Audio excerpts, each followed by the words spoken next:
Distinguished professors, esteemed participants, welcome to the 9th Intercontinental Emergency Medicine Congress. Now, I would like to invite you to the moment of silence to commemorate Mustafa Kemal Atatürk and his hero of friends, the ones who fell for this country. Then the national anthem will follow.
You're on the front line, everyone's watching. You know it's serious, we're getting closer, this isn't over. The pressure's on, you feel it, but you got it all, believe it. When you fold it up, oh, and if you fold it up, eh, Tamina, mina, sangalewa, cause this is Africa. Tamina, mina, eh, waka, waka, eh, Tamina, mina, sangalewa, this time for Africa. I would like to invite Dr. Roger Dickerson, President of the Emergency Medicine Society of South Africa. Listen to your life, this is our hour. Your time to shine, don't wait in line, y vamos por todo.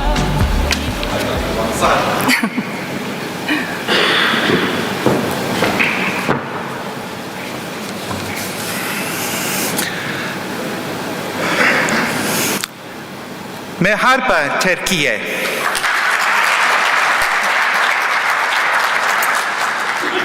Professor Dr. Basha Kandar, Professor Dr. Zeynep Turkish, Videonyanyan her yerinden arkadaşlar ve meslektaşlar.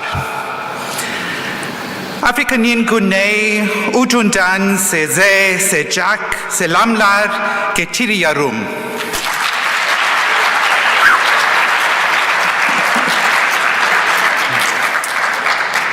Bir kez daha bu harika konferansın bir parçası olmaktan onur ve mutluluk duyuyorum.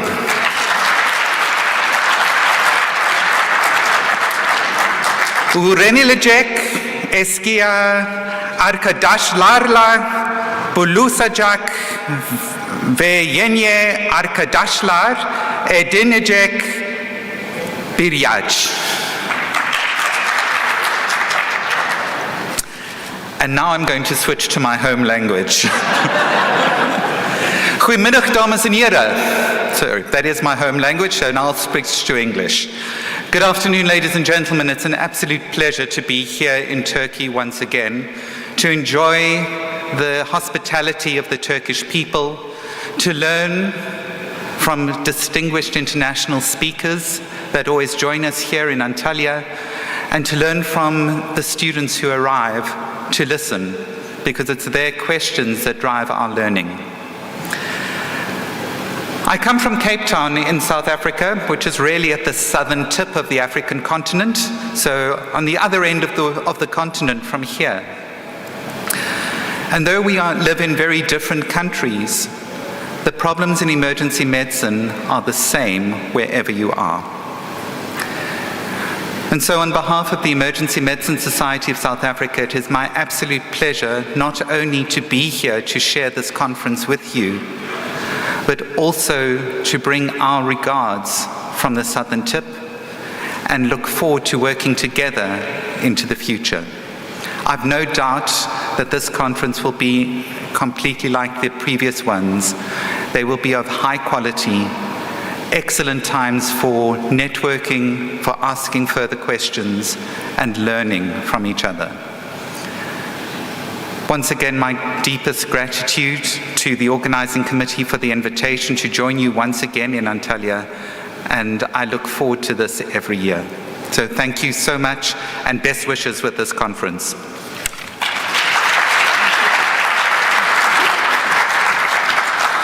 Thank you, Dr. Roger Dickerson, for your opening remarks.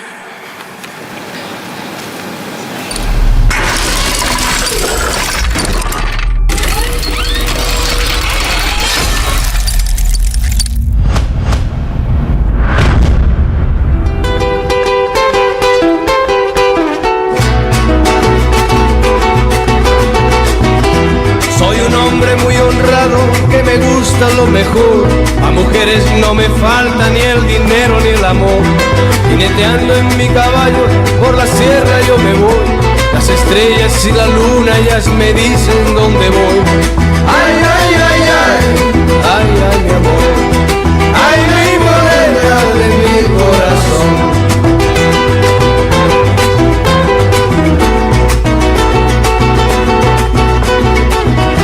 Me gusta tocar guitarra, me gusta cantar el son. Mariachi me acompaña cuando canto mi canción. Me gusta tomar I would like to invite Professor Carlos Garcia Rosas, first president and founder of the Mexican Society of Emergency Medicine and Mexican Academy of Emergency Medicine.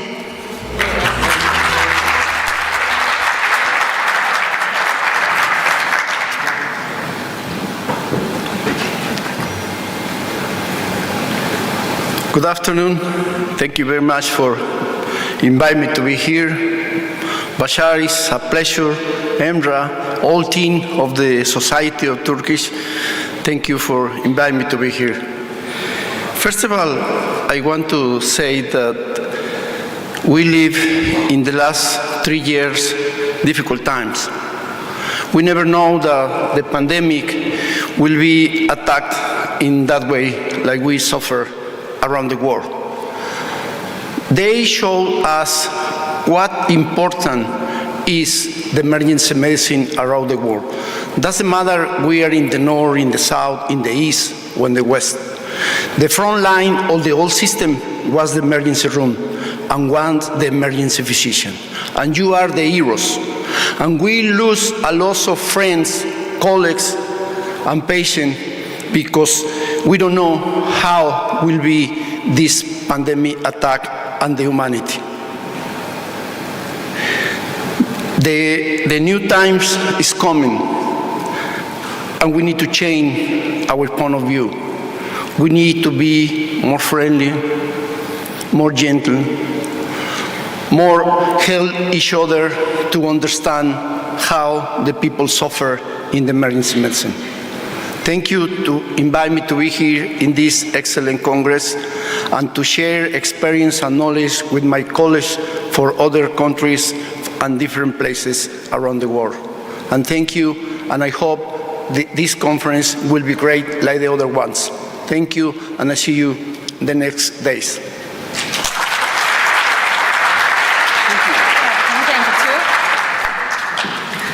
Thank you, Carlos Garcia Roses, for your opening remarks.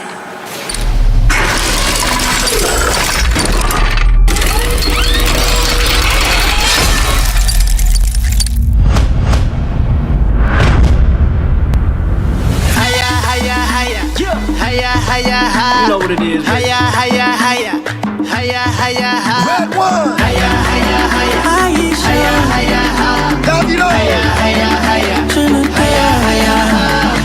I wanna walk the walk on every street. I wanna ball out with the world at my feet. Hit every discotheque and ask it for me, yeah. I wanna party 8 days a week. I promise you now. Everything gonna work out. Every tomorrow, no matter what go down. I promise you now. Gonna be sticking around. Every tomorrow, no matter what go down. Now, I would like to invite Dr. Ayman Elmanyar, Director of Clinical Research and Development in Trauma and Vascular Department, Hamad General Hospital, Qatar.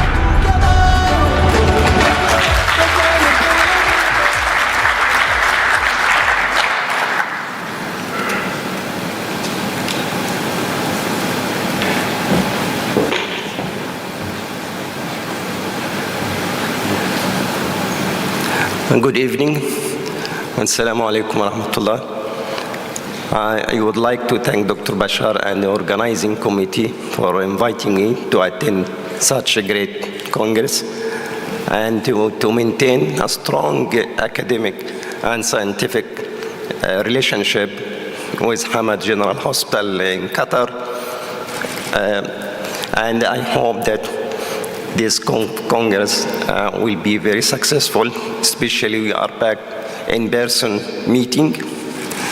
I came from Egypt and Qatar and USA. I know Dr. Bashar since a long time. He is very active and he is working very well for this country. So I wish very successful Congress and wish the best for all and always in-person Congress. Thank you very much. Thank you, Dr. Ayman Elmanyar, for your opening remarks.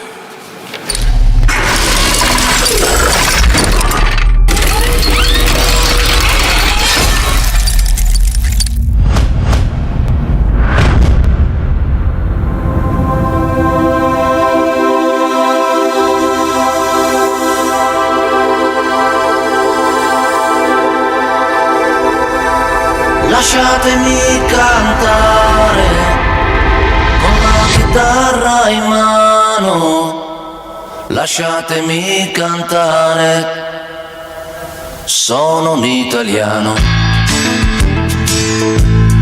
Buongiorno Italia, gli spaghetti al dente e un partigiano come presidente.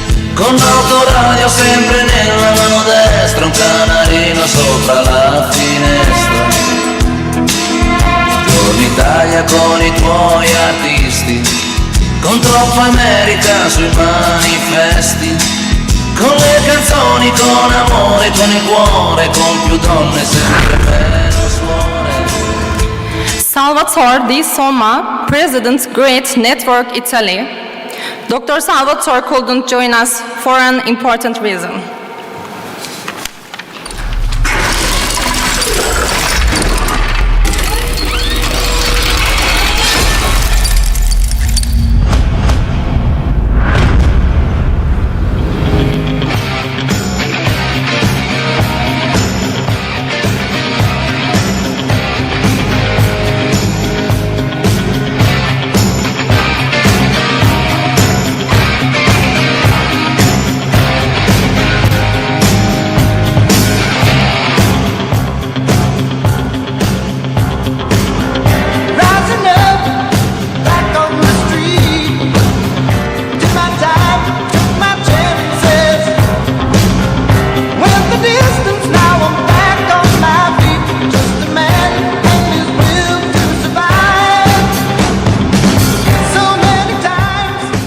Now, I would like to invite Professor Paul Kivala, President of the ASAP.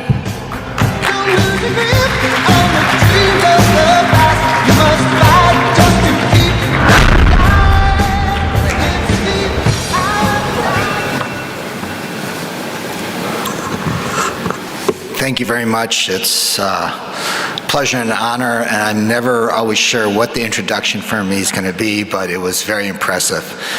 So I would like to thank the organizing committee and Dr. Kandar and Emery and everyone for having me back again this year. I'm echoing what a lot of the previous speakers said, and I wish I could have done it like my colleague from South Africa in Turkish. But unfortunately, I can say marhaba, and that's about it.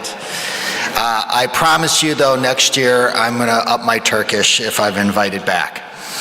But I have to say, you know, this is just such a wonderful conference, and I learned something from this from each of you, and I hope that I can give just a little bit back to each of you.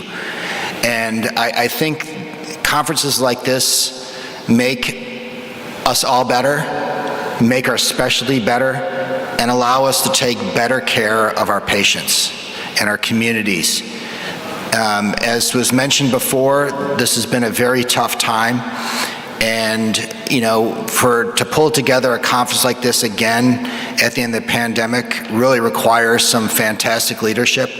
I think the organizing committee has done just such a wonderful job, but I would like to, I heard that, do any of you guys follow, there's a TV show called Ted Lasso?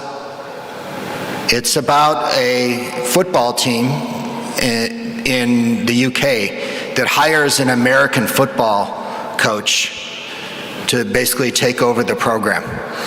And so I heard that Dr. Kandar was a big football fan. And in the United States, our football, we have American football, and we call football over here soccer. So in that, I'd like to have Dr. Kandar come up here for me for just a second.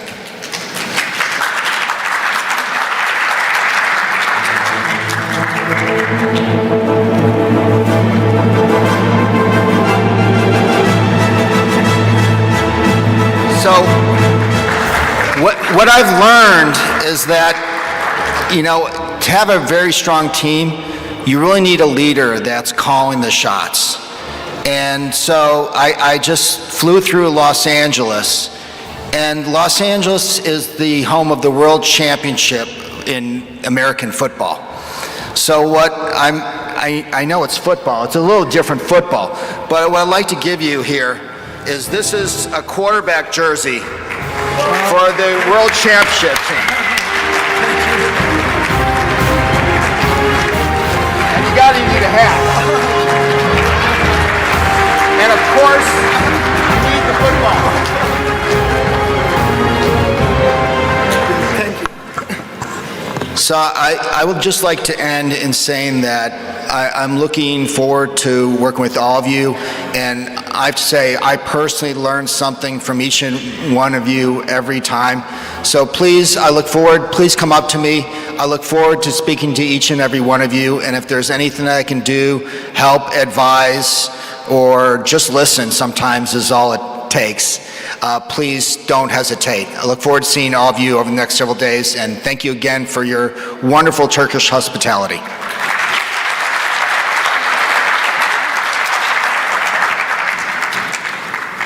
Thank you, Paul Kivala, for our opening remarks.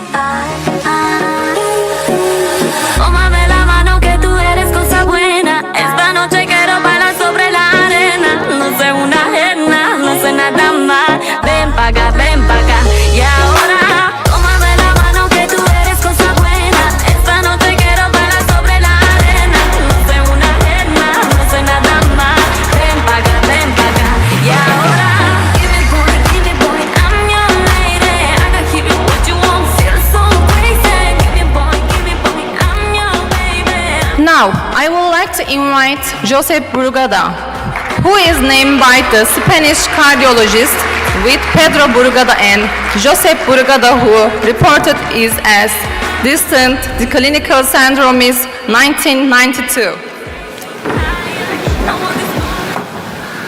Thank you very much. It's a real pleasure finally to be able to come to your meeting. You know that we have been trying that in the last 3 or 4 years, but the pandemics made it completely impossible. So finally, I'm extremely happy to be here with you and to share with you all the knowledge that you have and that I might transmit to you also, and all the speakers and presenters in this meeting. So I really hope that the meeting will be an incredible success. The venue is fantastic. My first time in this part of Turkey, and it's absolutely magnificent.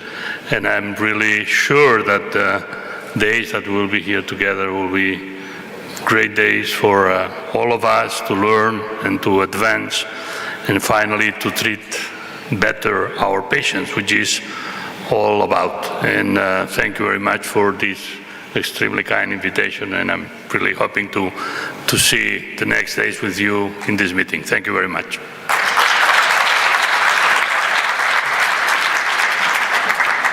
Thank you, Josep Burgada, for your opening remarks.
We continue our opening ceremony with important news.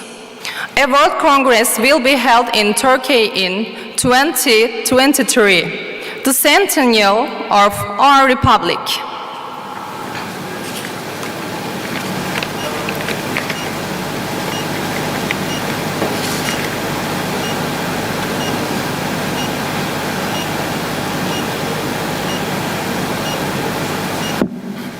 Good evening, everybody.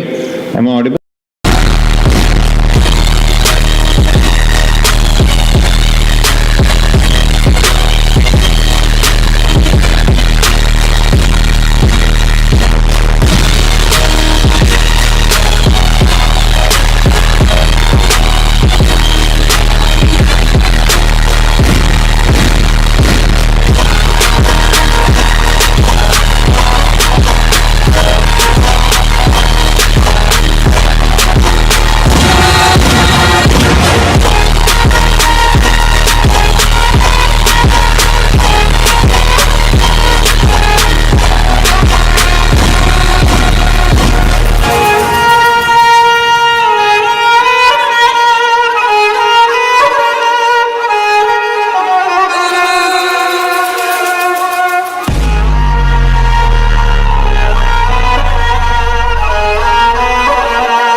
Evet arkadaşlar, hepiniz hoş geldiniz. Welcome everybody. Sanıyorum şimdi biz tabii ki İngilizce konuşmak konusunda açılış konuşmalarını genelde Türkçe yapıyorduk. En sonunda Roger Dickerson'a Türkçe konuşturduk.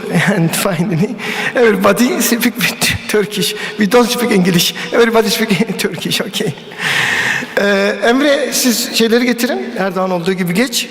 Bir şeyimiz oldu arkadaşlar. Tabii ki bu kongreye ilk defa katılmış olan birçok kişi bütün kongrelerin açılışlarının böyle olduğunu varsayıyor.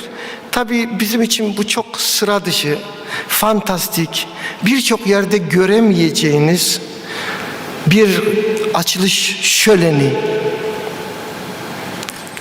bir bilimsel şölen. This is very fantastic, unique opening ceremony for the Medicine Congress. From each continent, from United States, from Asia, from Africa, from Europe.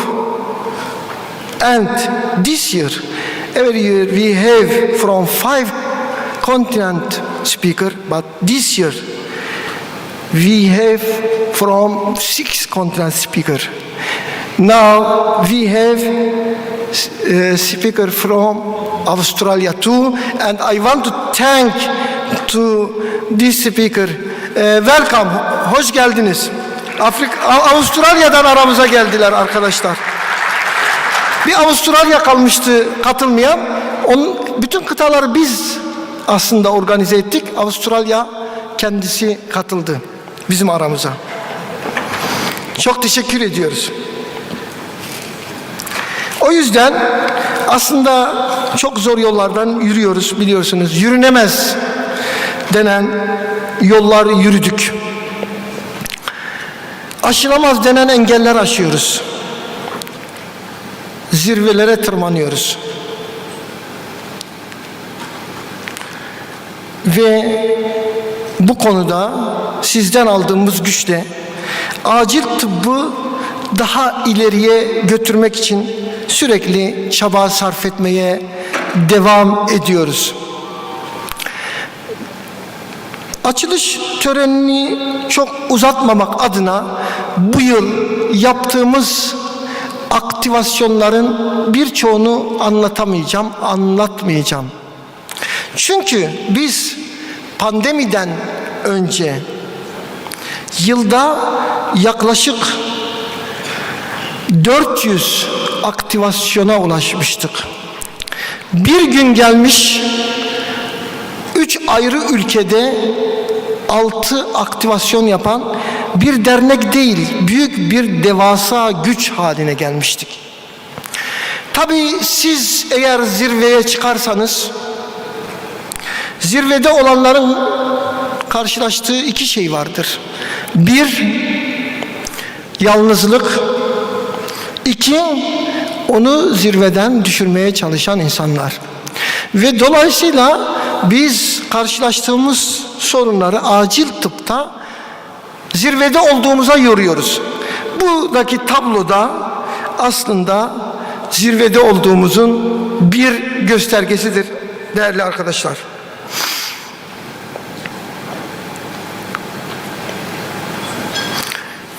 Birçok teşekkür alıyoruz aslında. Değişik ülkelerden, birçok konuşmacıdan, bunları göstereceğim bir kısmını. Ama burada Mehmet Gül hocamızın yaptığı teşekkür, hiçbir zaman unutamayacağım bir teşekkür. Türk bayrağı altında yaptıklarıyla onurlu bir şekilde dimdik geleceğe emin adımlarla yürüyen adam yorumu yapmıştı. Şimdi Mehmet Gül hocamızla ilgili bir şey anlatacağım da. Mehmet Gül hoca bugün rektör ataması için YÖK'te olması gerekiyordu. YÖK'te rektörlük için görüşmeyi reddedip ATÜDER'de olmayı tercih etti. İşte bizdeki ATÜDER ruhu bu arkadaşlar. Bunun için bizi yere kolay kolay sırtımızı çeviremezler. Sadece Mehmet Gül hocamız değil, onları da anlatacağım. Mesela şimdi Salvatore bizi dinliyor, Sagar katılıyor. Florida, büyük bir kasırga. Kasırgadan dolayı ailemden izin istedim. Geleceğim diye son güne kadar kovaladı Sagar. Ve Salvatore bakın bağlandı, bugün bizimle beraber oldu. Dün gelmesi gerekiyordu. Kayınvalidesi vefat etmişti. Başsağlığını ilettik. Yani bütün bu zorluklara karşı Atüder'de çalışmaların böyle bir ruhla yapıldığını bilmemiz çok önemli. İşte buraya dışarıdan gelen misafirlerimiz de bize bu şekilde katkı sunuyorlar. Bize değer veriyorlar arkadaşlar. Kongre sabahları biraz zor oluyor. Bunlar da umarım ki sesi geliyordur. Kaldırıyorum efendim. Hani bakıyorum güneşe, evet diyorum, doğdu güneşim. Tık elimi yüzümü yıkıyorum. Güzel bir şarkı, güzel bir banyo. Üstümü başımı giyiniyorum. Sağlam bir kahvaltı. Modumu yakalıyorum tabii. Yani bu gidişat çok kötü gidişat efendim. Türkiye'nin ekonomisi nanay. Neyse oradaki bu gidişat iyi değil diyorlar. Evet, gerçekten sıkıntılı bir gidişat var dünyada. Biliyorsunuz pandemiyi atlattık. Üzerine şimdi savaş, her dakika bir yeni sorun, ekonomik kriz derken bütün bunlarla birlikte mücadele etmek zorunda kaldığımızı ifade ederim. Tabii hayatta bazen bütün seçenekler doğru gibi görünebilir. Burada görüyorsunuz. Bilmem tercüme etme şansımız oluyor mu? 2-0, 2-4. Ama şıklar da böyle. Nereye baksan doğru görüyorsun. Ama bunlar için de doğruyu seçmek kolay olmuyor. Şimdi arkadaşlar tabii ki 6 yıl içinde acilde sorunumuz ne? Sesini açalım. 598 kere hastaneye gitmişsin. Yani yılda 100 kere gidiyorsun. Ben gitmem o kadar fazla. Daha önceden biz üç gittim, günde bir gitmedim hastanede- değil. Hayatım Ama işte kaydı var daha hepsi. önceden gittim, gitmedim demiyorum. Yani Aşağı 3 günde yukarı. bir hastaneye gidiyorsun. 368'e vurursak 3 günde bir gidiyorsun. Ben daha önceden Acile 119 kere girmişsin. 119 kere acile girmişsin. götürdüler, ben bir şey demiyorum bak. Daha önceden gidiyordum. Şimdi bir şey söyleyeceğim. Şimdi arkadaşlar gittiği uzmanlık bölümlerini yazmışlar. Tamam, o çok uzun. En son şeyi çıkartmışlar. Gitmediği bölümleri çıkarmışlar. Algoloji, beslenme ve diyet, Ona da ihtiyaç yok. geleneksel ve tamamlayıcı tıba gitmemiş. 6 yıl içinde 5 Velhasıl acillerin durumu böyle arkadaşlar. Hastanelerimizin durumu da böyle. Tabii biliyor arkadaşlarımızın çok derdi oluyor. Acil değilim ama acil hissetmek istiyorum diye bir alan mı oluştursak diye. Tabii bu sadece aslında acilcilerin sorunu değil. Mesela genel cerrah, dahiliye. Burada da aile hekimleri. Gerçekten herkesin böyle hasta yoğunluğundan ciddi sorunlar yaşadığımızı ve Türkiye'de, diğer ülkeleri bilmiyorum, ülkemizde çok ciddi boyutta hasta yoğunluğu olduğunu, acilde çok fazla hasta olduğunu bildirmemiz uygun olur. Biz kongreleri çok güçlü yapan bir derneğiz. Biz sadece bir dernek değiliz. Aslında hayatın her yanında, bunu göstereceğim, çok çalışması olan bir ekibiz. Birlikte çalışıyoruz. Bir sürü kongre, fantastik, değişik kongreler. Tabii bunlar haberlerde de yer alıyor. Başka kongrelerden farklı olarak. 16. Ulusal Acil Tıp Bakın, Kongresi 16 bu. başladı. Bu yıl online olarak gerçekleştirilen kongreye pek çok ülkeden alanında uzman akademisyenler katılıyor. Bir kongremizin daha arifesindeyiz. 6 kıtadan 250'yi aşkın konuşmacı, 35 ülkeden 47 dernek temsilcisi, farklı coğrafya ve ülkelerden alanında uzman akademisyenler, koronavirüsle mücadele sürecinin de değerlendirildiği 16. Ulusal Acil Tıp Kongresi başladı. Acil tıp 21. yüzyılın branşı olacak. Tabii yaşadığımız felaketler, sel, deprem, yangın, travma, savaş, üzerine bir de salgınlar hep acil tıbbı ön plana çıkarttı. Acil Tıp Uzmanları Derneği öncülüğünde yapılan kongre online olarak gerçekleştiriliyor. Kongreye Amerika Birleşik Devletleri, Rusya, Çin, Hindistan ve Türkiye Cumhuriyetlerden Evet, bunda da şeylerle ilgili genelde kongreden sonra bize bir sürü teşekkürler geliyor. Burada görüyoruz Paul Kivela'nın her zaman olduğu gibi Narenda'nın, ama bunlar içinde en son şuraya bakın arkadaşlar, en son ya bizim iddiamız bu, Daniel Lopez Tapia'nın. Bunu biz söylemiyoruz tabii. Bunu söyletmek kolay değil. Tekrar geri alayım. Dünyanın en büyük, en geniş konferansı olmaya aday bir konferans olarak hep birlikte ilerliyoruz arkadaşlar. Bu bizim için bir gurur tablosu.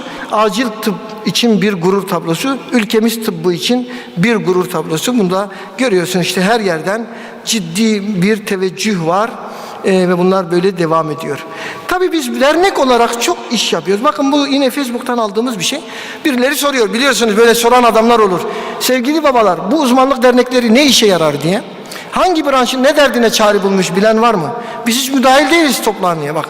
Burada bir arkadaş çıkıyor. Onur Saya Karya, hiç acilci falan da değil bu. ATÜDER içlerinde en aktif çalışanları sanırım.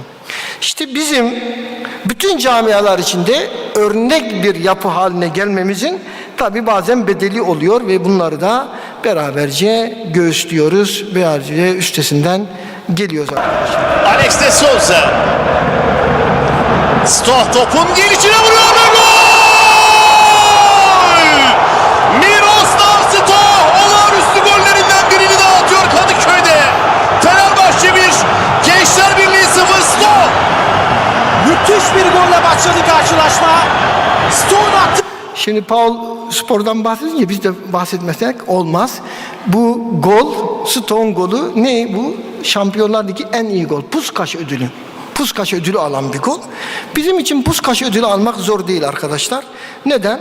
Çünkü Türkiye'de öyle milli duygular vardır ki bir yerde Türkiye ile ilgili eğer siz Türkiye ile ilgili birini bulursanız onu desteklersiniz. Bu bizim milli duygularımızdır. Tabii her ülkede bunun benzeri vardır. Yabancı konuklarımız var ama Türkiye'de bunlar çok güçlü. Amerika'dayken bir ara şeye gittim, bir arkadaşla birlikte Virginia'daydım. Bir 80 kilometre uzakta bir şehre gittim bir Türk'le görüşmek için. O da şaşırdı, dedi yani siz Türkler olunca birbirinizi görmeniz mi gerekiyor? Evet, biz Türkler birbirimizi görmemiz gerekiyor. Biz birbirimize düşkün bir milletiz. Bunu şunun için anlatacağım arkadaşlar. Çok kısa bir not bu. Şimdi biliyorsunuz Yusem'le ilgili bazı şeyler anlattılar, durdular falan. Yusem'le ilgili kısa bir öykümüz var. O da şu.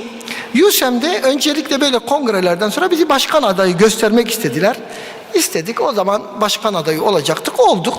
Ve biz seçimi o zaman kaybettik ama detayına girmiyorum. O zamana kadar başkan 100 oyla seçiliyordu. Biz çok daha fazla aslında durum var. Birdenbire başkan 300 oyla seçildi. Onu geçtik arkadaşlar. Herkese hiç değinmeye gerek yok. Ama sonra bir genç doktorlar seçimi oldu. Genç doktorlar seçimi olunca da biz onların hani 20 yılda yaptığı üye sayısına 1 yılda ulaşmıştık. O zaman Türk adaylar çıkmış. Bizim de tanıdığımız değil, derneğimize de üye değiller. Tabii Türkler milli duygularla bunları desteklemişler. Bir bakıyorsun genç seçim. Başkan yardımcısı Türklerden seçiliyor. Bizim konuyla müdahalemiz yok ama biz zaten bu konuda böyle bir gücüz yani. Biz nereye gidersek orayı güçlendiririz, oraya destek veririz. O yüzden bazı sorunlar önümüze koymuş gibi olabilirler ama biz o zaten hani acil tıbbın farklı bir kategorisindeyiz. Biliyorsunuz orada genelde pratisyen arkadaşlar burada da vardır yönetici konumunda. O yüzden biz o konuya fazla girmiyoruz ama detayını öğrenmek isteyen, merak etmek isteyen 4 gün buradayım. Bana sorabilir arkadaşlar. Biz çok kurs yapıyoruz. Bakın yoğun bakım kursu, ileri kardiyak işlem desteği kursu, sempozyumlar yapıyoruz ve uluslararası birçok gördüğünüz hepsi başka ülkelerde, Ukrayna'dan Suudi Arabistan'a, Ürdün'den, Katar'dan vesaire her yerde yaptığımız Makedonya, Kazakistan, Hindistan, biz uluslararası bir organizasyonuz arkadaşlar. Burada EPAT'ın büyük gücünü gösteriyor. Sadece Türkiye'de değil, birçok yerde organizasyon yapıyoruz. Bu da ATLS kursu yapıyoruz. Biliyorsunuz Amerikan Cerrahi Derneği'nin onayıyla yaptık. Ya çok ciddi sayıda kurs yaptık. Bu haberlere yine konu oldu arkadaşlar. Bizim yaptığımız birçok şey gibi bu da haberlere konu olduğunu burada iletmeyi isterim. İtibaren tıbbın en önemli hastalıklarından biri ve genç yaş ölümlerinin en önemli sebebi travma. Travmalarda da hep kurtarılabilir hayatlar söz konusu. Gerek ATLS olsun, gerek Sonos Okul olsun 50 ülkede kabul edilen çalışmalar arkadaşlar. Tabii bir de bizim bu dönemlerde medyada çok gönüllülüğü oldu. Derneğimiz sürekli, ben çıkıyorum tabii medyada ama ATÜDER başkanı olarak çıktığımdan ATÜDER'i herkes sormaya başladı. Ya bu Türkiye'de ATÜDER nedir, konumu nedir, başka uzmanlık derneği yok mu? Hep ATÜDER duyuyoruz. Bu konuda çok iyi çalışmalar yaptığımızı, işte görüyoruz mesela Mehmet Cihan Hoca'yla, diğer şeyle Fatih Altaylı'yla vesaire sürekli bir şeyler yaptık. Tabii en sonunda böyle bir şey yakalamış arkadaşlar. Altını hep gösteriyoruz. Başkan olursa seslendi diye. Arkadaşlar da nasıl yakalamışlarsa. Evet, görüyorsunuz yurt dışı temaslarımız. Bakın Katar'dan Elman var. Elman, you know. Evet, bu Ürdün'den aldığımız plaketler, Suudi Arabistan'dan, yine Katar'dan görüntüler vesaire, bunları geçelim arkadaşlar. Bu da ilk pandemi bitişinde ilk yaptığımız sempozyum.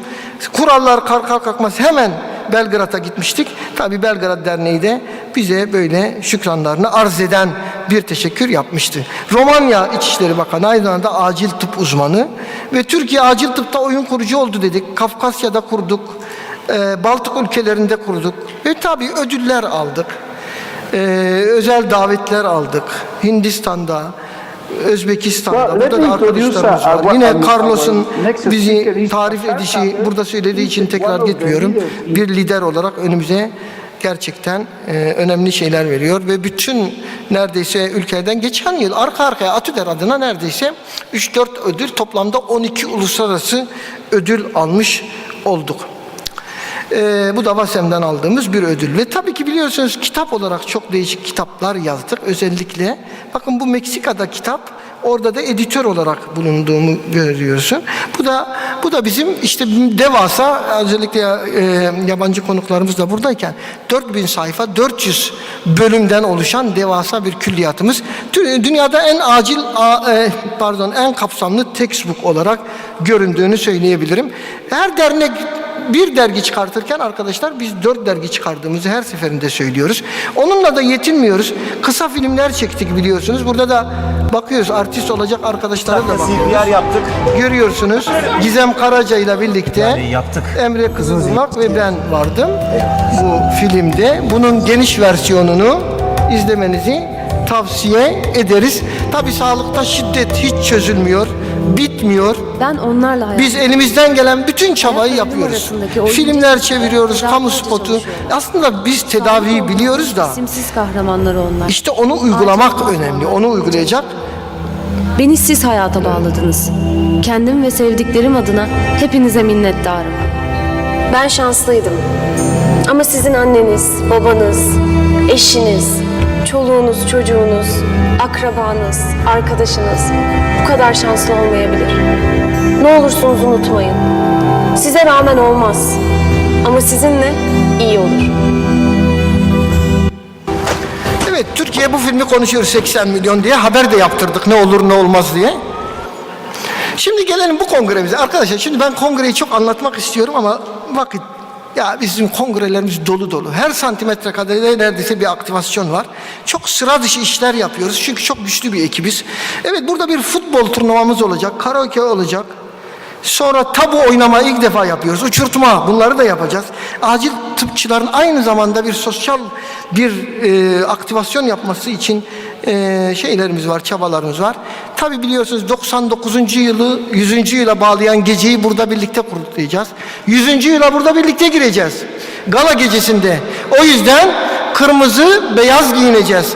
Gala gecemizde.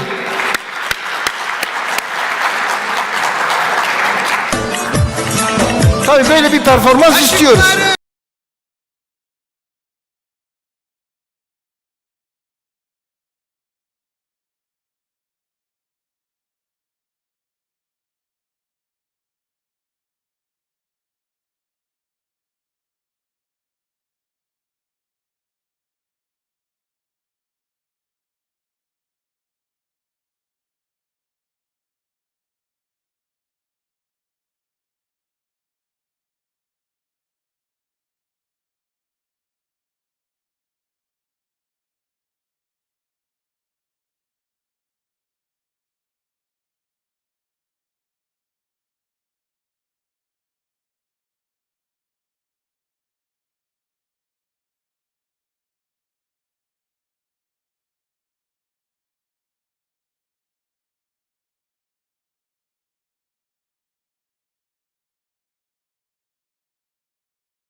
olacak. Cumartesi sabah yürüyeceğiz ama niye yürüyeceğiz? Hep yürümekten bahsettik. Burada çok güzel bir sosyal sorumluluk projesi var. Ve bu sosyal sorumluluk projesinde bir aplikasyon var. Yanlışla düzeltin. Bu aplikasyonu indiriyoruz. Adımlarımız sayılıyor ve bu adımlar kadar köy çocuklarına bağışlar yapılıyor. İyi anlatabildim mi? Tamam, gayet güzel. Ve bunu siz söylemek ister misiniz? Söylememde sakınca yok değil mi? Seltiz. Geçen böyle anlattım yanlış firmanın ismini verdim. Öyle bir şey olmasın. Seltiz değil mi? Seltiz'le yapıyoruz. Lütfen buna katılalım arkadaşlar. İndirelim. Bu işte birinciliği Zeynep Hoca kimseye bırakmaz, onu söyleyeyim. Zeynep Hoca 17.000, 18.000 adım atıyor. Bilmiyorum başka atan var mı?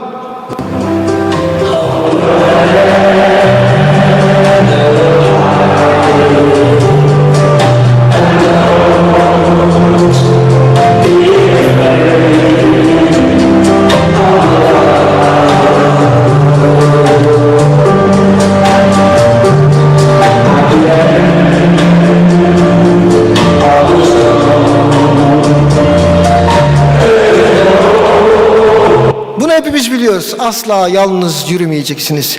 Biz bu kadar işi nasıl yapıyoruz? Çünkü biz asla yalnız yürümüyoruz. Benim yanımda benimle birlikte mücadele eden, dimdik benimle birlikte duran arkadaşlarla devasa bir organizasyon yapıyoruz. Sadece kongre, sempozyum yapmıyoruz.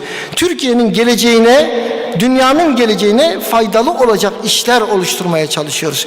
Tabii burada benim yanımda dimdik duran arkadaşlarım, hepsinin ismini zikretmek isterim ama başta Zeynep hocamız alkışlarla,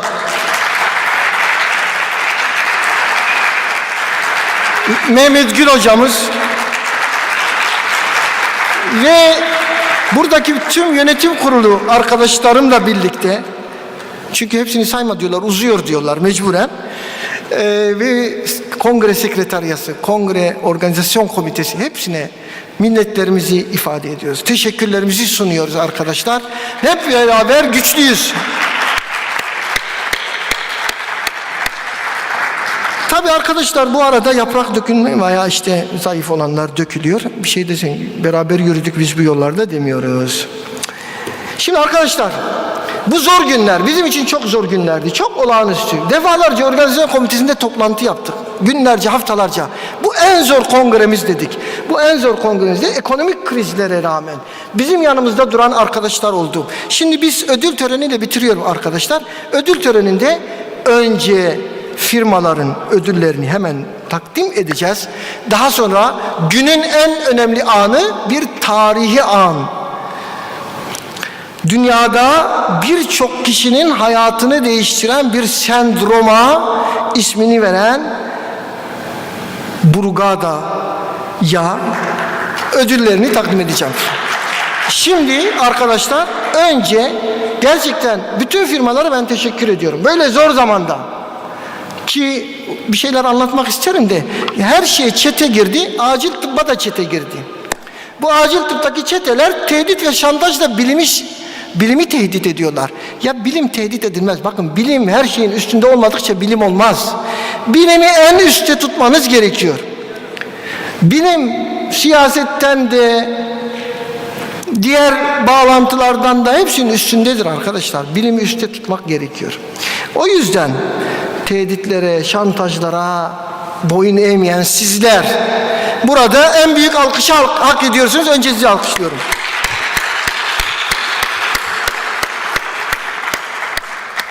Bu günler değişir. Böyle onunla ilgili bir şey söyleyeceğim. Biz iyi gidiyoruz, merak etmeyin. Şimdi bu günlerde yanımızda duran 3 firmayı diğer firmalar adına temsilen çağırıyorum. Önce bronz yani üçüncülük Ricordati Ufuk Bey buradaysa rica ediyorum. Hızlı adımlarla Ufuk Bey.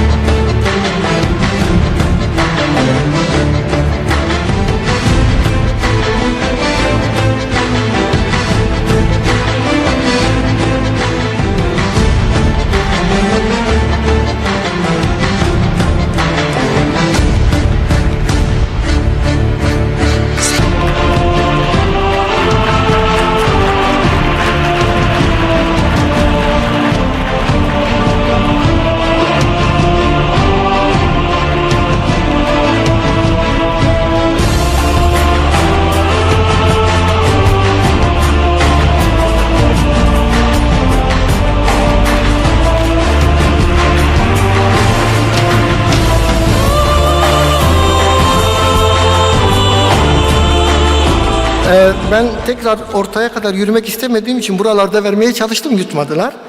Evet, ikinci, yine bu büyük projede de yanımızda olan Celtis firması adına Nurdan Hanım'ı buraya davet ediyorum. Buyurun.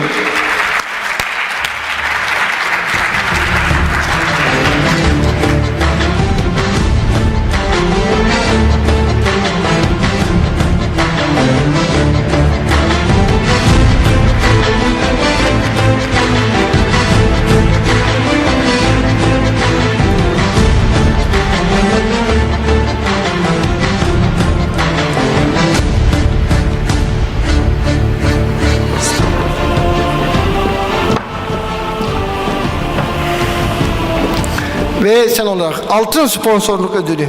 Gerçekten her zaman yanımızda büyük bir güçle durdular. Bütün ekibe teşekkür ediyorum. Menarini Grup, onun adına Aslı Hanım'ı buraya davet ediyorum.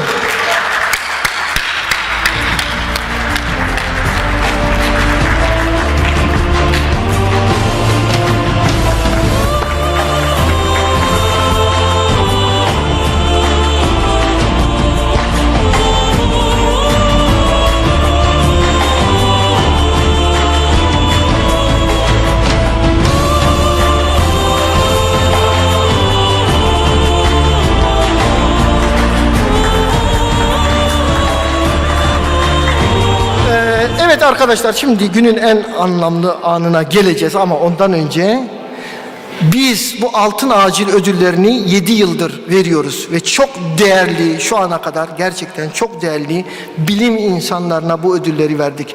Bakın, bu Gazi Yaşargil 2015'te ilk ödülü alan, şu anda da Milenyumun 100 yılın cerrahı, 100 yılın cerrahı, beyin cerrahisinde Türkiye'mizin gururu. Sonra Aziz Sancar'a verdik. Nobel'den sonra biz ona ödül verdik. Bakın neredeyiz yani, Nobel ödülü alıyor, sonra gelip bizden ödül alıyor. Ve ikinci defa altın madalyayı Aziz Sancar'a verdik. Üçüncü ödülü yine Amerika'ya gitti. Goldfrank, biliyorsunuz toksikolojinin babası kabul ediliyor. Dolayısıyla Goldfrank'ı getirdik. Ona da bu ödülü takdim etmiş olduk. Ve sonra Paul Kivera aramızda, ona da bu ödülü 2018 yılında takdim ettik. 2019'da Bingür Sönmez Hoca, yine bir kalp damar cerrahı, biliyorsunuz Türkiye'nin en tanınmış kalp damar cerrahlarından biriydi. Onu takdim ettik ve 2021'de Vincent de biliyorsunuz kritik bakımın kurucusu, dünyada gerçekten bu konuda lider olmuş bir bilim adamı. Ve şimdi en son ödülümüzü gerçekten kendisiyle burada olmaktan büyük gurur, büyük onur duyduğumuz, bakın basit bir şey değil. Futbol sahasında bir arrest görüyorsunuz değil mi? Genç insanların kalp durması sonucu ölmesini görüyorsunuz. Ve bu sendromu tanımlayarak dünyada birçok gencin hayatta kalmasına vesile olan büyük bir buluşun, büyük bir bilim adamını buraya getirmekten çok büyük onur duyduk. Ve bu ödülü kendisine takdim etmek bizim için hayatımızda onur duyacağımız, gurur duyacağımız bir an olacak. Bunu da mümkünse Zeynep Hocam'la birlikte verelim. Zeynep Hocam buraya gelin ve Joseph Brugada'yı buraya davet ediyorum ayakta alkışlarla.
aile fotoğrafı için gelebilen herkesi buraya davet ediyoruz. Evet, gelebilen herkesi buraya davet ediyoruz. For next photo.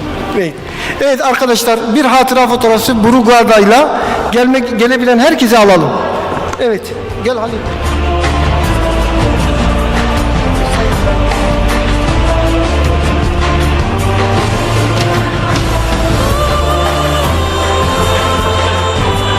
Thank you very much. It's a big pleasure for me to be here in Antalya, and finally I could make it after the pandemic. 2-3 years that we could not make it, and I'm really very happy to be part of this meeting and to be with you today here.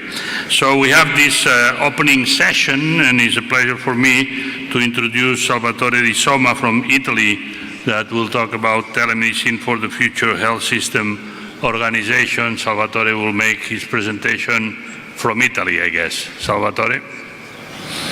Yes, thank you so much. Can you hear me? Yes. Thank you very much, Professor Brugada, and especially thank you to Professor Kander for the very kind invitation. Unfortunately, I have to apologize because for last minute personal issue, I was not able to come there, but really it's always a pleasure to be part of this really important international meeting on emergency medicine.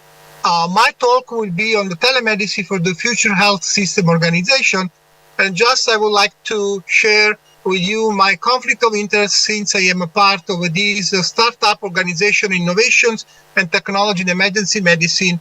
That is the only problem that I have as conflict. Now, in my 15 minutes talk, I will try to demonstrate that technology and telemedicine will be of great utility in the future fighting with acute disease. And in fact, from this paper from New England in July 2020 was very clear that from the COVID situation, pandemia, was really important to have this technology in order to monitor patients at home, but also at the end of the day, after this initial terrible pandemic, we got an opportunity, right? And in this paper is very clear how we can really see the possibility to also apply in the future with this technology, telemedicine, also in other diseases, especially acute disease. This is what we did in our institution, La Sapienza University in Rome, try to take people out of the emergency room, right? Because during the pandemic, I remember very well that many patients, they immediately came to the emergency room, but not all of them were really very serious to be admitted. So what we decided to organize this telemedicine concept with the patients that was selected by doctor based on some criteria of score of severity.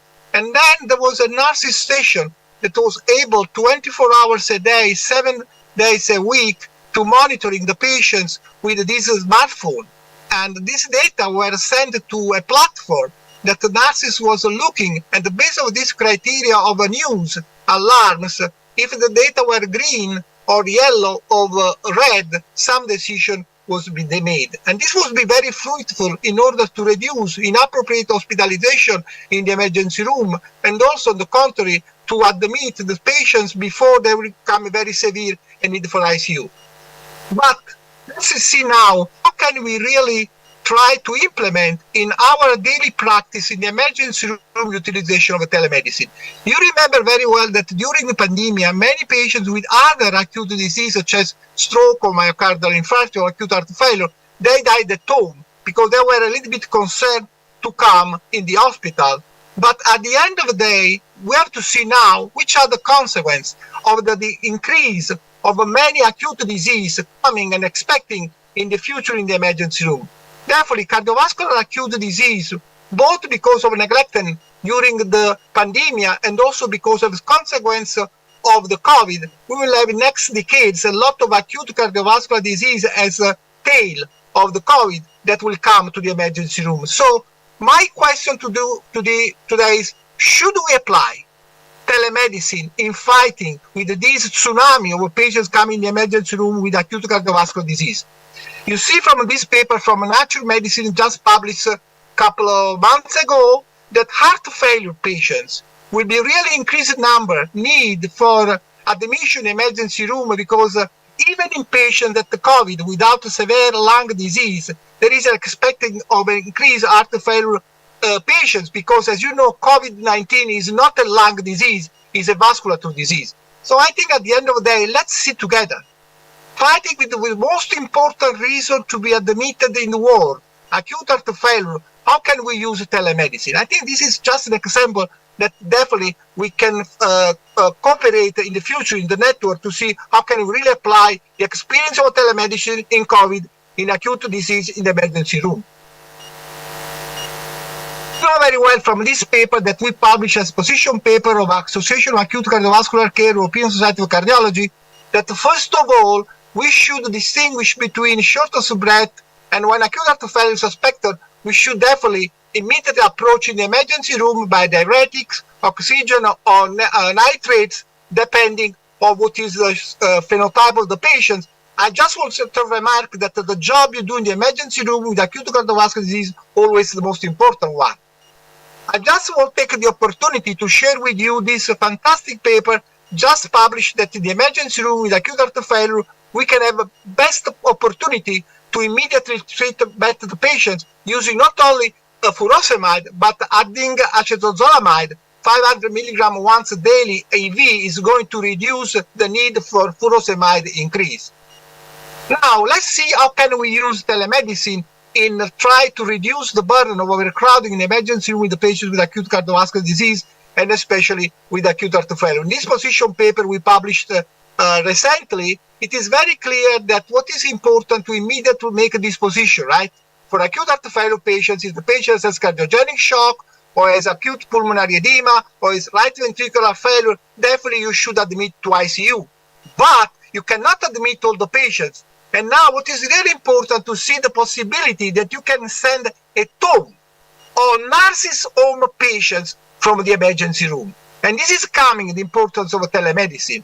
In fact, this is the criteria that we pointed out in the European Society of Cardiology guidelines to see if there is this concept of patients after staying in the emergency room, you don't need to admit if the patient has a heart rate below 100, systolic blood pressure greater than 100 millimeter mercury, but most important, if there is adequate diuresis, no signs of a congestion, you can send it to more patients. And here comes the application in daily practice for telemedicine. But first of all, I think that this paper from the Great Network we publish is very important to immediately in the emergency room adequately use ultrasound lung to evaluate the B-line and congestion. So all the patients that after treatment in the emergency room for acute heart failure should be decongested, you can really send it because this patient should be monitored in order to reduce the hospitalization. And this is the issue. Could we use telemedicine to send these patients at home from the emergency room and then check how is the status? I understand that this is really one case, but I was trying to make a scenario that is really something that we are expecting in the future. A number of patients with acute heart failure, how can we manage with telemedicine?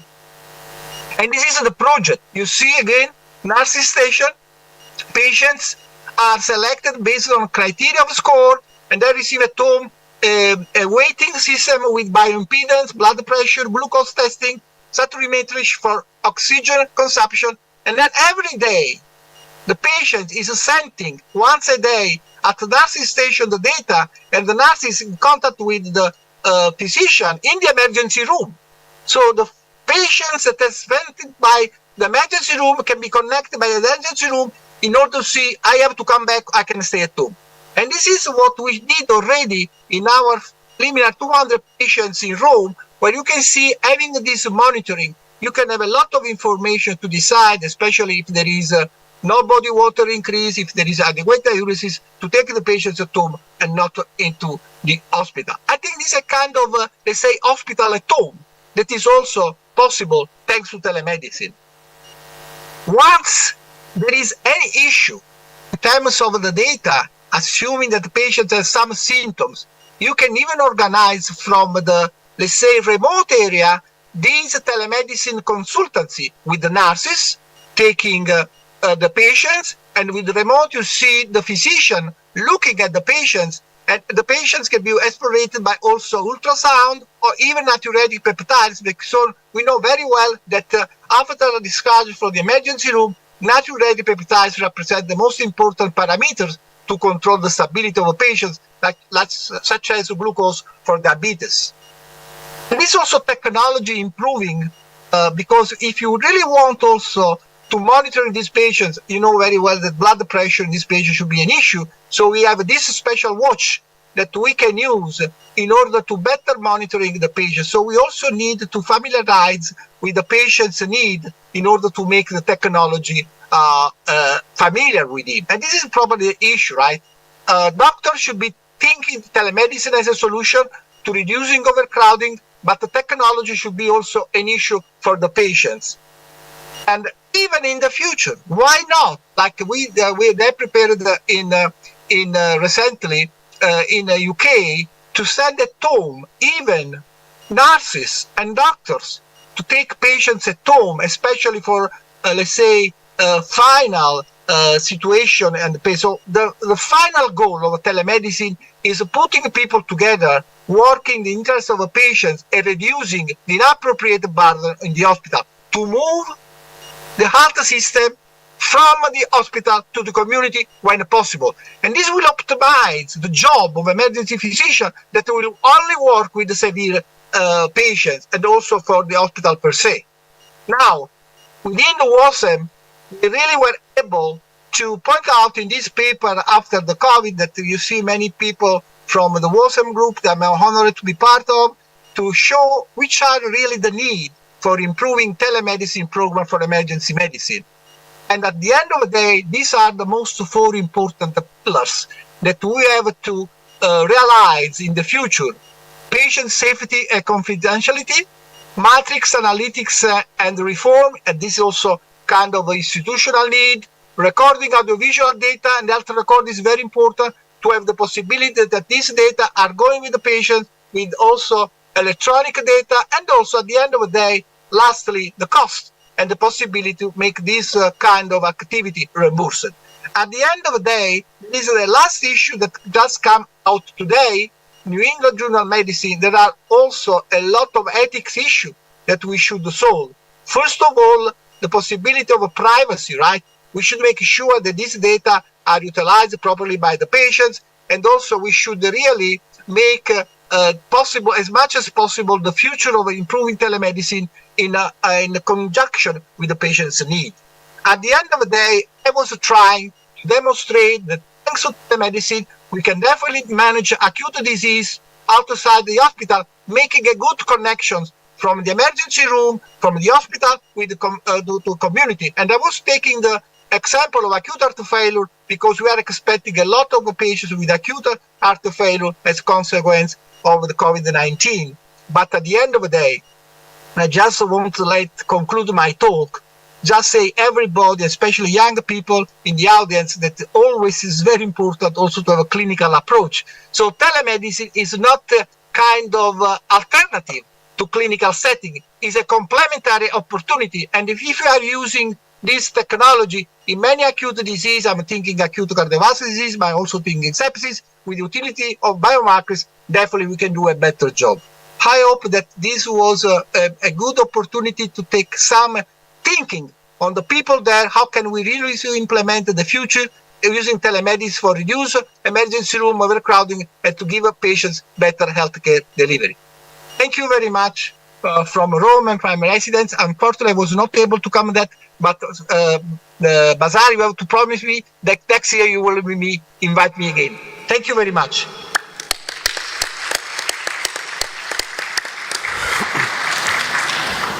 Thank you very much, Salvatore, and please accept our condolences for you. This is in this time, and you can join us. It's very big honor for us. Thank you very much, Salvatore, and in next time we waiting you face to face, I hope, inshallah. Yes. Thank you. Salvatore will have a discussion at the end all together with the three presentations. So now let me introduce Ariel Kibela, that will talk about the lessons learned from the pandemic.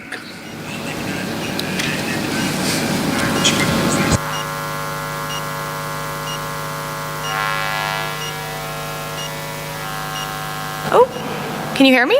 Okay, perfect. Thank you, Dr. Kandar and Dr. Brigada.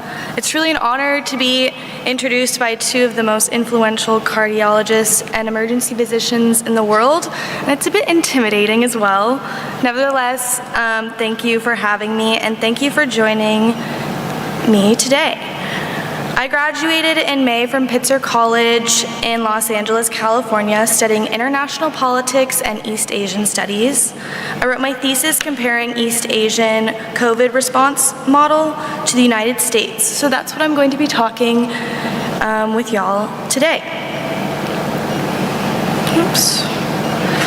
So while world leaders have called the coronavirus pandemic a once-in-a-century crisis, there is no reason to expect that to be true with climate change in an increasingly interconnected world.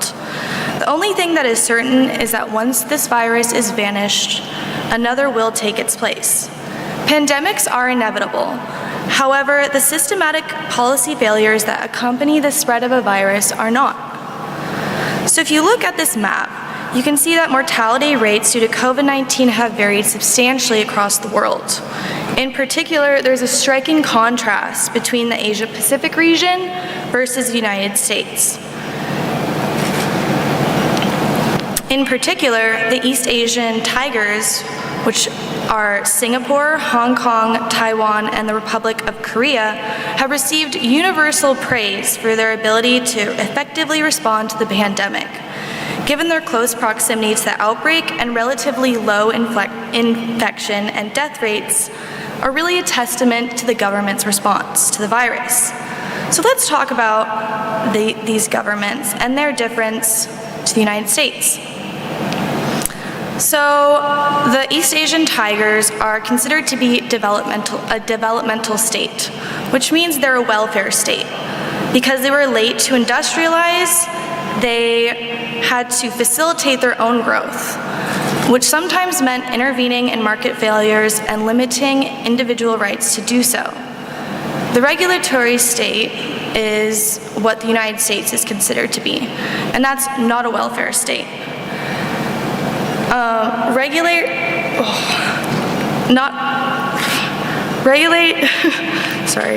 Regulating and rulemaking is more of a focus rather than providing. So basically, there are rules to prevent market failure, but there's not necessarily an intervention policy when market failure occurs.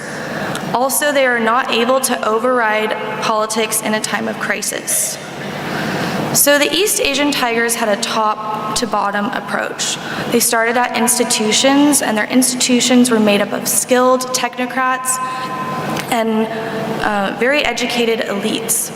So these people made all the policies. Next, the institutions really partnered with had a public-private partnership, which means they connected with their companies and invested in companies to get things done.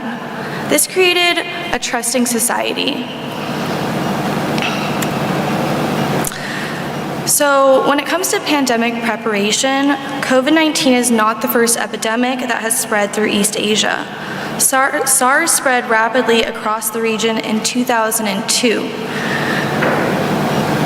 While the global death toll of SARS was much lower compared to COVID-19, the SARS outbreak inflicted huge GDP losses to the tigers. So after the virus hit, the governments realized they needed to invest and create a protocol for other public health crises. So they all decided to create an institution to step up in case of a virus. So if warning of an illness arises, it acts as an operational command point for direct communication among central, regional, and local authorities. These disease prevention agencies are particularly robust because they can override politics in a time of crisis. They also used H1N1 and MERS to really practice these crisis management techniques. Masks also became a norm during this time, and they used masks a lot during COVID-19. So when word came out that COVID-19 had been spreading, institutions issued strict travel controls. And this was not recommended by the World Health Organization at the time. They then used transparent and clear messaging to the public through apps and websites. They instituted school closures and mandated mask wearing and lockdowns. Next, these government institutions banned private companies from exporting masks and invested in companies to ramp up private mask making. They then worked with companies to produce test kits and contact tracing application apps. While the Tigers' response to COVID-19 demonstrates the importance of a strong institution and private partnership, they are all insufficient without public support.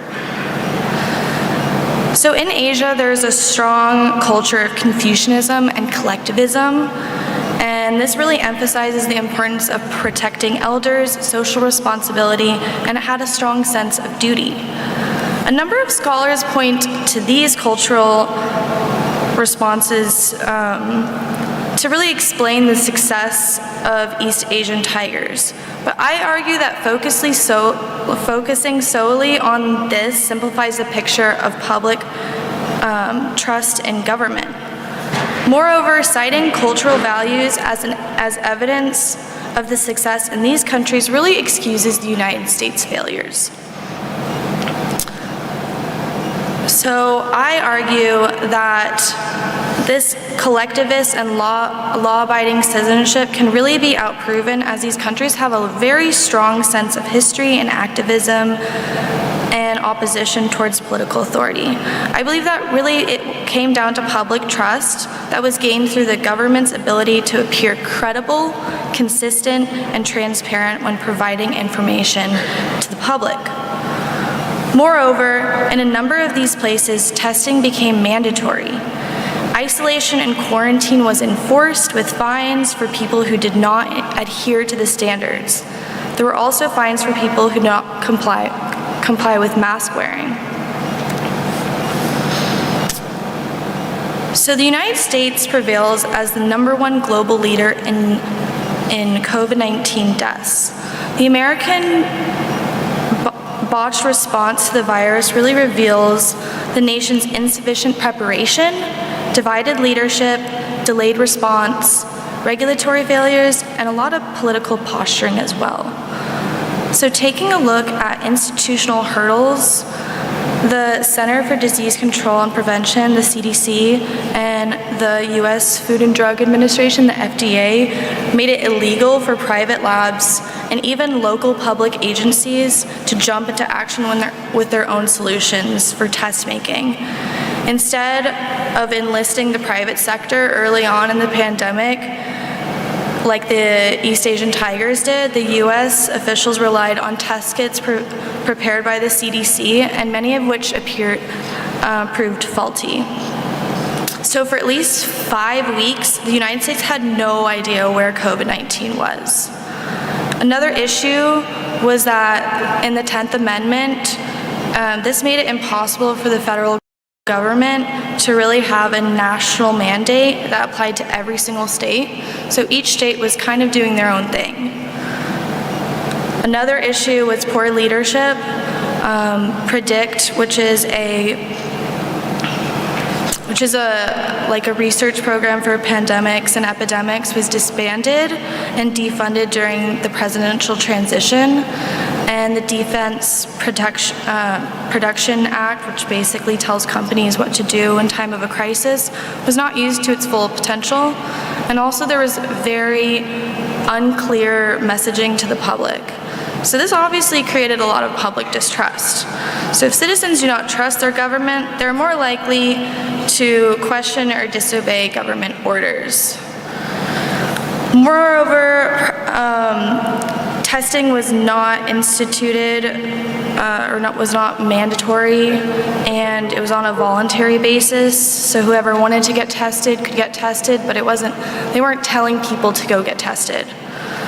Moreover, there was no universal mask mandate, and contact tracing efforts were only instilled recently. So if you see here, this is some of the reason why the United States prevails at the top for COVID-19 deaths. So quickly jumping over to vaccines, the United States was one of the first countries to develop a vaccine. However, this led to a lot of vaccine nationalisms. The United States basically hoarded a bunch of vaccines, and there was also a lot of vaccine hesitancy. So a lot of American citizens weren't very trusting in their government. On the contrary, East Asian tigers had a bit more of a difficult time getting access to the vaccine, and also due to geopolitical conflicts, they had another issue just getting the vaccine. However, they were still able to overcome hesitancy, unlike the United States. So looking at this map, or this graph, you can see that Singapore, South Korea, Hong Kong, and Taiwan really are at the top of vaccines and compared to the United States. So some ways that they were able to overcome hesitancy is they really trusted their health organization. They persuaded elderly to get vaccinated quickly. They fought fake news, and they made vaccines widely accessible. On the contrary, the United States, many people were wary of the safety of the vaccine. The vaccine became very political, became an argument of Democratic versus Republican sort of conflict, and there was a ton of social media misinformation. There was also an issue with racial concerns in many different groups. So thank you for listening to me today, and let me know if you have any questions later.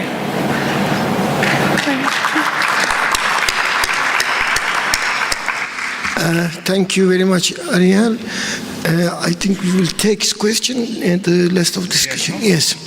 And I want to invite the last speaker, Paul Kivala. He always part of our Intercontinental Congress. Welcome again, Paul Kivala, please.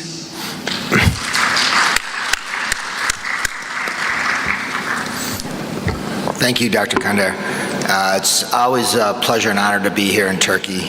This is definitely one of the best congresses that I attend every year, and I look forward to hopefully coming back and seeing you many times in the future as well. I'm going to be talking today about wearable technology in the emergency department and EMS, and this kind of goes a lot with the pandemic. It goes a lot with Dr. DeSoma's talk on telemedicine, because a lot of that has expanded very quickly over the last several years. My hospital does do something called mobile integrated health. And that's something where we use a lot of other providers to try to discharge patients home quickly, and oftentimes avoid admissions altogether. There's a program that our university is part of that has been at Johns Hopkins and Vanderbilt for many years, where it's called a hospital at home, where we'll discharge potentially 20% of the patients can be discharged at home rather than admitted. And we'll talk about the wearable technologies and things that are in there. I also have advised to several different technology firms, and a member of the American College of Emergency Physicians Innovations Committee, and also their task force looking at the future of emergency medicine. And I also work as a medical director of an ambulance company that's pretty innovative as well. What I want to talk to you about today is kind of the technology that's evolving very, very quickly. And one of the things that happens is we as emergency physicians don't really get any specific training on these things. And the changes are happening very quickly.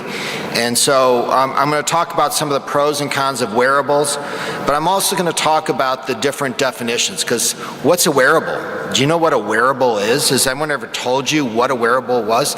Well, there's a lot of different things, and we'll talk about wearables. We'll talk about carryables, things that you can carry, and then we'll talk about portables.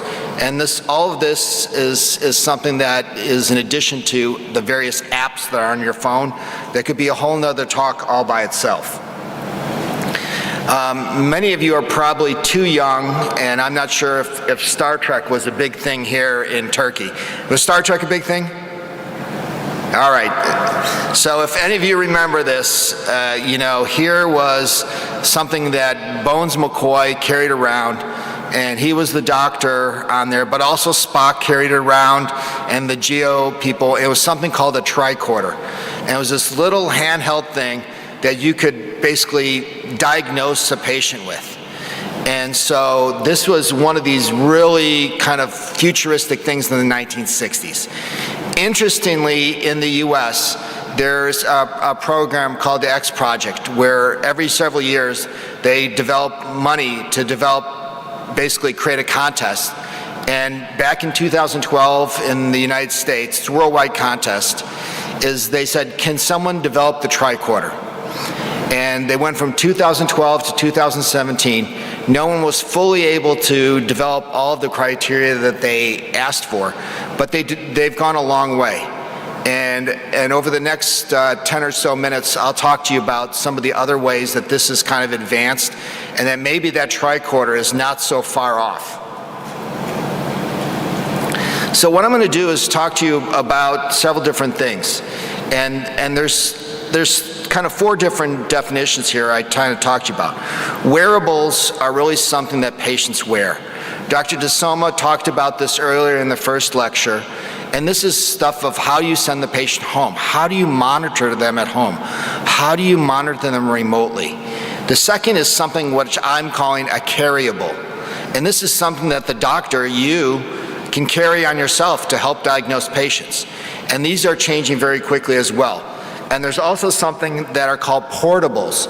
And these are things that used to be large, like labs, like ultrasound machines, that are becoming very, very small, and that you can carry in your pocket or in a backpack or carry on a cart and actually deliver care bedside, where oftentimes this care used to be required. You draw blood, send it off to a laboratory that might be in another building, and your results might not come back for an hour or 2. So a lot of this is changing very quickly, and there's obviously applications that are on your phone for pulse ox, for pulse, for rhythms. All of that exists right now. One of the things that's happened in the United States that Dr. DeSoma's talked about is happening in Italy is that there's now developing a payments strategy for wearables. And this is called remote patient monitoring, where we monitor patients' weight, their pulse oximetry, their blood glucose. Their blood pressure monitors are now coming forward. Apnea monitors, heart monitors, and specialized monitors actually for dementia and Parkinson's disease at the same time. Furthermore, a lot of these now link in with breathing apparatuses that people have at their own home, and there's even remote fetal monitoring that is all being done on a remote basis, and in the United States, it's being compensated for. One of the biggest challenges we've had in the United States is actually getting the physicians to actually use this. So certainly there's a payment methodology, but the payment methodology in the US was so low that the doctors didn't think it was worth their time. So one of the things that's happened over the last year is they've actually increased the payment rate for these services by up to 50%. So time will tell whether there'll be more physicians using this technology here in the near future. Then, of course, there's obviously these smartwatches. How many of you guys have an Apple Watch or a Fitbit or something like that? Yeah, just wait. It's coming fast. But, this has changed very, very quickly. One of the things that Apple Watches and even Fitbit now advertise is they can diagnose arrhythmias. And, now they just introduced this past month in September the Apple Watch 8. I remember when the first Apple Watch came out, and I thought it was pretty cool. Well, the 8's a lot cooler. And the technology has obviously increased. When the Apple Watch 4 came out, it said, we can diagnose atrial fib. Well, it really wasn't that good, quite honestly. Some independent studies show that it was accurate about 1 in every 3 times, about 34%. The issue with the Apple Watch 7 and now the Apple Watch 8 is, according to Apple, that detection specificity is up to 99.3%. So the technology is changing very, very quickly. And the Fitbit accuracy rate is up to 95%. So these things are changing very, very quickly, and these are available to all patients. And how many of you have had patients come in and said, I think I have atrial fibrillation because my watch told me so? Have you seen that here yet in Turkey?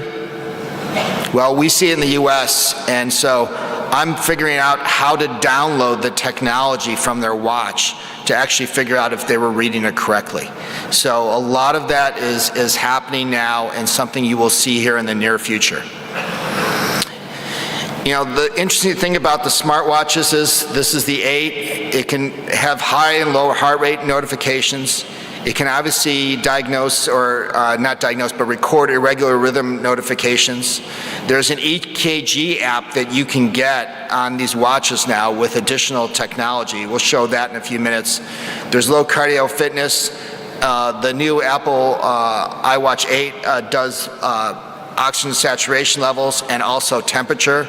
And there's even a fall detection monitor that you can get to older patients. If they fall down, it will potentially help notify emergency services. One of the things that we do see in the United States quite a bit now is glucose assessments and LVADs or LVADs, or left ventricular assist devices.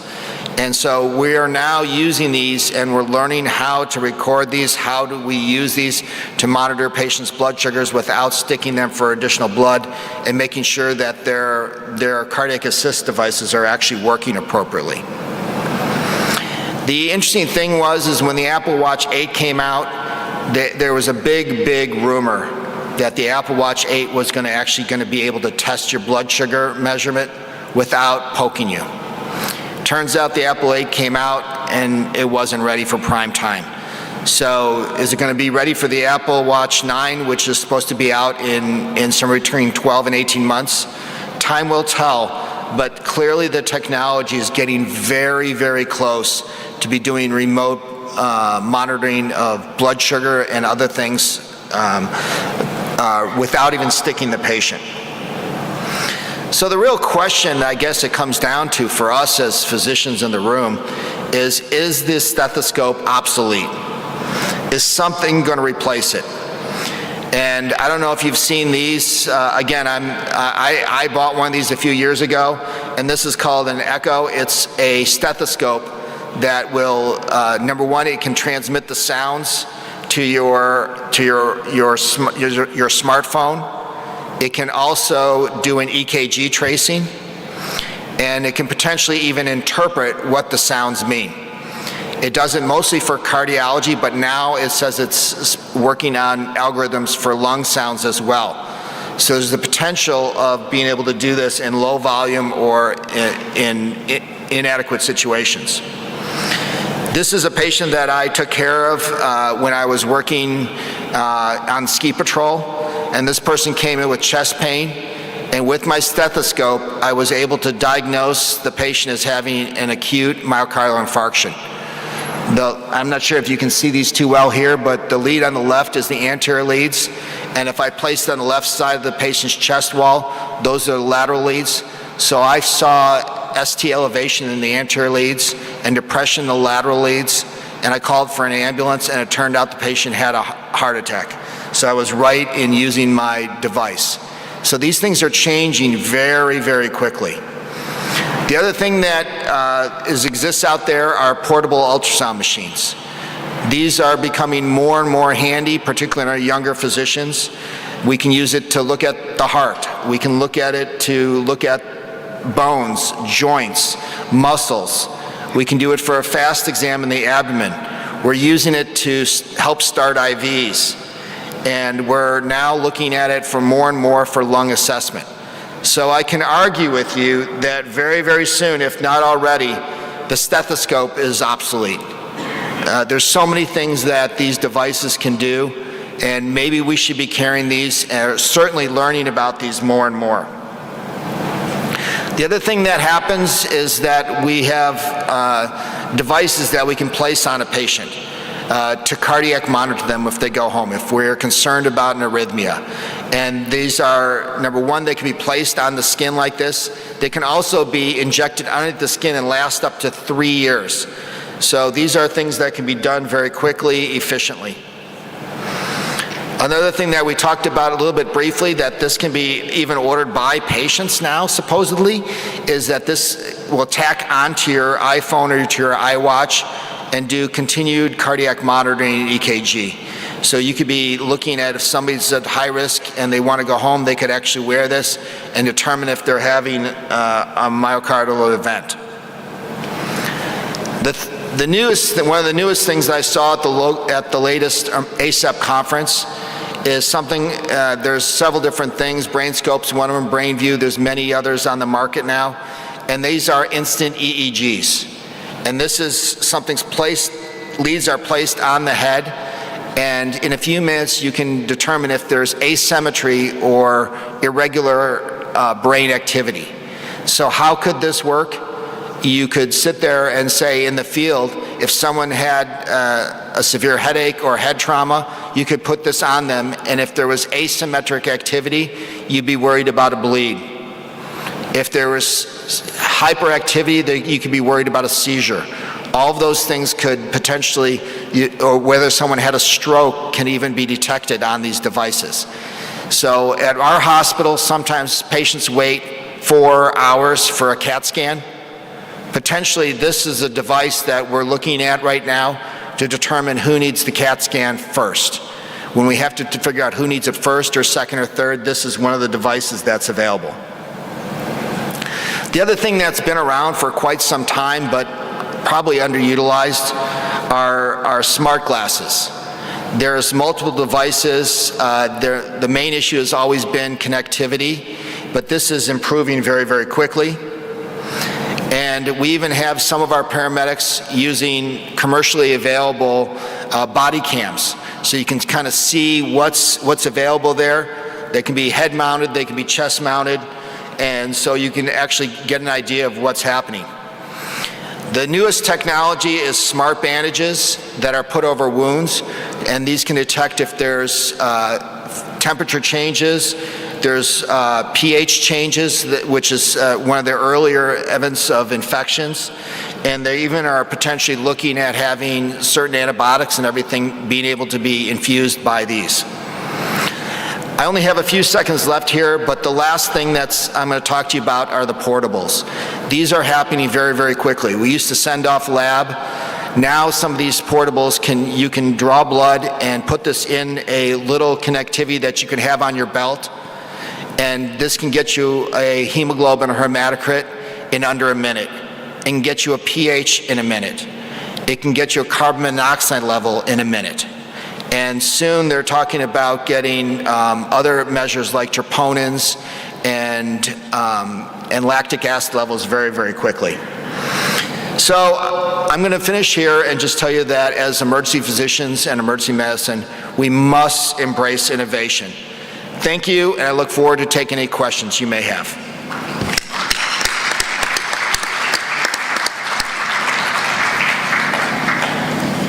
Thank you very much, Paul. Thank you very much, all the speakers. We have something like 9 minutes for discussion and questions. So if there is any question from the audience, and while somebody, yes. Let me ask you, Paul, first question about technology.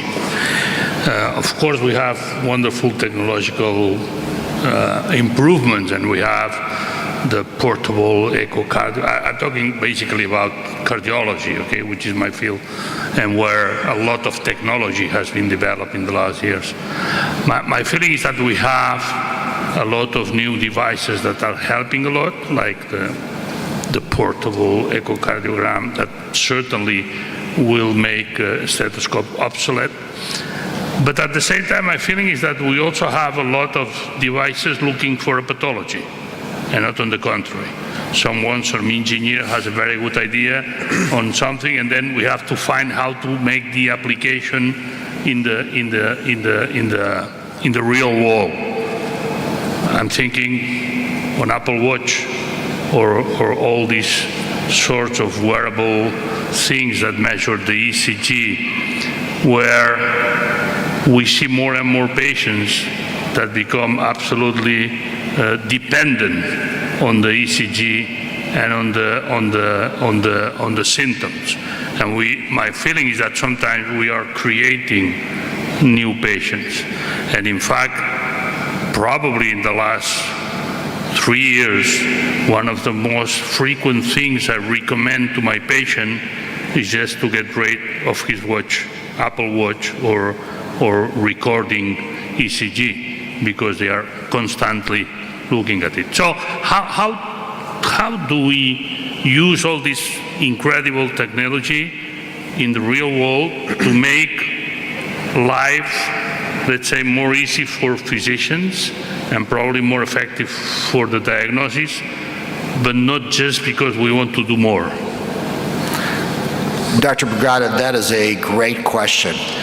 And I think this is one of the challenges we face, is that we don't have the training on these devices. And we don't know how accurate they are. And so one of the problems that I've seen so far, and along with your lines, is someone says, I think they came to the emergency department and says, my Apple Watch told me I was in atrial fibrillation. And we downloaded it, and it turns out they were not in atrial fibrillation. We watched them in the emergency department soon, but when we got to look at their tracing, their watch was on very loose, and it was bouncing around. And when it bounced around, it looked like it was irregular. So I think one of the things that we have to do is we have to educate our patients. We have to work with our manufacturers. Our manufacturers have to work with us, because some of these things are very good. There's great technology there, but again, it's how do you use this? How do you not create new problems or new diseases that don't exist? And I think that is one of the challenges that we're going to have to work together as a specialty. We're going to have to talk about this, of what we, of doing more studies on these, but also to make it easy for us to interpret this, is how do you get this off of somebody's Apple Watch if they have it? I don't know if too many of us have ever looked at that. And I think that's something that needs to be part of our training as we go forward, is how do we use this in an effective way? Did that answer your question? Sure. If I can, how do you perceive that we are going to arrange the legal issues that will come with that? Because many patients, when we give them a home monitoring system, whatever that monitors them, they are strongly believers that we are watching them 24 hours a day and that we will react immediately if something happens. And this is not true. We are not doing that. We are not going to do that. We don't have the capability to do that. And if, for whatever reason, we decide to do that, we will get big legal problems. How do you perceive that? Yeah, I think the legalities of how do we send these patients home, at least I can speak in the United States, is being worked out. And what we do is we do shared decision making with the patients. We give them options of what they can do or can't do, the advantages and disadvantages. Because, as you're right, patients think that if we're going to send them home, they're going to be monitored to the second every minute. And even if something does go wrong, they're still 10 to 12 minutes away from paramedics and an ambulance. So it is a problem as we go forward, but the technology is coming, and I think for us to sit back and do nothing is not the right thing to do. I think what we will have to do is potentially legislate, or certainly develop very, very clear communication to patients so that they don't we are all on the same page with what the potential risks and benefits are. Thank you. A question for Ariel.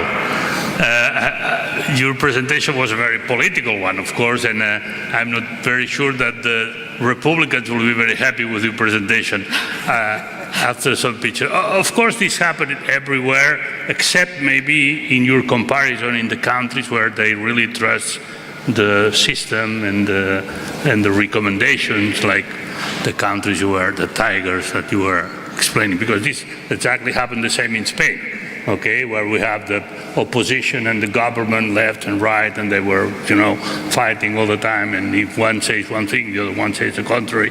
And so why the technicians, the physicians, the people that know is not taking the lead in all that? What are we doing wrong? We, the physicians, and the society, the scientific society, what are we doing wrong not to be able to manage and to really lead this type of circumstances? How can we do that? Well, I think the main issue comes down to creating like an institution at the top that can really provide transparent messaging to everyone, which doesn't allow for people to make their own path and do their own thing. So I think creating laws and fines for everyone to have a sort of unified response would be the best thing. Thank you very much. Yes. I have a question. Yep. Yeah, please. Ariel, I have a question. If you are the President of the United States, suppose that you will be the next president, how do you fix it? Because the system show of the rest of the world that the system isn't working well. You have the big numbers, the number one in the world about the effect of the COVID in the rest of the world. If you will be president, how do you change it? I think if I was president of the United States, it's a big statement, I would get rid of parties. Like, I would get rid of the Democrat and Republican Party. No, just kidding. I think that's a really big question and very important. I think really what it comes down to is having people trust their government, which is a big issue right now. And trusting your government comes down to believing that the people at the top deserve to be there. So having sort of like an educated elite, a technocratic elite, really would be important. And having that sort of partnership with your government and believing that your government is doing the best for the people. So that means the government needs to be investing in private companies to really get things done adequately and effectively, especially in a time of a crisis. And I think when you have those two things, I think the trust will follow. But yeah, that's what I think. Do we have Salvatore online? Yes. Emre, Salvatore is online? Okay. Can you hear us, Salvatore? Yes, yes. Can you hear me? Oh, hello. Let me ask you something about the monitoring of the patients with heart failure at home.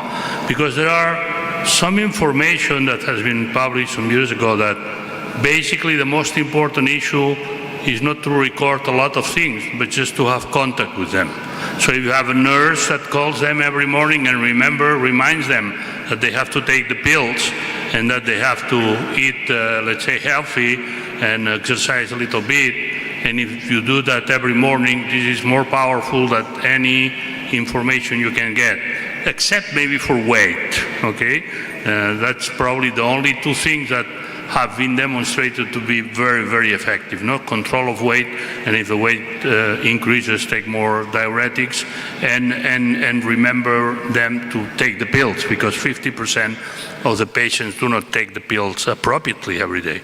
So how do you match that with the need of high technology, a lot of resources that are required, because if you want to go home to visit the patient, it is probably more complex than having the patient in the hospital, So and it becomes, we want to make it easy, but sometimes we are getting it more difficult, no? Yeah, thank you, Joseph. This is a very good question and allows me to, let's say, put the solution that we put into our telemedicine Italian program. I am a part of the government in trying to have a nurse station is crucial. And this is also a solution for your previous questions in terms of legacy issues. So if you have some nurses dedicated to control the system, is also making the possibility that you have less problem with the results, but as you pointed out, the most important solution is the satisfaction of the patients at home, to have somebody, and in our group it is the central nurse station. You know, in our recovery fund in Italy, 55% of the funding coming from European community will be invested in nurses system. So these nurses call the patients can absolutely improve the adherence to treatment. That is one of the most important reasons for patients to come back of worsening heart failure. But also, it is also important that people are very satisfied. We sent a questionnaire to our patients. After 2 months, they say, we are very happy because we feel somebody take care of us, you know, and this is really something that is the improvement of telemedicine. So you are absolutely right. Having a nurses station is going to be the solution in order to make people happy to be controlled. And I think this is really what we should definitely try to put into the system of telemedicine to make a kind of a bridge between patients. And as just to address the last point is the most important one. I fully agree with you. It's almost important to monitor heart rate, blood pressure, oxygen to saturation, but teaching the patients to take everyday weight is the most important part, because we know very well that before patients has acute episode, the raise in the weight due to congestion is always important. So just to conclude my part, you are absolutely right. The most important situation is to educate patients, to weigh themselves, and also I think that the possibility the patient feel somebody take care of him is also important, and this is the role of a nurses station. Thank you very much, Salvatore. Thank you very much. I have any question? Yes. Another question from participant? I didn't see. Ahmed, Dr. Ahmed, you have experience about application. What do you think for the future we can use in our practice? Technical.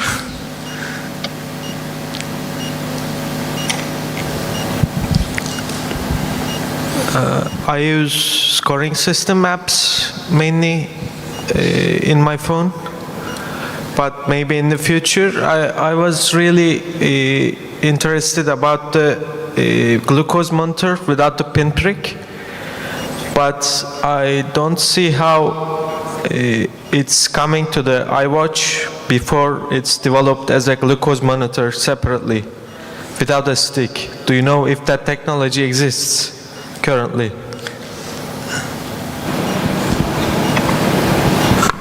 I don't know the accuracy. I know they're doing something right now. I know that was leaked from Apple, and they are working, I believe, with 2 other technology companies on this.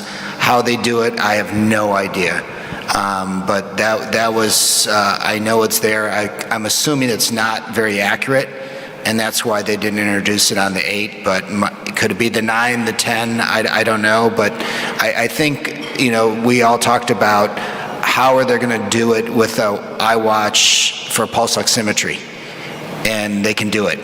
And now they're looking at blood pressure, and they're actually fairly accurate. You know, they're not super accurate, but they do exist. So I think, you know, the technology is coming very quickly, and my thought is if you can envision it, with the young people out there doing the advances right now, it's just a matter of time. Thank you very much. I think we haven't more time. We will finish.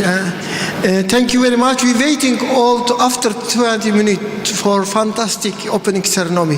Thank you very much for joining us. That they have in different fields. Let me introduce one of our speakers is Dr. Hikman Amarov. He is from Uzbekistan, and he wants to talk about the stent graft in emergency, challenges and achievements. Thank you, Doctor, for being here.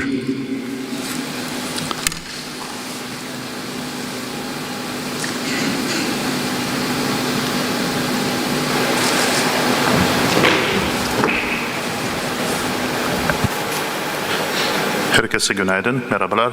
Esteemed Chairman, dear colleagues, thank you very much for having me here. It's a great honor and pleasure for me. And I would like just to present our small experience in stent grafting in emergency cases. So the frequency of the occurrence of the aortic disease continued to increase in our country too, and with an incidence of 5 to 10 cases per each 100,000 populations. So recently the global severity of the disease 2010 project has shown that the global case fatality rate for aortic aneurysm and aorta dissection increased from almost 2.5 to almost 3 per each 100,000 inhabitants within 20 years with a male prevalence.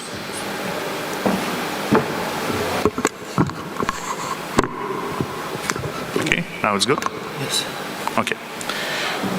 So, and as long as the issues of the abdominal aorta are more or less solved in our hospital, which is one of the biggest emergency hospitals in my country, we would like to focus our efforts on the ascending and the descending thoracic aorta, which so far is still issue to be solved and get to be closed. So we all remain the aortic wall histology and what the peculiarities it has and what a dissection can cause for the fatal catastrophe. And there are two main classifications of aortic aneurysms, as you know. There are by Stanford and by DeBakey. And mostly the aneurysm of the valsalva sinus, aneurysm of ascending, as I said, aorta, aortic arch, the descending aorta aneurysms, abdominal aortic aneurysm, and aneurysm of combined localization or general. And of course, it's caused to rupture and the very, very, very sudden death. So let me demonstrate some cases from our hospital. The 3 patients, mostly male, which referred us with several stages of the thoracic aortal aneurysms and what we succeed to do with them. So the first patient is a male, 40 years old. All the patients appeared to the emergency this year. So the male, 40 years old, with a periodic pain in the chest, increased blood pressure and infirmity. So, of course, it's male again and a beta blocker consumer and suffered in history chest injury due to the accident. This is just to be noticed. On the CT of the chest organs revealed aneurysm of descending thoracic aorta. So here we can see the aorta aneurysm is a sac formed. So here is a moment of the stent graft installation. You see the wire is inside the left atrium, and 22 G's grafting is going down. Hello? So after the stent graft installation, we got this picture. You can see the mesh of the aneurysm now is isolated from the general vessel. And you can see the contours of the graft. And this is the final result. You see the stent graft. So we succeeded to use only one segment. It's about 30 centimeters long. And on the descending, so it's type B by Stanford. And here is CT angio after the implantation of the stent graft. So patient survived.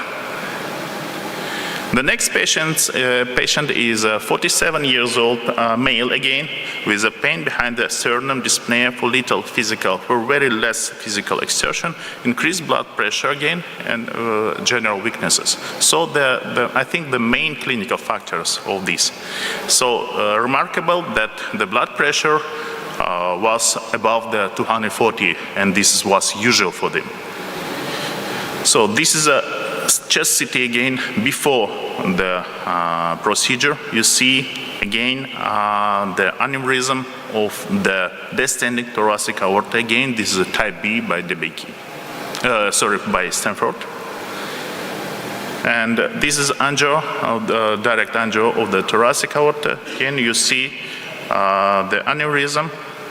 It's also mesh-like. And the wire provided. So in all cases, we use the transfemoral approach.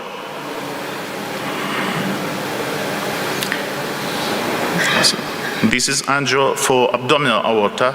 You see the aneurysm goes down for the infrarenal segment. Again, and this is after the stenting. And this is our third patient. It's quite young, 39 years old. The patient, again, with a pain behind the sternum, shortness of the breath, dyspnea after with a less physical exertion, increased blood pressure again. And so we diagnosed that there is a dissecting aneurysm of the thoracic aorta, type 2 by DeBakey, type B by Stanford, and sexual hypertension, and abdominal aortic thrombosis. And the remarkable that he has the ischemia of the left limb and right arm. So here you can see the arch and the blocked the truncus. Now it's restored.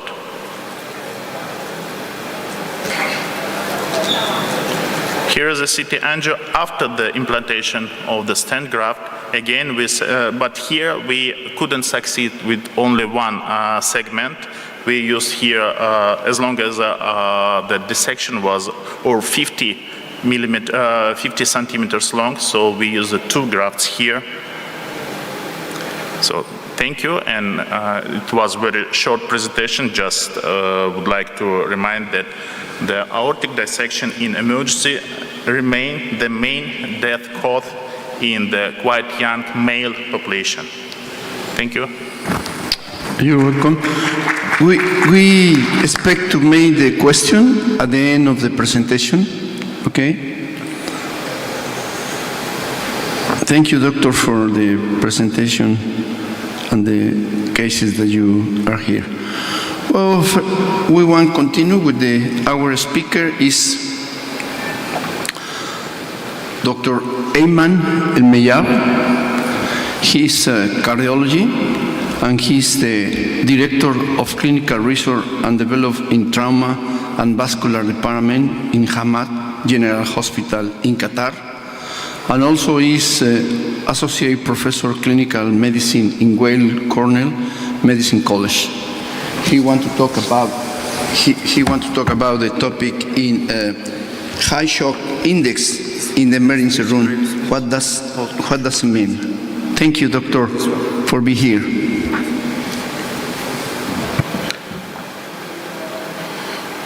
Thank you. Good morning. I am going to speak about the concept of using shock index in the acute emergency situation, and this can be in trauma patient or non-trauma patient, and acute medical condition as well. So shock index is a symbol. It is just divide the heart rate divided by the systolic blood pressure. So it can be from the first look, you can decide what is the shock index. For example, if the heart rate is 100, systolic blood pressure 100, This means shock index is 1. It is a physiological index that can easily obtain during the initial assessment for risk stratification and starting the treatment in trauma and non-trauma. However, there is some confounder that may limit the use of shock index in some situation. And to cover or to overcome this shortcoming, shock index can be integrated with simple point of care blood test or point of care ultrasound. So shock index can be used alone. You can depend on shock index alone as assessment tool. Some people can use the reverse of the shock index. They make it systolic blood pressure divided by the heart rate. Some people can use it as called delta shock index. Delta shock index means I will check the shock index now and after 1 hour and see what happened. The change is in positive or negative. And this delta or change is reflecting the severity and the outcome of the patient. Some people are using diastolic shock index. They are not using systolic. They use heart rate divided by diastolic blood pressure. But this one is especially important if you are looking for the vasodilatation effect, especially in case like sepsis. So we are not going to talk about any one of this. We are talking about shock index alone, which is heart rate divided by systolic blood pressure. The second issue is to use a shock index as a part of a tool that happen in what this score called the ABC score.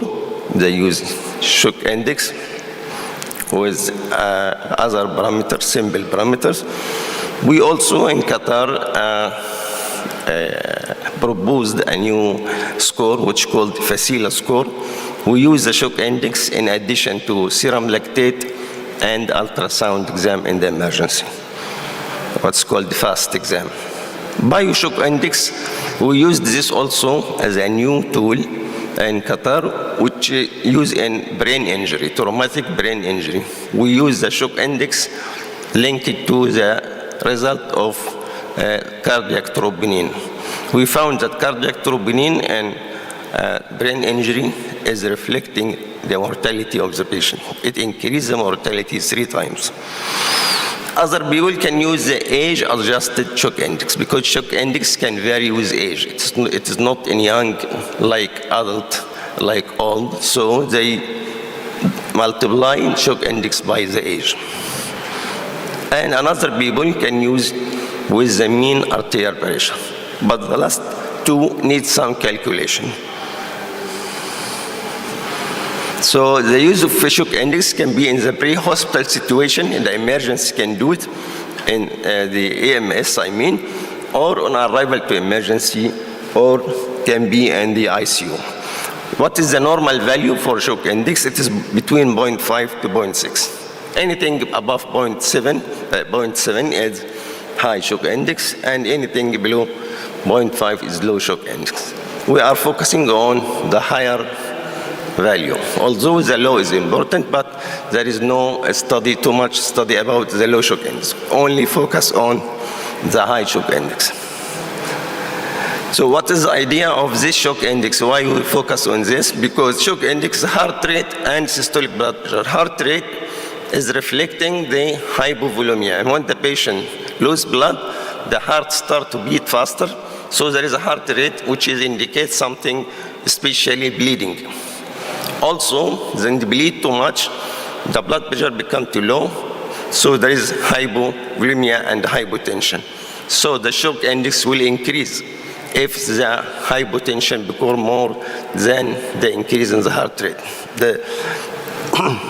So when we lose more than 30% of blood, according to the SALS classification, the mortality will increase up to 23%. So it is important to look for the heart rate and systolic blood pressure in the trauma patient. So we use the shock index in chest trauma. And we classify patient who has less than 0.8 and more than 0.8.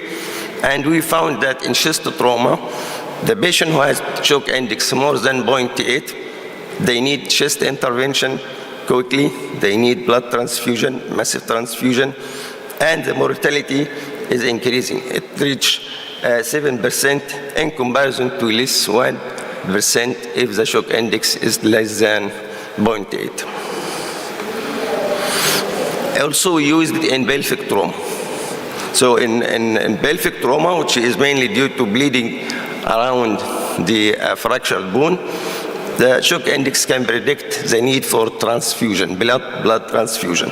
And it can predict early shock and correlated with the saturation and lactate. So we divide our patient here, but using cutoff of 0.9. So patient with pelvic fracture and shock index more than 0.9, they need massive transfusion in 8%, and the mortality increase up to 13%. And the predictive value of shock index, we can see the negative predictive value is 98%. So this means that if the shock index is less than 0.9, the patient will not need any transfusion. So you can rule out easily by using the shock index in pelvic fracture. Also, shock index is correlated very well with the amount of blood transfusion. And you can see from this figure how the need for transfusion is increasing with increase the cutoff of shock index. So 0.8, 0.9, 1, and so on. This means more need for blood transfusion. The second one is the integrated shock index. As I told you, there is what's called Facila score. Facila is coming from fast scan, shock index, and the serum lactate. So we have 3 parameters which can easily taken during the emergency triage. And in a few seconds you can get the result. And according to this, Facila score more than 4, it has higher mortality and also the need for Acil. The patient need to go for a surgery emergency and he needs massive transfusion, as you see in the curve. The increase in the Facila, the increase in the need for massive transfusion or any blood transfusion. Also, when we compare Facila with the other scoring like rapid or ABC score, we found that Facila have good area under the curve. So we already published this in the World Journal of Surgery. The bioshock index, I said in brain injury, we link the shock index with the troponin because we found shock index is not predictor in traumatic brain injury. But when we link it to the troponin, we found the mortality is very high.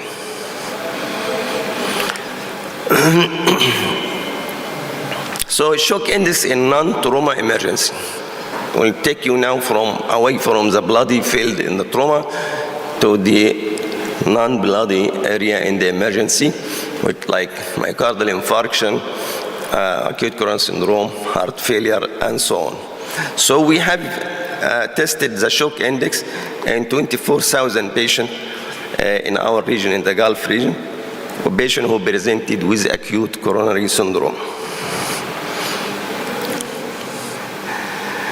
The idea that shock index is a predictor of microvascular damage and the extent of myocardial injury. It also predicts short-term and long-term mortality in ST elevation myocardial infarction. And also it increased the hospital mortality in non-ST elevation myocardial infarction with poor 5-year prognosis. Higher shock index may reflect the sympathetic overactivity, which is associated with fatal ventricular tachyarrhythmia, which is also a reason why high shock index can be associated with high mortality, because this means sympathetic overdrive, which can cause tachyarrhythmia and myocardial infarction, which is very serious. Elevated shock index is suggestive of more severe cardiac dysfunction.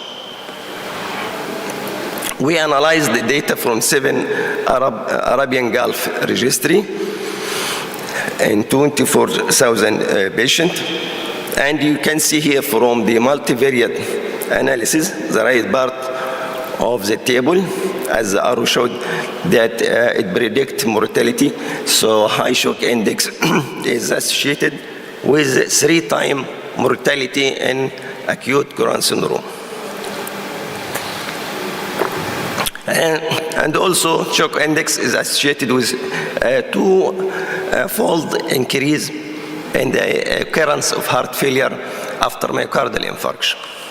And also it can be associated with 4-time occurrence of cardiogenic shock in patients with acute coronary syndrome. And this is just a curve to show you that we have tested this in STEMI and non-STEMI and in acute coronary syndrome. And you can see that the shock index is going up, then the mortality is going up. We also tested the shock index in patients with acute heart failure, and this is also multi-center, multinational observational study. And this was done on around 5,000 patients admitted with acute heart failure. The cutoff of shock index here was 0.9, and we compared those who had less than 0.9 and more than 0.9. And also we found that the symptom of the heart failure or the manifestation of heart failure, each manifestation is a severe manifestation is going with the higher shock index. And you can see pleural effusion, basal crepitation, ascites.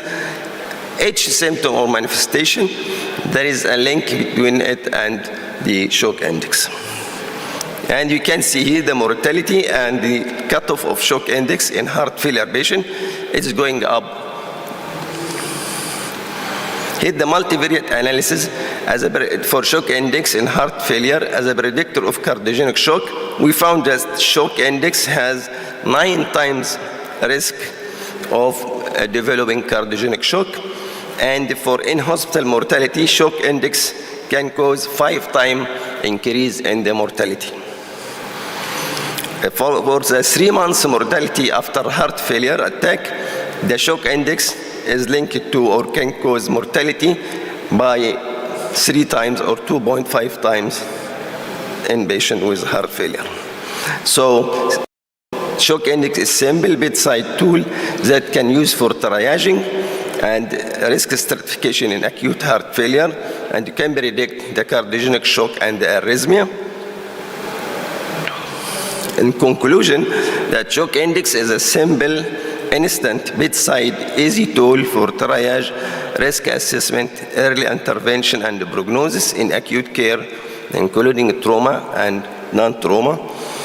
However, confounders should be considered and overcome. Confounders here mean that some people in trauma, for example, or myocardial infarction, they have severe pain. Pain itself can cause heart rate goes up, so it will increase the shock index, which is not reflecting the losing of blood. So this is a confounder. Also, if you give the patient inotropes before arriving to the hospital, this will increase the blood pressure, so it will affect the reading of the shock index. So there is some confounder you have to put it in your consideration. If the patient have beta blocker, for example, before the accident, the heart rate will not go up, so the shock index will be affected. How to overcome this? As I mentioned, to link with other simple tool, which can be done immediately. The point of care lactate, it can be done in 1 minute. So this is a simple guide to save time, cost, and lives. And thank you. Thank you, Dr. Heyman, for the excellent presentation. And we want to continue with our next speaker. Is by Zoom. Is ready, Dr. I think is there.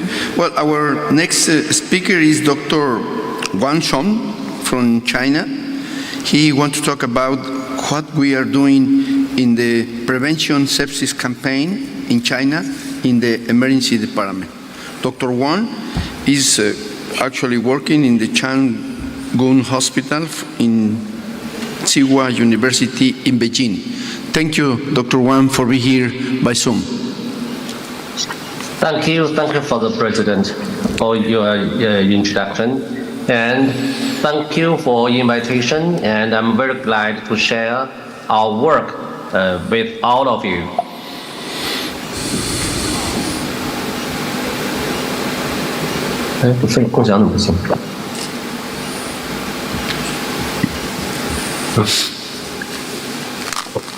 Okay, can you see the slide?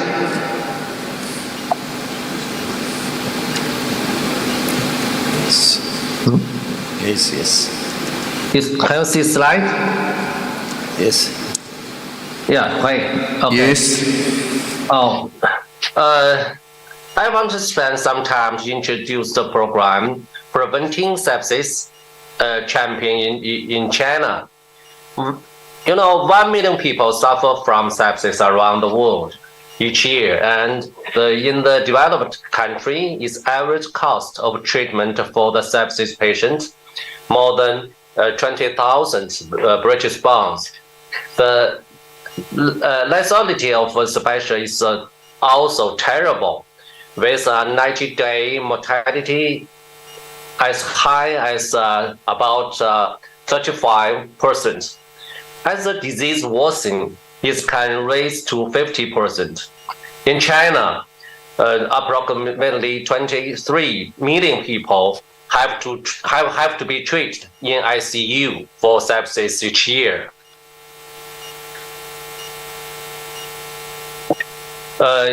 With the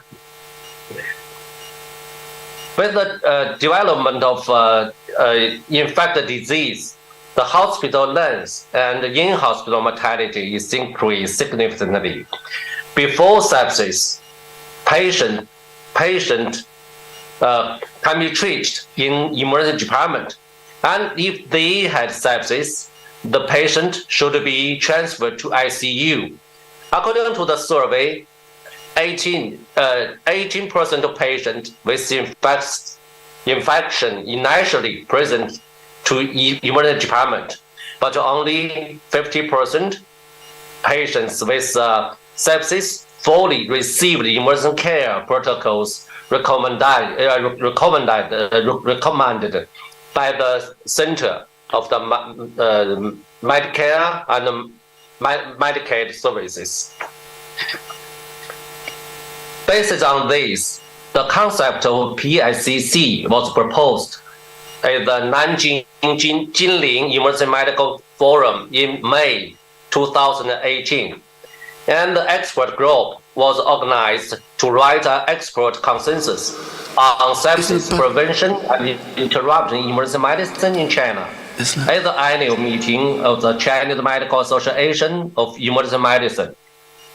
In June 2020, the consensus was published, and in August 2020, the PICC research consortium was formally established to carry out more extensive research on sepsis prevention and interruption, and the column on the topic was set up in the Journal of Clinical Emergency Medicine. Dr. Sean, can you pass the slides, because the slides is freezing? Can you pass the slides? Yeah. You are in the first one. Oh, is first one? Yeah. But, can you click for the next? Yes, but why I turned, but on my screen. Perhaps I share it again. Hold on.等一下，先把它关掉，能关掉吗？Share. Share the screen and then. Yeah. Okay.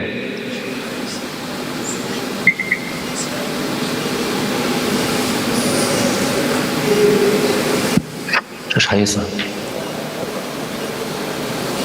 ？I'm sorry. Okay. Can you see? I see. Okay. Okay. 要不就别全屏了，全屏我估计它是不是就 Is it changed? Now we are I in see. the diagnosis of sepsis. Is the The eight? diagnosis of sepsis? Yeah, we are in the 8. Slide number 8. Okay. Yes. Is correct? Based on Sir, is correct? okay, the 8 is correct. Okay. All members are located in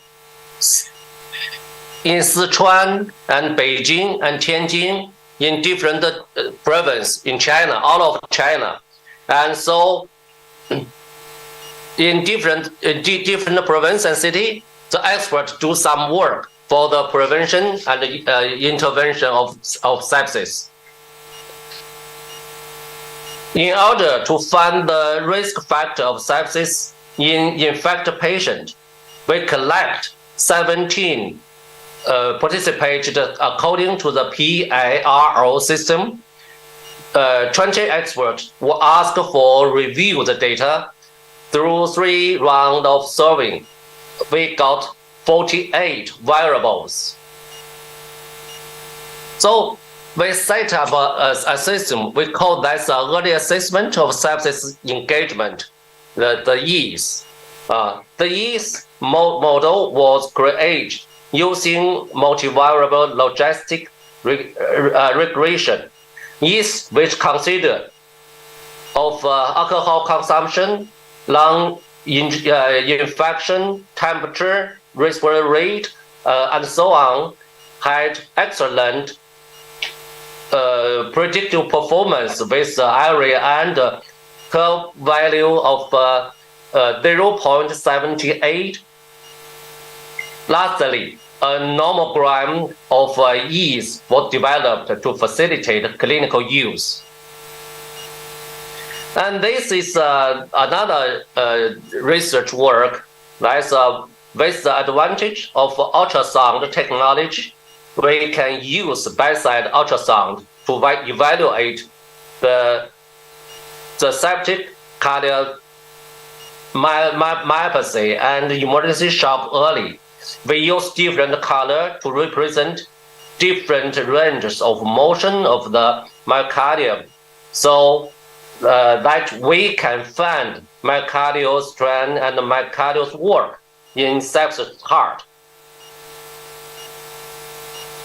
And next, now, there are many methods which can be used to interruption of the process from infectious to sepsis, such as the glucocorticoid, the Ustatine, and so on.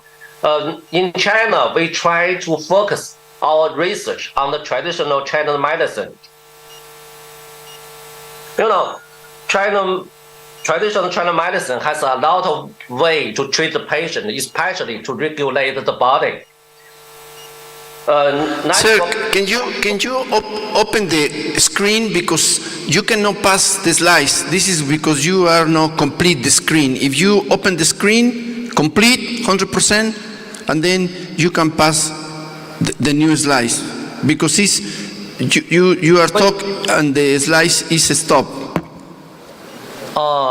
Perhaps something wrong with the internet, because my slide is turning. So how could I use the 那个给它关上，我把这个不全屏。Can you see the mode of the slide in this way?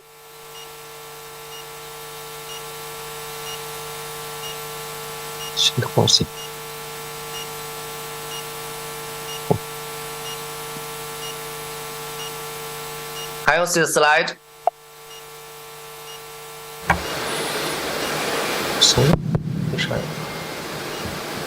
We can see the slide, but you need to pass the slides. Okay. Can you see the slide more? Yes. Okay. Perhaps we cannot use the full screen.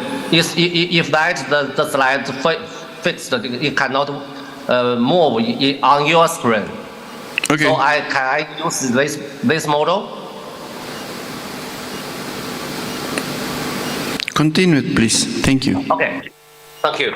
I'm very sorry. So in China, we have some traditional medicine to treat the sepsis and infection disease. Network pharmacology is the method of screening and exploring drugs in the short time and with high efficacy. Especially, it is a drug that responds to multiple targets or multiple drugs to the correspondent to one target, thus producing better therapeutic effect on the diseases. The disease target drug network diagram constituted by network pharmacology is in line with the idea of unity of the heaven to man in traditional Chinese medicine. We use the pharmacologic database and analysis platform of TCM system to the composition of 热毒宁 is a kind of Chinese traditional medicine, RDN, and we use GO analysis of chemical pathway enrichment analysis of the gene symbol associated with sepsis. We use molecular blocking and molecular dynamic stimulation to measure the binding tightness of the stability of the quercetin and sepsis target molecules. And finally, we found that the quercetin, one of the compounds of 热毒宁, can protect endothelial cell with the PI3K AKT pathway acting on AKT1 in sepsis state. And as confirmed by Western blot and cellular immunofluorescence PAK2 and PI3K level increase and apoptosis associated protein level cascade 3 expression decreased in LPS-induced sepsis cell after the addition of 热毒宁 intervention compared with the sepsis group. And another research is routine can prevent septic cardiomyopathy by reducing mitochondrial damage in cardiomyocyte and inhibiting cardiomyocyte apoptosis. A result had republished in the journal Frontier in Physiology in 2022. And we have some basic research. Glycocalyx is the multifunctional layer in Valley-like cellular structure covering the surface of the endocellular cell, which can regulate leukocyte adhesion, migration, and inhibit intravascular thrombosis by affecting microvascular tone and regulating endothelial permeability. And it is a key factor in the regulation of intra and extravascular fluid balance. The glycocalyx catabolic fraction was elevated the patient with sepsis compared with those with no septic infection. Silicon-1 was moderately associated with albumin damage, oxygen index, and duration of the invasive mechanical ventilation. And HS was associated with oxygenation index and calculative positive fluid balance in the first 3 days of ICU admission. In mechanism of endothelial barrier injury, glycocoagulants change from infection to sepsis. Destruction of glycocoagulants by autophagy in sepsis. In sepsis, stage 3 mediate autopsy leading to the degradation of glycocoagulants in endothelial cell. We have another research about involved PIRK1 and the iron death in DC cells in sepsis. So this is the Long River in China. We call it the Yangtze River. It's a very famous river in China. In our mind, the infection is the start of the response of the body, but it's small. According to the water down to the river to the sea is become very large. With the release of the sepsis 3 guidelines, the diagnostic value of organ dysfunction in the course of the disease has been emphasized more clinically, which is summarized a life-threatening organ dysfunction caused by the dysfunctional response to the organ to infection. However, there are many pathophysiological aspects in the process from infection to sepsis, which make it possible to prevent and interrupt sepsis in emergency department. The pathophysiological mechanism involved the progressive from infection to sepsis are extremely complex, covering immunodysregulation, inflammation factor storm, vascular endotracheal damage, capillary leakage, microcirculation, coagulation, and many other aspects. The main studies in our group currently include regulation of immune response, barrier protection of endothelial cells. In order to ensure the implementation of the program, we also structured a platform. We share our project philosophy with our colleagues through events such as Talking Inflammation Storm and Sepsis Prevention and Intervention Summit. Also, we have established a special research fund in Tsinghua University to provide research support and collaboration opportunity for more colleagues. In order to publicize our work, we have opened an official account on WeChat and established a website to publish information in time manner. We also set up a column on sepsis prevention and interruption in the Journal of Clinical Emergency Medicine. So I want to spread the concept of the sepsis prevention and interruption into all of China and all of the world, because it's very important for the patient with infection to prevent their from the sepsis and prevent their from the death. And I hope cooperate with all of the experts in Europe. Thank you for your attention. Thank you, Dr. Swan, for your presentation. We open the question. If you have for the public any question, please raise your hand. All of you who are in the emergency room, raise your hand who were in the emergency room. Just one? Okay, go ahead. Thank you, Doctor, for your nice presentation. I have two questions, one for Dr. Alimov and another one for Dr. Ayman.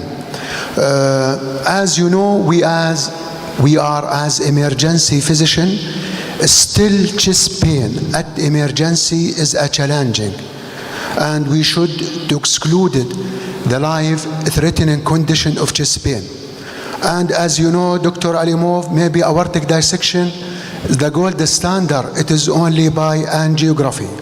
My question, after we excluded of acute coronary syndrome, it is from your experience as a stent graft, each patient with chest pain, he should to do CT angio, or it is dependent on the cases? This is my question for you. And for Dr. Ayman, I'm very happy about your lectures. My question for you, if the patient inserted intraventricular device defibrillator, the shock index, it will be accurate or there is special consideration? Thank you. First of all, come and sit.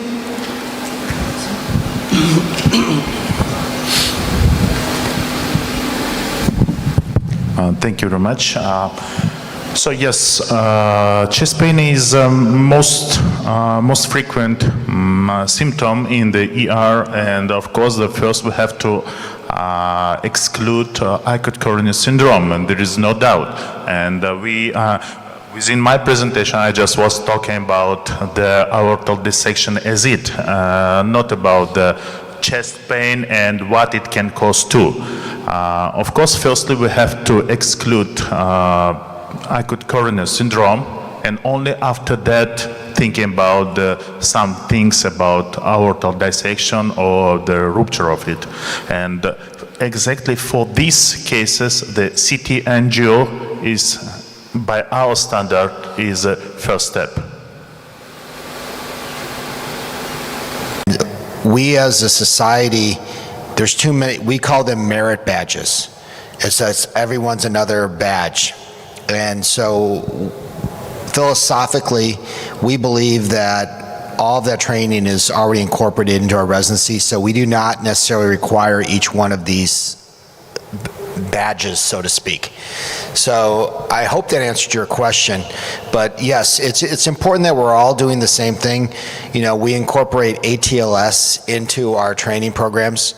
We obviously do ACLS, we do periodic updates for all of our doctors, not just our doctors in training, but our doctors beyond training. And so once they get certified in emergency medicine, you know, every 7 to 10 years, they have to recertify. This used to be a big problem for us in the US, but now what we do is we do a little bit each year. And we find that to be a better situation than having to retake a test every 7 to 10 years.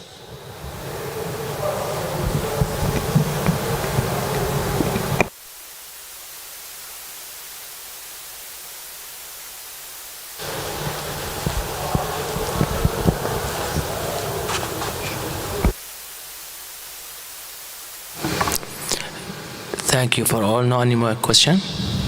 Thank you for all.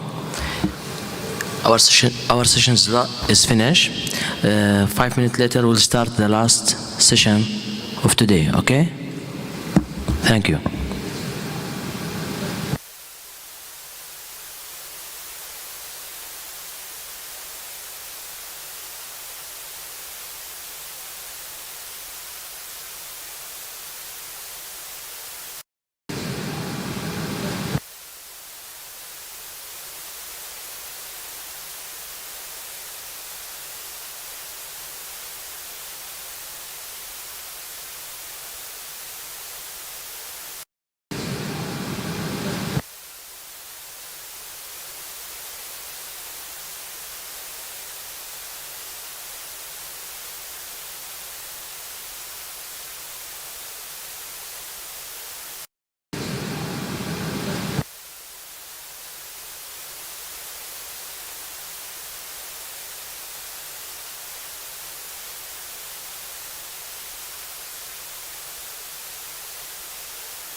Ben de ilk defa bu proje vasıtasıyla yürümeyi ön plana çıkarttım. Ben çok teşekkür ediyorum. Çünkü projenin katkısı gerçekten çok önemli bir sosyal proje.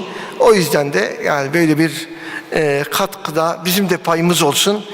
Atuder'le birlikte böyle bir çalışmayı da yaptığınız için ben firmaya özellikle çok teşekkür ediyorum ve şükranlarımızı arz ediyoruz. Çok teşekkürler. Şimdi evet. Yürümek önemli, biliyorsunuz. Açılışta 2-3 defa yürümekten bahsettim. 20 yıldır beraber yürüdük biz bu yollarda var. Şimdi Liverpool, biliyorsunuz, asla yalnız yürümeyeceksiniz, onu göstermiştim. Yürümeyi nasıl yaptığınız önemli. Bu yüzden de özellikle bu bölümü de hani acilleri nasıl adım adım inceleyebiliriz, başka bakış açıları sunabilir miyiz? Onunla başlayacağız. Evet arkadaşlar, şimdi hepimiz acilde yıllarca birçok şeyle karşılaşıyoruz. Ama mesela saatlere göre acil başvuruları nasıl? Mevsimlere göre acil başvuruları nasıl? Yaşa göre acil başvuruları nasıl? Hangi mevsimde hangi hastalıkla daha çok karşılaşıyoruz? Peki buna göre bir dizayn yapılmalı mı? Acil servisler buna göre yapılandırılmalı mı? Bunlar çok önemli konular. Örneğin bizim hepimiz bildiğimiz bir konu vardır. Yaz aylarında bizim ortopedi yataklarına ihtiyacımız vardır. Ve ortopedi hastalarıyla uğraşırız. Ama kış aylarında da bizim bekleyen koa hastalarımız vardır. Koa hastalarını yatırmaya uğraşırsınız. Ben o zaman öyle flexible bir hastane olmalı. Yani bizim yazın ortopedi yataklarımız artmalı. Kışın göğüs hastalıkları yataklarımız artmalı gibi flexible acil modellerin oluşturmamız lazım demiştim. Şimdi onlarla ilgili de bazı konuları burada irdelemiş olalım. Bu yayını hazırlarken gerçekten biraz hani rastlantısal oldu diyelim. İlk çalışmamız da Aksaray Üniversitesi Tıp Fakültesinden, Sayın Dekanımızın fakültesinden çıktı. 5 yıllık süre içinde acil servise başvuran hastalar, miktar ve çocuklar incelenmiş. Çok önemli. %50 erkek, %49 bayan. Yani hemen hemen eşit. Burada ciddi bir şey görüyoruz. Ve yine de hiç aslında tahmin etmedim. Mesela ben burada bir anket yapsam en çok hangi yaş grubu başvurur desek o kadar belki de tahmin edemeyeceğimiz bir şey. 10 yaş altı en fazla. Halbuki çocuk acil farklı bir konuma alıyoruz. Burada beklediğimiz yaş yüzdesi aslında bakarsanız yani biz geriatrik acillerin çok daha fazla olduğunu düşünüyoruz. Ama neden böyle oluyor? Çünkü geriatrik acil muhtemelen çok daha fazla zamanımızı alıyor. Yatak doluluğunu oluşturuyor. Yoksa burada bir anket yapsa eminim ki en çok %60 yaşın üzeri olarak çıkacaktı diye düşünüyorum. Bunun dışında yine dikkat çekici bir şey var.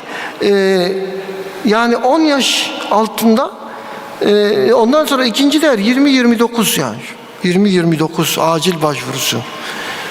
Bunlar üzerinde düşünmemiz gerekir. Tabii bunu yeşil alana göre falan hesaplamak lazım. Hepimizin tahmin edeceği, doğru tahmin edeceği bir şey var. En çok başvuru 16-24 prime time. Peki bundan nasıl bir sonuç çıkartalım? Bakın burada da flexible yani esnek çalışma saatleri oluşturulması lazım. Yani 16-24 teki ekip daha dinamik, sayısı daha fazla, daha güçlü bir ekip olması lazım. Burada bir sürü ana bilim dalı başkanı ve idareci arkadaşlar var. Onlara söyleyeyim. Bu istatistikler önemli istatistikler. Hepimiz yaşıyoruz bunları. 16-24 arası. 16-24 arası en çok ihtiyacımız var. Nöbeti ona göre ayarlayalım. Ki ben bunu yapmıştım. Nöbet usulünü şöyle yapmıştım. 8-16, 16-08. Böylece 16 ile 24 arasında 2 kat nöbetçi olmuş oluyordu. İlk uygulayan benim yani bunu. Uzun yıllar önce tabii. Bunun dışında tabii hepimizin tahmin ettiği en çok yeşil başvurusu oluyor. ve en az gerçek acil çok az. Binde 3 yani. Binde 3 gerçek acil. Çok düşük. Ama maalesef yeşil alan başvuruları çok ciddi boyutta. Bunun üzerinde de çok analiz yapmamız lazım. Çünkü acil servislerin eğitiminden tutun yapılanmasına kadar bunlara dikkat etmemiz lazım. Bir de çok önemli yine bahsettik mevsimsel aylarla ilgili başvuru oranları genellikle hep Ocak ayının yüksek olduğunu biliyoruz. Pandemiden önce, pandemiden sonra bunları da gördük. Peki hastalık gruplarına bakarsak acilde en fazla gördüğümüz hastalık grubu solunum sistemiyle ilgili. Bunu her zaman zaten biz de görebiliyoruz. Bunun dışında yine öne çıkan kardiyovasküler sistem var ve buna göre de tedbirlerin alınması, solunumla ilgili acil servis yapılanmaların ön plana çıkartılması, ayrıca eğitimin tedavilerinde bu konuda mutlaka göz önüne alınması lazım.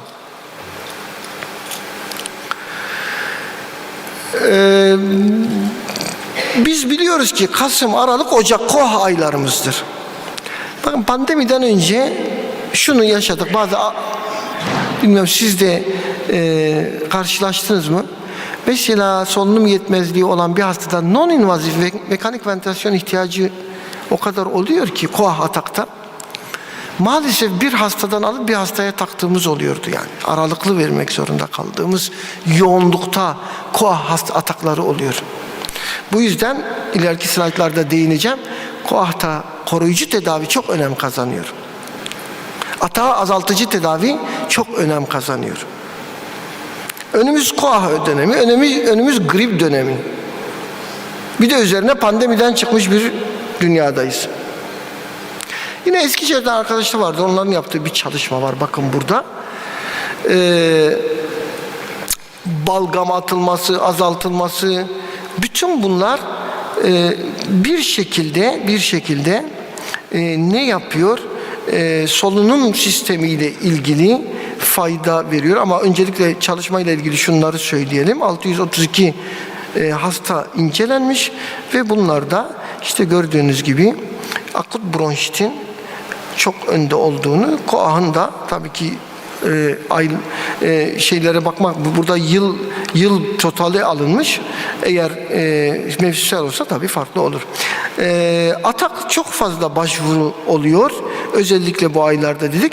Bunun dışında da akut bronşit en sık karşılaştığımız gruplardan biri. O yüzden atak tedavisinde bazı ilaçların yeri farklı oluyor. Pek kullanmıyor olabiliriz. Ben burada atak tedavisini söylemeyeceğim ama özellikle asetilsisteinin askorbik asitle birlikte KOH alevlenme oranını azalttığını görüyoruz.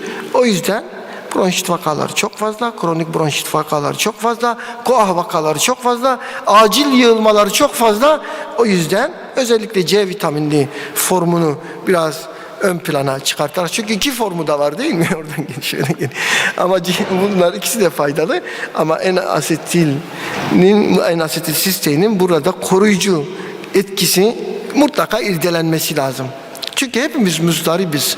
KOH hastalarını yatıramamaktan, ataklarıyla uğraşmaktan ve bizi böyle bir kış bekliyor şu anda. O yüzden yeterli solunum cihazı hiçbir yerde olmuyor. Yani ne kadar olsa o kadar hasta oluyor. Yine böyle bir çalışma yapılmış, meta analiz bu. Akciğerde oksidatif hasarı azaltarak akciğer fonksiyonu ve serum antioksidan seviyeni arttırdığı gösterilmiş. Tabii meta analiz olması daha bir değer katıyor. Üstelik 2022'de yayınlanmış bir çalışma bu. Araya karışmış bir şey mi bu ya? Dur bir dakika, nereye gittik biz? Emre, biz nereye gidiyoruz? Geriye şöyle gidiliyor. Dur karıştırmayalım. Geriye gitmeyi buldun mu?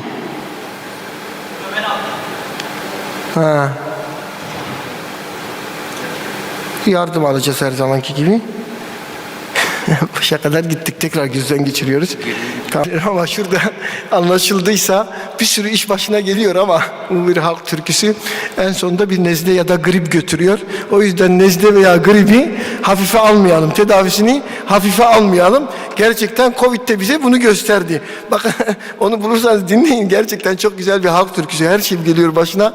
Adamın akciğeriyle ciğer böbreğini de alıyorlar, kanser diyorlar ama bir grip götürüyor. O yüzden kışa hazır gidiyoruz, gribe gidiyoruz.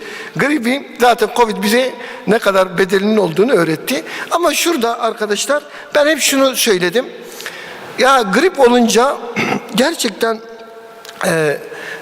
vücudun direnci çok önem kazanıyor. Bunu hatırlarsanız Covid'de aslında birçok defa ya medyada da gazetelerde de ilettim. Birçok şey söylediler tedavide. Klorokin verdiler, favipiravir. Ben hep itiraz ettim. Onun için başıma geliyor her şey. İtiraz ettim. Dedim ya bununla ilgili bir çalışma yok ki. Nitekim sonra kaldırıldı. Bütün yapılan tedaviler 2 yere dayandı. Bakın 2 yere dayandı. O 2 yerden birisi sizin aldığınız virüs miktarı. Ne kadar aldın muhatap olun. İkincisi sizin vücudunuzun direnci. Peki vücut direnci nasıl olacak? Dinleneceksiniz, besleneceksiniz. Semptomlarınız kontrol altında olacak. Semptom kontrol altına almazsan vücut direnci olmaz. Ama biz ne yaptık? Semptomatik tedaviyi göz ardı ettik. Oysa mutlaka semptomatik tedavinin çok iyi bir şekilde yapılması lazımdı. O yüzden arkadaşlar burada grip özellikle ciddi bir hastalık, ölüme de sebep olabilir. Burada çok dikkatli olmamız gerekiyor. Bağışıklık sistemi zayıflamış kişilerde, kalp, akciğer, böbrek fonksiyonları bozuk olanlarda, tabii böyle pandemilerde sapasağlam durumlarda da bununla karşılaştık. Yani ben daha önce İstanbul'a giderken Ok Meydanı'nda çalıştım bir dönem. Öyle haftada 2 gün. Sonra işte İstanbul'dayım. Hiçbir şey yok. Arabada bazı çizikler olmuş maliyetini anlatıyor. Çizikler olunca da boyadık arabayı. Boyayınca ne yapacağım? Araba yok. Ne yapacağım? Metroya bineceğim. Metroya bindim.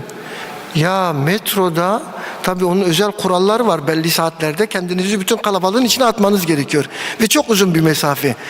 Yani orada gribi hayal edemedim. Yani grip, bir pnömoni hayal edilemez. Yani bu nasıl bir ortam? Yani tabii ondan sonra hastaneler dolar taşar.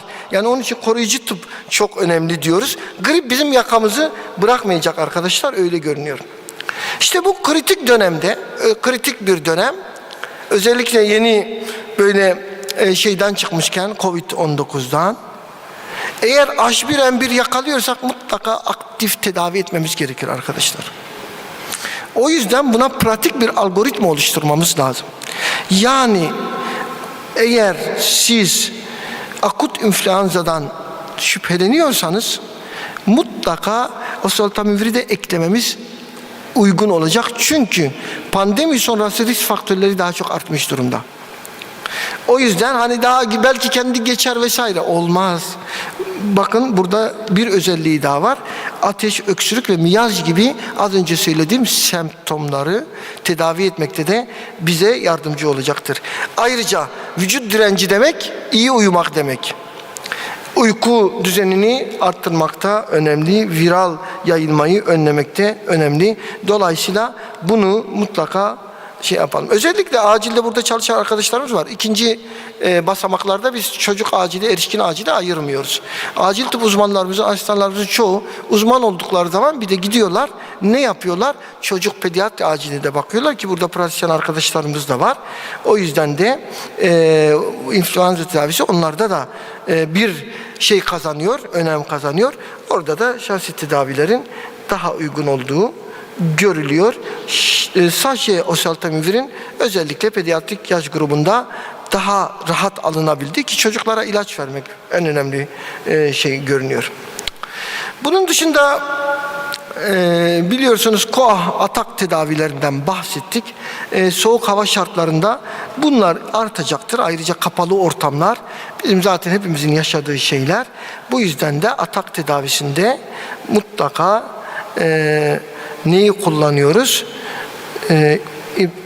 İpratropium bromürle salbutamolu, tabii onu biliyorsunuz, hemen anlıyorsunuz ne dediğimi. Bunları diğerlerine göre daha etkin oldu. Hepimiz kullandığımız için biliyoruz. Sadece belki hani isimler aşina değil, onu da çalışmalarımızla isimleri de biraz daha aşina hale getireceğiz. Özellikle GNA 2022'ye göre burada da hem acil servisteki tedavi açısından önem kazandığını, hastaneye yatışın azaldığını, ki az önce onu söyledim, yatak bulmak çok zor hastalarına. Hastaneye yatışı azaltan tedaviler bize çok faydalı. Bunları hiçbir zaman unutmayalım arkadaşlar. 2022 GNA'ya göre de bu tedaviyi yapmamız lazım. Yine GOLD'da da aynı şekilde her iki ilacın monoterapisine göre birlikte kullanımlarının çok daha uygun olabileceğini görüyoruz. Bu yüzden bunu öneriyoruz. Değil mi Ayşe Hanım? Doğru söylüyorum. Tamam. Mevsimler geçişlerden bahsediyorduk. Evet, acilde kış ayrı, yaz ayrı, bahar ayları ayrı. Bunları biraz daha toparlayacağız. Süreyi de düzgün kullanacağız. Merak etmeyin. Bunlar arasında hastalıkla hiç dikkatinizi çekti mi? Mesela ben bu soruyu vizitlerde soruyorum. Onu söyleyeceğim slaytlarda, ama giz kanamasının mevsimi var mı? Sizce? Mevsimi olur mu? Bazı hastalıkların mevsimi yok. Ama bazılarının var. Kimse bilemedi. Önceden biz biliyorduk. Gastrointestinal sistemin kanamalarının da bir mevsimi var. Onu da birazdan anlatacağım. Şimdi arkadaşlar, bu solunum yolları enfeksiyonlarında antibiyotik kullanımı çok tartışmalı, biliyorsunuz. Ülkemizde hep gündeme geliyor. Ama özellikle üst solunum yolu enfeksiyonunda bakteriyel eğer düşünüyorsak mutlaka antibiyotik kullanmayı unutmamamız lazım. Antibiyotik kullanımını azaltacağız diye de hastaların hayatını riske atamayız. Yani şimdi gereksiz hastaya antibiyotik vermek ne kadar zararlıysa gerekli hastaya vermemek daha zararlı. Gerekli hastaya vermemek ondan da daha zararlı. Onu iyi ölçümlememiz mutlaka gerekiyor. Çünkü biliyorsunuz ki siz de çok iyi yaşıyorsunuz. Bizim sepsis vakalarımızın çoğu pnömosepsistir. Ve üst solunum yollarıyla başlamıştır. O yüzden bu konuda çok dikkat etmemiz lazım. Yine çalışmalar bunu gösteriyor ki etkin sefodoksim en çok tanıdığımız 3. kuşaklardan biri ve oldukça etkili olduğunu deneyimlerinizde de çalışmalarla da görüyorsunuz. 3. kuşak antibiyotiklerin şöyle bir özelliği var. Hani gram negatif etkin ön plandadır. Gram pozitif etkinliği biraz zayıftır. Ama burada öyle bir şey görmüyoruz. Burada gram pozitif etkinliğinde güçlü olduğunu söylediğimiz ilaç grubundan biri. Özellikle az solunum yolu enfeksiyonlarında seçkin bir ilaç. Bunu da buradan tekrar söylemiş olalım.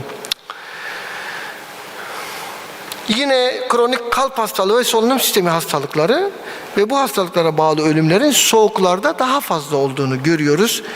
Bunun dışında da kazalar, düşmeler ve yaralanmalarda kış aylarında da bir artış görebiliyoruz. Peki acilde hemen her reçetede ne görebiliyoruz? Non-steroid antiinflamatuarlar. Bu yüzden de özellikle düşmelerde, çarpmalarda mutlaka reçetelerimizde oluyor. Az önce bahsettiğim semptomatik tedavide de mutlaka bu ağrı kesicilerin bir şekilde reçete edildiğini biliyoruz. Bunun için de tabii neler önemli? Hızlı etki etsin, yan etkisi az olsun. İki şey istiyoruz. Bir, hızlı etki etsin. İki, yan etkisi az olsun. Bunu incelemek lazım. Burada da işte görüyorsunuz, gerçekten 1909 hasta bu konuda parasitamolle kombinasyonun daha iyi olduğu gösterildi. O yüzden de dexketoprofen trometamolla birlikte kombinasyonun etkili olduğu ve bizim de deneyiminiz var zaten, ben soruyorum. Bu konularda iyiyiz. Bunun dışında alerjik problemler bizi ilkbaharda bekliyor. Alerjik rinit, alerjik solunum yolu problemleri ve astım dahil, onlar da şeylerde görüyoruz arkadaşlar.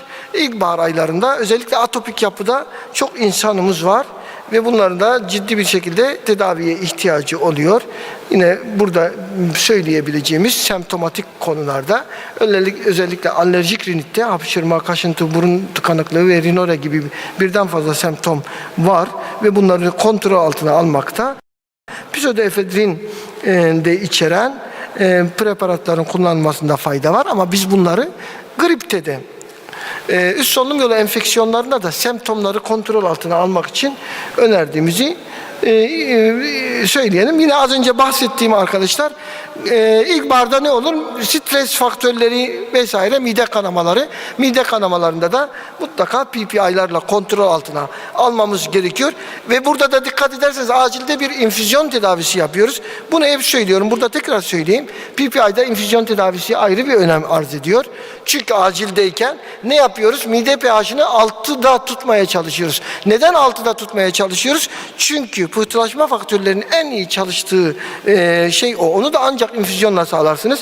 Onun dışında da mutlaka bir PPI ile tedavisini devam ettirmek gerekiyor. Burada da hızlı etki, uzun etkiyle rapipronazolun ön plana çıktığını söyleyelim. Peki yaz aylarında neler bizi bekliyor? İşte gastroenteritler hemen orada kendini gösteriyor. İdrar yolu enfeksiyonları biraz daha yaz aylarında önümüze daha fazla çıkıyor arkadaşlar. Bunlarda da neler yapabiliriz? Gastroenterit tedavilerinde özellikle çocuklarda bu daha ciddi bir sorun. Kaybettiği sıvının mutlaka verilmesi lazım. Ama işte semptomatik tedaviler orada da önem kazanabilir. İdrar yolu enfeksiyonları ise pielonefrite zemin açacak ve bunlar ÜSE gibi değil. Yani hani viral olduğunu düşünmüyoruz. Burada mutlaka antibiyotik vermemiz lazım. Orada da yine cefpodoksimin etkin bir antibiyotik olduğunu burada iletebiliriz. Şimdi arkadaşlar sonuç olarak bu da benim anlatmak istediğim aslında yaşlara göre acil servisler değerlendirilmeli. Hasta başvurularına göre acil servisler yapılandırılmalı. Saatlere göre acil servisler yapılandırılmalı. Ve hastalıklara göre de bizim eğitimlerimiz planlanmalıdır. Mesela az önce verdiğim örnek, biz kış aylarında koahla uğraşıyoruz. Yaz aylarında ortopedi vakalarıyla uğraşıyoruz. Yaz aylarında femur kırığı 15 gün ameliyat etmeyi bekliyor. Kış aylarında koah hastalarımız yer bulamıyor. Bunun için planlamaları mutlaka buna göre yapmamız, eğitimlerimizi de buna göre tazelememiz gerekir. Mesela kış aylarına girince eğitim konuları farklı olmalı. Yaz aylarına girince farklı olmalı. En önemlisi idarecilerin bu konuda mutlaka bilgilendirilmesi gerekiyor. Acil servis dizaynının bu konuda güzel yapılması bize fayda verecektir. Bir konuyu yine özellikle vurgulamak istiyorum arkadaşlar. Verdiğimiz tedavilerin önemini bilelim ve hastaların semptomatik tedavilerinin çok önemli olduğunu unutmayalım. Covid pandemisi döneminde bu konu biraz fazla gündeme geldi. Şöyle düşünün, hasta geliyor Covid tanısı için yapıyor, test yapıyor. Covid negatif çıkıyor, eve gönderiliyor. Ama Covid negatif hasta niye sana geldi? Semptomu var. Semptom için tedavi yok. Çünkü Covid polikliniği ayrı. Orada ilaç yazılmıyor. Oraya git. 4 defa kuyruğa giriyor adam. Bu yüzden de semptomatik tedavilerde biz geri kaldık. Bunun bir alışkanlık haline gelmemesi lazım. Mutlaka semptomatik tedavilere önem verelim. Gerekli hastalarda antibiyotik tedavilerine önem verelim. Ve bu konudaki yaklaşımlarımızı da mevsimsel olabileceğini, yaşlara göre farklı olabileceğini bilmemiz gerekiyor.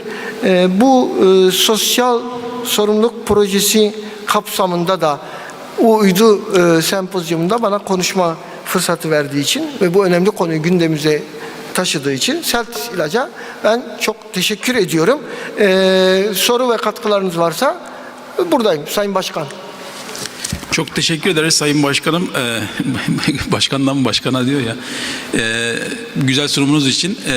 Ben salondan katkı, destek ya da farklı bir şey olursa onları alabiliriz. Tam da bu kış öncesi bir dönemde kış hazırlığı diyor ya, kış hazırlığı açısından alert olmamız gereken hastalık gruplarıyla ilgili ve özellikle ülkemizin farklı bölgelerinde. Sinop'tan gelen var mı aramızda? Bir tane gelmeye yakalamışız. Bir acil uzmanı arkadaşımız söylemişti de Türkiye'de en yaşlı nüfusun olduğu şehir diye Sinop. Ne kadar doğru biliyorum da. Yani daha çok geriatrik hastaların ağırlıklı geldiği bir yer. Tabii böyle ülkemizde çok farklı yerlerde çok farklı hasta profili olmakla birlikte acil servisler tüm hastalıklar için her mevsimde zaman zaman farklı hastalıkların gelebildiği, başvuru yaptığı yerler. Dolayısıyla farklı deneyimler de olabilir. Salondan katkı anlamında, bu anlamda. Sayın Başkanım, siz tahmin ediyor muydunuz mesela en çok başvurunun 20-28 yaş arasında olduğunu, ki sizin yayınınızda böyle çıkmış? Evet. Yayını yaparken 20-28 yaş arası en fazla başvuru. İşte ben de onu diyecektim. Yani bölge bölge, şehir şehir. Şimdi ben Sinop örneğini verdim ama ülkemizde çok farklı. Mesela hakikaten önümüzdeki kongrelerde de acaba böyle bir şeyimiz olur mu? Bölgesel, atıyorum X bölgesinde şu hastalıklar veya daha fazla, daha yoğun karşılaştım. Türkiye çok farklı bir şey var. Heterojen bir yapısı var. Bilmiyorum, o çalışmada çok şeyim yok ama muhtemelen o şekilde. Evet. Evet, Hasan.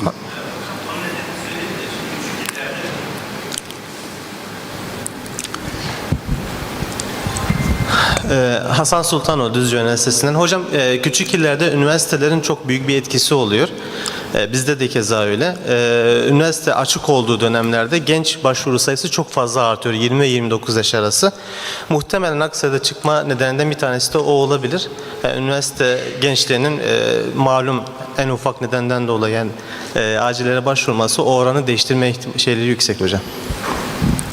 Evet. Sanıyorum çok önemli bir nokta, çünkü biz bu konuda deneyimimiz oldu. Bizim aslında tabii ki çok merkezli yapacağımız çalışmalar bu konuda bize ışık tutar. Bunlar içinde de muhtemelen geriatrik aciller ön plana çıkacaktır. Ama şunu da unutmamak lazım. Gerçekten sayı olarak yeşil alan çok fazla sayıları etkilediği için muhtemelen yeşil alana başvurularda da değişik yaş grupları olabilir. Yani hani geriatri çok fazla yeşil alana gitmiyor. Dikkat ederseniz burada aslında çok önemli bir istatistik de vardı. Bu bizim için de önemli tabii yine de. 1000'de 3 gerçek acil. Mesela Amerika Birleşik Devletleri'nde arkadaşlar bu semptomlara baktığımızda şuuru kapalı bir şekilde komayla başvuranların oranı %20'ymiş acil servise. %20. Bizde kaç? Bize 1000'de 3 falan yani. Yani acil servisler yapılanması böyle. Ama şimdi bu sorun şöyle bir şeyi getirmiyor. Yani bazı arkadaşlar özellikle eğitim konusunda diyorlar ki hocam biz yeşil alan hastaları bize bir şey katmıyor. Hayır, yeşil alan çok önemli bir alan. Neden biliyor musunuz? Çünkü dispepsiyle giden ve MI çıkan hasta yeşil alanda. Baş ağrısıyla gidip anevrizma çıkan hasta da yeşil alanda. Bunları ayırt etmek bir uzmanlık işi. Bunu göz ardı etmememiz lazım. Evet, daha basit hasta grubu olabilir ama aynı zamanda yeşil alana başvurular. Bunun tabii ki hastane öncesine taşınması, acile bir süzgeç oluşturulması, bir bariyer oluşturulması çok önemli. Ama maalesef bunu sağlayamadık. Bu koşullarda da nasıl olur bilemem. Mutlaka sistemin yeniden aciller üzerine yapılanması lazım. Ya benim merak ettiğim bir konu da yani hani az önce bahsettiğim ortopedi göğüs yataklarının sayılarının veya değiştirilmesi gibi bir uygulama, ya mevsimlere göre yatak sayılarında değişiklikler planlayan klinikler oluyor mu, yoksa sadece idari inisiyatifle mi boş olan yatağa yatır şeklinde mi gidiyor?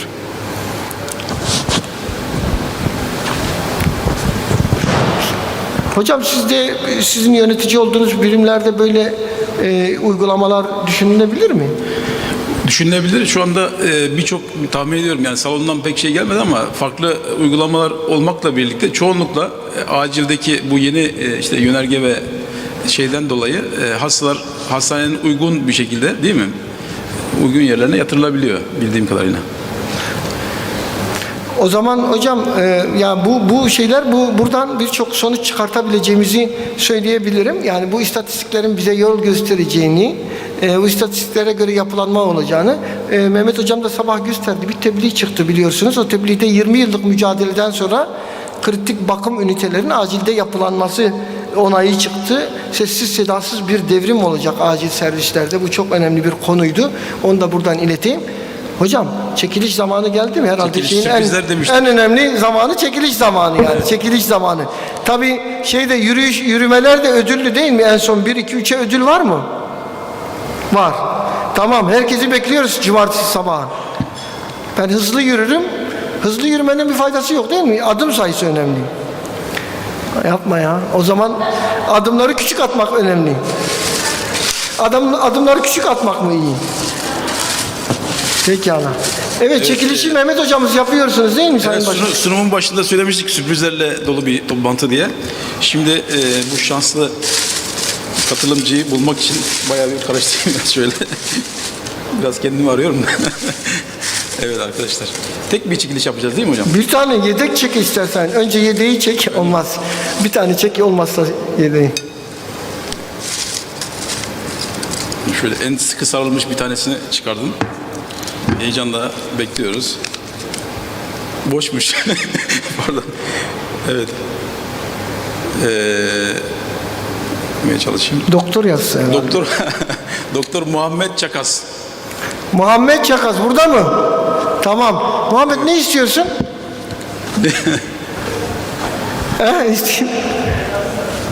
Çekiliş sende. Ne istiyorsun? Sana özel, hadi bakalım. İlk çekiliş olduğu için. Ama canım yani şeyli bir şey iste yani şimdi. Kurallara göre bir şey iste. Evet. Kongre isteyebiliyor muyuz? Evet. Ya mümkünse kongre isteyebiliyor muyuz? Ağanın eli tutulmaz. İstiyor. Evet. İstiyorsunuz. Seneye VASEM Kongresi'ne kaydınızı yapıyoruz. Teşekkür ederiz. Tamam. Not alalım bak, unutturmayın bize o zaman. Menderes Bey'e ismini yazdır. Tamam. VASEM Kongresi'ne kayıtlısın. İlk üyemiz, ilk kongre katılımcısı sensin. Teşekkür ederim. İyi, başka bir şey istemedi yani. İyi. Ne istese vereceğiz. Evet. Peki çok teşekkürler. Var mı hocam? Hemen şeye başlamamız lazım. Arkadaşlar burada diğer sunum devam edecek. Katılımlarınız bize mutluluk veriyor. Biliyoruz tabii burada takım elbiseyle ders dinlemek kolay değil. Dışarıda değişik bir ortam var. Ama yine de burada bulunmanızdan çok mutlu oluyoruz. Burada bulunun, devam ediyoruz. Diğer tarafta görevli olanlar da çıkabilirler. Çok teşekkürler. Evet. I would ask him to introduce himself in a moment. We are looking forward to the session. Just some rules of engagement. Each of our speakers has prepared a presentation which will run for 10 minutes each, and then we'll be able to have a 20-minute discussion thereafter amongst all of the panelists, looking at this very important topic of concerns for the future of emergency medicine in the various areas. So with that, I'm going to hand over to my colleague to introduce himself. Good morning, everybody. My name is Anwar Lawadi. I'm from Kuwait. My background is emergency medicine, international EMS, global health and public health, and disaster medicine.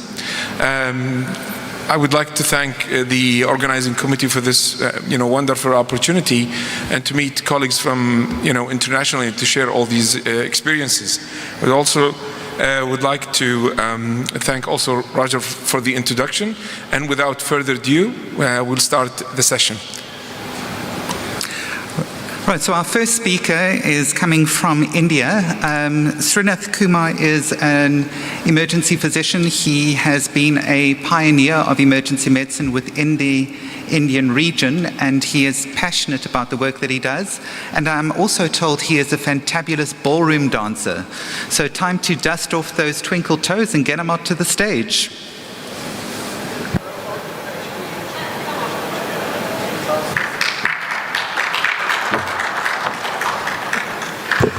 Thank you, Roger.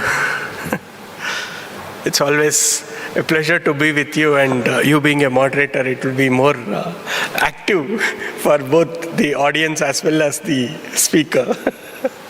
So, hi everyone. It's a pleasure to be on this platform, especially a special mention to our professor and president, Dr. Basa Kanda, who is always a kind friend and what else to say, he's a great emergency physician who bonds everybody in the world. And he has brought all the 6 continents together to this forum. and he has made emergency medicine a true emergency physician, which he likes it. And not to waste much of time, so I'm being asked to talk about the future of EM in Asia and the concerns and how to mitigate it. So with this, I am Dr. T.S. Srinath Kumar. I am the group head of emergency services of a group of hospitals called as Yashoda Hospitals in Hyderabad, India, and also the treasurer for Asian Society and the International Federation of Emergency Medicine, and the chair for emergency medicine for the National Board of Examinations. So why is it important in Asia? We all know, because the population itself says both India and China put together cannot match anywhere in the world. It's almost like 2.6 billion, if I'm not wrong. So that is the reason why we are here to take care of it. And remaining population, as you put together, it doesn't come anywhere near close to it. And the next one is the Africa, which my close friend will be speaking in the next few minutes. And we know in Asia there are multiple countries, and each country itself is a continent, and EM itself as a specialty was not recognized 30 years back or 40 years back, even before we have not been anything, before we were born also. And this is the whole platform you can see where all India, the EM is been recognized, and 27 as per 2019 data, that's what it says. And to develop any specialty, it is important that it phases through 3 phases. That's what every time we keep saying. That is a primary stage where the various specialties apart from the emergency medicine come together, they make a platform, they create the syllabus, they give it across. And then the secondary stage is the economic structure, because every subject itself has its own importance by itself. And then lastly, when such societies form up, every country has its own society. They form, they create the curriculum, they create all the things which is required, and they submit it to the legislative structure, that is the national health policy.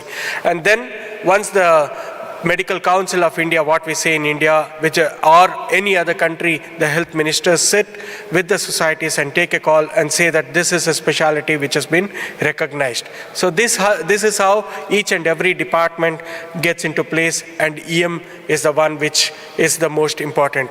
And as such, if you see in Asia, apart from our illnesses, which Dr. Basar was telling about, the influenza, COVID, everything, it is not the only one. We have the vulnerable continent as the disasters also. So these are the 10 top countries which has the disasters also.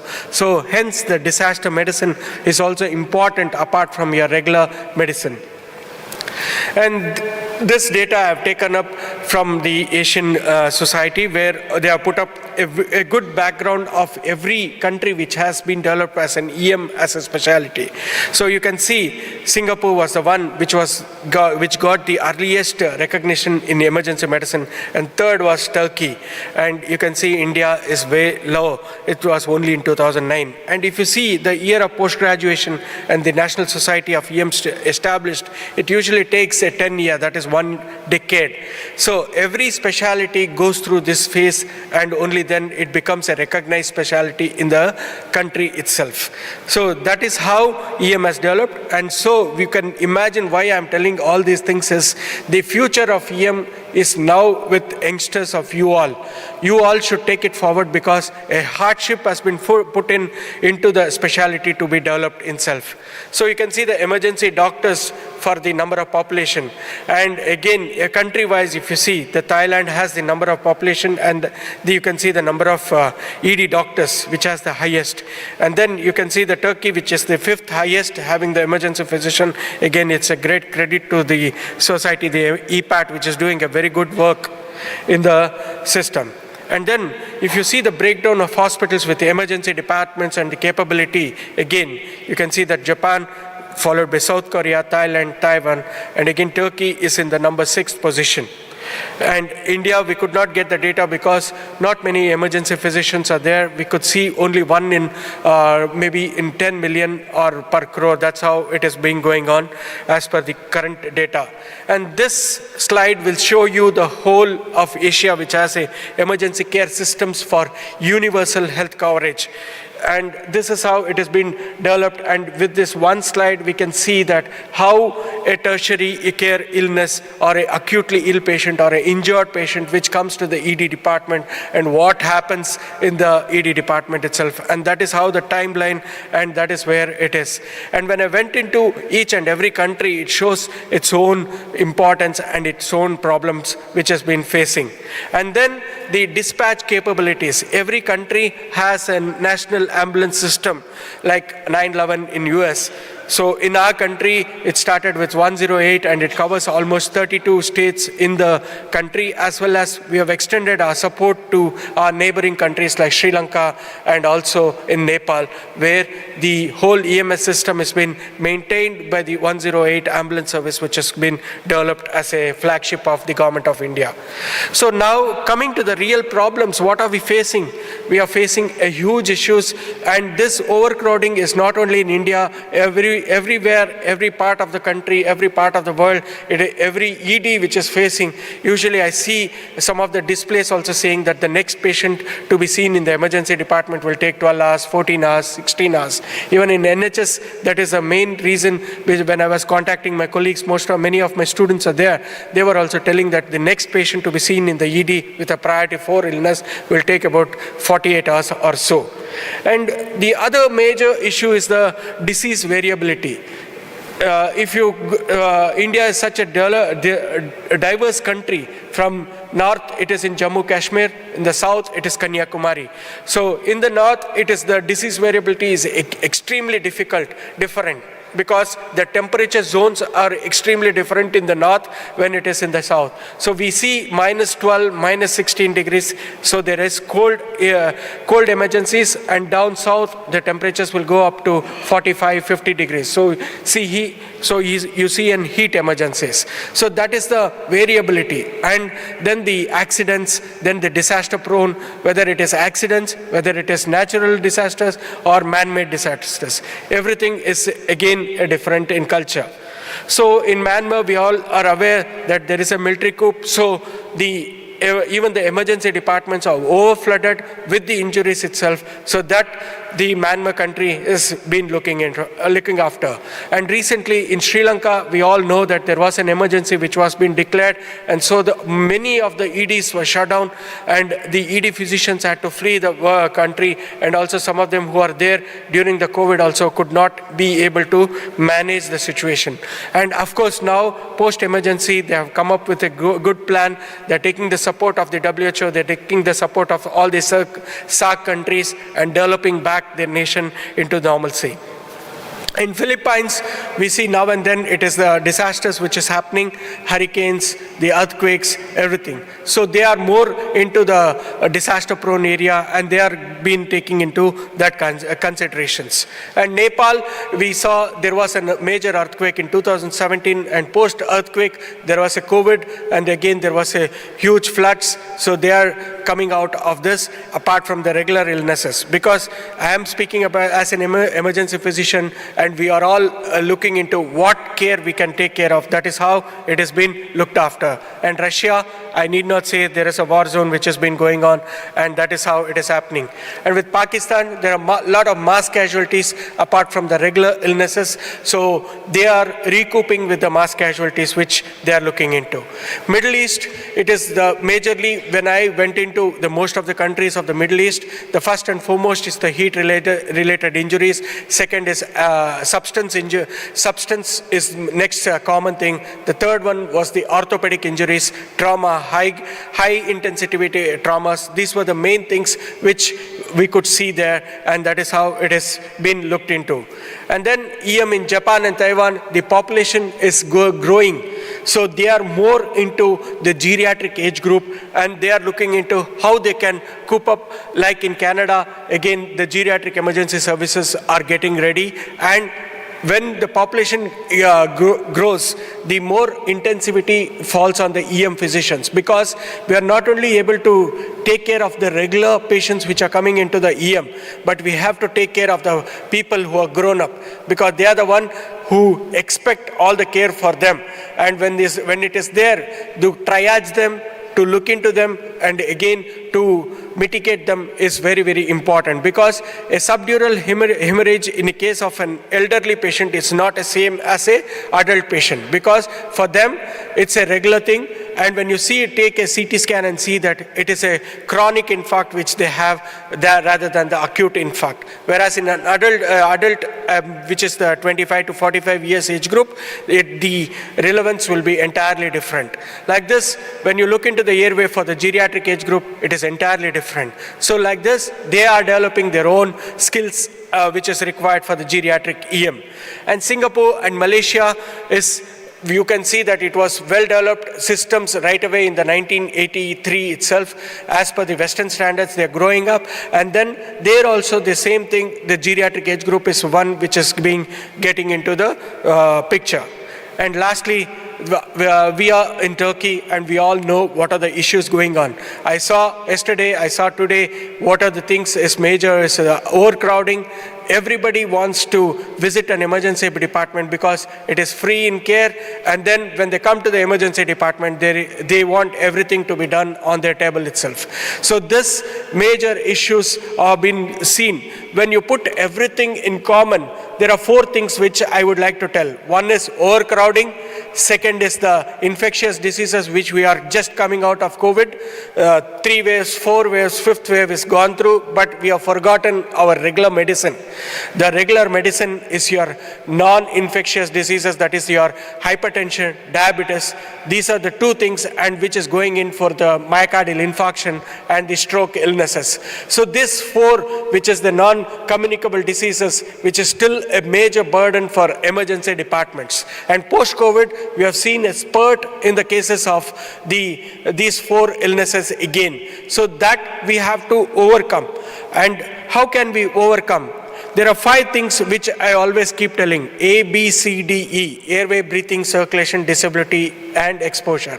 In the same way, it is nothing but we have to look into and mitigate our own plans. How can we do it? It's a very simple one. I just looked into A for aggression. Being in emergency department, we should be aggressive for the illness, look into the plan and detail it and do it. So B is for branding yourself, because most of the emergency departments feel that we are not being brandized, we are not being taken into consideration, we are not being looked into. So branding ourselves, like what Professor Bashar used to keep on telling in his communication skills, it's very important to communicate ourselves. That is what is C. So you communicate, you'll be in the top. If you don't communicate yourselves, you will always be let down. The third thing, that's communication. Fourth is your detailed planning. Plan is important. Conferences like this is important for every country, where you can sit down, plan it out for your country, mitigate it, and show it to the public that this is how an emergency department works and what are the things we are looking into the future. Lastly, environmental injuries, especially the climate change which is happening and which we are seeing across the world, is bringing in a lot of diseases which are unknown to us or not heard of it. So with this, thank you very much, Dr. Bashar, and the whole team of EPAT, which is always keeping in team. So, welcome to India for our next program, which is the Emergency Medicine Congress, which is happening in this month end, November, month end 25, 26, 27. Thank you. Jai Hind. Thank you, Srinath. We're not going to take questions at this stage because we've got a segment scheduled for discussion at the end of the session. So if any audience members do have any questions, if I could ask them to hold on to them for the discussion period. But thank you. Thank you.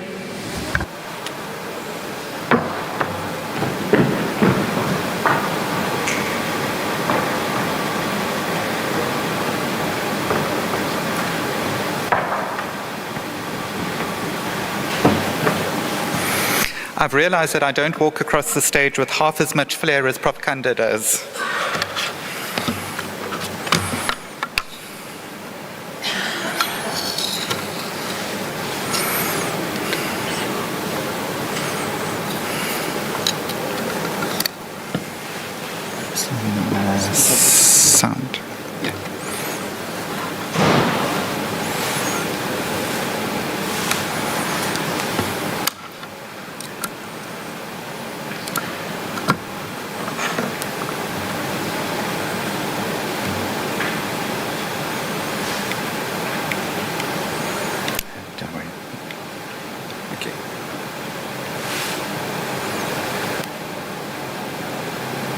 I'm just going to quit this. I'm not going to use the presenter for this one.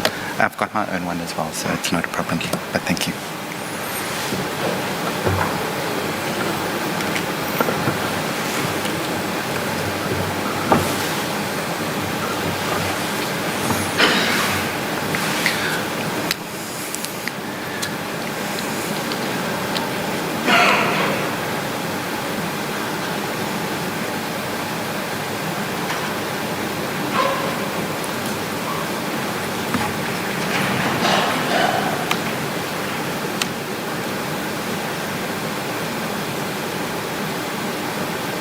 Yeah, that's picked it up now.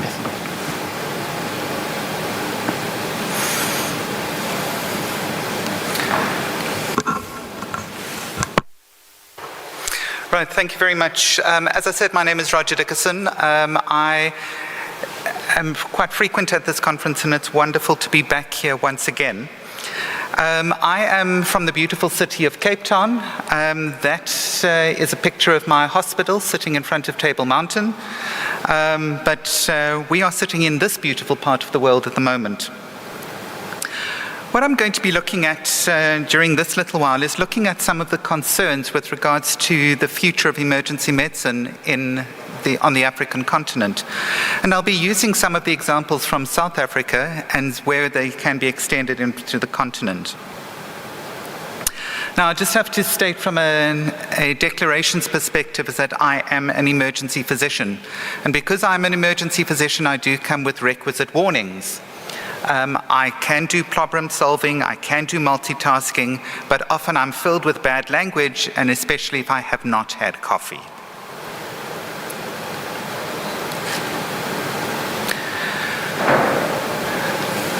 So this appeared in a newspaper recently. And admittedly, when I saw this, my first thought was this at my hospital? When I found out that no, it wasn't at my hospital, I then started to look and I thought, only 3, knowing how much overcrowding is crippling emergency departments across the world. And then I looked at the waiting time of 12 hours and thought, in some instances, these patients are lucky it wasn't longer. But what really came to the truth was that it wasn't referring to emergency departments at all. And it was simply now that not only are there queues at emergency department doors, but there are literally queues to get to the summit of Everest. And I think that's the difficulty. We are all faced with large patient volumes. And you say, it's okay, we can handle this. It's okay, let me take a step back. Take a step back. So you do. And you take another step back. And another step back. And you realize these are the patients who are needing our care. And how do we, as emergency medicine, cope with this? And I think this is one of the big difficulties, is that if we don't cope with it, it's going to lead to death. And that is something that scares me. It's something that keeps me awake at night. It's not about the numbers of sick patients in my department. It's about the numbers of patients waiting to get into it, because they are really an unknown quantity. We don't know yet what's wrong with them, what their severity of illness is, and what we can do about it. So, if we look at most of our hospitals, I'm sure your emergency department looks like this. Squeaky clean, more beds than patients. Anyone? Certainly not like this on the African continent. In the African continent, this is what our hospitals look like, where we've got stretchers in hallways, and it's become so formalized that the stretcher positions are even numbered so we can find them easier. But let's take a step back. This is an internal medicine resident in her natural habitat. Okay? And I've got a photograph of an emergency medicine resident in their natural habitat. I've just realized that that looks very much like Professor Zainab. Do you wear your hair out to the side, Prof?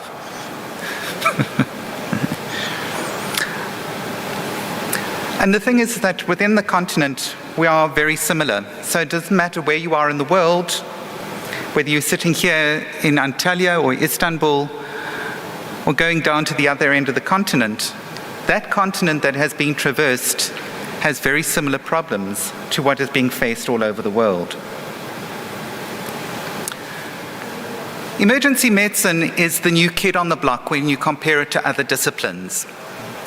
And as the new kid on the block, we tend to make mistakes. We go from being the baby, not taken seriously. We then become the toddler. And just like any toddler, we always want to say, sorry, I don't think the sound is coming through.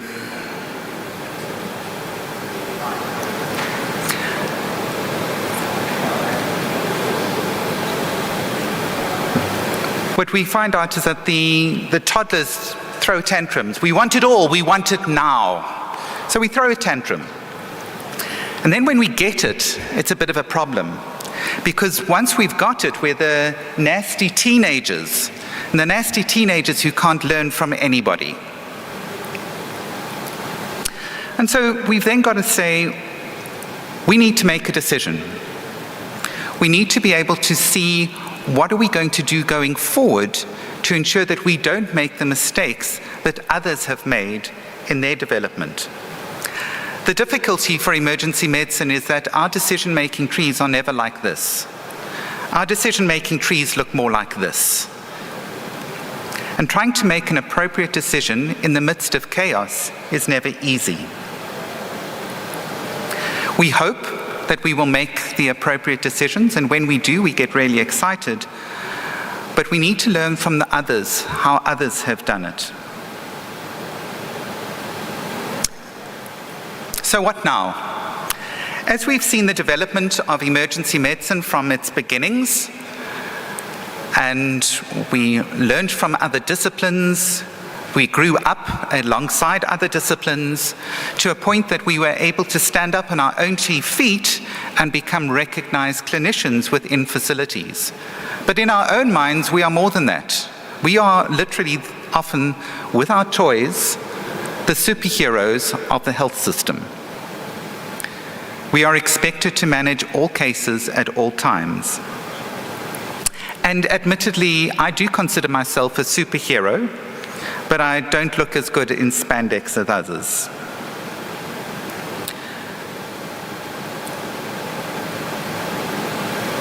But that can be our own kryptonite. And our own kryptonite is what is going to destroy our specialty. And that is what makes me concerned on our continent. Because we need to look at the life after, and understanding that if we don't do something now, there might not be life after. Because many of our residents are starting to think, if I'm able to get through the specialty program and finish, then what? Is there life after my residency? And let's look at the realities that our residents are faced. Firstly, from a time perspective. Unlike most disciplines, emergency medicine has to function at a high level right round the clock against our circadian rhythms. But in addition to this, it has a tremendous impact on a normal family life, on social lives, when emergency physicians are spending 2/3 of their working careers outside of normal working hours. I've mentioned the patient loads already, but that places additional strain on any individual. And the uncertainty of when that flood will hit adds additional stress. Then there is inevitable conflict, and that conflict may be between divisions, so between disciplines within a facility. It may be between colleagues, and often, unfortunately, these days, it's often conflict between patients and the clinical teams. And we are seeing increased numbers of severe assaults occurring of clinical staff nursing staff, medical staff, by patients and family members of patients. We have the turf wars, now that we are an established discipline, having to fight for what we believe in our disciplines. The access block. At this stage, I've just received the updated stats from my unit this morning. We are outnumbered by a 2-to-1 factor, so there are more than 2 patients per emergency department bed waiting for beds in the ward, let alone the amount of patients that we are trying to meet. And in all of this, our residents are needing to try and balance life and work. And this is generally what a resident looks like at the end of their residency. They start out young and eager, but they are often quite jaded by the time that they end it. And that is something that concerns me, is what exactly are we going to do to ensure that this does not happen again? And this is being reported all over the world with regards to the stresses that emergency physicians are feeling. And that makes me worry. It keeps me up at night. The burnout in emergency medicine in our country is extreme. And most of our clinical specialists are looking to exit the specialty after only 10 to 15 years practicing as a specialist, because they just can't balance it all. And it's also not knowing what's around the corner. In addition to your regular loads, there are things like wars. And there will be another war, and there will be another pandemic, and emergency medicine will need to cope. Because as was mentioned yesterday, emergency medicine is the front line.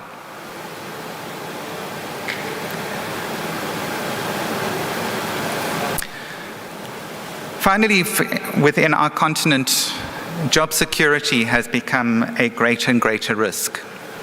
With financial meltdowns occurring all over, there are often not specialist posts for our residents to go into once they have graduated. And because of this, we see that many of these specialists that we've spent a lot of resources training are leaving the countries and leaving the continent simply in order to put food on the table. It makes me worry. This photograph is quite a unique one. This was the night shift welcoming the day shift and trying to impart their words of wisdom of what they'd learned overnight. So I've painted quite a bleak picture about emergency medicine on the African continent, that we are literally hanging on by our fingernails to keep services together. But it's not all doom and gloom. We are able to put band-aids on, and we can survive because of the spirit of emergency medicines. And what we need to ensure is that that spirit isn't extinguished. And this is when I start saying, I've spoken about the bad, let's talk about the good. So in South Africa, emergency medicine has just turned 20. It is almost an adult. But within the African continent, it is still a toddler in some areas, a teenager in others. But what has assisted is the formation of the African Federation for Emergency Medicine. It has helped societies get emergency medicine registered as and recognized as a base specialty. It is formed up by numerous national societies, and Srinath noted the importance of national societies in getting emergency medicine registered with authorities. But you can see across the African continent, those are the number of sites that there are now emergency physicians in place. And it's growing on a daily basis. What we're also seeing across the African continent is the sharing of resources. And these are not only from a financial perspective, but also from an intellectual one, where we are able to ensure that people have got a good training base and residents are moved all over the continent in order to ensure that occurs. And then once they have been trained, they are assisted in the setup of more formalized systems in their base countries. And so there is hope. But whilst we are driving the development of emergency medicine in the African continent, we need to ensure that we are able to survive. We need to stand up for ourselves. And certainly we are not doing the greatest job in my neck of the woods. And so my last slide is just to say we need to keep calm and carry on, but perhaps not that calm. Emergency medicine thrives on the excitement, on the difficulty. We shouldn't shy away from it, but we also need to ensure that it doesn't damage us in the long run. We are not alone. We're not alone in South Africa. We are not alone on the African continent. Emergency medicine is a global force. And it's together that we are able to move forward, and it's together that we can survive any crisis across the world.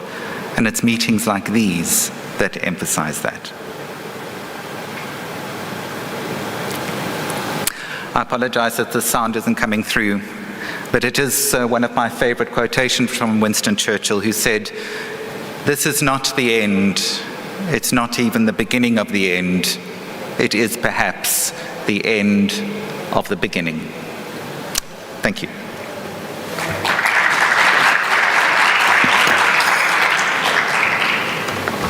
Next is Dr. Paul Cabela from the United States.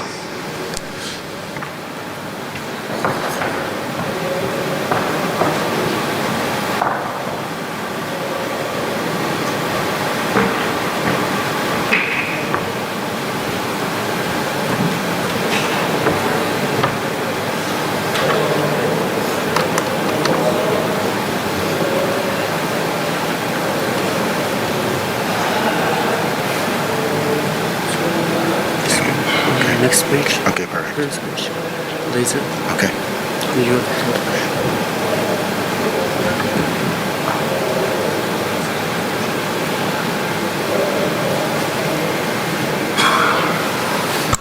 Well, thank you very much.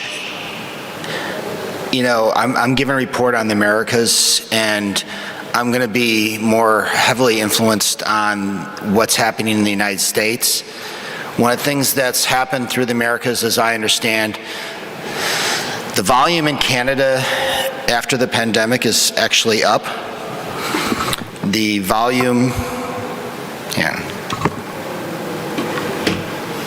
the volume in Mexico is up, and overcrowding is a problem in every country.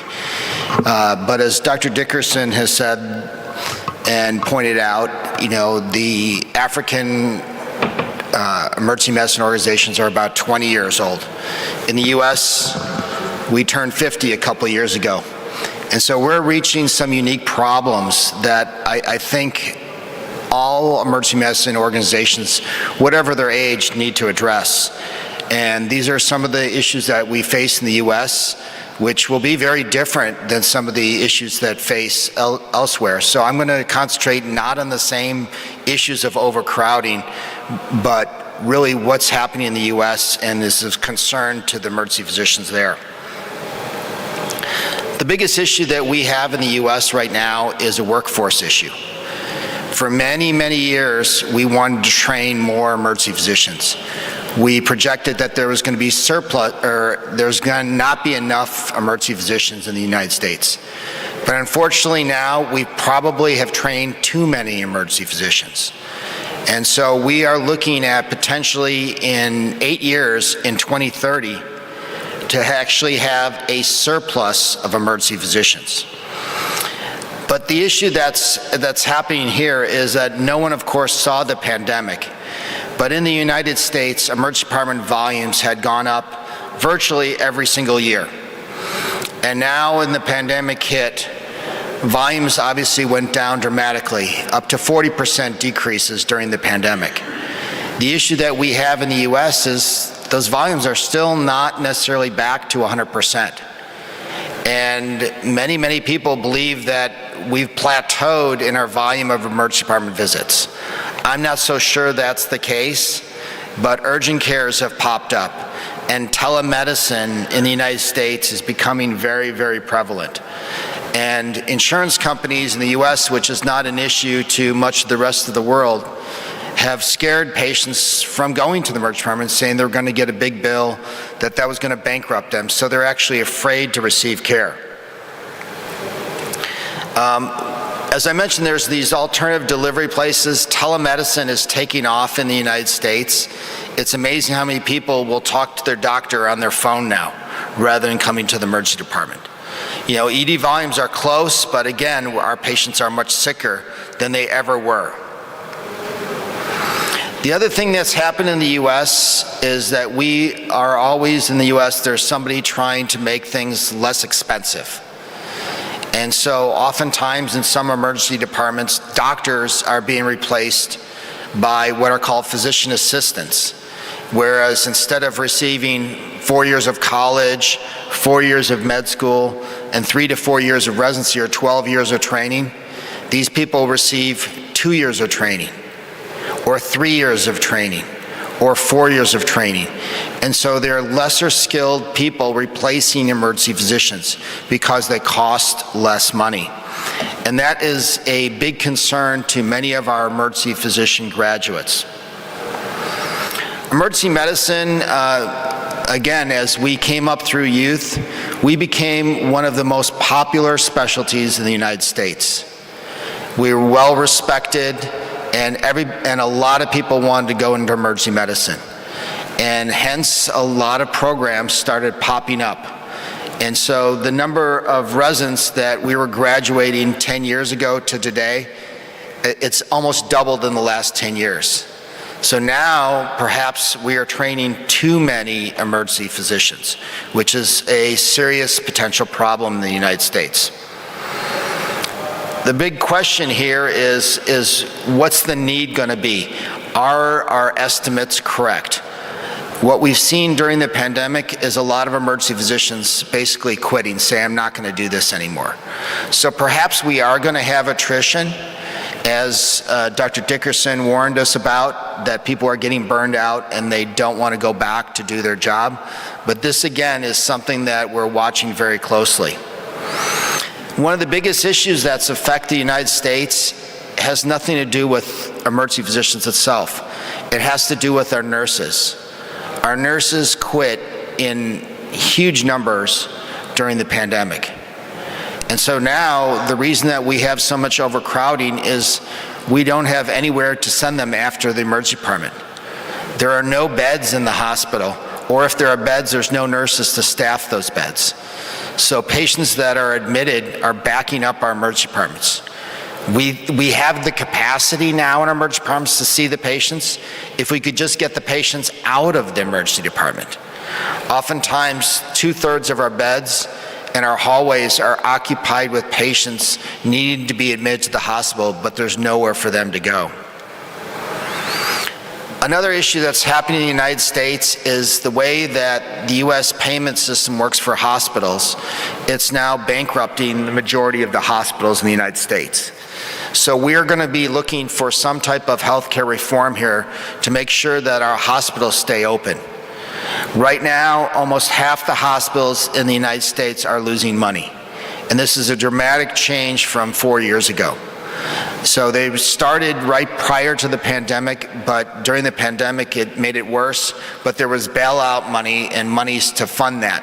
But now as COVID is over, the realities of the payment process are coming into place, and a lot of hospitals are at risk of closing. And certainly one of the issues is our graduates want to work in urban and suburban areas. They don't want to work in rural areas. And many of the rural areas, even if they wanted to work there, don't have the payment methodology to support an emergency physician. It's hard for probably many of you to realize, but many of our emergency medicine graduates, when they graduate residency, owe about 500,000 euros in tuition money. 500,000 euros or 500,000 US dollars is a lot of money to owe. And so oftentimes they can't get a job to support that. Sometimes it takes them 20 to 30 years to pay that money back, which is a problem. As Dr. Dickerson said, emergency physician well-being now is at an all-time low. The pandemic made burnout not just a problem, but a crisis. Many of our graduates are so stressed they have a hard time coming to work or functioning the way they used to function. This is something that we really need to work on, and I'll talk about some of the solutions that we are working on as we go forward that many of you may be able to take to your countries and employ so that you don't reach the crisis that we are reaching in the United States. The one thing that I think is important is to make firm estimates of how many emergency physicians and how many emergency providers your country needs. And where are they needed? Are they needed in urban areas? Are they needed in rural? And do you need to concentrate? Because the practice in an urban setting is very different than the practice in a rural setting. And are they trained the right way? Do they understand the technology that's needed? One of the biggest issues that we are working on here in the United States is to credential emergency departments, that not all emergency departments are equal, that there needs to be certain standards in the emergency department for it to be a high level, like a grade A, whereas something might be a grade B or a grade C or lower, or a 5-star, 4-star, 3-star methodology. But we are looking right now to certify to make sure that a 5-star emergency department is something where the doctors and the nurses feel safe, that they have the equipment they need, they have the nursing and support staff, that they have they enjoy their work there. Those are things that I think are important that I encourage many of you to look at is how to certify your emergency departments. And as Dr. Dickerson said, is where are these patients or where are these physicians going to go? If they get tired of working in the emergency department, what is their next plan? What is their plan B? Can they work in an urgent care? Can they work doing telemedicine? Can they go into hospital administration? Can they do something where they still enjoy and practicing medicine, but maybe not in the emergency department? In the US, we're looking at other options for how and where emergency physicians can practice. We're also looking for alternatives to nurses. Can we provide additional support staff in the emergency department besides nurses? Are there some type of assistant that the physicians can get that will make their job a little bit easier and help them do the jobs that doesn't require a physician? Can there be scribes or people that fill out your chart for you? Can they get your information for you, set things up for you so it doesn't require the emergency physician to do those jobs? And again, to continue to figure out what are the items that are currently stressing the emergency physicians and how do we correct them? One of the things that I have said throughout my time as being in leadership in emergency medicine is emergency medicine is not a place, it's a specialty. I believe in the future that there will be less emergency departments in the United States, or at least certainly less hospitals. The question is how can you access that emergency physician and the emergency physician mindset? Can we do it via telemedicine? Can we do it mobile? Can we do it in urgent cares or very small standalone emergency departments that don't have a whole hospital behind them? You know, can we manage more of our patients at home if our problem is admitting them to the hospital? Can we send more of them home and monitor them in some way? I do believe that emergency medicine still does have a bright future, as Dr. Dickerson said. I think the pandemic and the armed conflicts, not just in some parts of the world, but in every emergency department, that we've all seen increased violence, that emergency medicine is the essential specialty of 2022 and beyond. And hopefully this will translate well, that we are the masters of the undifferentiated patient. And when I say undifferentiated patient, that's the patient that comes in with chest pain, or shortness of breath, or a headache that we don't know, it could be any diagnosis. We are the masters of anyone, anytime, soon any place, and the masters of doing more with less resources, less time, and less information. As I said, few have seen the challenges of the pandemic and the armed conflicts that we have, but we were there central in managing the front lines of the viral pandemic and still with traumas when nobody else really wants to do that job or is able to. And we managed not just injuries and illnesses, but we also hold patients' hands and comfort families in their greatest need. In my opinion, emergency medicine is still the greatest specialty, and I look to all of you to help solve some of these problems that have been created over the time, probably some by my generation. But I believe the future of emergency medicine is bright in the US, in Turkey, and throughout the world. Thank you very much.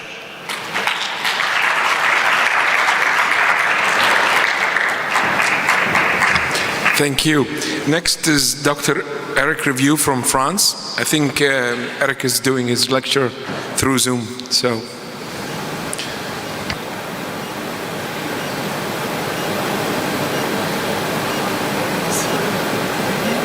Hello, everyone.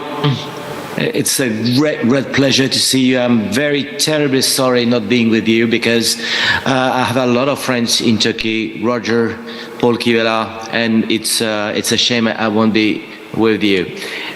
One of the things is you discuss about a lot of things about the problem that we are facing, so we'll try to exchange. Can you see my slides now?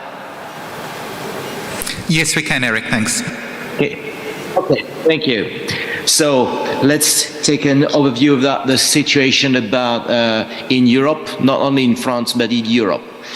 One other thing is, so I'm regretting not being with you because we have some friends, and emergency medicine is also that it's more than friendship, it's sharing experience and sharing a lot of things we have in common. So the situation in Europe, as we do have a rising number of ED visits for the past 20 years, and the situation is still changing, and we'll see how it could be changed. So we'll make a small tour of Europe, and through a questionnaire that can be made about the situation in Europe. You want to know how is the emergency department asked to the nurse, asked to the patient.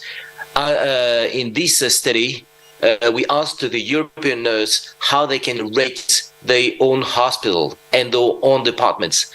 And in these departments and these in Europe, nurses said that the quality of care is really low in Ireland, it's really terrible in Greece, and it's different in Switzerland. They have the feeling that they treat quite well patients, and as you see, the burnout situation is quite high, not in the Netherlands but more in Greece.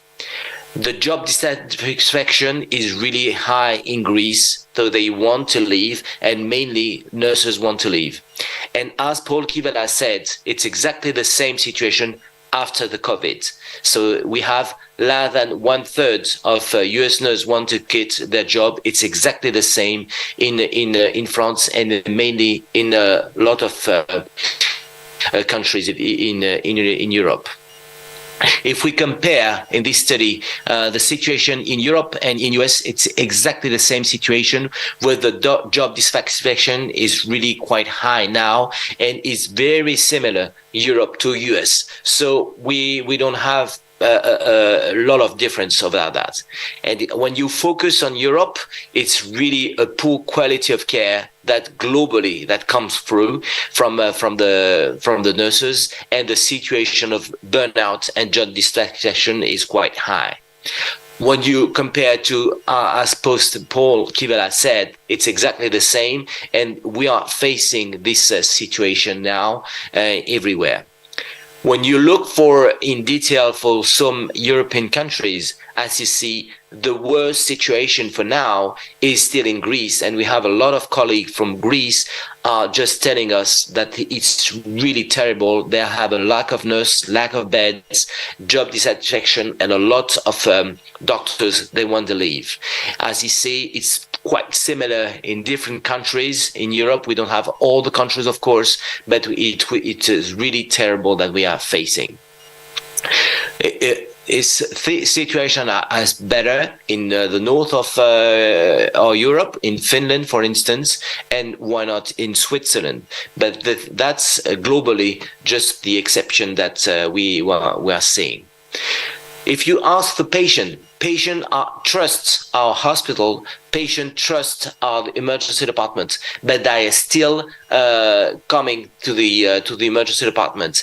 And patient just when we ask them to rate the hospital, it's exactly the same analyze that the nurses. They are very low, they trust, and they don't trust in Spain. They are quite, they trust the hospital in Finland, and they will recommend the hospital. They won't recommend the hospital in some country. They recommend in Switzerland. They don't want to recommend their hospital in Greece. So as you see, patient and nurses are saying exactly the same. They are quite focused quality care, and the patient satisfaction is really quite low everywhere. So there are a few differences between, to summarize, between the countries. But we see that even when you pay much more nurses, it's not enough to change the situation. Ireland and Finland report the high level of quality, but the national level are really different from a country, from place to place.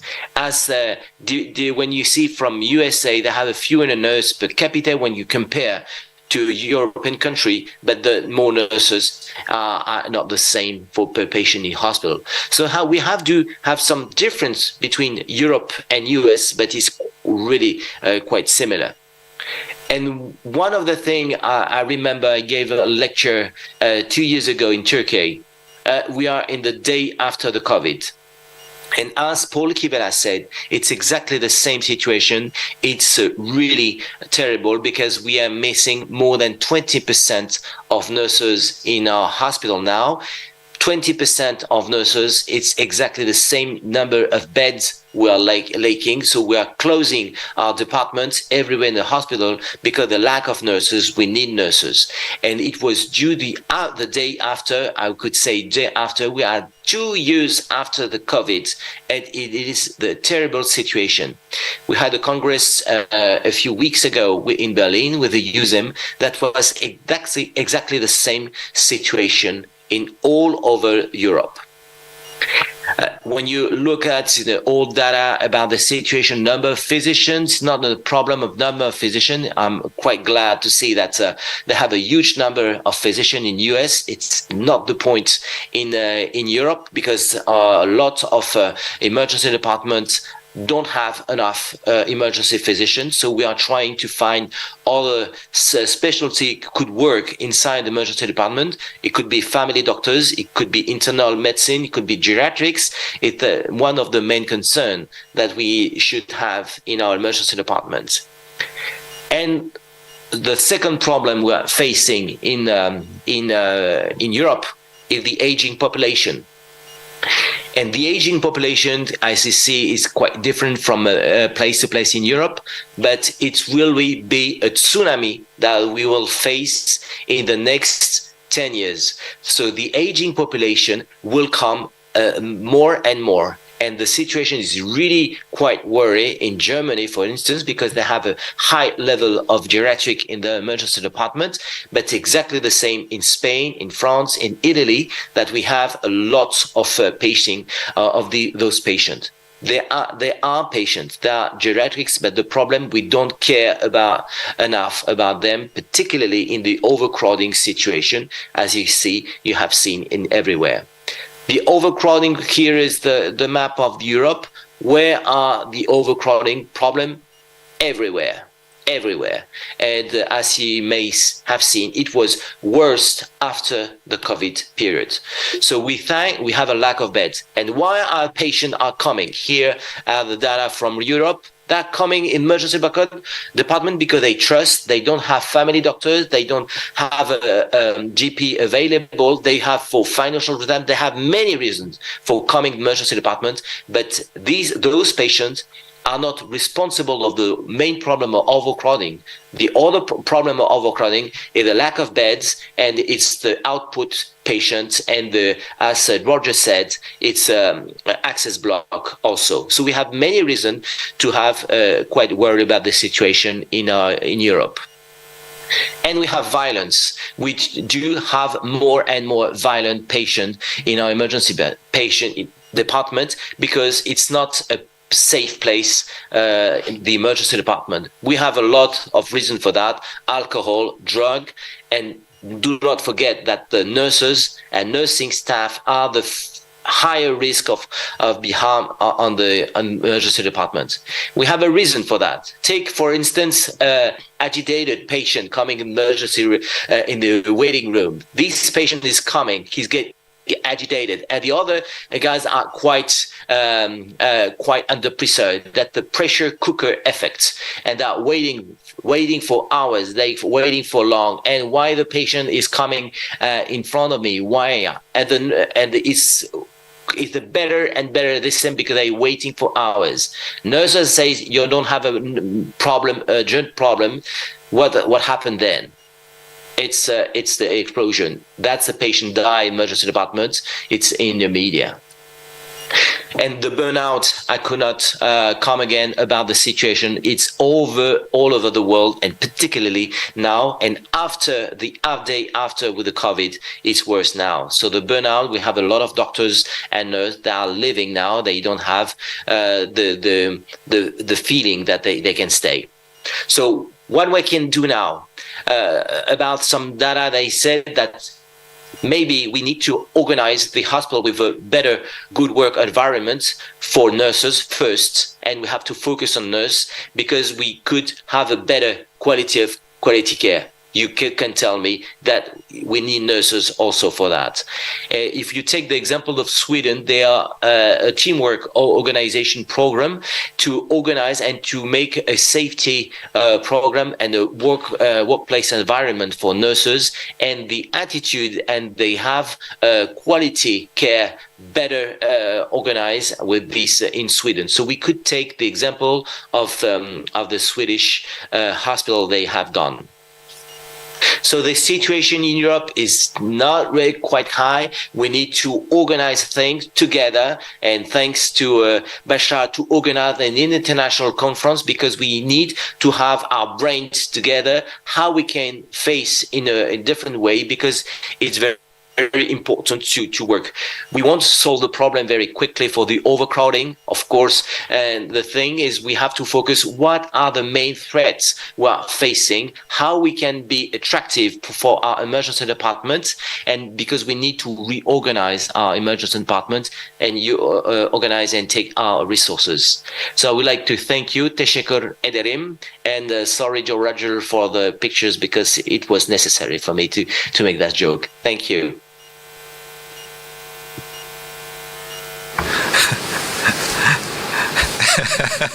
Eric, thank you. That brings the formal presentations to an end, but we've now got an opportunity to involve each of the speakers with regards to a bit of discussion. If I could just ask Paul and Srinath if you are still in the room.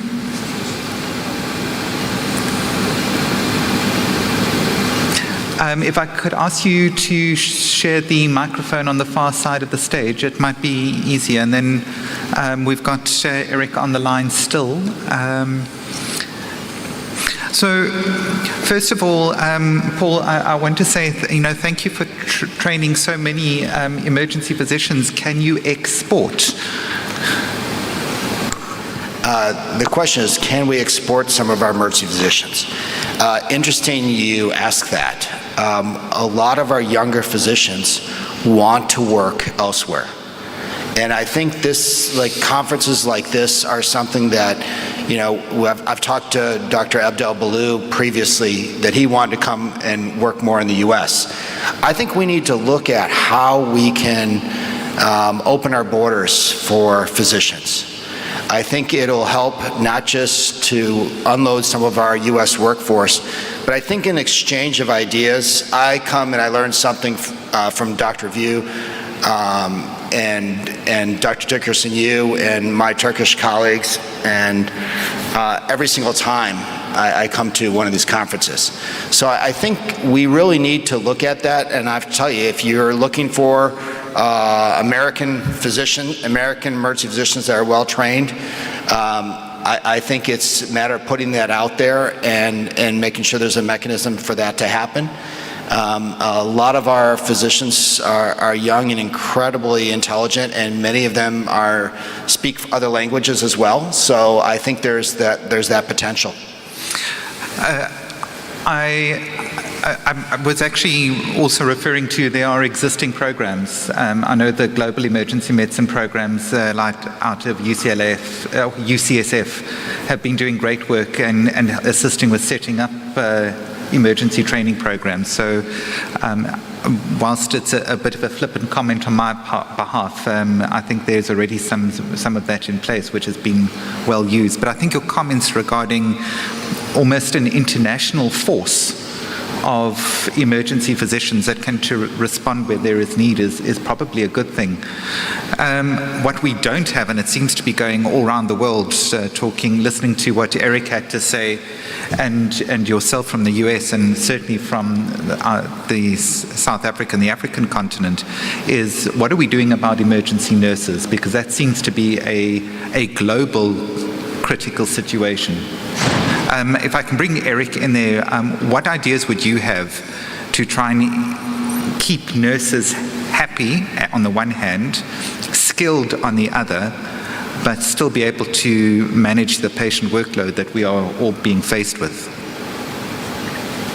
That's a great question, Roger, because when we ask the nurses, and after COVID period, they want to change the job. They don't want to be a nurse anymore.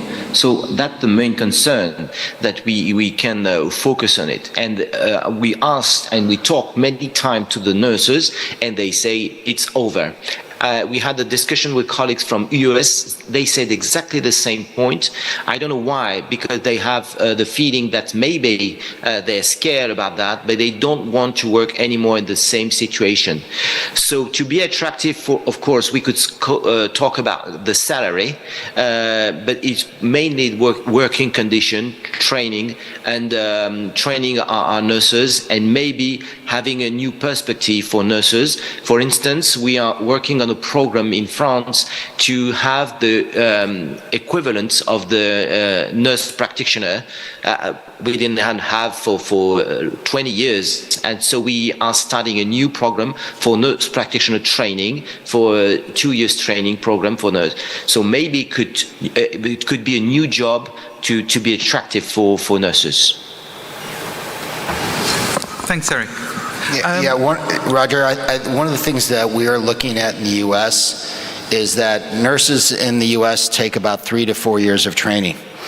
And so we're looking at whether we train nurses at a lower level than a registered nurse, an RN, as a medical assistant, which takes potentially 6 to 8 months of training, or an LVN, which takes 2 years of training, and unload some of the jobs that the nurses don't want to do, that's, quote, burning them out, unquote, and really trying to figure out if we can make all of these jobs a little bit more attractive And same thing with physicians, is take away some of the jobs that we don't want to do, that doesn't require our skill level, that we're forced to do. And I think that's what we're hearing from our younger physicians that are a little bit more insightful, that I don't want to do this anymore, or I don't want to do this job anymore.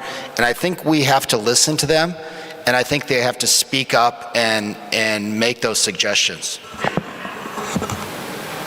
Thank you. I just want to make a short comment on the availability of staffing and the future of emergency medicine. Basically, when people go through programs and they graduate and they train and they work in different sites, as we move along, throughout the years, some people they find that they have probably different interests, like in finance, in legal, in admin, or even in the specialty for emergency medicine. They look at emergency medicine probably at a stage and they want to do something like, something more outdoor like wilderness, or even something like special operation medicine, like HIMSS and Medevac and all that. So I think this is a tool that probably institutions around the world want to tap into, first of all, to avoid burnout for emergency physician. Second, to explore other skills that an emergency physician or an individual or a nurse or an EMT or a paramedic has at a stage that he was too busy during his residency or the first few years of establishing himself, is actually to have probably an international umbrella to train people like that and put them in a more probably accredited programs. Not only this will feed back into emergency medicine and disaster and a global event, but it certainly would probably have a better response in terms of disaster like flooding or pandemic, or even unify the scope for payment, for example. And that's just a thought. If I can pick up on two things, I think there's been some really great points made. So in our nursing system, we already operate on a 3-tier structure where the RNs are the chief nurses. We have nursing auxiliaries and staff nurses, which range from a year to 2 years to 4 years of training, and then there's specialty nurses on top of that. The difficulty that often comes is that from a financial perspective, the hospitals see that why would they need to have any registered nurses, because the physicians can take over that role, and then you're paying a lower salary. So we found that we've not gained much from that. And with regards to, I think it's an amazing thing to be able to allow staff to develop in areas of their interest. The difficulty often, and I'm sure we've all sat when you're running departments going, yes, I want to support an individual, but in supporting that individual, I could threaten the rest of the team. And that is often the difficult tightrope that we are needing to walk. I am also quite staggered that there are more graduating emergency physicians in the US than there are on the African continent. And that's you graduating those numbers each year. But it brings me to my second question for you, Paul. You've stated that emergency medicine in the US is 50 years old. It's one of, or not the oldest country, or not the oldest country, shall we say the grandfather of emergency medicine as specialties globally. So it's something that we've not faced before, is looking at how can emergency physicians work until retirement at a pace that is often required in busy emergency departments. And the natural progression has always been into leadership or academics or something like that. But do you think that emergency physicians can be a pit doc till the age of retirement or death, whichever comes first? And I do note Lewis has got a question, so if I could ask Paul to answer that, and then I'll take Lewis.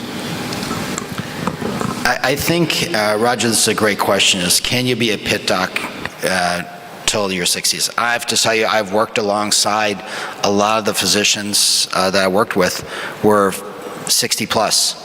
And I have to tell you, it's a more difficult job as you get older.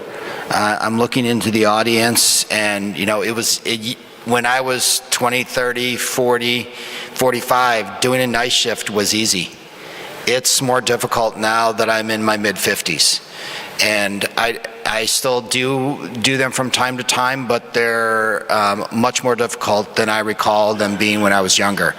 So I think the issue here is there probably needs to be some type of seniority for the older emergency physicians, that they work less nights. And so I think that is probably the best solution. Maybe they work a few more weekends and a few less nights. I think that seems to be the right mix. That also takes off a little bit of the younger physicians that have time with their kids during the weekends. So I think that's the mix right there. It's, not a perfect system, but I think that's how I would address it. Thanks. You've got a microphone. Great. Thank you. Hi, I am Carlos from Mexico. They are the grandfather, but we are the second one. We have 37 years, and we had 37 years of emergency medicine in the war, so we are the second one.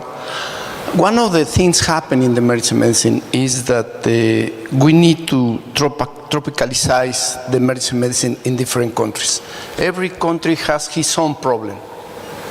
So if you try to compare with the United States or with France, they have problems for the States because the medicine practice in the States is defensive for the States. If they don't do it correctly, they sue, and they have big problem for this. So I think the emergency medicine, I see the evolution for the 37 years.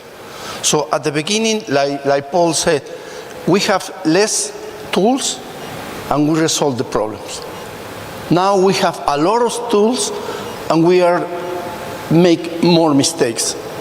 Why? Because if we have, one of the things happen is when, I remember 15 years ago when in Bahia, Gunnar Ollner, probably you know Gunnar Ollner, was the president of the USEM. At that time, he came to Puerto Vallarta in Mexico and he said, well, now in Switzerland, we are closing the emergency room. And say, you are closing the emergency room? So we are overcrowding all the time. How you can do that? So, because they start to organize long time ago. But when you compare this with the countries like Mexico, other countries in Latin America, also in the United States, all the time they are overcrowding. You see in the States, patients start hour and hour waiting for something. In Mexico, if you go to the emergency room, you need to wait 1 week or 2 weeks to get CT. So I think every country has its own problem. My suggestion is, first of all, we need to see. Europe, they don't have all countries recognize the emergency medicine, first of all. Second, for example, Spain, 4 weeks ago, they go to the Congress, and they don't accept it.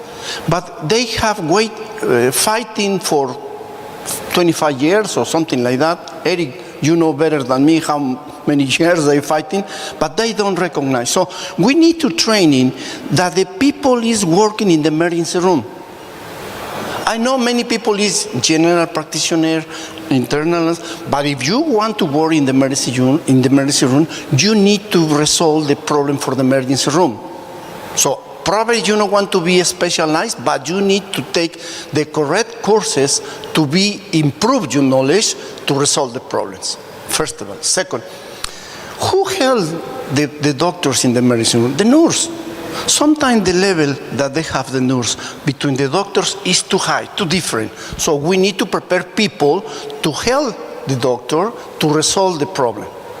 Because sometimes, who make the triage? For example, in Mexico, you arrive, one people is secretary, he have probably elementary school, and she decide this patient is sick or this patient is not sick. And waiting. In similar countries happen the same.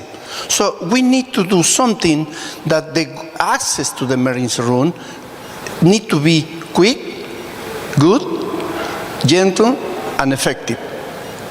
But you don't need to spend too much money to do that. You need to prepare the right people in the right place, in the right hospital to resolve the problem. The pandemic showed us how important is the emergency room. At the beginning, we saved a lot of lives. At the beginning, we are heroes.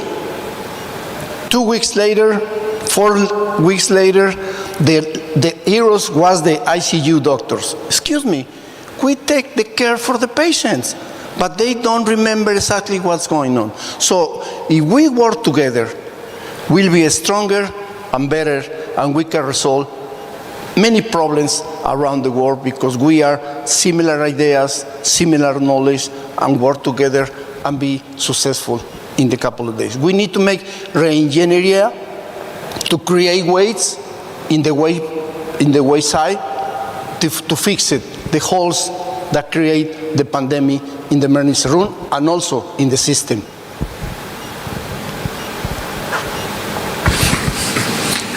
Carlos, thank you. I think there's some, if I can pick out some very important points that you've made, is that I call it the hero to zero phenomena, and it's something that we face in emergency medicine all the time.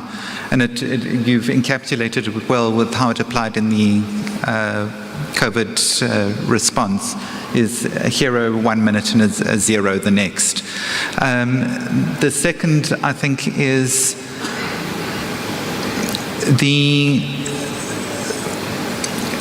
way that emergency centers, emergency departments are being used by the population is often a reflection on the expertise that are perceived to be there.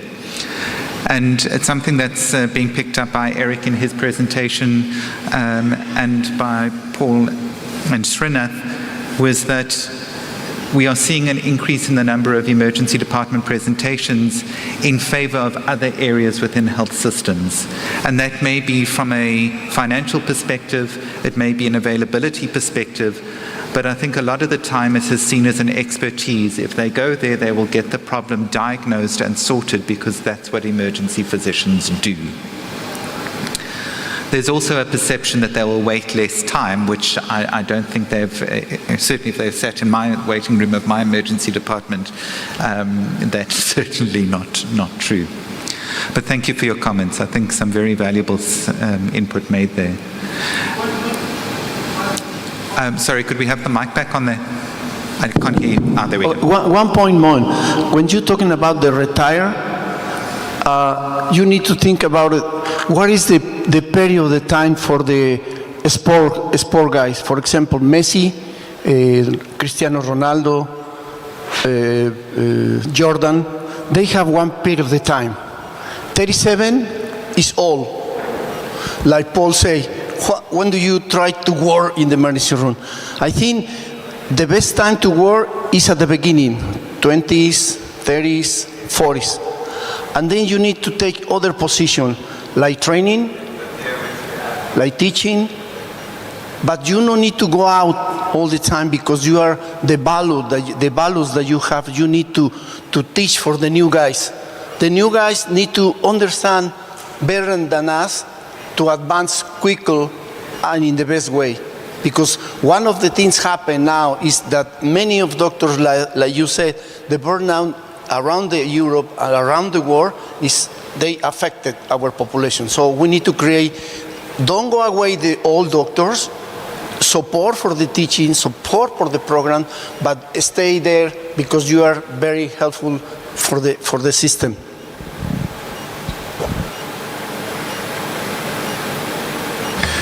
All right. Any more questions? May I add a comment? Yeah. Yes. Go ahead, Eric. Yeah.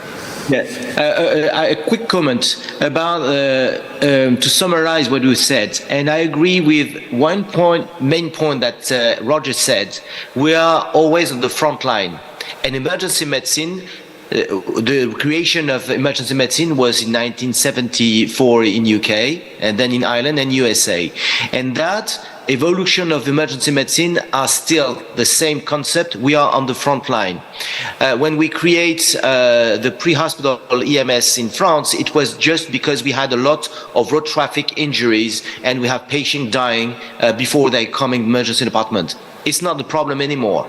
We reduce to 10,000 to 2,000 patients who die for road traffic injuries. But the main thing we have, with the exception of India and China, they still have a lot of concern, and Turkey, about the road traffic injuries. In Europe, it's mainly medical problems that are coming through emergency departments.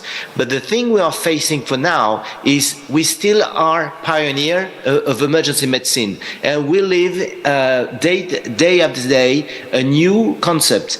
Take the example of the COVID. No one in the room, and no one like myself, have faced the pandemic like that. We were the first to face that, and we deal with that, and we try to organize. So emergency medicine is also to adapt our system to the disease that like we have, and we will have to face it.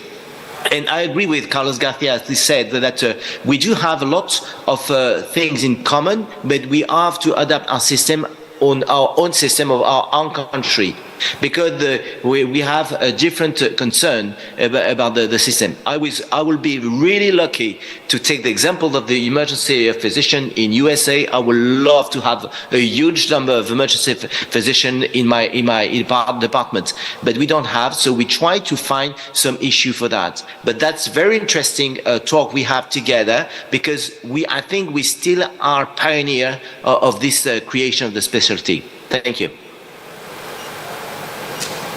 All right. Thank you, everybody. Thank you. Enjoy lunch. Thank you, guys. Take care. Thanks, Eric. Bye-bye, Eric. Bye, friends.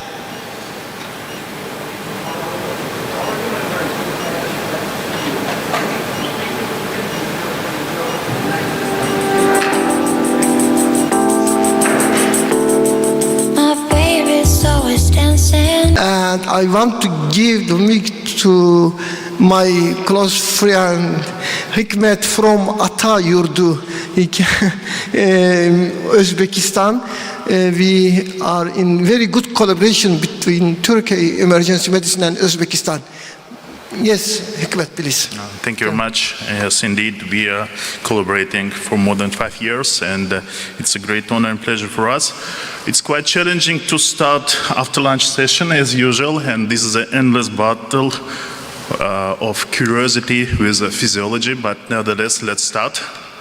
So, as Bashar Hojam has said, it's our really great pleasure and a privilege to invite here Professor Josep Brugada for his topic, Sudden Cardiac Death. Por favor, tome la palabra.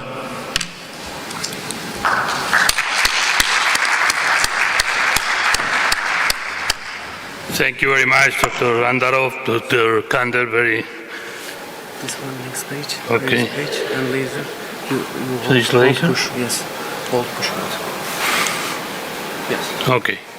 Thank you very much. So I will talk in the next minutes about sudden cardiac death, and I will try, first of all, to remind you the definition of sudden cardiac death, which is a form of death which is natural, which is due to cardiac causes, unexpected in time and form of presentation, that is always preceded by sudden loss of conscience, that happens in the next hour after initiation of symptoms, and this happens in someone with or without a known cardiac condition. As you know, the final rhythm that produces sudden death is, in the majority of cases, ventricular fibrillation.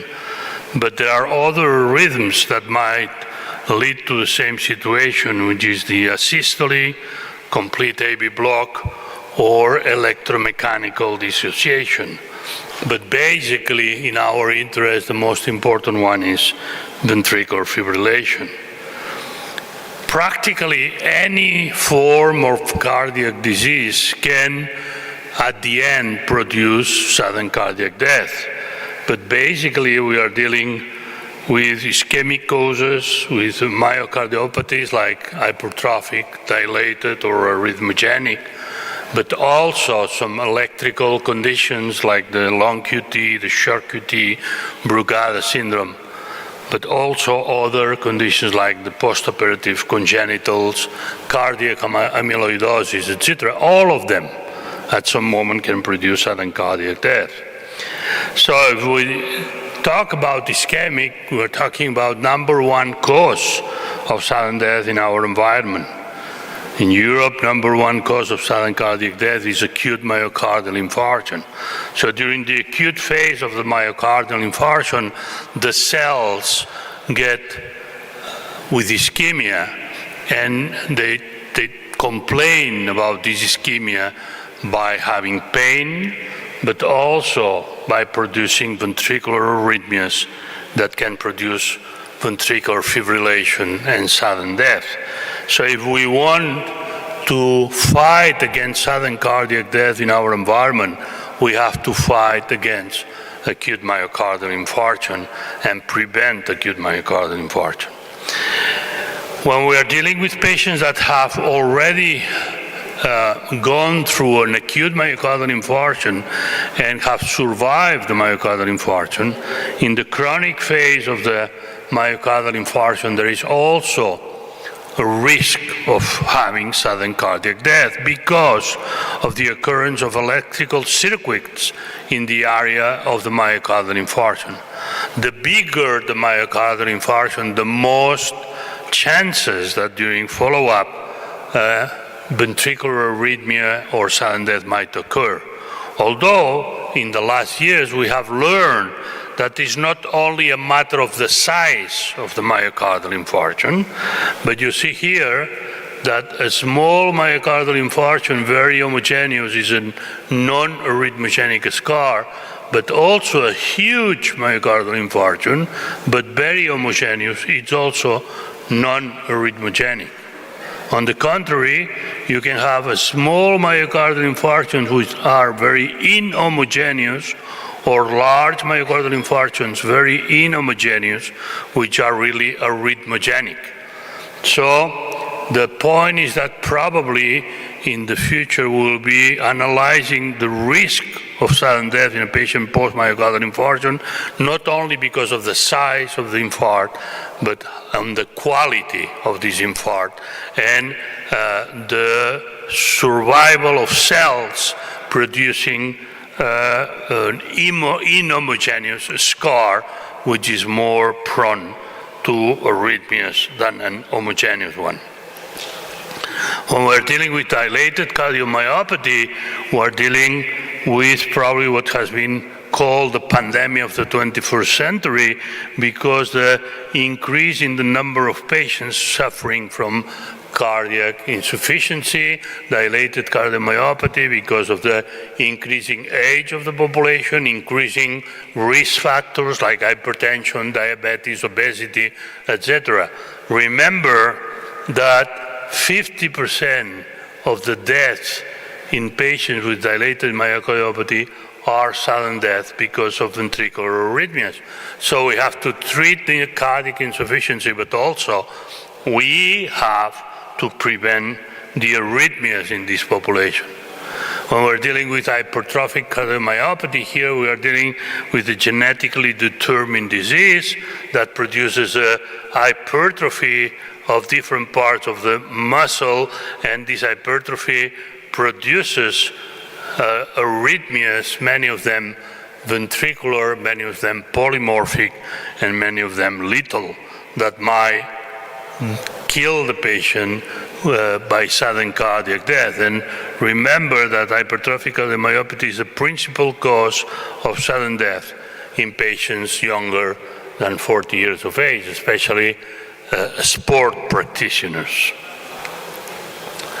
We also have arrhythmogenic right ventricular cardiomyopathy, which again is a genetically determined disease that produces changes in the muscle, basically in the right ventricle, but also sometimes in the left ventricle. And these changes produce the occurrence of islands of tissue in this muscle being the basis for the occurrence of ventricular arrhythmias and sudden cardiac death, again in young population and again in sport people. However, there are a number of patients, around 20%, who had sudden cardiac death but do not present with a structural heart disease. They have a normal heart, and these are the patients like this one having ventricular fibrillation but a completely normal heart. In the last 30 years, we have learned about a new category of diseases that was unknown to all of us 30 years ago. That's what we call the channelopathies. And the channelopathies are the long QT syndrome, the short QT syndrome, the Brugada syndrome, catecholaminergic polymorphic VT, or malignant early repolarization. All of them are diseases that were unknown to all of us 30 or 35 years ago. And we understood that by looking very carefully at the electrocardiogram, we could identify some signs in the electrocardiogram that were explaining us that something was wrong in this heart, electrically speaking. Why we call that channelopathies? Because these are diseases which are familial, so they are genetically determined, but affect the channels that regulate the flux of ions across the membrane. And these channels, if they have a mutation, they will not work properly, and they will produce some signs in the electrocardiogram, but also might produce some electrical gradients in different parts of the heart, these electrical gradients leading to the occurrence of ventricular arrhythmias and sudden death. This is a patient with a long QT. Please look at the very prolonged QT interval, 640 milliseconds, corrected by the frequency at 584, extremely prolonged QT interval.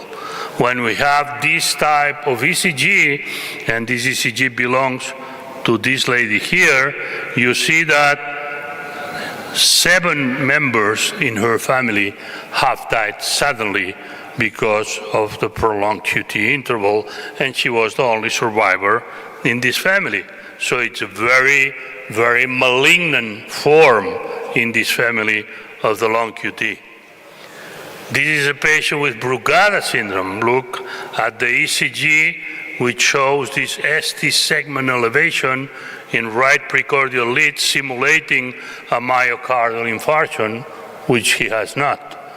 And when you find this type of ECGs, there is the risk in some patients that ventricular fibrillation occurs and the patient might die suddenly.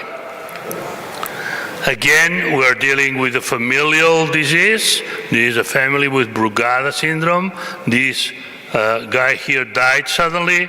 There are other 8 members affected in this family, and this allowed us to identify a mutation in the sodium channel that was responsible for the disease. This is the first patient we ever saw with the Brugada syndrome. That was in '86.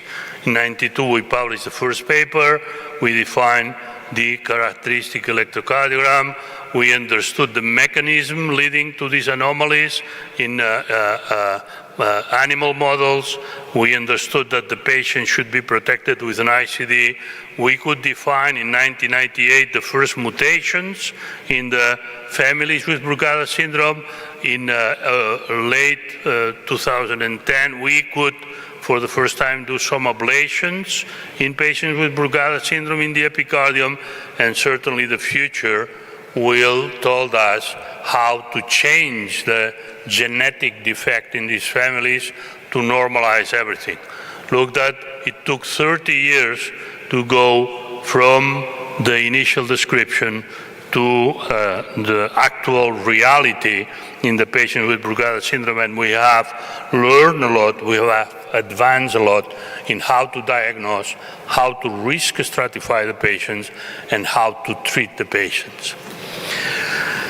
We have also mutations in the potassium channels, like this one, producing this very prolonged QT interval. Look at this T wave, very abnormal, giant, negative T wave in left precordial leads. This is a very dangerous situation. This is a very high instability from the electrical point of view, and this patient might go into ventricular fibrillation at any time because of this very highly unstable electrocardiogram and repolarization defect that might produce certainly some arrhythmias and producing sudden death.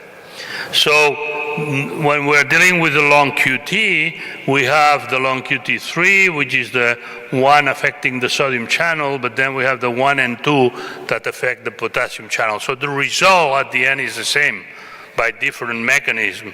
The result is that the repolarization is prolonged, so the QT interval is very much prolonged, and at the end, ventricular arrhythmias, sudden death can occur because of this gradient between different parts of the heart. Also, we described in the year 2000 the short QT interval, the short QT syndrome. We saw these patients, these first initial patients in the year 2000, especially this one here, that was a lady, 25-year-old, that had a syncope. And we received the ECG of this patient, and we thought that it was a mistake because the QT interval in this patient is no more than 200 milliseconds, extremely short QT interval.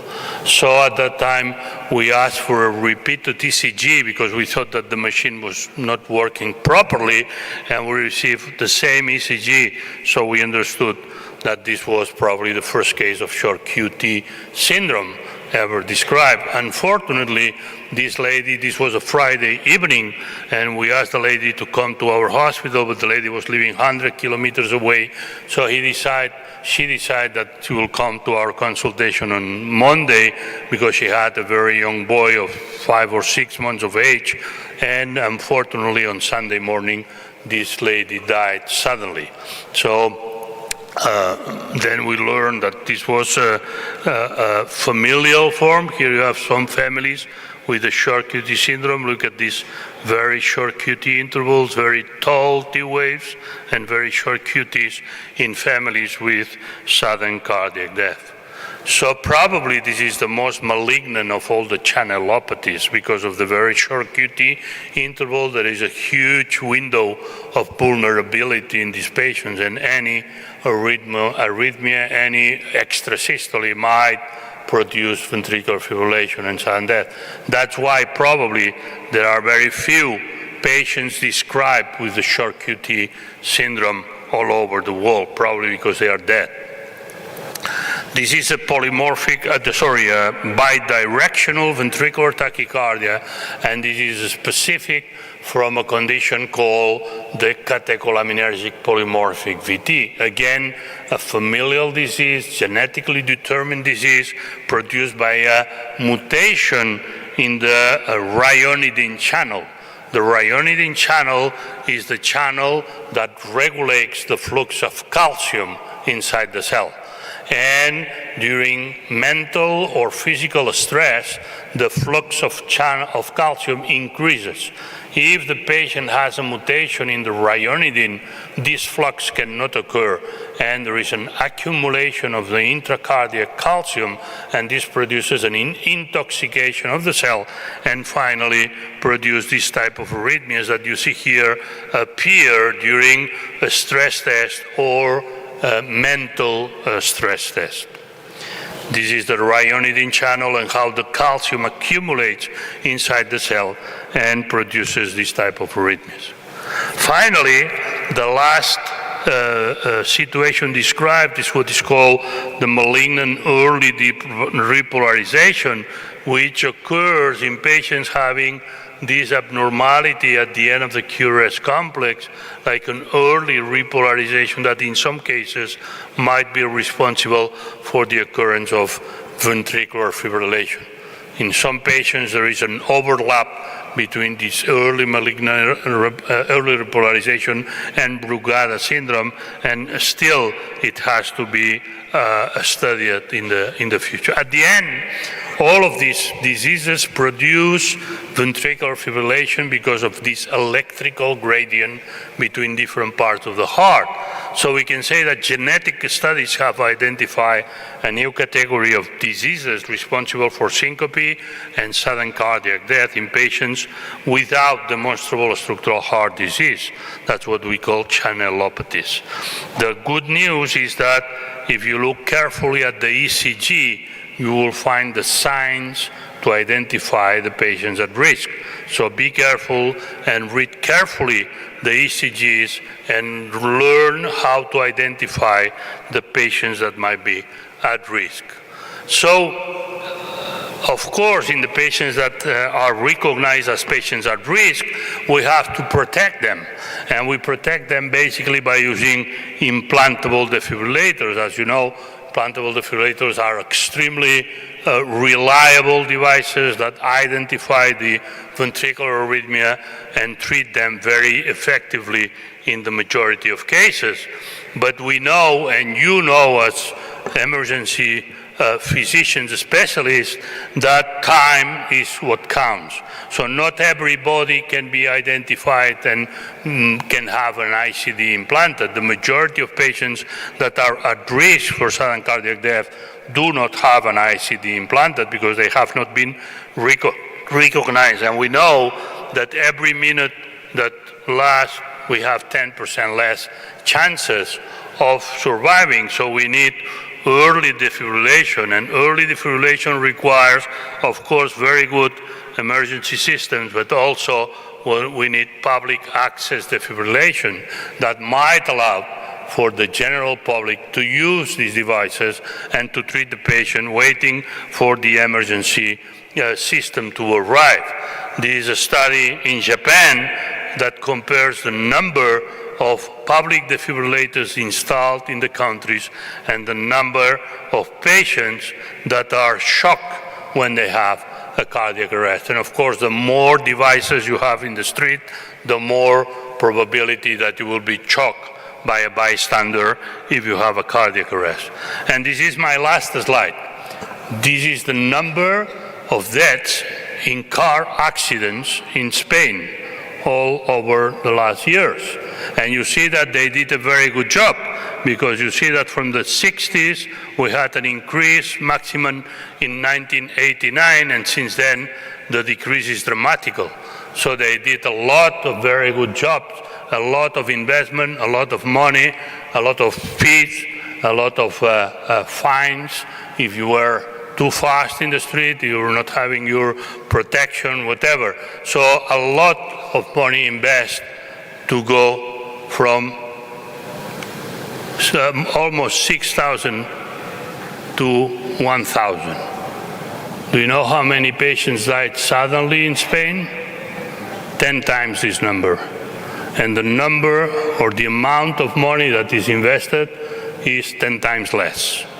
So, of course, this is very important, because the politicians should also understand that sudden cardiac death is a major public problem, and investment in preventing sudden cardiac death should be at the level that it deserves for the number of patients suffering from it. Thank you very much.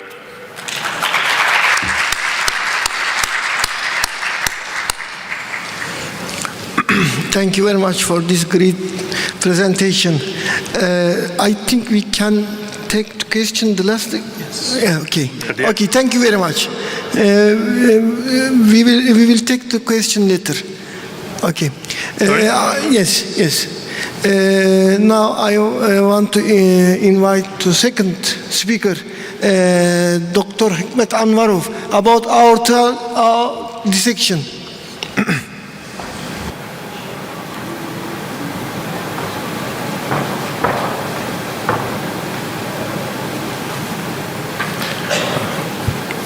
Thank you very much. Herkese merhaba. So it's a really great honor to me to be here with you again. And as I've taught you this morning, the main focus in our hospital in Uzbekistan is on the ascending and descending thoracic aorta. Yep. Closer. Okay. Is it good now? Thank you. So some protocol things, I have nothing to declare, only I would like just to stress the contribution of my angio and cardiovascular department in designing these slides. So the dissections of aortic aneurysm is, as you know, all the condition characterized by a rupture of the inner wall of the artery intima with the formation of the false passage for the blood. And about 50% of patients with untreated aortic dissection will die within 2 days, maybe, is a risk of death within the first hour for acute aortic dissection is about 1%. So time matters. In large medical study, including almost 1,000 patients with aortic dissection, almost a third of them died within 2 days, and 2/3 within 2 months, and almost 90% within 3 months, and almost all of them within 6 months. So it's really a huge problem. The frequency of occurrence due to several studies is it's about 3 per each 100,000 population, and average almost 1,000 cases per year in my country with a population of 33 million people. So all of us, we well known about the types of classification of aorta aneurysms. There is 5 grades by Svensson, and also the most common things is Stanford's and DeBakey classifications. So the aim of the study, what we held in this year in our hospital, it was to evaluate the direct results of the first experience in surgical treatment of ascending aortal dissection aneurysm type A by Stanford. So these are materials, the retrospective analysis. We had 6 patients which we underwent for the surgical interventions, because the closed transcutaneous interventions has been described on the morning sessions. I would like just to stop more on the surgical ones. So 2 of these 6 patients had concomitant ischemic heart disease. In one case, we obtained grade 3 of aortic valve insufficiency, and in one patient also the intimal tear was located on the proximal part of the aortic arch. So also just were performed using the method of the in the stopped heart or the on pump with the artificial blood circulation. And here are the results. So average duration of the circular arrest was about 45 minutes, and the temperature we decreased it for less than 22 degrees. And of course, the retrograde hypothermic cerebral perfusion we provide in all patients. Here are some demonstrated things. We used the prosthetic for aortal arch and for descending aorta. Here are some stages from the surgical part. In 4 cases, the patient underwent supracoronary replacement of the ascending aorta. In one case, the aortic root replacement as a Bentel de Bono surgery. In one case, supracoronary replacement of the ascending aorta was supplemented with arch replacement. And Vascutech vascular prosthesis was used in all surgeries. Biological glue also we didn't apply it. And coronary artery bypass graft was performed as a concomitant interventions in 2 cases. As I said, this was that Bentel de Bono surgery. So, in postoperative period, we saw the 2 patients with signs of stroke, unfortunately, and the mortality also obtained in 2 patients. In one case, we obtained encephalopathy, but required early tracheostomy for prolonged ventilation. The average blood loss was about 900 milliliters. So in tape A, out of the section, about half of the patient within the first 48 hours, the perioperative mortality in half of the patients with ascending aorta and more than 50% in aorta arch. In type B, the presence of the complications mortality is the same almost, and the perioperative mortality is in between the one third and half of the patients. And other types of the surgery in ascending aorta, it's average about 5%, no more than 5% in our hospital. In a big dissection involving the thoracoabdominal elements, it's about 11%. And in abdominal aorta, we consider more moderately more easier. It's about 5% mortality nevertheless. So, obtained experience of surgical treatment of descending aorta aneurysm showed that timely detection and surgical treatment, of course, can achieve satisfactory result with, let's call it, satisfactory. Of course, in comparison, mortality is about 1/3 of all patients. Otherwise, all of them will die. And further improvement of our result associated with the increase of the experience, of course. Thank you. Teşekkür ederim. Thank you very much, Dr. Hikmet. We will take the question later, and I want to announce the last speaker. Everybody in Turkey know him, Roger Dickerson from South Africa. Please.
Too short presentation.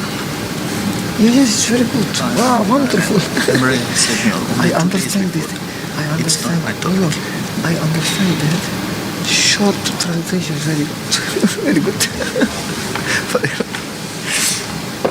Emre said me 2 days before that. Yes. I have to do it. Because there are lots of topic and yes, they interest, but very, very tired. Good afternoon, everybody. I'm a great fan of movies from the 70s and 80s, and one of my favorites was Dirty Dancing. I don't know if anyone remembers that, or looking around the audience, I'm not sure if anyone was alive when that was actually on the silver screen. But one of the comments made was, nobody puts baby in the corner, and I hate getting poked into the corner. So I tend to move. I apologize if I make you seasick, but we'll see how we go.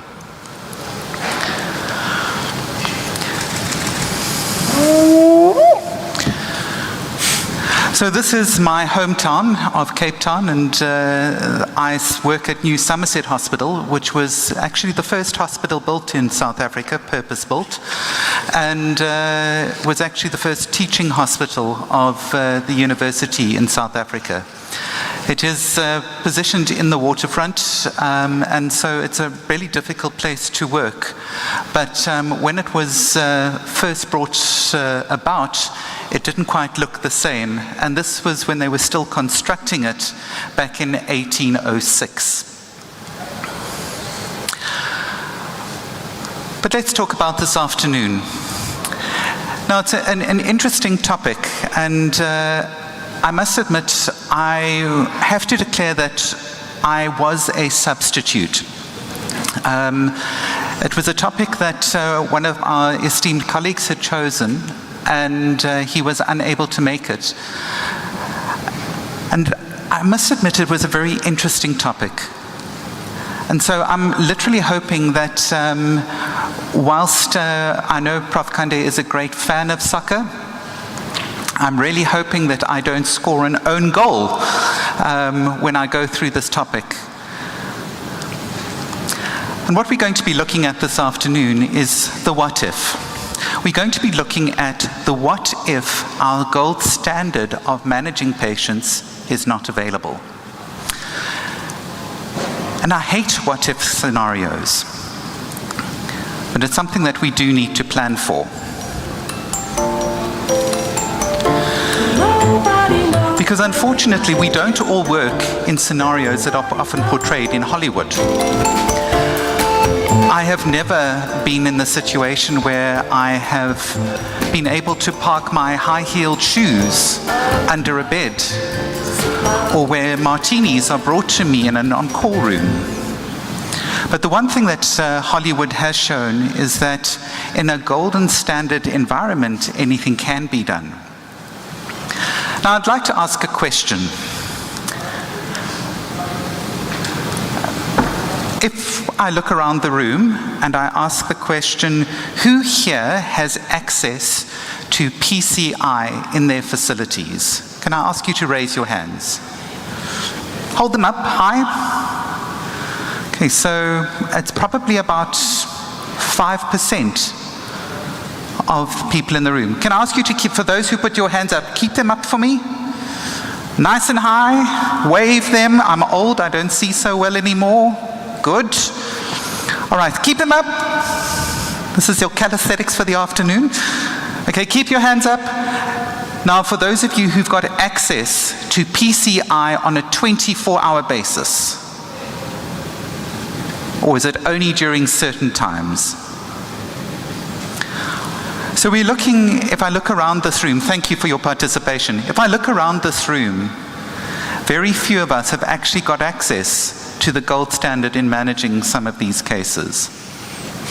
And so I'm going to talk through an approach.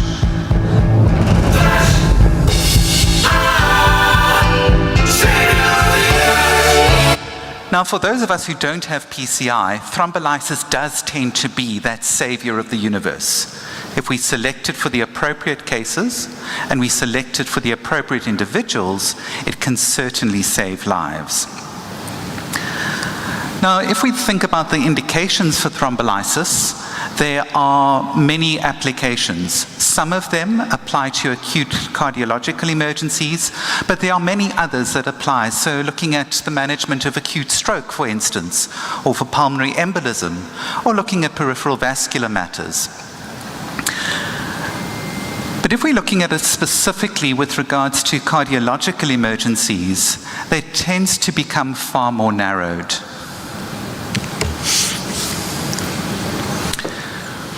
So if we think about the concept of the acute coronary syndromes being a scale or a realm, a continuum, where it starts with something as simple as angina pectoris on the one side, it then progresses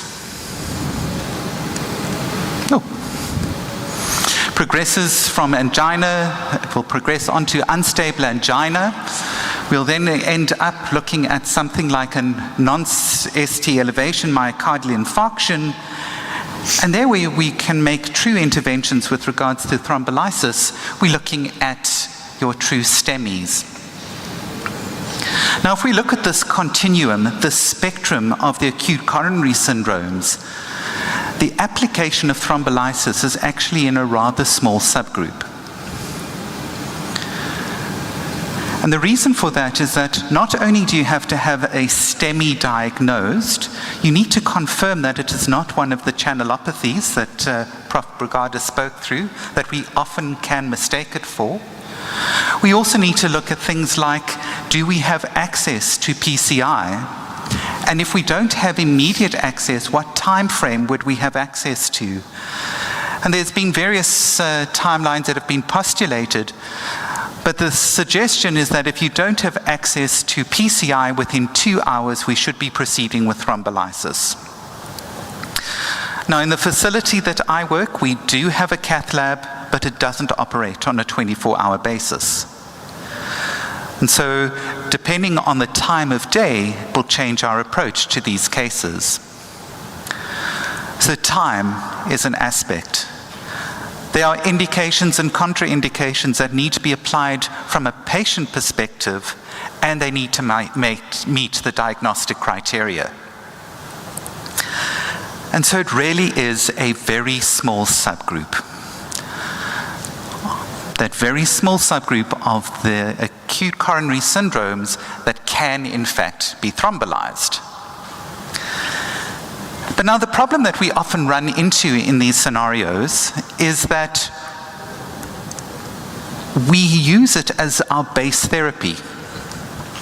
But if we are not able to access it for our patients, we start getting ourselves into a bit of a quandary. Because as you're aware in medicine, it's never as simple as a yes or a no.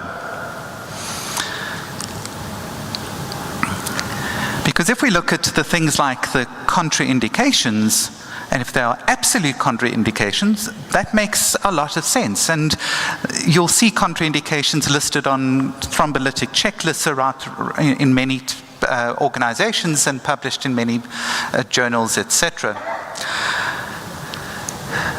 Those are fairly finite. Those we can accept. The ones that pose quite a difficult thing for us are the relative contraindications. Because here we are needing to apply our minds and balance risk. Balance the risk of an event occurring from the therapy that we are instituting versus the risk of a patient having a worse outcome from their primary pathology. And what it really does is that it ends up being a yes, a no, or a maybe. And it's the maybe group that gets us into a quandary. Because our decision-making isn't binary. Our decision-making often in emergency medicine is based on a lot of input with regards to how much information we've got at the time. And this can lead us to a vicious circle. We've got a patient who needs to be thrombolyzed, but meets a criterion that would be a contraindication. If we don't have access to PCI, what do we do? And if we look at all of the treatment protocols that have been published, it starts primary PCI is really the way to go. If you can't do that, then thrombolyze. But now if you can't thrombolyze, those patients should be going for PCI, but that's not available. And we end up getting ourselves into quite a vicious circle. I'm going to try and simplify this a little bit. And it's because I tend to operate best at 3 a.m., and when I'm operating at 3 a.m., I need to have things simple. So, you've diagnosed a true ST elevation myocardial infarct. You ask yourself, do I have PCI available? And the 20 or 30 people in the room that have got PCI at their facility and have got easy access to it round the clock, that's the route that they will go. They will say to themselves, that's great, let's say yes, we've got PCI and we're going to proceed with PCI, and we know that that does have the greatest, better outcomes. So that's a green, that's good. The difficulty comes is that if our PCI is not available, and that is where we are needing to consider the thrombolysis. But before we can do that, we need to look at those contraindications. And again, it's not a yes or a no. If there are no contraindications, the decisions are easy. We can proceed with thrombolysis, and we need to do that as soon as possible to restore perfusion and save muscle.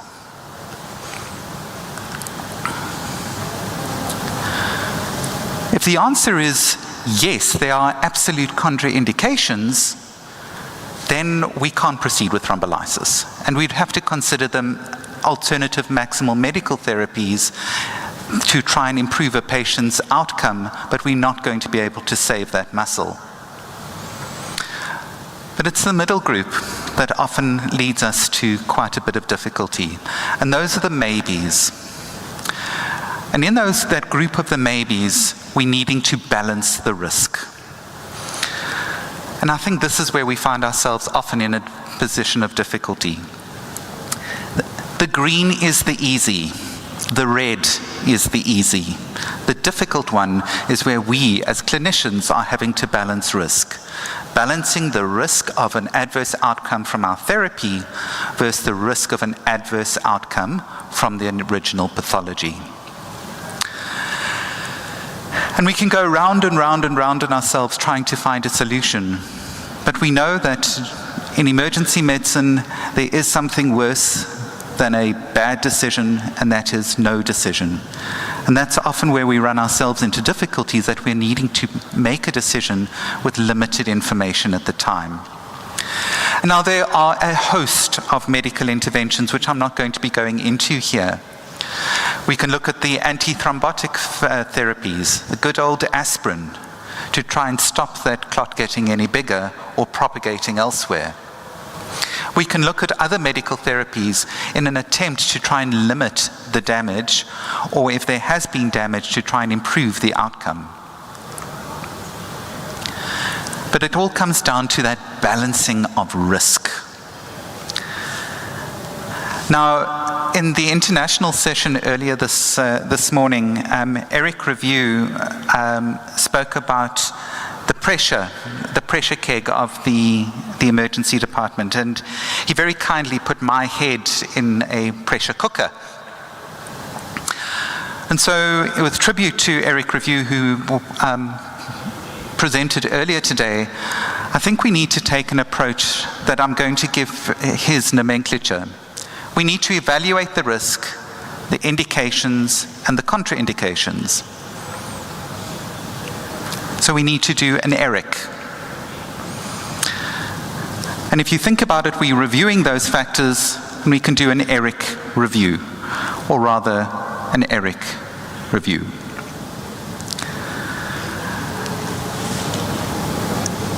We need to evaluate the patient, evaluate the risk, and then make a decision. And it needs to be timeous. The longer we wait, the greater the pathology.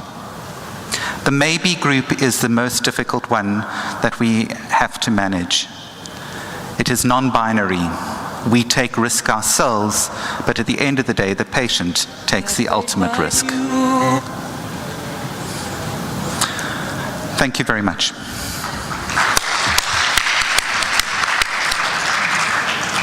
Thank you very much. Baie dankie. Dis 'n groot plesier. Baie dankie. Yes, thank you very much. I think we have time for the question or comment.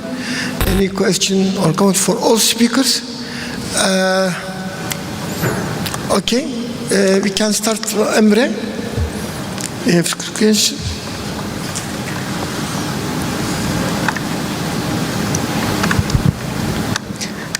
Hello, my name is Emre Atish from Karabük University. I have a question for Professor Brugada. Before your presentation, Professor Brugada, we had a patient who suffered long QT and VTAC. After we analyzed the ECG, we found that ECG axis was changing constantly. Is it a common sign of long QT syndromes, or is a bizarre thing? Sorry, did you get the question? I'm sorry, did you get the question? Sorry, could you just repeat that question? We were just struggling to hear. Yes. Before your presentation, we had a patient with long QT and VTAC. After we took the ECG, we found that ECG axis was changing constantly. So is it a common sign for the VTAC with long QT syndrome, or is it a bizarre thing? I'm sorry, I'm having a result of the sound again. I'm getting close to it. It's a personal consult. Yes. I'm sorry. Before your presentation, we see a patient who had long QT and retake attack, and after we took the ECG, we found that the ECG axis constantly changing. Is it a sign of the long QT channelopathies, or is there thing? What was the sign? What the? Axis, ECG axis changing constantly. Oh, the axis. Yes. Okay. Sorry, I'm sorry for that. No, the T wave, yes, but not the axis of the ECG. I mean, the axis of the ECG, if you mean the QRS complex axis, this is not a long QT sign. This is a conduction system disease sign. But if you have a changing in the axis of the T wave, then of course this is something that you should take into account because it's clearly related to the repolarization. It is a very poor sign, normally indicates a very high risk. No. Okay, thank you. And Iqbal, okay.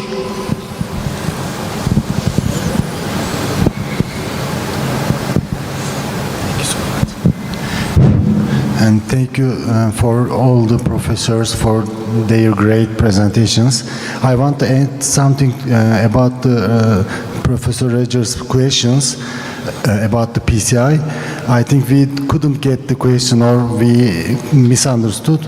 In our country, more than 90% of the patients from ST elevation MI, they are underwent to PCI.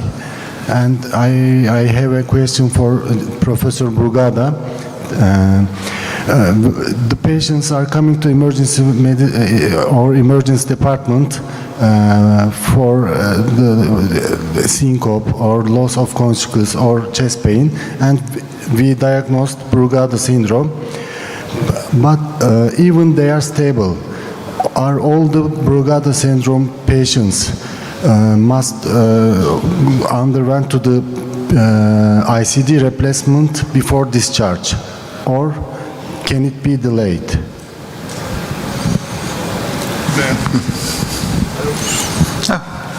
Brugada. Okay, so the first thing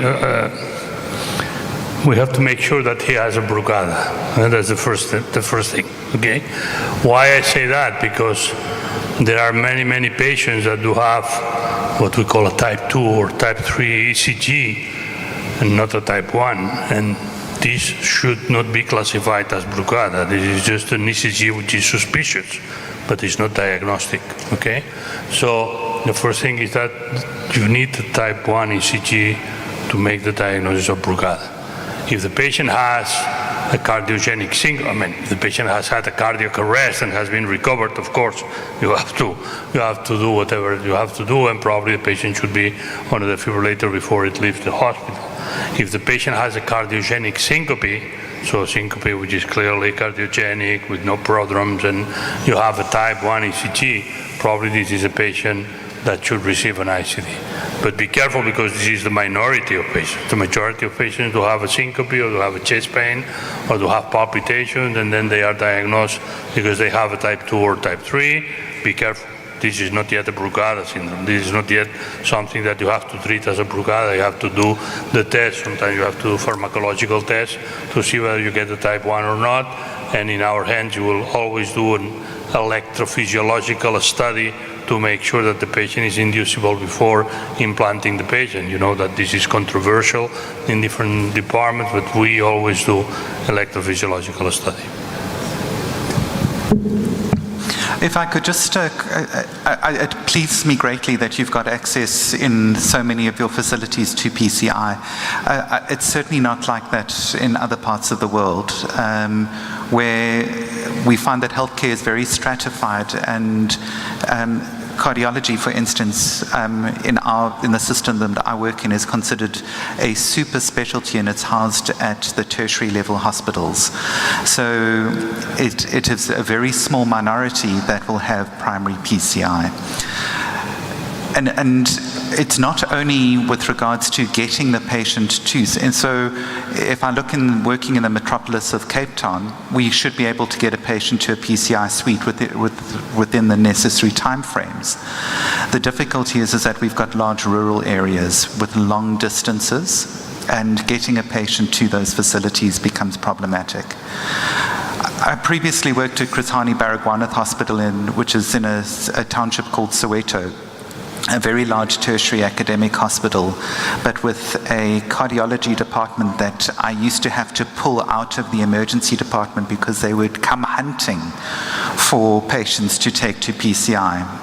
And what it meant is that none of my residents ever learned how to thrombolize because the cardiologists were so active, which is, it's not a complaint, it's great for the patients, but when I move to, and our residents go to other places, they've never had the exposure to the difficulties that thrombolysis can have. And it's easy when it's a true yes or a true no, that's easy. It's making that maybe call, balancing the risk of the relative contraindications versus the risk of the patient actually dying from the myocardial infarct. And also the difficulties of which thrombolytic to choose. Do you go a fibrinolytic or a thrombolytic, or what is going to be best for the patient? It also comes down to finances. In my facility, we have limited access to the true alteplase or any of the TPIs, but we've got free access to streptokinase. And so it becomes that difficult scenario of not only deciding whether the patient should get thrombolized or not, but then which agent to do it with.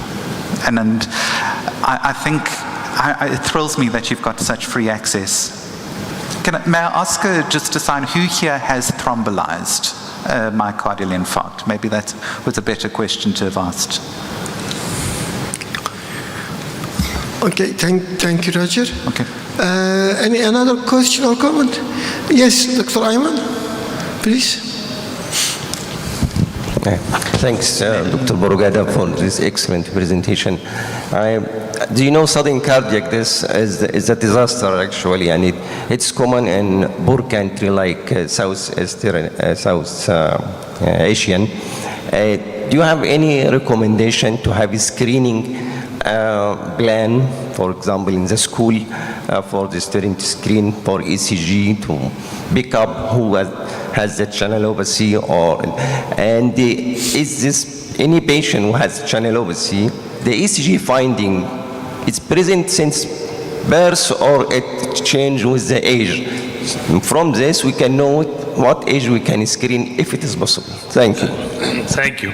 That's a very good question. That's one of my fights with administration and politicians, is that everybody should have at least one ECG performed during lifetime. I'm a teacher, professor in the university, and I always ask my people in the room, I will say how many they are, 22, 23 years old, my students, and I always ask them, how many of you have ever had an ECG? And it's always less than 50%. And these are medical students. So imagine in the normal population that is even less. So I've been fighting, and I keep fighting for the possibility that everybody has one ECG performed in life that will detect, of course, Wolff-Parkinson-White, long QT, short QT, Brugada. I might suspect hypertrophic cardiomyopathy, rhythm disturbances, whatever, you know. It's cheap, it's easy, it's innocuous, it's without complication. I do myself in the area where I live, which is an area of about 50,000 inhabitants in the north of Barcelona. I do every year an ECG to every single boy and girl in the school at age 14. Okay. Why 14? I don't know it very well. I decided some years ago, but I don't know very well why I decided 14 and not 16 and not 12. Probably 14 because there are diseases like hypertrophic cardiomyopathy that the abnormal ECG is only visible at a certain age when the heart is already big enough. It's true that you might miss some patients with some conditions before that, but normally if this is a patient with a genetic disease, normally you have some suspicion in the family, and then of course you do the ECG. But as a general screening, I think 14 is a good age. If you only have one bowel, you only have one in your life, I would say 14. If I have 10, then I would say at 2, at 10, at 20. But if you only have one bowel, I would say 14 is a good age. But I don't know why, but that's my feeling. May I ask, in those screenings, how frequently do you pick up issues with these children? Okay, so we do about 500 ECGs per year, okay?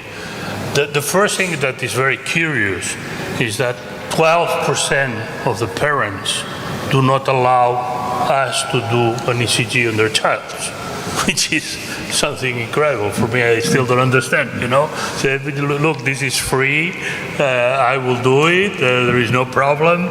So, of course, we ask for a small record on medication or symptoms, family history, etc. And then authorization of the fathers to do the ECG. And 12%, every year, 12% say no, so which I do not understand, but that's okay. Then, on the 88% that we do, which is about 500 per year, we found 3% of ECGs which are suspicious of something, which are, let's say, not normal. And then, of course, we exclude here incomplete ribunda branch block and things like that. We don't care about that. So, abnormal. And then in these 3%, basically what we do is an echocardiogram, sometimes a Holter, sometimes a stress test, but basically an echocardiogram.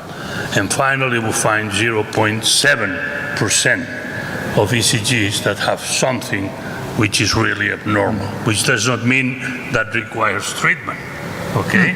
But that they are normal and the patient should be followed up every year, whatever. So it's about between 3 and 4 ECGs per year, or patients per year, that has something that should be followed.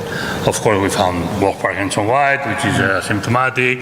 We found some long QT. We found some suspicion of cardiac hypertrophy, or patients that do have a lot of extrasystoles, ventricular extrasystoles, and then you have to follow them. We had one with a suspicion of how you call that, an abnormal coronary artery that we could suspect on the ECG, and it had to be operated, so we found things.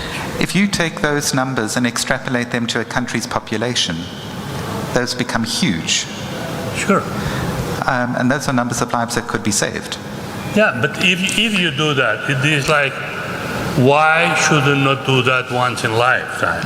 No, and we're doing it at 14, but maybe when you get your driving license, whatever. At some moment that the majority of people do, not the military service, which was before, because now there is no obligatory military service, so you cannot have it. And of course, you will find things, and you will find things that you might, see every year, new patients coming, or patients that should be suspected of something, and of course you will have to do echoes and stress tests and whatever. That's true. That's prevention. Yeah. Thank you very much, Urgada. Thank you. And we finished the time, and we have to give very 10 minutes, only 10 minutes. After 10 minutes we will come again for Satellite Symposium. Arkadaşlar 10 dakika sonra uydu sempozyumu sadece bu salonda var. Çekiliş yapacağız. İsimlerinizi yazdırın. İstediğinizi veriyoruz çekilişte, ona göre. Tamam. Thank you very much.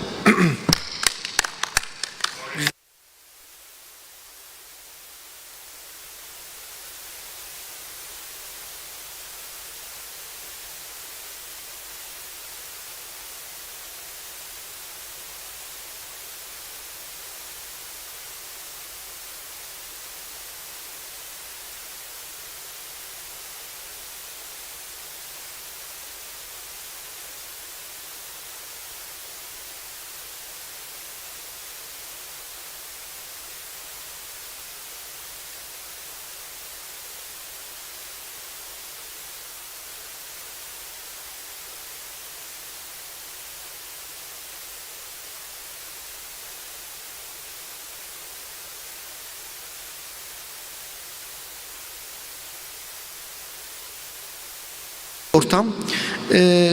Çok teşekkür ediyorum. Burada bize verdiğiniz destek, kongrenin bir parçası olmak, burada bulunmak, hepsi her şekilde bize güç veriyor. İşte bu güç veren şeylerden birisi de uydu sempozyumlarımız. Bugün kardiyolojiyle başladık, kardiyolojiyle devam edeceğiz. Biliyorsunuz akut koroner sendromlar acil tıbbın en önemli kısımlarından birini oluşturuyor ve bizim uzun dönemde baktığımız acil vakalarında büyük oran kardiyolojik aciller olabiliyor. Yani %20'nin üzerinde, %25'in üzerinde gerçek acil vakalar için söylüyorum. Kardiyolojik aciller oluyor ve bunlara müdahale ederken çok daha dikkatli olmamız lazım. Çünkü gerçekten iyi tedavi, iyi sonuç. Yanlış, eksik tedavi, kötü sonuç çok belirgin olan bir hasta grubu. İşte bu önemli sendromda çok önemli bir tedavi, eski bir dostu inceleyeceğiz. Şimdi eskiden bilirler, filmler, bilmiyorum, bir Mehmet Hoca var beni bilen, bir de Zeynep Hoca, Zeynep Hoca küçük bize göre de, o eski filmler olur ya Yeşilçam'da, göğsü ağrırdı, bir tane cebinden bir teneke çıkardı, sarı teneke. Üstünde ne yazar onun bilir misiniz? İşte bilene ödül vereyim. Efendim? Firma olmaz ama firma söylemesin, o bilir. Trinitrin, sarı bir kutu. Nitrattı yani, trinitrat. Onu alırdı, iyileşirdi. Şimdi o dönem bitti. Ondan sonra spreyler geldi ya. Spreyler çok avantajlıydı bizim için. Filmlerde yer almadılar ama iyiydiler. Sonra spreyler ortadan gidince biz tablete kaldık. Şimdi yeniden hani popüler olma, daha doğrusu yeniden önümüze gelme şansı yakaladık. Onlarla ilgili de güzel bir sunum olacak. Profesör Doktor Zeynep Gökçen Çakır alkışlarınızla kürsüye davet ediyorum.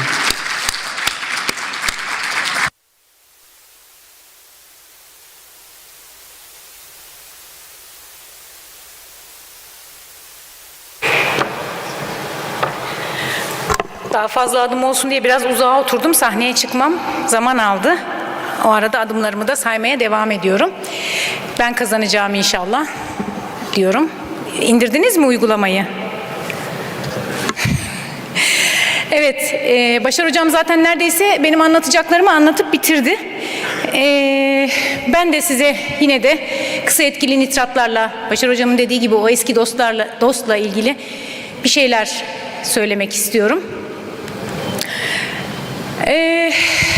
Yani çağları deviren, çağları yıkan, yeni çağ açan, orta çağın karanlığını sona erdiren kara barutun icadından sonraki en önemli kimyasal icat, ilk kullanışlı patlayıcı olarak icat edilmiş bir madde, gliseril trinitrat veya trinitrogliserin dediğimiz madde. İtalyan kimyager Sobrero bunu icat ediyor. İlk patlayıcıyı geliştiriyor ve kendisine progliserina diyor bu madde için. Ama daha sonra barış ödülüyle tanıdığımız İsveçli kimyager Nobel bu patlayıcıya çok büyük bir ilgi duyuyor ve en büyük gelişmeleri Nobel'in şirketi kaydediyor ve bu patlayıcıdan bir dinamit icat ediyor. Bu patlayıcıdan dinamit icat ediyor çünkü hem savaşların hem teknolojide hem sağlıkta en önemli gelişmelerin yaşandığı bir yüzyıl. Çok önemli gelişmelerin olduğu bir yüzyıl. Ve sağlıkta da aynı şekilde, aynı teknolojide olduğu gibi daha fazla ne yapabilirim, yeni ne üretebilirim çabaları var. Bir İngiliz doktor bu trinitrogliserini inceliyor ve bundan ne için kullanabilirim sorusunu kendisine soruyor.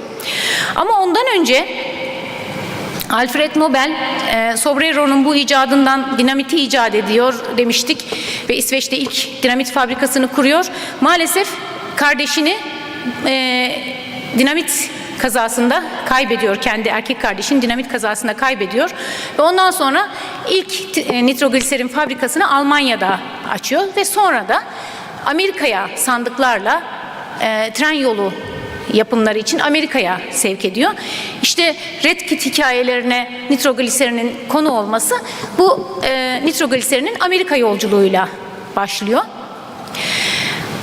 Epey bir zaman geçtikten sonra daha birkaç sene önce Beyrut'ta yaşadığımız o kanlı patlamanın sebebinin de yine nitrogliserin olduğunu söyleyip insanoğlunun bu patlayıcı icadının, bu büyük keşfinin nasıl sağlığımıza faydalı bir şeye döndüğüne geçmek istiyorum. İlk kez William Murrell tarafından 1878 yılında anjina krizlerini tedavi etmek için kullanıldı ve aynı yılda Murrell bunu yayınladı, duyurdu. 1896'da ölümünden hemen önce de Nobel bir arkadaşına yazdığı mektupta, ki mektubu görüyorsunuz, orijinal halinin fotoğrafını da buldum. Dahilen kullanmam için bana nitrogliserin reçete edilmiş olması kaderin bir cilvesi anlamına gelen bir arkadaşına mektup yazıyor. Çünkü bu olaydan, özellikle de kardeşinin ölmesinden zaten çok etkilenmiştir Nobel. Nobel Barış Ödülü'nün de bu yüzden konulduğu söylenir. İnsanoğlunun bu patlayıcı icadı 130 yıl süren, Başar Hocam'ın söylediği gibi çok eski bir dost kazanmamıza sebep oldu. Tıp dünyasının çok eski bir dost kazanmasına sebep oldu ve güçlü bir vazodilatatör olarak şimdiye kadar tıp camiasındaki yerini aldı. Nitrik oksit üzerinden salgıladığı yıllar, bu vazodilatasyon yapan maddeyi nitrik oksit üzerinden salgıladığını yıllardır biliyoruz ama 2002 yılına kadar hala bu konuda gelişmeler o kadar cazip ve incelemeler o kadar fazlaydı ki 2002 yılında da aldehit dehidrogenazın buna sebep olan mitokondriyal enzim olduğu keşfedildi. Kabaca organik ve non-organik nitratlar olmak üzere ayırıyoruz. Bugün üzerine en çok duracağımız gliseril trinitrat, nitrogliserin organik bir nitrattır arkadaşlar. Dediğim gibi nitrik oksit üzerinden yapar vazodilatatör etkisini ve guanilat siklaz bu dönüşümde rol oynar. Düz kas çeperinde, endotel hücrelerinin yüzeyinde meydana gelen bu enzimin indüklediği reaksiyonla nitrik oksit salınır ve vazodilatatör etki gelişir. Nitrogliserin nitrik oksit üretimini tetikleyerek veya onun eylemlerini taklit ederek birçok özelliğe sebep olur. Damarları genişletici birçok özelliğe sebep olur veya bizim istediğimiz vazodilatatör etkiyi sağlayacak birçok farklı eylem yapar. Bunlardan bir tanesi zaten bildiğimiz nitrik oksit üzerinden yaptığı doğrudan vazodilatasyon. Vazokonstrüksiyonu inhibe ederek dolaylı bir vazodilatasyon da yapar. Ayrıca vasküler endotolyuma trombosit salınımını engelleyerek antitrombotik etki de yapar. Antienflamatuar etkiyi lökositlerin vasküler endotolyuma yapışmasını engelleyerek yapar ve aynı zamanda antiproliferatif etkisi de vardır. Anjinadaki, daha doğrusu akut koroner sendromlardaki yolculuğumuza Başar Hocam zaten ufak bir giriş yaparak başladı. Bu konudaki en son kılavuzdan aldığım bir cümle ile ben de sunumun en can alıcı bölümüne başlamak istiyorum. Nitratlar yalnızca arterleri ve arteriyolleri genişletmekle kalmayıp aynı zamanda seçici venöz dilatasyonunu da indükledikleri için hem art yükü hem de ön yükü azaltan benzersiz vazodilatatörlerdir diyor. En son 2020'de yayınlanan Avrupa Kalp Cemiyeti'nin kılavuzunda, akut koroner sendrom kılavuzunda. Bu özelliklerini de ve çok kullanışlı bir preparat, farklı farmakolojik şekillere girme özelliğine sahip tablet formu, sublingual tablet formu, ayrıca transdermal formu, sprey formu, birçok farmakolojik yapıya da ticari şekle dönüşme özelliğine de sahip çok kullanışlı bir preparat. Bugünkü konumuz aslında kısa etkili nitratların acil serviste kullanımlarıyla alakalı. Tabii ki en önemli yeri de akut koroner sendromlar burada teşkil ediyor. Ana kullanım alanlarımız. Çok yeni bir çalışma, Türkiye çapında yapılmış geniş çaplı TÜRKMÜ çalışmasında bizim toplumumuzda en yaygın akut koroner sendrom bulgularının tipik göğüs ağrısı ve dispine olduğu vurgulanır. İşte nitrogliserinlerin çalıştığı ana yerde burasıdır. Tipik göğüs ağrısı ve dispineyi düzeltmek için çalışırlar. Gördüğünüz gibi şöyle kabaca size bir antianjinal ilaçları sınıflamış oldum. Nitrogliserinden hala 130 yıl geçmesine rağmen burada çok önemli bir madde olarak yerlerini alıyorlar. Farmakolojik ajan olarak yerlerini alıyorlar. Ve hala 2022 yılına geldiğimiz zaman hala daha nitrogliserinle ilgili review'lar, çalışmalar yapılacak kadar da önemli bir yeri var. Kardiyolojik özellikle olaylarda ve birçok tıpla ilgili birçok alanda çok önemli bir yeri olan ilacımız. Acil serviste kullanımıyla ilgili aslında tabii ki akut koroner sendromlar ve şimdi sıralayacağımız birçok nitrogliserinin etkili olduğu tıbbi durum acil serviste gerçekleştiği için, ilk başvuru yeri acil servis olduğu için aslında nitrogliserinin de en çok kullanılacağı yerler acil servislerdir. Yine işte az evvel sunduğum çalışmadan aldığım bir bölüm diyor ki özellikle semptomların başlangıcından sonraki ilk 10 gün içinde mortalite başta olmak üzere erken kullanımın ne kadar erken başlarsa nitrogliserin kullanımı o kadar fazla etki eder. O kadar çok etki eder. Burada erken kullanımın altını çizmek istiyorum. Ne kadar erken başlanabilirse bu erkenlik saniyelerle, dakikalarla ölçülen bir erkenlik düzeyi. Onu saniyeleri, dakikaları geçtiğiniz zaman da günler içerisinde başlanabilmesi, mesela stabil anjinada bir an evvel reçete ediliyor olabilmesi çok çok önemli. Eskiden kullanıldığı, artık kullanılmadığı bir yer var güncel kılavuzların vurgu yaptığı. O da tanı amaçlı kullanımı. Eskiden göğüs ağrısının tipik vasfını değerlendirmek için nitrogliserin verilip eğer nitrogliserine cevap veriyorsa bu ağrının koroner sendrom olduğu yönünde, koroner arterlerden kaynaklandığı yönünde bir genel kanı oluşurken daha sonra özofagus üzerinde de özellikle özofagus spazmlarının da aynı şekilde nitratlara iyi cevap verdiği görüldüğü zaman bu ayırt edici özelliğinin olmadığı ve tanı koyma amaçlı kullanılmaması son kılavuzlarda özellikle vurgulanıyor. Bu görmüş olduğunuz 2014'ün AHA kılavuzu halihazırda 2020 en taze kılavuz 2020'de ESC'nin yayınladığı kılavuzdur ve Klas 1C bir öneri olarak sublingual veya IV nitrat kullanımını erken başlatılmasını çok şiddetle önerir. Herhangi bir kontraindikasyon yoksa der. Sınıf 1C oldukça yüksek bir öneri düzeyi bildiğiniz gibi. Ve hemen algoritmanın başında burada gördüğünüz gibi antianjinal tedavi olarak ağrının tedavi edilmesinde nitrogliserin yine tedavide yer alır ESC'deki akut koroner sendrom algoritmasında. Bu çalışmanın önemi benim için şu, burada yer almasının sebebi, sizlere sunmamın sebebi şu. Bu çalışma nitrogliserin dil altı spreyin 5. dakikasında, kullanımının 5. dakikasında hastaların %48'inde koroner dilatasyon yaparak iskemi bölgesinde reperfüzyon ile hasar oluşumunu gerilettiğini iddia etti. O yüzden benim için önemli. Güzel de planlanmış, güzel yapılmış bir çalışma. Tek merkezli, çift kör, prospektif, plasebo kontrollü bir çalışma. Ve 96 hasta sayısı da az değil böyle bir çalışma için. Dolayısıyla 5. dakikada hastaların yarısında neredeyse ciddi etkili olabilecek bir vazodilatasyon olduğuna vurgu yaptı ve tabii bu şekilde de Circulation'da yayınlanma hakkını elde etti. Bir review konuyla ilgili bunu şunun için koydum. Oral kullanım dozları için net bir öneri bulunmamakta diyor bu review'da.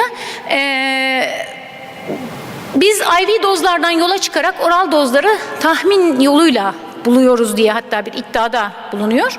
Fakat klasik kaynaklara geçmiş, klasik review'larda, kitaplarda yer alan dozlarımız aslında belli.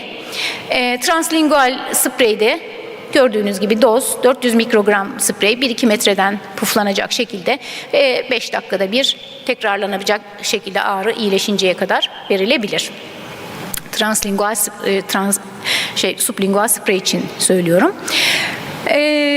Acildeki önemli kullanım alanlarından bir tanesi de acilin yine mayor hasta gruplarından birinde akut hipertansif kalp yetmezliği ve pulmoner ödemde tabii ki. Bildiğiniz gibi akut hipertansif tedavi ve pulmoner ödem, akut hipertansiyon ve pulmoner ödemin tedavisinde, temel farmakolojik tedavisinde vazodilatatör ve diüretikleri kullanırız. İşte nitrogliserin burada vazodilatatör olarak önemli bir rol oynar. Çünkü neydi? Az evvel gösterdiğimiz o kılavuzda yer alan cümleyle, vurucu cümleyle hem ön yükü hem art yükü azaltacak vurucu bir vazodilatatör etkisi vardı. Ve kalp yetmezliği belirtisi olan kişilerde oldukça faydalıydı. Bu da yüksek doz nitrat kullanımının düşük mekanik ventilasyon, düşük endotrakeal entübasyon yapılma ihtiyacı, kan basıncında iyileşme, miyokard hasarında azalma, hastanede kalış süresini kısaltma ve yoğun bakımda kalma süresini kısaltma ya da yoğun bakım ihtiyacını azaltma gibi kriterlerin iyiliğiyle alakalı olduğunu vurgulayan bir yayın. Ve yüksek doz IV nitrat kullanımının altını çiziyor. Fakat ben bu yüksek doza bir de erken kullanımın vurgusunu yapmak istiyorum. Ne kadar erken o kadar iyi diyen bir makaleyi de sizinle paylaşmıştım. Bir an evvel başlanmasının bu açıdan da yanınızda olmasının ve hemen kullanılabilmesinin, Başar Hocam'ın anlattığı Türk filmi sahnesi benim gözümün önünde. Çok da aradım aslında buraya görsel olarak koyabilmek için ama bulamadım. O beyaz saçlı amca cebinden işte ilacını çıkartıyor ve kısa süre içerisinde toparlıyor. Çok da aradım buraya koyabilmek için, bulamadım. Çok dramatik ve kısa sürede başlandığı zaman çok belirgin etkisi olan bir ilaç olduğu için bir an evvel başlanılması yüksek doz kadar önemli. O yüzden ben bu yayının yaptığı yüksek doz vurgusuna ve bir an evvel diye de bir etki faktörünü eklemek istiyorum. Bunun için de sublingual uygulama şeklinin hastanın cebinde taşınabilmesi, acil servislerde, prehospital ambulanslarda bulundurulması, bir an evvel kullanılabilmeye başlaması açısından bir artı değer olduğunun altını çizmek istiyorum. Bu sublingual tabletlerin burada kullanım dozunu görüyorsunuz bu hastalarda. Bu iki çalışmada yani özellikle hem prehospital hem de acil servislerde yüksek dozun diğer farmakolojik ajanlara bir üstünlüğü var mı? Yani zaten belirgin, kendisini ispatlamış bir tedavidir nitrogliserin kalp yetmezliğinde, ama yüksek dozun acaba burada ekstra bir etkinliği var mı? Bunu vurgulayan makaleler. Evet, peki aort diseksiyonu ve anevrizması yine mayor kardiyaklarımızdan, korkulu kardiyak hadiselerimizden bir tanesi acil servis için. Biliyorsunuz tipik olarak tip A ascendant ve tip B descendant diseksiyonlar başlıca diseksiyon tiplerimiz. Tip A tamamen cerrahi bir diseksiyon tipi, ama tip B'de başlangıçta süreç medikal olarak yönetilebilir. İşte bu medikal tedavi hasarlı aort duvarındaki kan basıncını azaltmaya ve hemodinamik stabiliteyi sağlama amacına yönelik olacağı için burada bir vazodilatatörün işimize yarayabileceğini kabaca tahmin edebiliriz. Bu guideline'da aort diseksiyonu ile ilgili guideline'da önceliğin labetalol ve ezmalol gibi beta blokerlerde olduğunu, çünkü aynı zamanda hem kalp debisini azalttığını, sol ventrikül hızını azalttığını ve refleks taşikardileri önlediğini, nitrogliserin veya nitroprusit gibi vazodilatatörlerin nikardipin veya klevitipinlerin ardından eklenebileceğini tedaviye vurguluyor diseksiyon kılavuzunda. Acildeki mümkün kullanım alanlarından bir tanesi, yani çok mayor kullandığımız, elimizin alışkanlığı olan bir alan olmasa bile preeklamsi ve eklamsinin sebep olduğu hipertansif durumlarda kullanabileceğimiz yönünde bir takım bulgular var. Tabii ki sizin de bildiğiniz gibi preeklamsi, eklamsinin asıl tedavisi bebeğin ve plasentanın doğurtulmasıdır. Fakat bu arada da anne ve bebek için bir risk dengesi gözetilir. En uygun doğum zamanı seçilmeye çalışılır. Doğum eyleminin başlatılması ile ilgili bir takım özellikler vardır. Ve biliyorsunuz ki oldukça mortal de seyredebilecek bir hastalık olduğu için bazen çok ciddi kararlar vermek gerekir. Bu arada antihipertansiflerle yönetmek durumunda olduğumuz klinik durumda hidralazin, labetalol, lifedipin gibi antihipertansifleri kullanabiliyoruz. Preeklamsi özellikle kardiyojenik pulmoner ödemle komplike hale geldiyse, oradaki hipertansiyon kardiyojenik pulmoner ödemle komplike hale geldiyse, o zaman nitrogliserin bir olası tedavi seçeneği olarak aklımızda yer edebilir. Normalde çok birinci basamak tercih ettiğimiz bir tedavi seçeneği değil. Bunu ilginç bulduğum için burada yer almasını istedim. Çok yakın zamanda bir Cochrane derlemesi nitrogliserinin tokolitik olarak kullanımını araştırmış ve nitrogliserinin erken doğum eylemi için uterus kasılmasını da önleyebileceğini, özofagus düz kas üzerindeki etkilerinden dolayı mesela özofagus kasılmalarını önlediğinden bahsetmiştik. Aynı şekilde uterus kasılmasını da önleyebileceğini öngördü ve bunun üzerine bir derleme yayınlıyorlar. Bu özelliği açısından diğer tokolitiklerden daha üstün değil. Fakat nitrogliserinin yan etkileri, olumsuz etkileri daha az olduğu için yine de kullanılabileceği yönünde kafamızda bir işaret oluşuyor.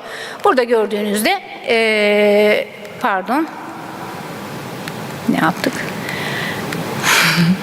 Dozlarla devam ederken tabii ki. Evet, alttakinden. Evet, yanlış yerde kaldığım için.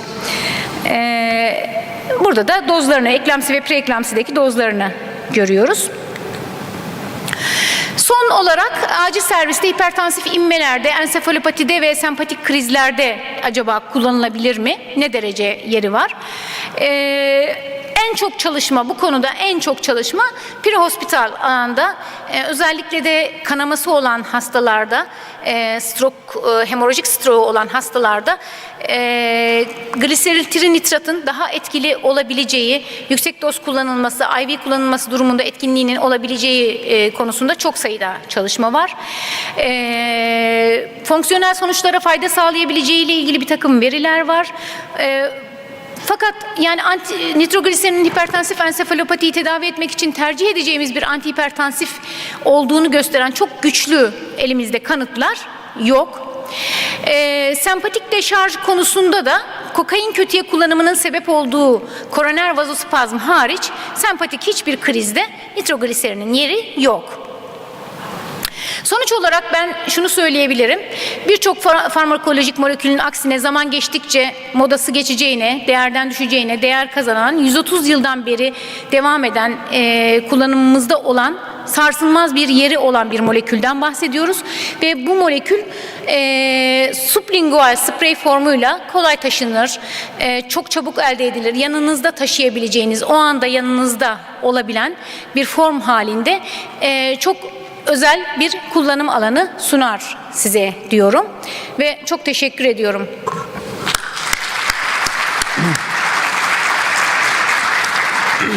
Evet, çok teşekkür ederiz güzel sunum için. Tabii konu hepimizi ilgilendiren çok önemli bir konu. Çünkü hepimiz kullanıyoruz nitratları. Hatta bir ara son slaytlardan nitrat hipertansif ensefalopatide de kullanmaya başlandı tekrar diye kafam karıştı. Sonra yaptık, yani hızla değişiyor, bir kullanıyoruz bir kullanmıyoruz. Ama özellikle sprey formu bu konu daha gündemimize geldi. Biz de bunu anlatalım istedik. Burada şimdi yönetici pozisyonda hocalarımız var, dekanlarımız burada. Hem Mehmet hocamız hem de Ayhan hoca da geldi, sağ olsunlar. Şimdi biz bunların acil servislerde kullanımını destekliyoruz. Mehmet hocam, ben bu konuda aslında 112'nin genel müdürlükle görüşüp ambulanslarda olmasın, çünkü prehospital alanda da dediniz değil mi?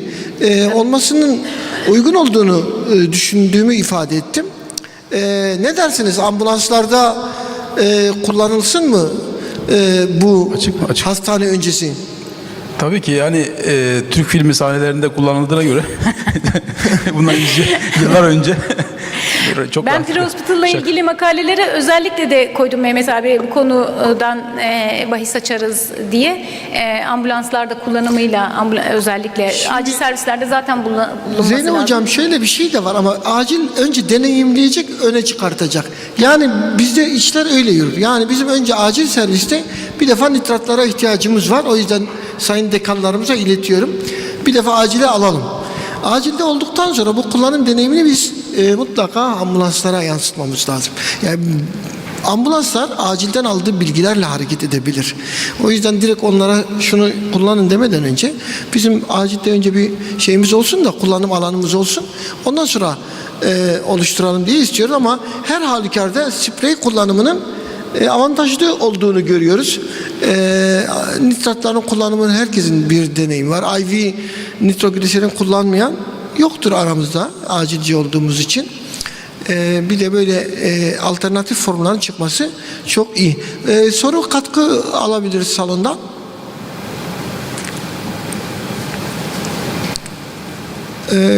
Pek soru katkı yoksa biz soralım falan diyormuşum. O zaman çekilişi getirin bari. Çekiliş yok mu? Kimse sormuyor. Çekiliş yapalım. Nitratlar tanıdık.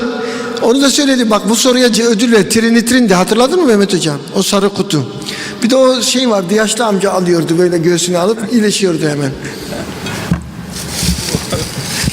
Şimdi arkadaşlar ben bunu karıştırıyorum. Ondan sonra bir tane isim çekeceğim.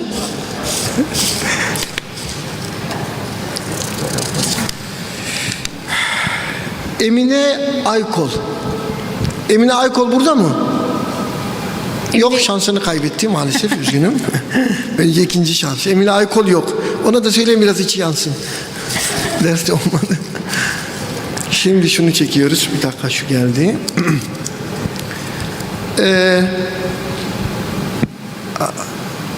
Bunu okuma şansım yok ya. Şimdi soyadı Değer ama. Soyadı Değer. Rabia Değer. Olabilir mi? Rabia mı? Vay, Rabia Değer. Evet, alkışlarımızla. Tamam, Rabia ne istiyorsun? Sen böyle bir kura gördün mü? Bak ne istiyorsun? Ona bırakalım. Vay, çok güzel. Yani hocam haddimi aşmazsam az evvel Menderes abiyle standın başında konuşurken ATLS kılavuzunu gördüm. Biz satmıyoruz dedi. Satar mı ne yapar bilmiyorum. Efendim? Çok da mütevazi bir isteği var. ATLS kılavuzunu Yani ilk aklıma gelen oydu diye. Tamam, ATLS kılavuzu içeren bir kitap istiyorsunuz. Tamam, anladık. Ama çok mütevazisiniz. Ben de daha doğrusu bunlar kursu da isteyebilirim ama yani ilk aklıma geldi. Bir şey soracağım. Rabia, öncelikle cevap şöyle. Hocam canınızın sağlığını isteriz diye bir cevap oluyor. Bunları öğretelim asistanlarımıza. Önce can sağlığı. Evet. Şimdi Rabia Hanım'a o zaman ATLS kılavuzu içeren bir kitap istediniz. Tamam, bunu temin edeceğiz. Bence kongre falan istiyor. Ben kitabını kendi adresine gönderebilirim. Tamam. Becet Hoca sponsor oldu kitap. Becet Hoca mı gelmiş? O Becet Hoca mı? Odur, evet. Galiba Tamam, hoş geldin hocam. Becet Hoca size kitap gönderecekmiş. Tamam. O zaman siz başka bir şey isteyin. Behçet Hocam ATLS kursu hediye etsin Rabia'ya. Tamam. Behçet Neyse, Hocam yok, başka bir şey yok artık. Başka bir şey yok. Evet. Teşekkür ederim hocam, sağ olun. Becet Hocam, siz baklava yollasanız daha iyi olmaz mıydı? Neyse. Evet. Becet Hoca da geldi, renklenecek şey tabii. Kongremiz biraz daha renklenecek. Evet Mehmet Hocam, buyurun. Sayın Dekanım, buyurun. Şimdi bir devlet büyüğümüz bir seçim sonrası yüksek oy alması nedeniyle bir şehre geldiğinde dile benden ne dilerseniz diye söylediğinde şehir halkı demiş ki ya sizin sağlığınız Rabia da biraz öyle oldu ama buna cesur şey yapmak lazım. Behçet Hoca herhalde onu tamamlayacak. Evet. Tamam, ben de huzurunuza ATLS kursunu arkadaşımıza hediye ediyorum. Teşekkür ederim hocam, sağ olun. Becet Hocam, yanlış anlamadıysam siz hediye ediyorsunuz. Bizi karıştırmıyorsunuz değil mi? Tamam. Evet. Tamam. Tamam. Becet Hoca hediye ediyor, tamam. Ona göre. Tamam, peki. Teşekkürler arkadaşlar. Şimdi arkadaşlar, bugün performansınız için teşekkür ediyorum. Burada olduğunuz için teşekkür ediyorum. Daha fazla vaktinizi almayalım. Diğer şeye geçelim. Ama bakın, bugün Avustralya'dan gelen bir konuğumuz var. Kaç saatte geliniyor? En uzak uçuş herhalde Yeni Zelanda ve Avustralya. Yani lütfen arkadaşlarımız, özellikle buradaki arkadaşlar öyle hani bu ne demek istediğimi hemen anlıyorsunuz. Bu misafirlerimize bilimsel saygımızı gösterelim. Ve burada onları dinlemeye çalışalım. Gerçekten elimizden geldiğini biliyorum. Bu çalışkan bir ekip var. Her tarafa koşturuyorsunuz. Bildiriler, A salonu, B salonu. Bir de diğer ekip var. Ona da bir o havuza, bir diğer havuza, bir şunun da tadına bakalım. Bir de şuraya bakalım. Ama ne yapalım? Biz böyleyiz işte. Onlar öyle, biz böyle. Bu taraf onun. Biz eninde sonunda kazanan çalışan olur diye düşünüyoruz. Onlar da yadırgamıyoruz. Yani ne yapsınlar? Onlar da bir şekilde şey yapıyor. Ama artık buraya da önem verelim. Hemen yani B salonunda, C salonunda gitmek zorunda olanlar gitsin. Sayın Hocam, başka bir soru gelmiyor anladığım kadarıyla. O zaman sizi de yormayalım. Teşekkür ediyoruz Farmetik firmasına. Teşekkürlerimizi iletiyoruz. Ayrıca bu ürünü Türkiye'ye kazandırmanız da bizim için büyük mutluluk verici. Siz bakmayın, biz bunun peşini bırakmayız. Biz onu ambulanslara falan isteriz. Su sağlık için önemli yani, sizden bağımsız olarak. Biz bunun tecrübesini biliyoruz. İnsanlarımız için bunu isteyeceğiz, merak etmeyin sonuna kadar. Tabii burada bir sürü öğrencimizi de yerleştirdik oraya, biliyorsunuz. Onlar da yardımcı olacaktır bakanlıkta. Evet arkadaşlar, 4'te diğer sunuma geçiyoruz ve bugünkü son iki sunumumuz. Burada da yabancılar, kalabilen arkadaşların burada kalmasını istiyoruz. Hatta burada kalanlara sürekli şey yapalım, sürekli çekiliş yapalım. Madem birini de Becet Hoca verdi, burada kalanlara bir çekiliş daha yapacağız. Ama kaldıktan sonra. Teşekkür.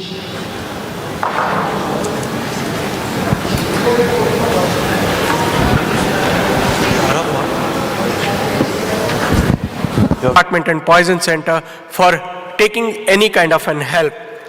So with this, I thank you all very much for giving me an opportunity, and I welcome you all to MCON 2022, which will be happening from November 24th to 27th in India, in Trivandrum. It's a God's own country, it's called as.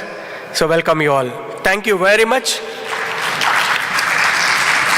Thank you, Doctor, for an interesting lecture. Thank you. Thank you. Next speaker will be by Dr. Ahmed Dhoum.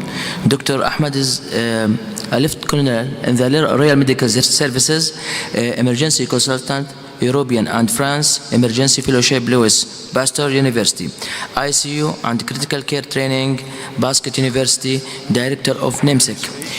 He will speak about the role of the NIMSIC Training Center at Royal Medical Services to improve the quality of the emergency medicine.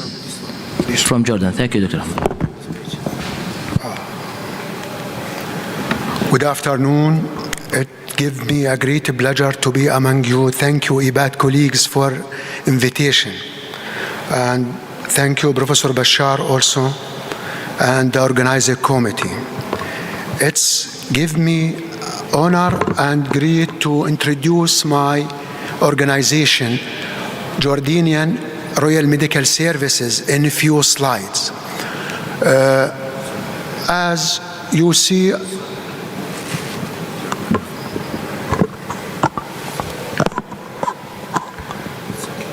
we have around 24,000 Royal Medical Service personnel, 11 or 12 institutes and military hospitals, 4 military hospitals. Our Royal Medical Service mission, it's multi-focus organization working under the mission of providing, improving and developing efficient by optimal using of available resources.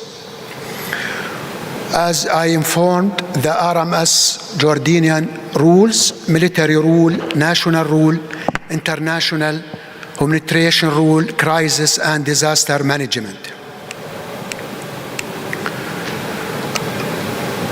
Our Royal Medical Service structure, we have around 12 hospitals from north to south, east to west, 6 field hospitals, 4 military battalion hospital.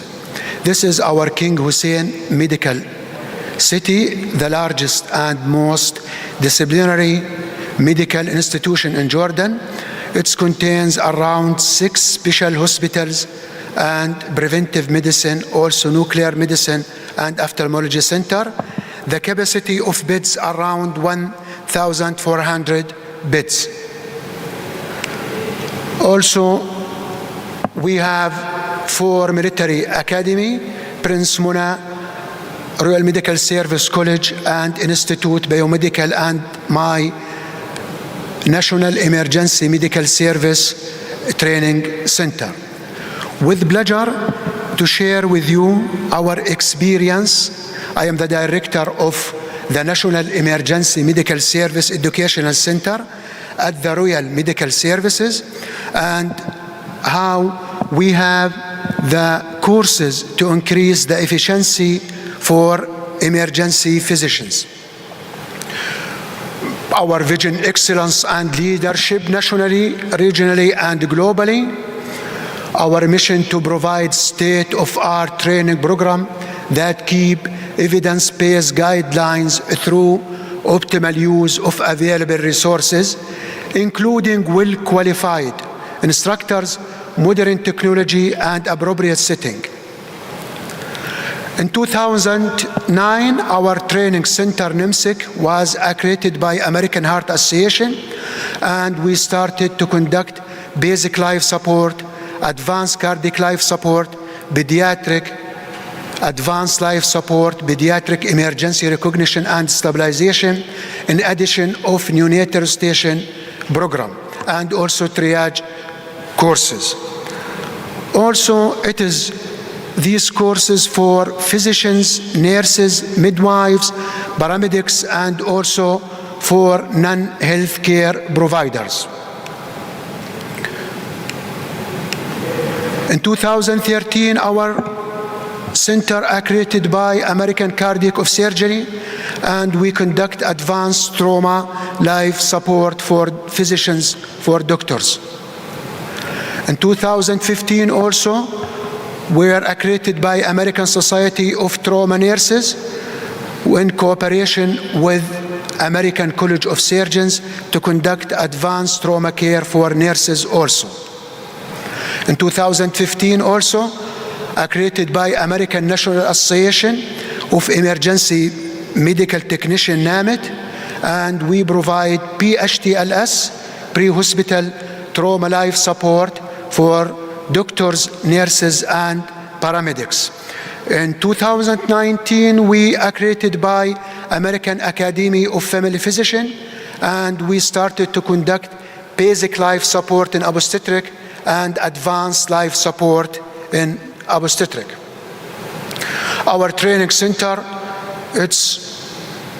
at NIMSIC, has ability to conduct different type of courses to cover all target group in the community. It's not also for doctors, for nurses, for midwives, across designed also for non-healthcare providers. As the models of emergency medicine, we know there is two models of emergency medicines: stay and play philosophy or scoop and run. So that in our center, we started to have both of them, to have a courses pre-hospital and also in hospital.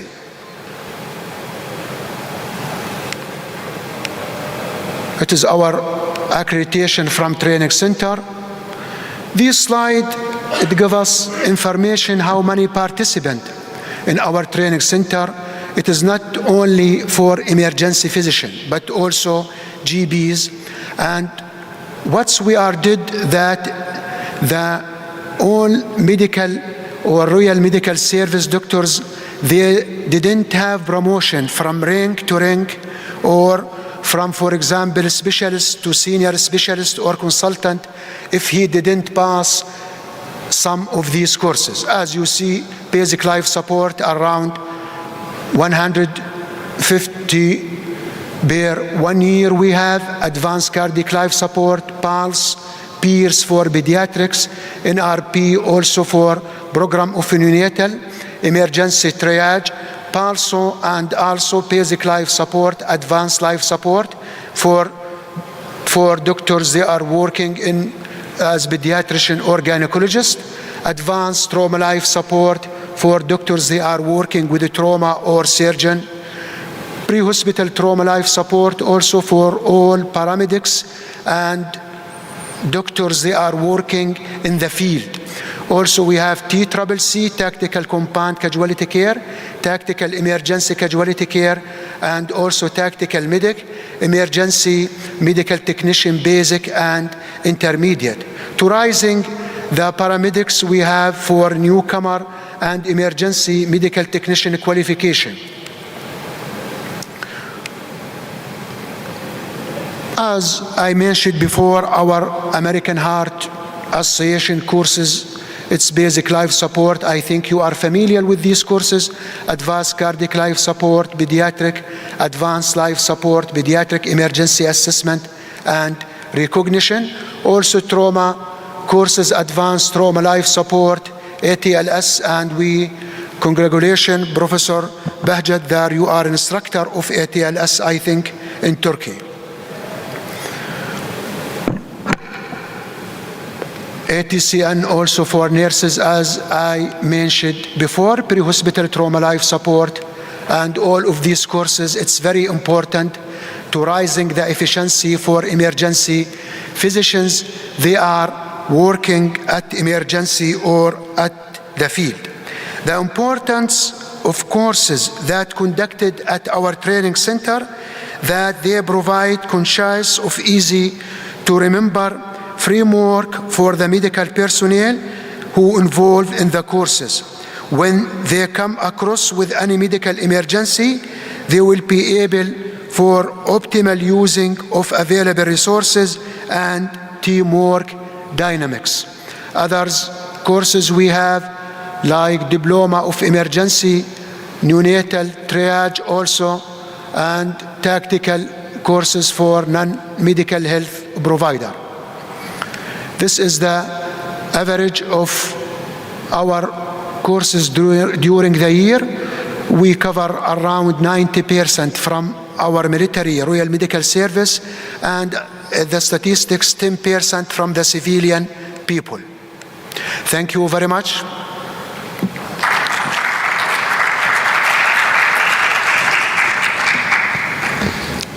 Thank you, Dr. Ahmad. The last speaker at this session, he will be Professor Dr. Rajadoura. He is Senior Consultant and Head Department of Emergency Medicine and Critical Care at Apollo KH Hospitals in Milfishar from India. And he will talk about evolution of pre-hospital care in India and the way forward. Okay, we can do it.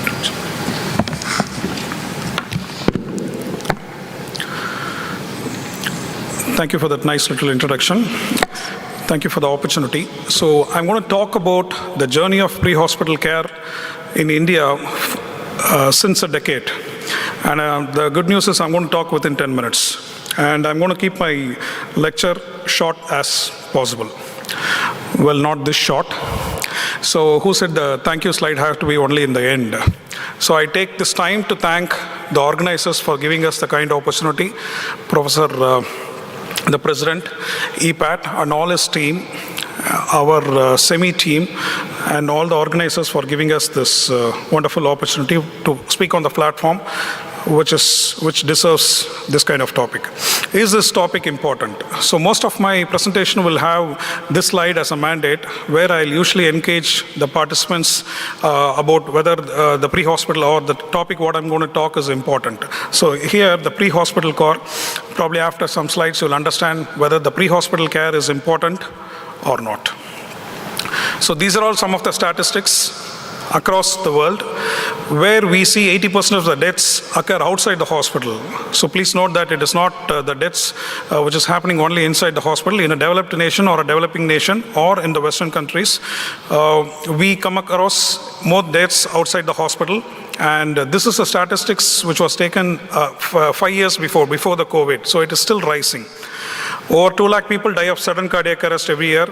And the single most strategy to improve the victim's chance of survival is always bystander CPR, and the single most effective intervention that has saved maximum lives in the history is CPR, which is bystander CPR. So let's talk why we need early CPR. I am sure this is a crowd where you all know aware of about the platinum 10 minutes and the golden 1 hour concepts, so I'm not going to talk much on this. To be more precise, CPR increases the sustainability of rhythm and the chance of survival, which is the platinum 10 minutes. So this is a familiar slide to all the emergency physicians across who are sitting here, the trimodal death distribution. So do not take only, this pattern is only for trauma. This is for all medical as well as surgical emergencies, including trauma patient who comes to our emergency department. The first, you can see the 3 peaks here, the first phase within minutes, second phase within hours, and the third peak within the days or months. So the first peak usually, they say it is not unable to prevent. So when we have a good pre-hospital care, the chances of the peak is coming down is very highly. That is what we have demonstrated in our country.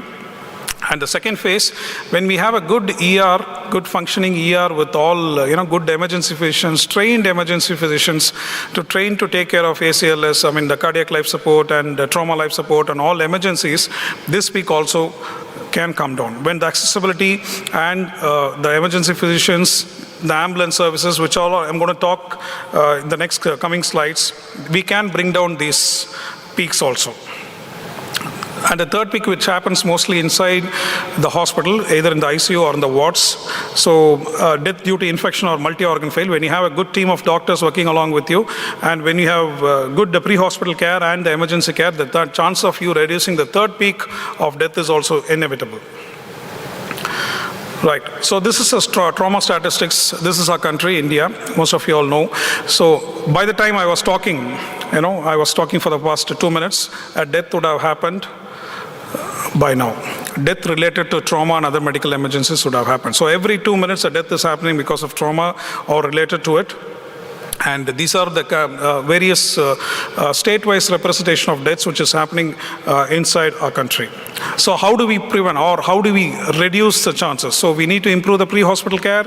As I said, the first peak have to come down because of the good pre-hospital care. The second peak, we need to improve the knowledge of our emergency physician, improve the basic structure, and improve their skills with regards to treating those critically ill patients, and you need to form a good team in our critical care units and the wards to develop, to reduce the third peak. Whether we have done it is not a one-day process, it is a gradual process.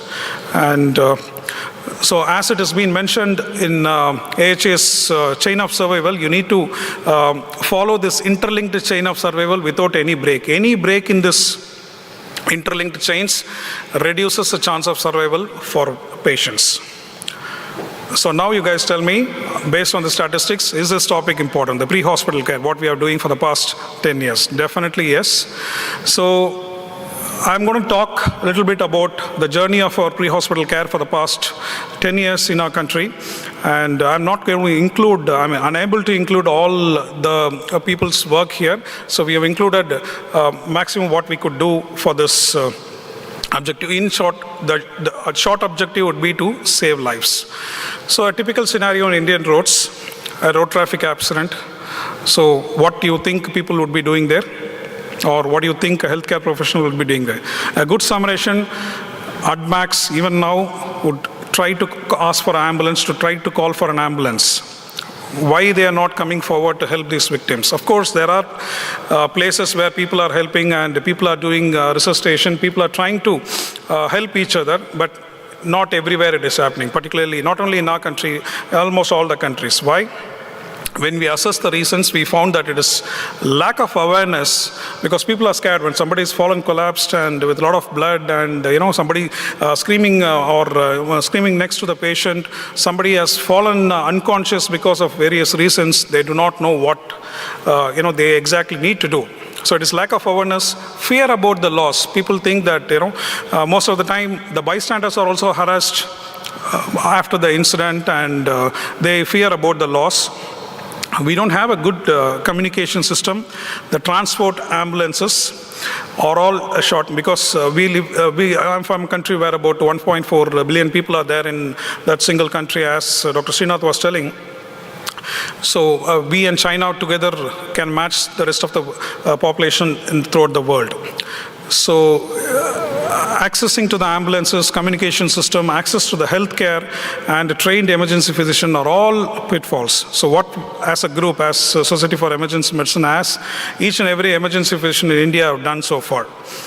So what we thought is we have to give widespread CPR training, develop rapid responses, establish high-quality CPR and training to them. Where, like fire extinguishers in Western countries, we also need AEDs throughout our country, and we need to have a good definitive care. So this is some huge task, and as I told you, we didn't establish this in an overnight, and this is a decade of efforts which I'm going to show you all. Of course, nothing happens unless we dream.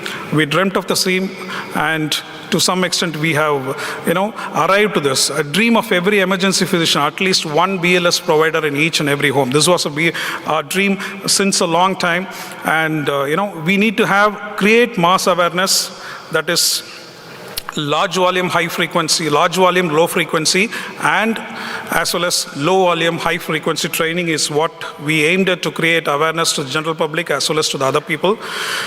So this is, ladies and gentlemen, this is a red letter day for throughout all the emergency physicians in India on April 7, 2016.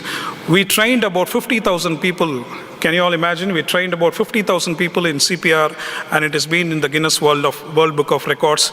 We as a society have participated, and we have done it in the institution where I was working.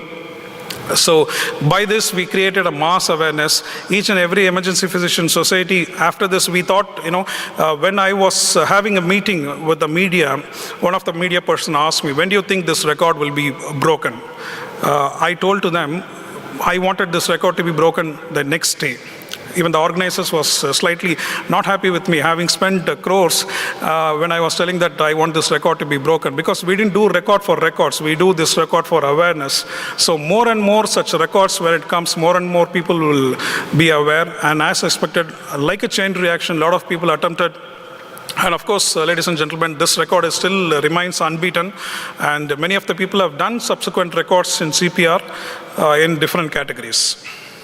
So this is one such scene from that. This is me. I think we need to, Dr. Srinath will agree, we need to perform Guinness World Record to keep ourselves slim, isn't it?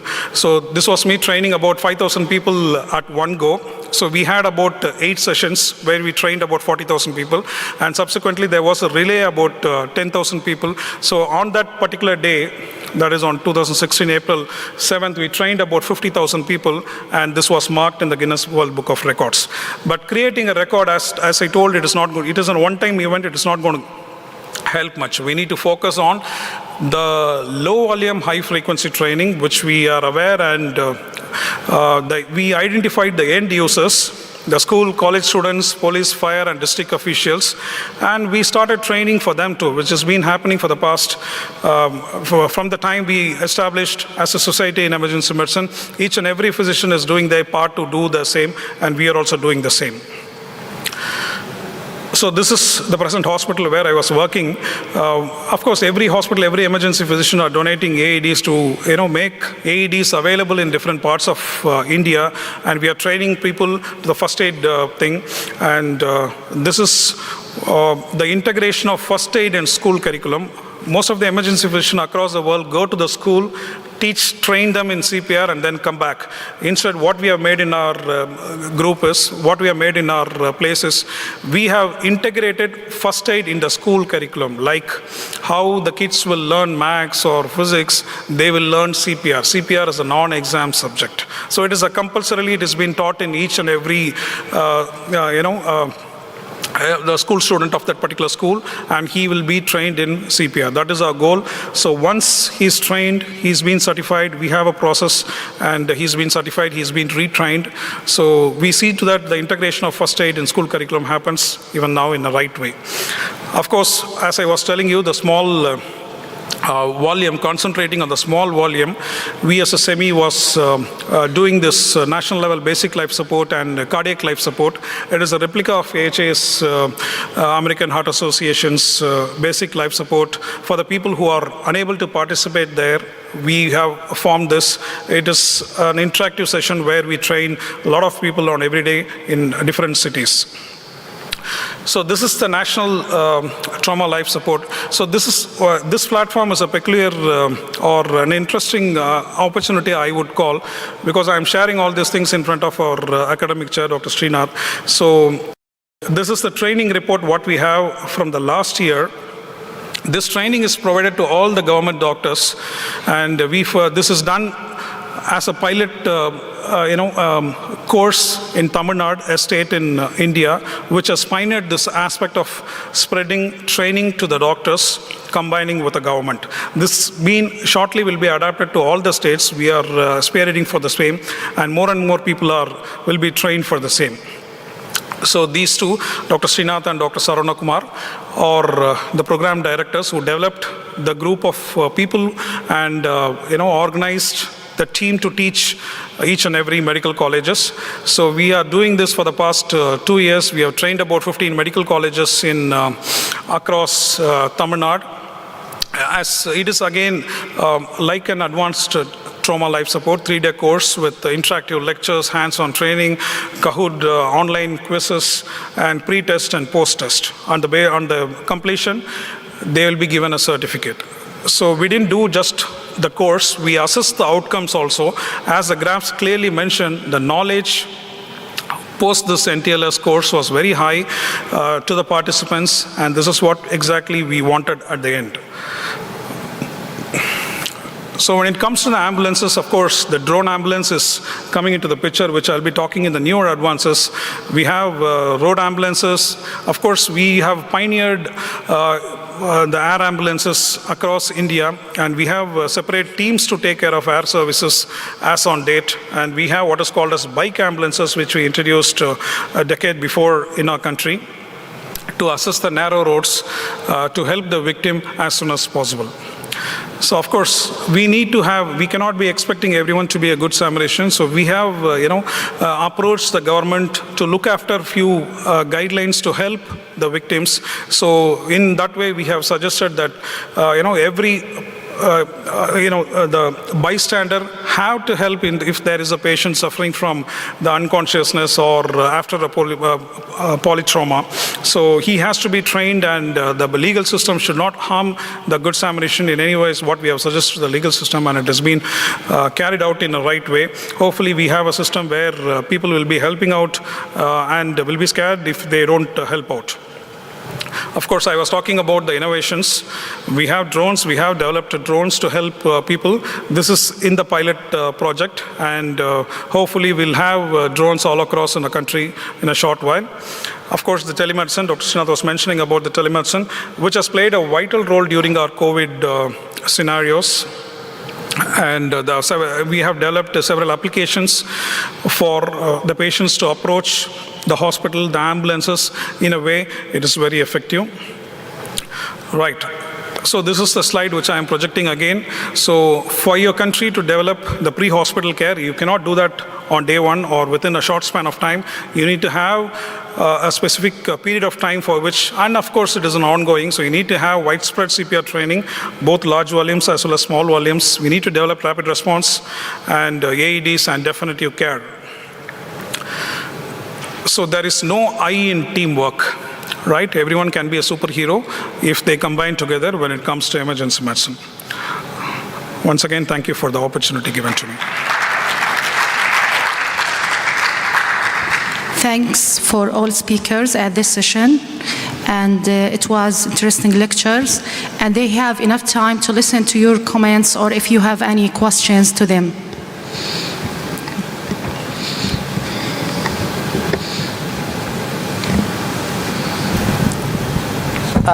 Thank you very much. This is Dr. Behçet from Istanbul. Each speech was really very nice. Great. Thank you to everybody, to all speakers. Just my first question to Dr. Srinath. Can we hope for new antidotes in toxicology? This is for you. infection especially. And for the Dr. Ahmed Professor, is it necessary to have all these trainings in Jordan? Is it must? I just want to learn it. Then for the last one for Raja, thank you very much for your sharings.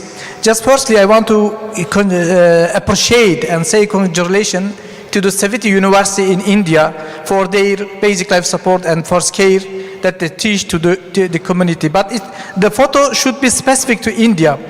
It must be really very difficult to teach basic life support or first care to 1,000 people in stadiums. But it is specific to India. As you mentioned, over 18% of the deaths happen in outsourced hospitals. So I'm really agreeing with you. Your question is really very important, definitely, very important.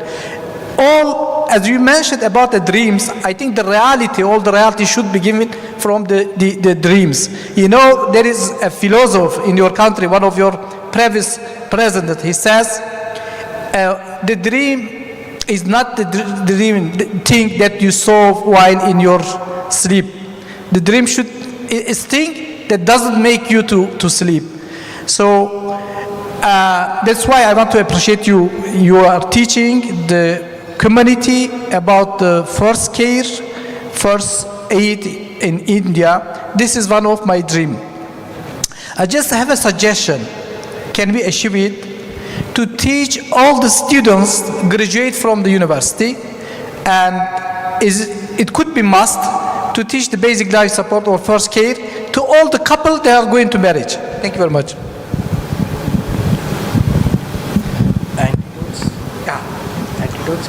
Yeah. Second question. Yeah.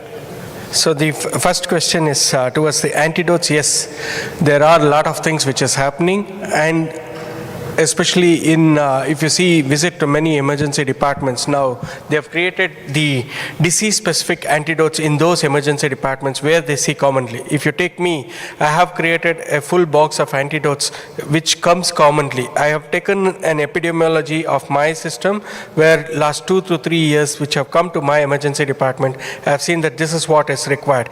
Now the next question is about the newer antidotes, like lots and lots of patients are coming with the chemical poisoning, especially those requiring the methylene blue. So methylene blue is not available readily in every emergency department. So nitrates have become a biggest poisoning in most of the countries today in Asia. So there we have started using the methylene blue, and it has shown much results, and the patient outcome is also good. And regarding the training, what Dr. Rajdari was mentioning, it was a mission which he took it for almost 6 to 7 years. And then he ensured that all the people come together and it was being done, so that it gave an impact of emergency medicine in the whole country. That is all. Thank you. Thank you. Thank you, Professor Bahjat, for your nice question. Really, we are share a knowledge. Our technical training department. We as a society, there's too many, we call them merit badges. It's everyone's another badge. And so philosophically, we believe that all of that training is already incorporated into our residency, so we do not necessarily require each one of these badges, so to speak. So I hope that answered your question. But yes, it's important that we're all doing the same thing. You know, we incorporate ATLS into our training programs. We obviously do ACLS. We do periodic updates for all of our doctors, not just our doctors in training, but our doctors beyond training. And so once they get certified in emergency medicine, you know, every 7 to 10 years, they have to recertify. This used to be a big problem for us in the US, but now what we do is we do a little bit each year. And we find that to be a better situation than having to retake a test every 7 to 10 years.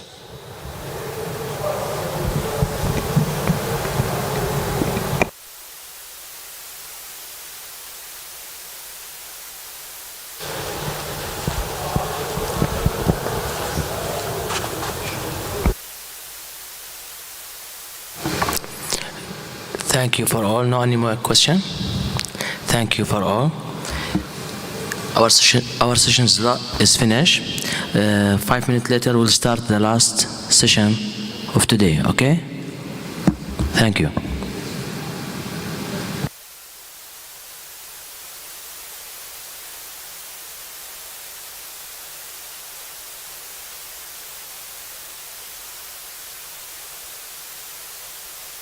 It's quite an exciting session. My name is Atar Ali Mohammed. I'm one of the ED physicians from Australia, and I have got Dr. Ahmed Al-Zoom with me. So there's a slight change in the program. I think the first session we will be kind of starting with the pediatric ocular trauma by Dr. Hesham Kaftan. Thank you, Dr. Kaftan. So Dr. Kaftan works in the emergency trauma team at the King Hussein Medical Services in Jordan, and he works in the head and neck emergency trauma division. Next page. Next previous page. Laser. Okay. Good evening. I'm glad I'm here with you. Our lecture is about the pediatric ocular trauma and emergency.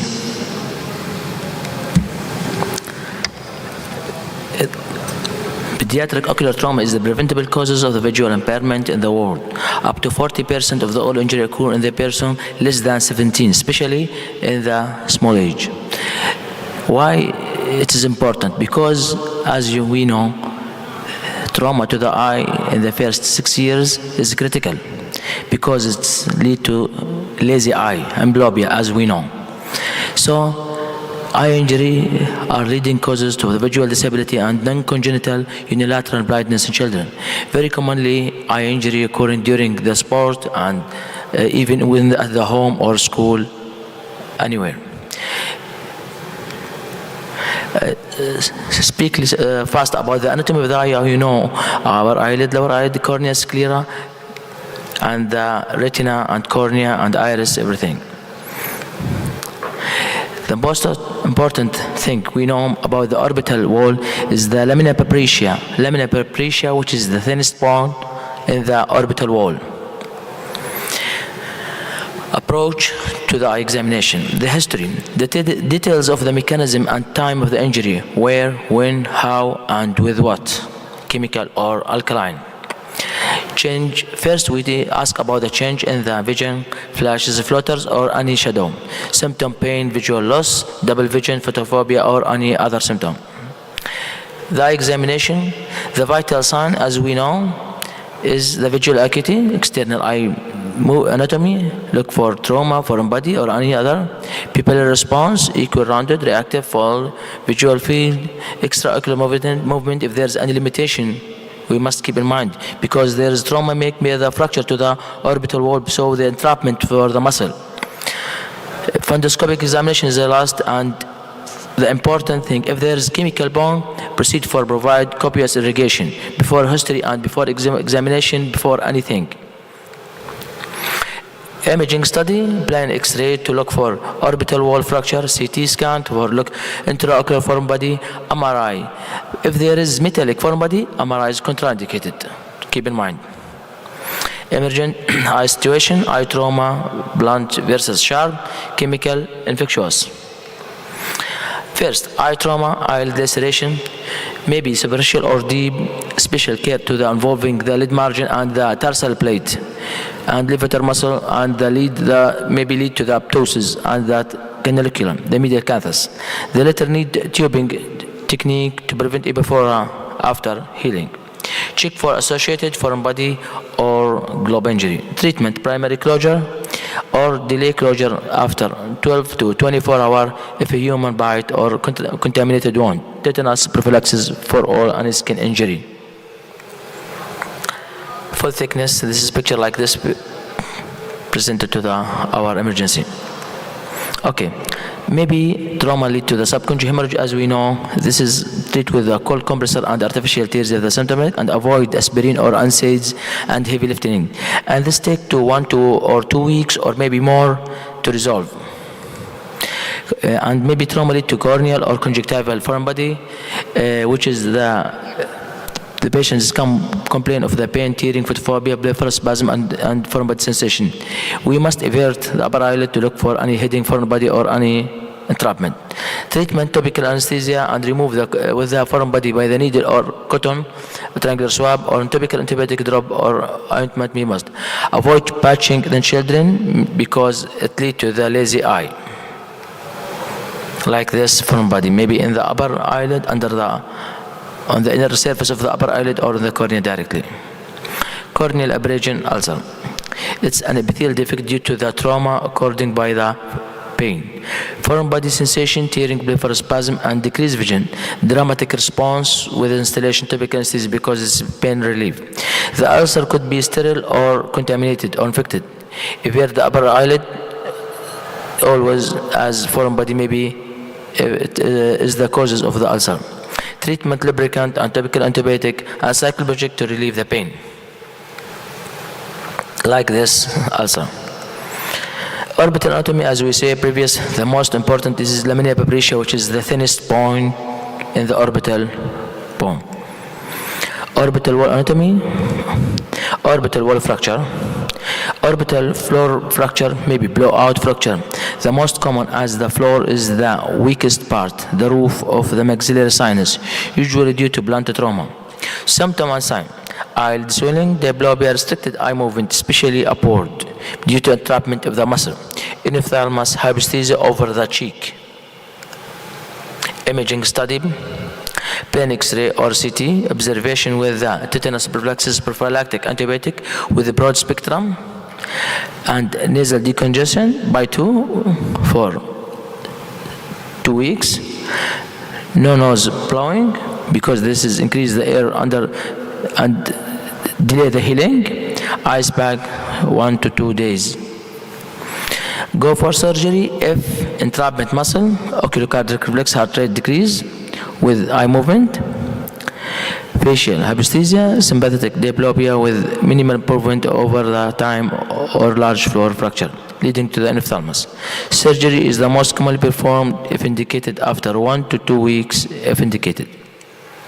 Like this, there is a restriction as we see in the picture because the entrapment of the muscle inferior rectus. Define hyphemia. Hyphemia is the blood in the AC. The anterior chamber usually results due to blunt trauma, projectile, or penetrating trauma, but can be spontaneously, as in juveniles and the granuloma. Commonly in the pediatric population, sign, symptom, pain, decreased vision, and irregular pupil. Clinical grading from 1 to 4 according to the level of the blood in the AC. Complications: secondary hemorrhage, rebleeding, high risk in the first 5 days, and high rate in young children, and cerebrohypemia. Corneal blood vessel stain, anterior, posterior synechiae, optic atrophy. Prognosis: outcome: the lower the grade of the hyphemia, the better the prognosis. Management of the hyphemia: complete bed rest, risk of hospitalization or outpatient. Most important is bed rest. Risk of the bleeding, grading of the hyphemia, according to all this control. Treat the patient as hospitalization or as outpatient. Elevate the head 30 to 45 degree. Eye shield to prevent the rubbing of the eye. Pain control: avoid antiplatelet effect, certain NSAIDs. Topical cycloplegic, atropine, atropamide to reduce the ciliary muscle spasm and dilate of the iris to decrease the rebleeding risk. Topical maybe need drugs to decrease IOP, and topical or systemic steroid to decrease associated irides and development of the synechiae. As this picture of the hyphemia, blood in the AC. Okay, retrobulbar hemorrhage. As we know, retrobulbar from the most important and cases presented to the emergency can result in the rapid elevation of the orbital pressure because of the orbit is a relatively closed compartment.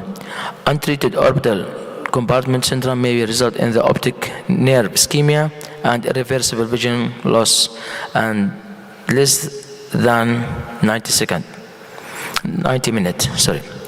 This is maybe spontaneous or traumatic. Sign symptom pain, decreased vision, diplopia, proptosis, and lidechymosis and tightness, and subconjunctival hemorrhage all over 36 degree, with chemosis and limited muscle motility and increased IOP. Decreased visual acuity and people response, positive rapid treatment, lateral cathetomy and catheterization, or maybe can you give hypertonic saline 20%, 20 milli slowly over 20 minutes. Like this, subretrobulbar hemorrhage.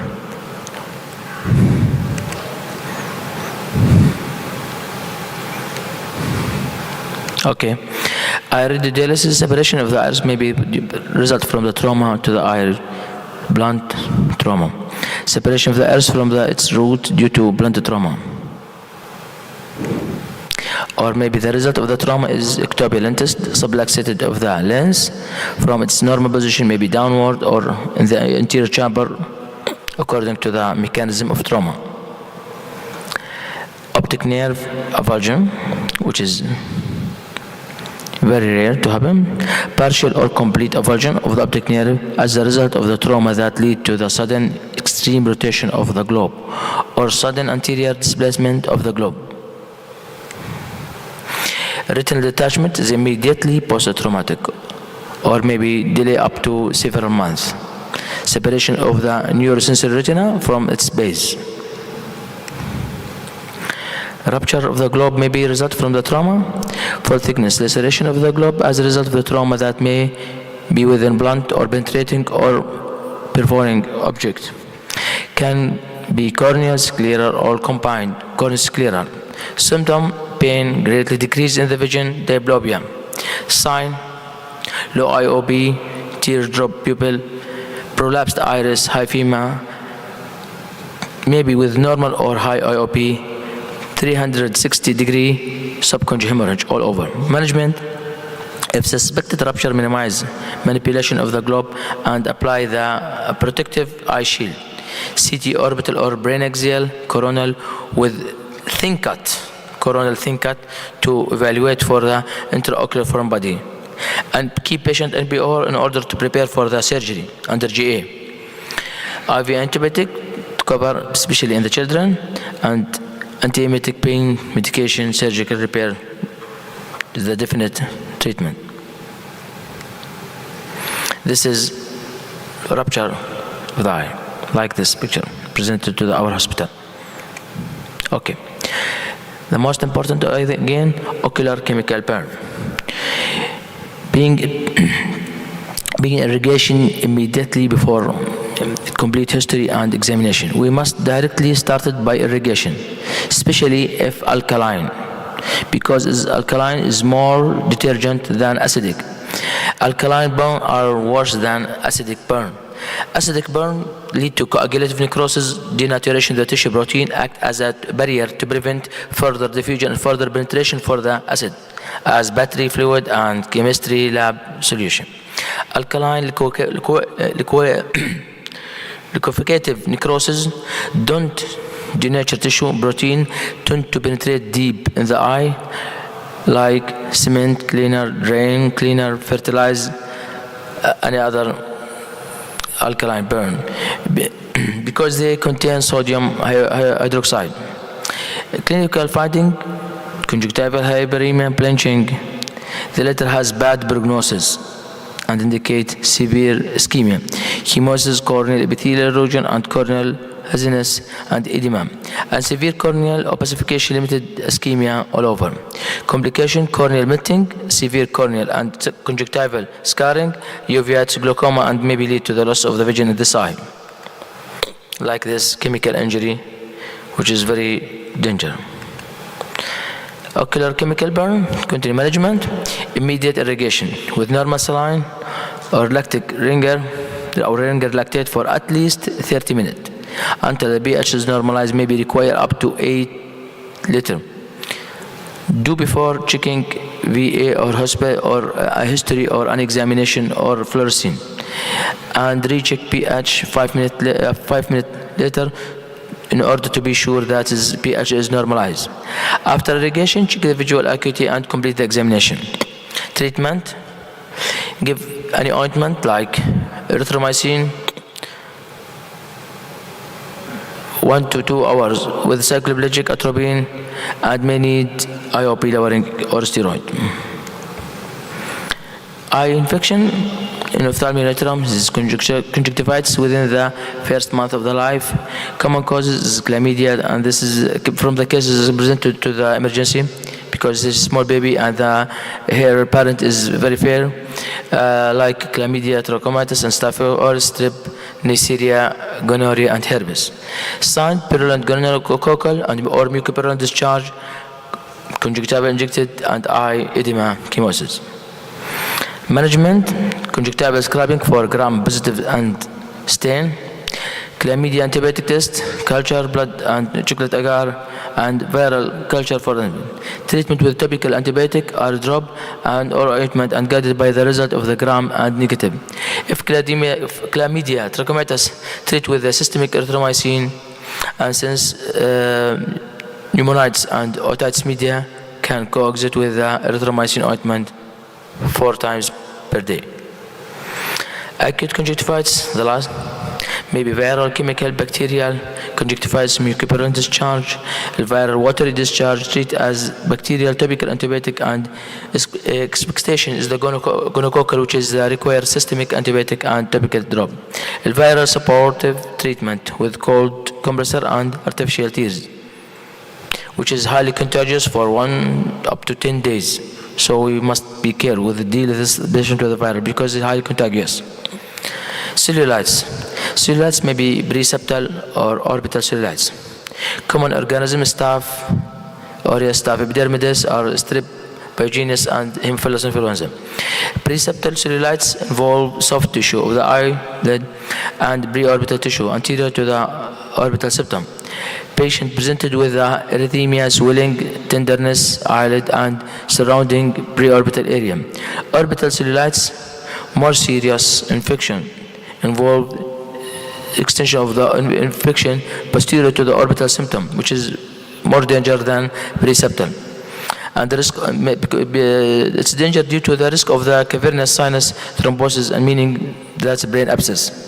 Proptosis and ophthalmoplegia decrease vision, significant pain on the eye movement, and abnormal pupil, and decrease in the vision and the color vision defect. Like this, orbital cellulitis picture. Treatment of the cellulitis: mild preseptal cellulitis, oral antibiotic may be enough. Severe preseptal or orbital cellulitis, you must admit the patient and start on the IV antibiotic with a broad spectrum until the infectious agent is identified. Can add a topical antibiotic ointment. So we must ENT consulted if the sinusitis or mucopurulent, and if the patient is immunocompromised, consider mucormycosis and severe fungal infection with a black Jar's sign in the nose or roof of the mouth. Immediate surgical debridement and antifungal treatment. Thank you for attention. Thank you. Thank you very much, Dr. Hisham, for your presentation. All the questions, it will be after the finishing of the session. We are, as emergency physician, really we are looking to deal with these cases in ophthalmology.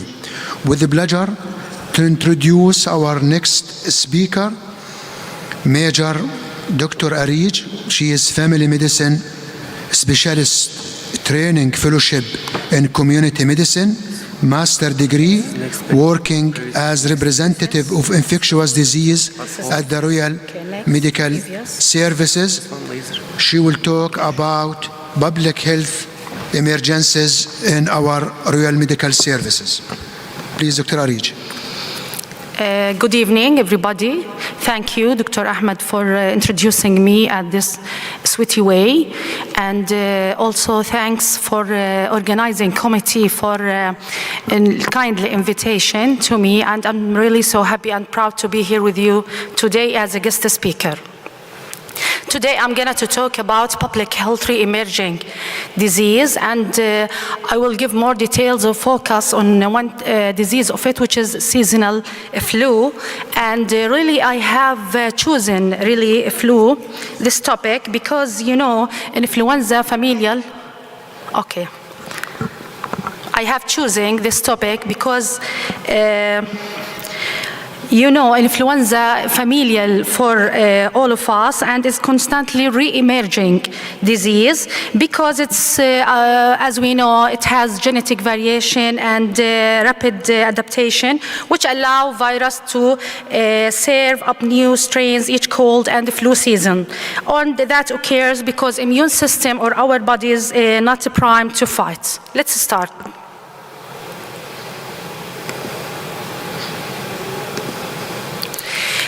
First, we must differentiate it between, both of it are epidemiological terms, which is emerging and re-emerging disease. Emerging disease defines as disease that have really appeared in a population or have existed, but are rapidly increased in incidence or geographic range. And the most important example, it's a COVID-19 of emerging disease. About re-emerging disease, we can define it as diseases that reappear after they have been on a significant decline, or re-emergence may happen because of breakdown in the public health measures for disease that were once under control. And the most important example for it nowadays, which is cholera. Cholera in most Middle East countries and all over the world, we can see more cases of cholera, but now in Syria we have epidemics of cholera. And what we mean by epidemics, it's also epidemiological terms, it's occurrence of disease in normal of expectancy. And all the countries around Syria or had refugees from Syria now prepare new guidelines to control these cases if we have more cases in our country. They can also happen when new strains of unknown disease-causing organisms appear. I will give more details about influenza, seasonal flu. It's RNA enveloped virus. It's related to family called Orthomyxoverdi. It's very, very, very small. This picture, it's under microscope. It's about 80 to 200 nanometers. We have more than 400 types of viruses, but we will focus mainly on the 3 types, A, B, and C. And about the B and C, we have not genetic mutation over it. More the mutation we can see with the strain A. So also we will focus on the serotype A. About the A, it have something which is called glycoproteins over the surface of the virus. Glycoprotein antigens, which is called H and N. H refer to hemagglutinin and N refer to the neuroaminidase. These pictures give us more details about how these glycoproteins present on the outer surface of the virus, and if we have any genetic mutations, it will be happen at these glycoproteins.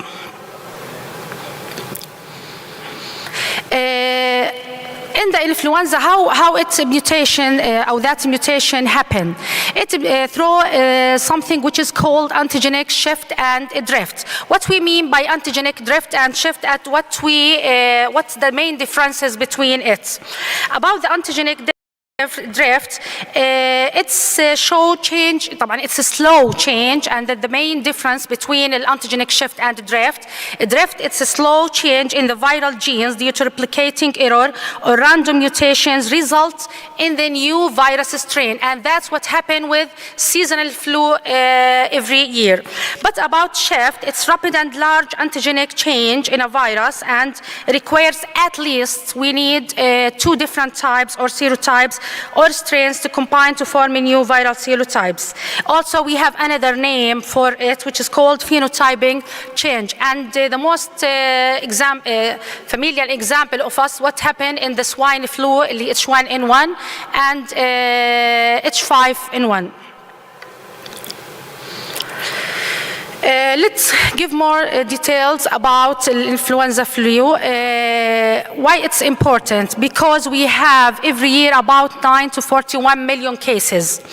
And despite how common is it, it's a serious disease. And every year we have 450,000 deaths and about 650,000 hospitalization occur in all age groups because of it. We have high-risk group. We can see the more number of deaths in this high-risk group. Healthy children can die from the flu. The younger the child is the higher risk for serious flu complication. And this complication we can see in this high-risk group, which is older age than 60, younger age than 2 years, and if it's in units, also we can see more complication with it. Also, any immunocompromised patient due any cause, they are on the chemo. On the chemoprophylaxis drugs. Also patients with a chronic disease such as hypertension and DM for long period. They will suffer more if we have influenza flu, seasonal flu. So when we give vaccine and talk about the flu vaccine, we will focus on this high-risk group. Young children are at high risk for serious flu complications such as secondary bacteria pneumonia, ear and sinus infections, and also dehydration. Now let's give you some information about seasonal flu. As we know, seasonal flu incubation period about an average from 5 to 7 days and average about 4 days. We have symptoms appear about 2 days before the patient will be infectious to others about 2 days before appearance of signs and symptoms. And about signs and symptoms, all of us are familiar with it, which is general weakness, headache, low back pain, also low-grade fevers, and بالإضافة اللي هي عندنا اللي هي respiratory symptoms such as productive cough. About the treatment of it, as we know, antibiotic is not effective for treat because it's viral, so we use antiviral. And the most important prophylaxis measures, which is اللي راح talk about اللي هو الvaccine, الفلو seasonal flu vaccine. Mainly we have 3 types of the vaccine. Contains اللي هي عندنا أول شيء the first the weakened pathogens اللي هي life attenuated, which we called life attenuated vaccine, and inactivated, or which we called inactivated vaccine or killed vaccine. It's the same pathogen. It can't make us sick. And also we have, if we have made the vaccine from subunits of the virus, which is a smaller part of pathogen like an antigens. What's the main differences between 3 types? A life attenuated vaccine, it give us something which is called lifelong immunity. So in the future we don't need extra or booster doses of the vaccine. But about inactivated, we still need more doses and booster doses of the vaccine because it doesn't give us lifelong immunity. And about اللي هي subunit like طبعا اللي هو الانجريكس or hepatitis B vaccine, the most example of it.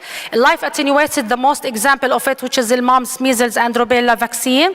And the inactivated اللي هو seasonal flu vaccine, example of it.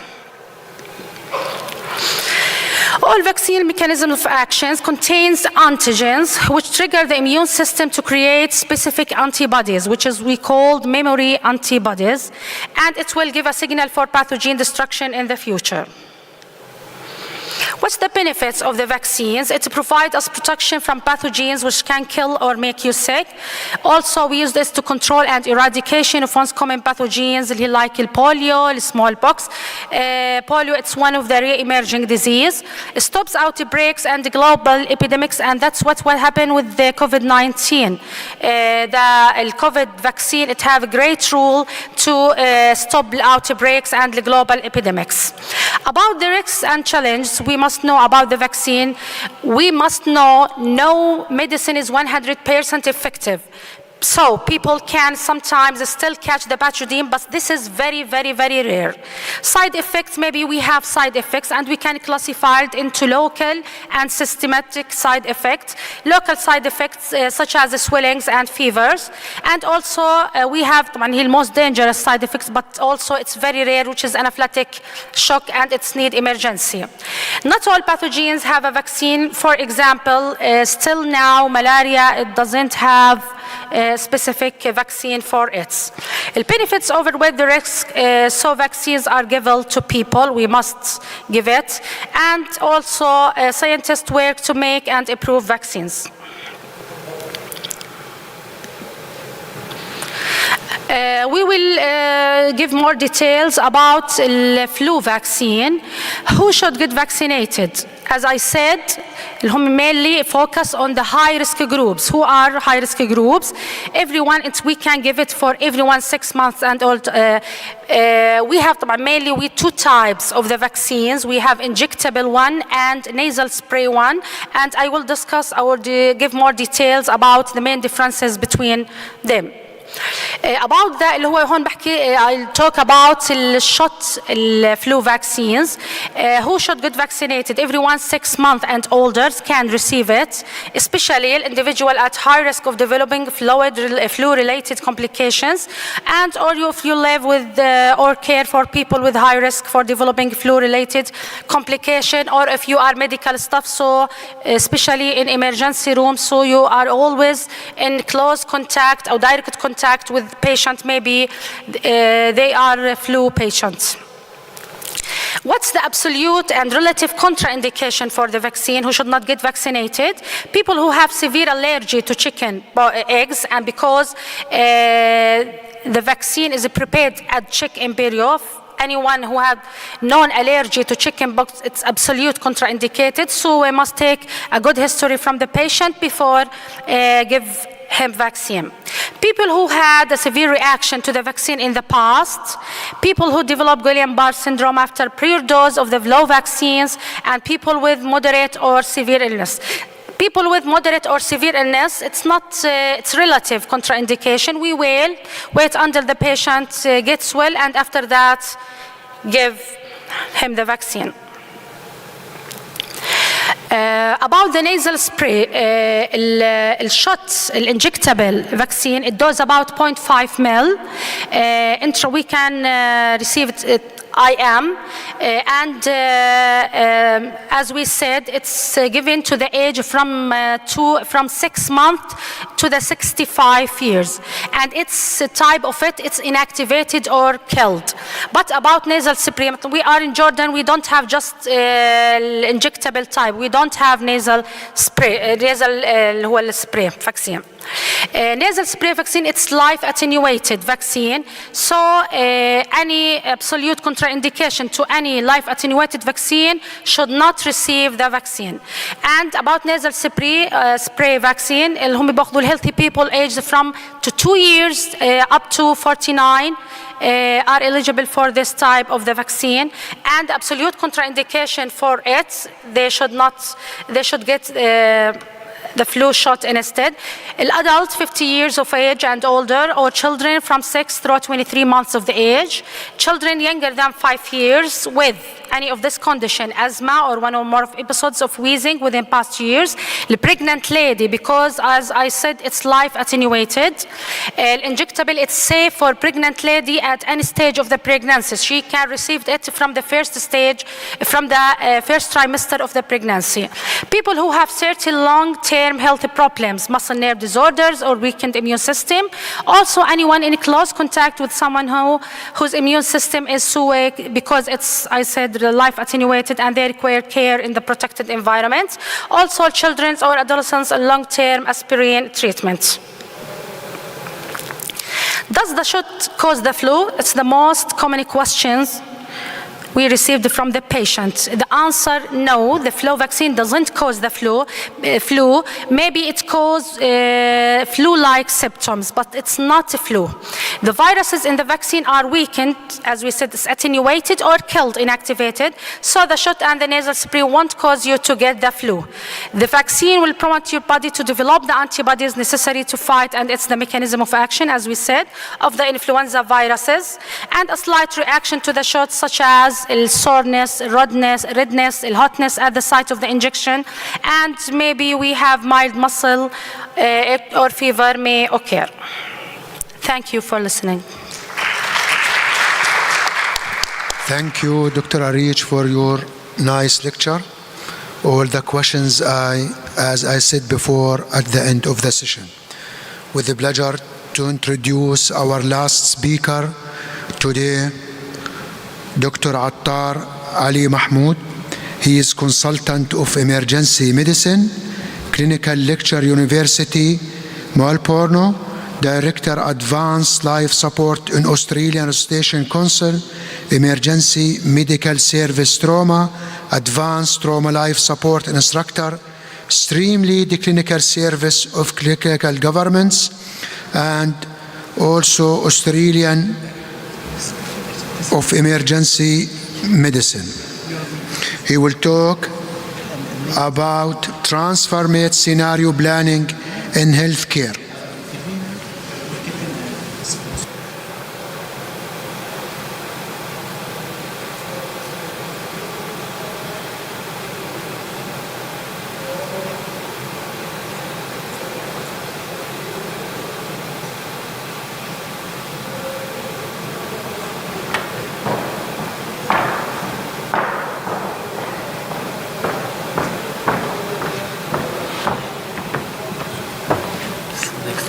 Previous page, it's laser, but old push. Okay.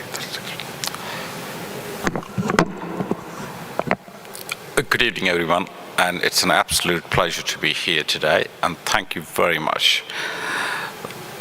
Merhaba, that's the only word I learned from the taxi driver, so apologies and forgive me for that. I'm not learning more of Turkish. Transformative scenario planning. Transformative scenario planning, so what exactly is this? It's actually a very complex social technology that kind of uses all the existing social models which actually kind of use for change management in our healthcare system, but using various combinations of it. It's about a transformative leadership. It's about transformative facilitation, where we actually bring people together to bring this change. It's a diagnostication tool. When we are actually stuck in a situation, it's actually kind of, it works. We'll go through that later. So, unfortunately, with the kind of growing demands for the healthcare systems and our kind of limited resources, we are faced with the change management all the time. So when we actually have this systems change, processes change, or whatever that's happening, we either actually faced with this choice. Either we actually accept it, adapt to the situation, or we challenge the situation to change it. Unfortunately, there's not much room to say, I don't want to change, because then perhaps we may not be part of the system anymore. I found this maxim very helpful at times to me. Niebuhr was an American theologist of the 19th century. And he said, Lord, grant me the serenity to accept the things that I cannot change, the courage to change the things I can, and the wisdom to know the difference. The last line, I always look back to it. I want to know which I cannot change and which I can change. So in today's talk, what we're going to talk about is we're just going to talk about a bit of historical perspective about where this transformative scenario planning process actually has come in.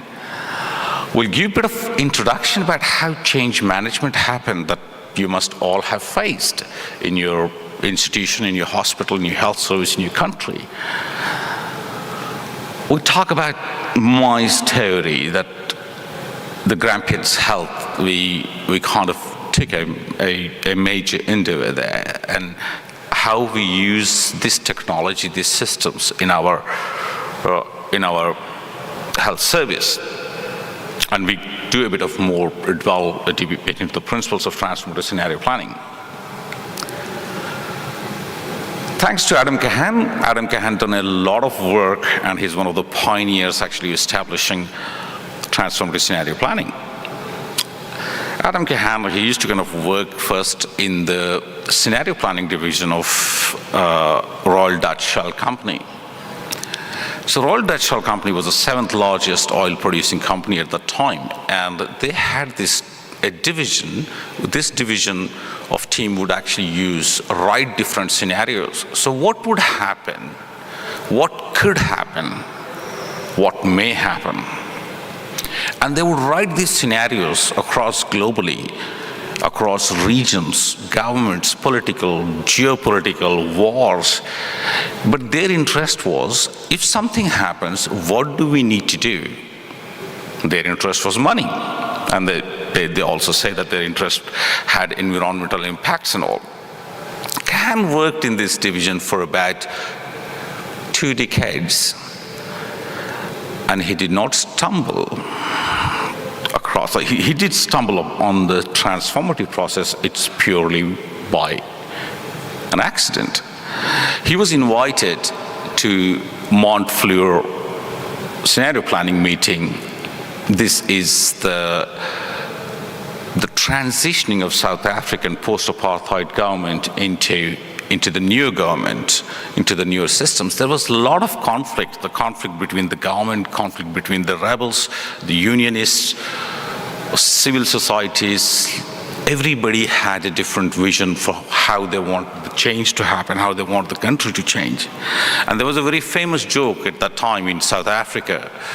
We are faced with only 2 options, a practical option and a miraculous option. A practical option is we all kneel down and pray to some angels come and take our problems away. And that was the practical option. Whereas the miraculous option was we all sit together and work and bring this change forward, and that was miraculous. So Kahan stumbled upon Montfleur. And then what he noticed, that has changed, that has actually developed into transformative scenario planning process. He kind of worked after that in the Colombian transition, Guatemalan transition. He worked in Ethiopian, the conflict management.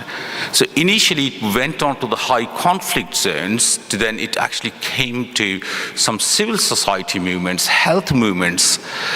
There's a lot over the next 2 decades. He has worked a lot, and if any of you interested, these 2 books would be very, very useful. I refer still often to these books, and it gives me always kind of a bit more insight about certain things. When I'm stuck, I don't know how I'm actually bringing this change.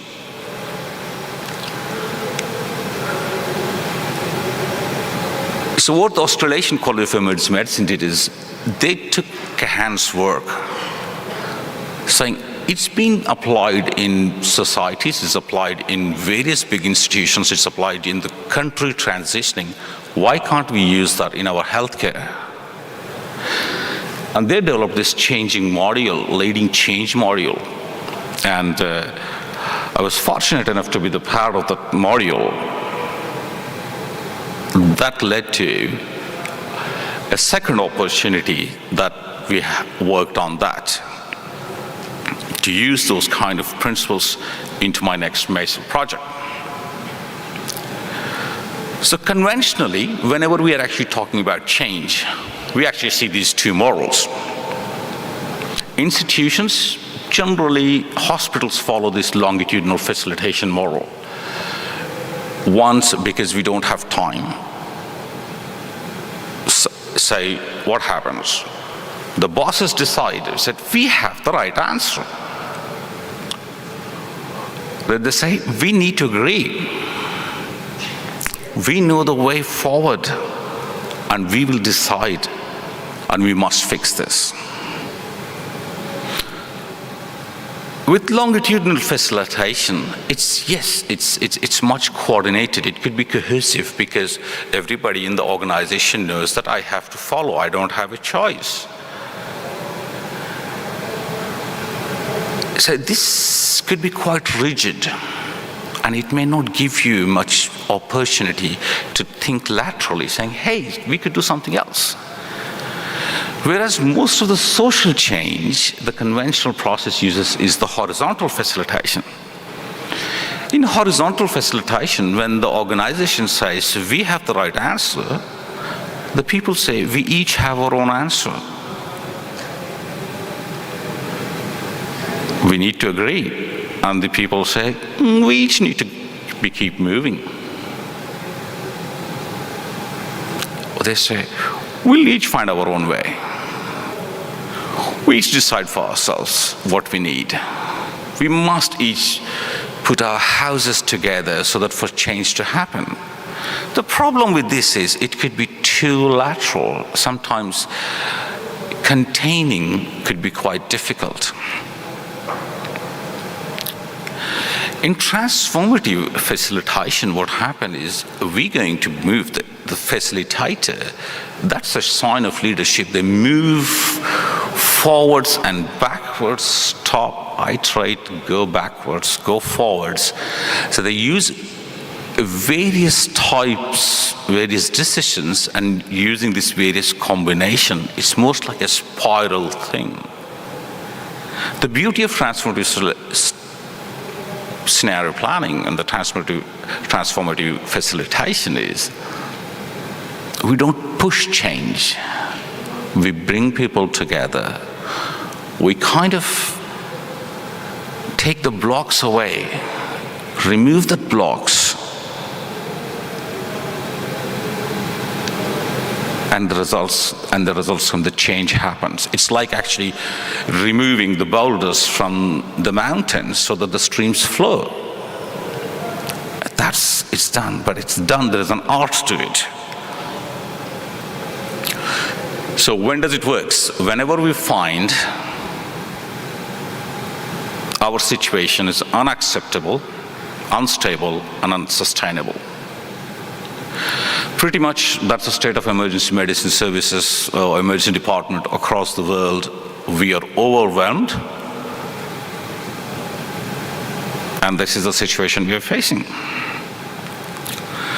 This also gives one more concept. When people realize that we cannot change by ourselves or my mates, I need to go across the aisle.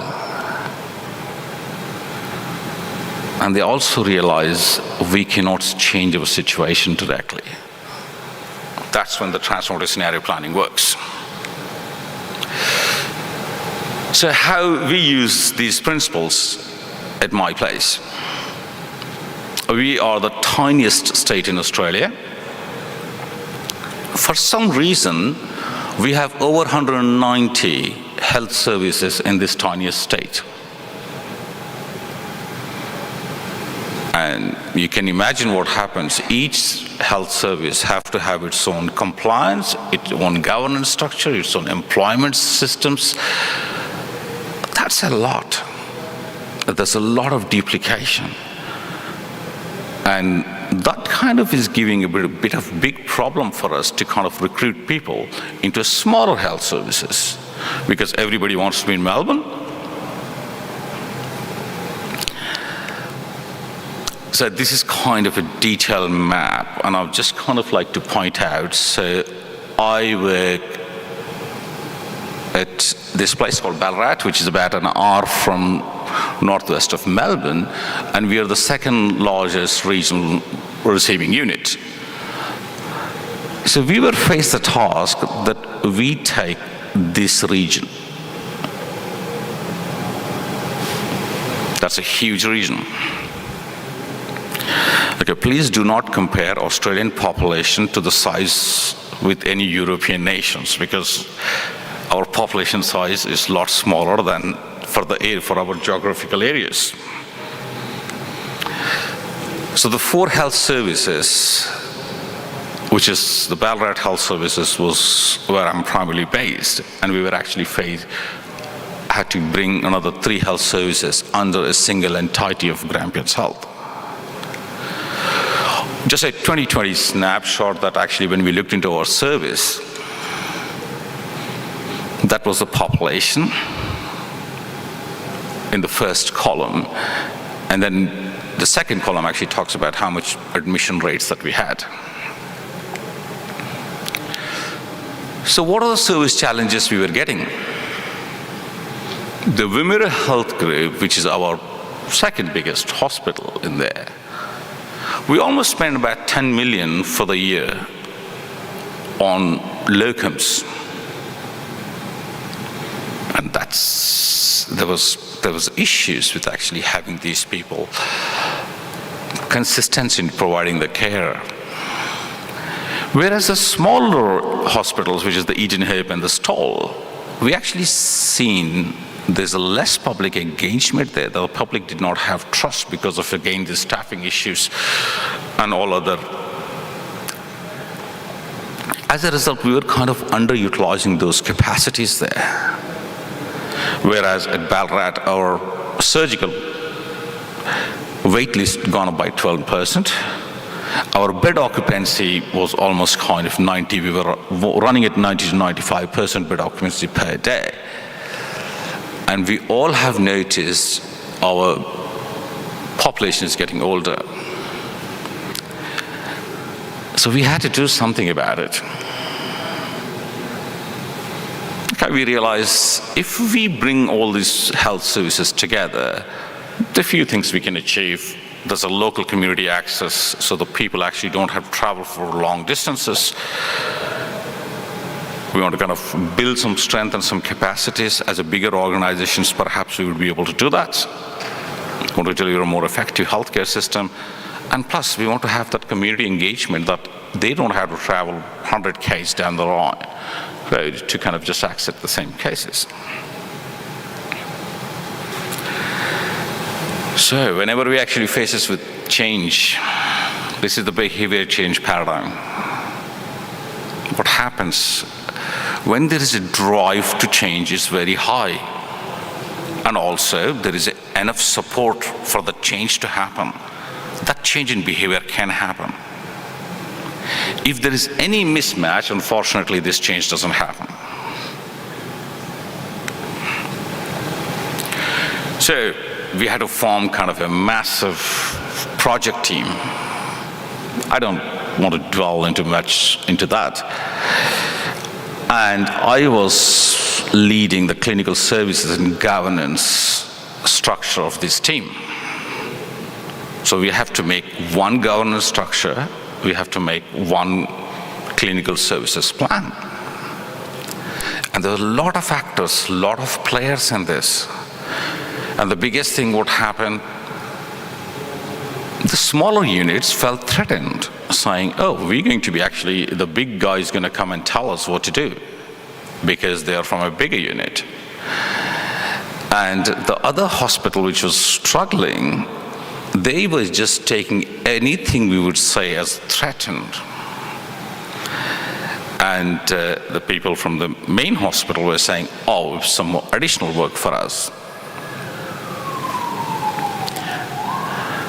So we approached them by making 10 clinical divisions initially. However, once we started kind of working them, we realized the pharmacy services did not want to be part of it because they did not identify themselves as the part of the diagnostic group, which is fair enough. So we had to actually create an 11th division, and then we worked with the scenario planning process with each of these services. You have 5 minutes, Dr. Attar. Thank you. So what happens in the transformative scenario planning process? It's a 5-stage process. You want to start with co-initiating, co-sensing, co-presencing, co-creating, and co-evolving.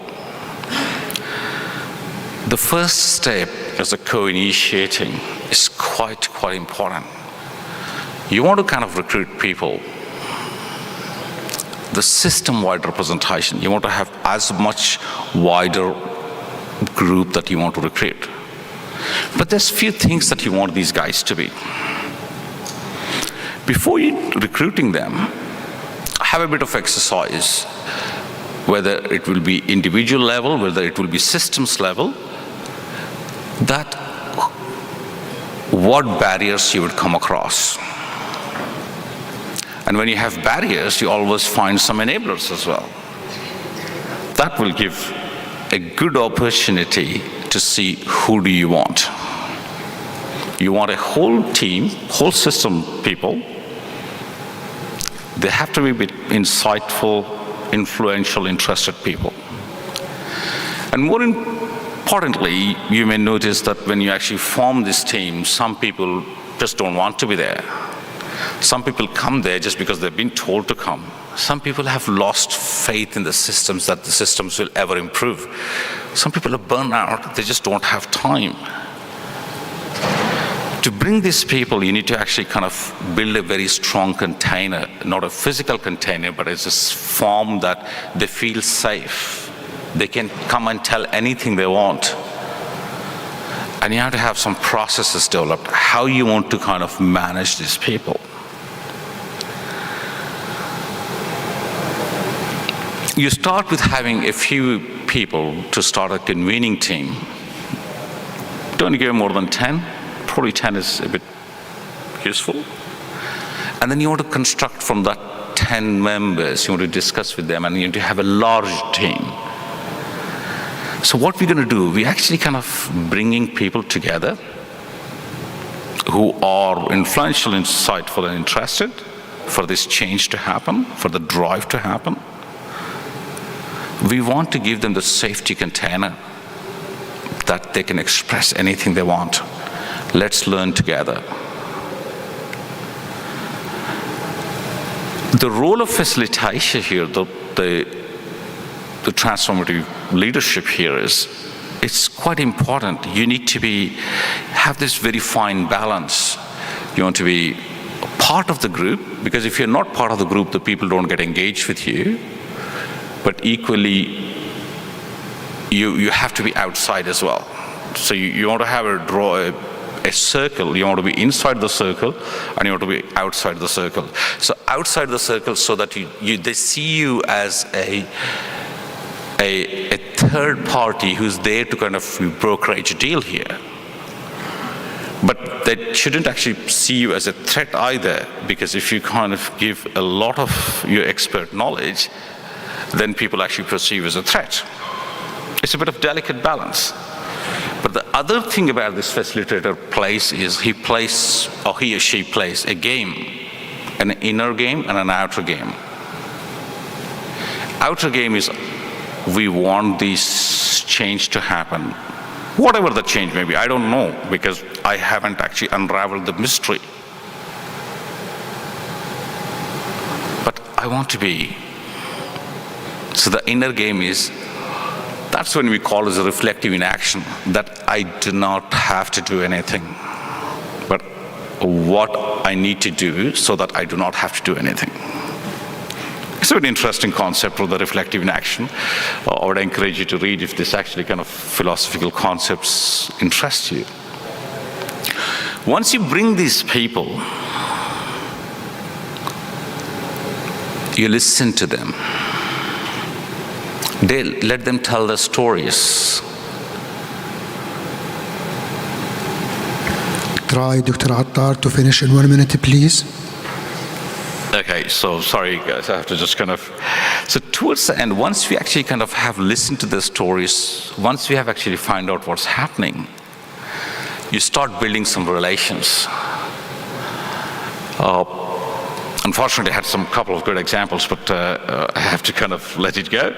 So what we do is, once people have felt comfortable, they share their stories, there is a bit of relationship building up happening. That's when you actually get the strength.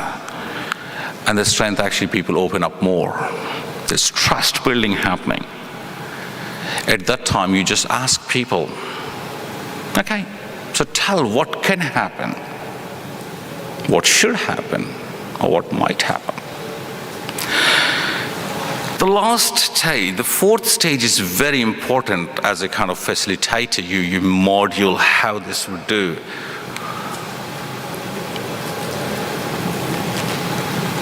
So this is a likely scenario when the systems is moving slow to fast. So from the left side is the systems.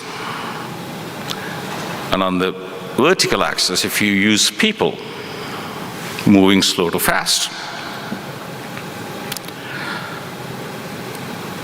The scenario one, what happens is when people and systems move,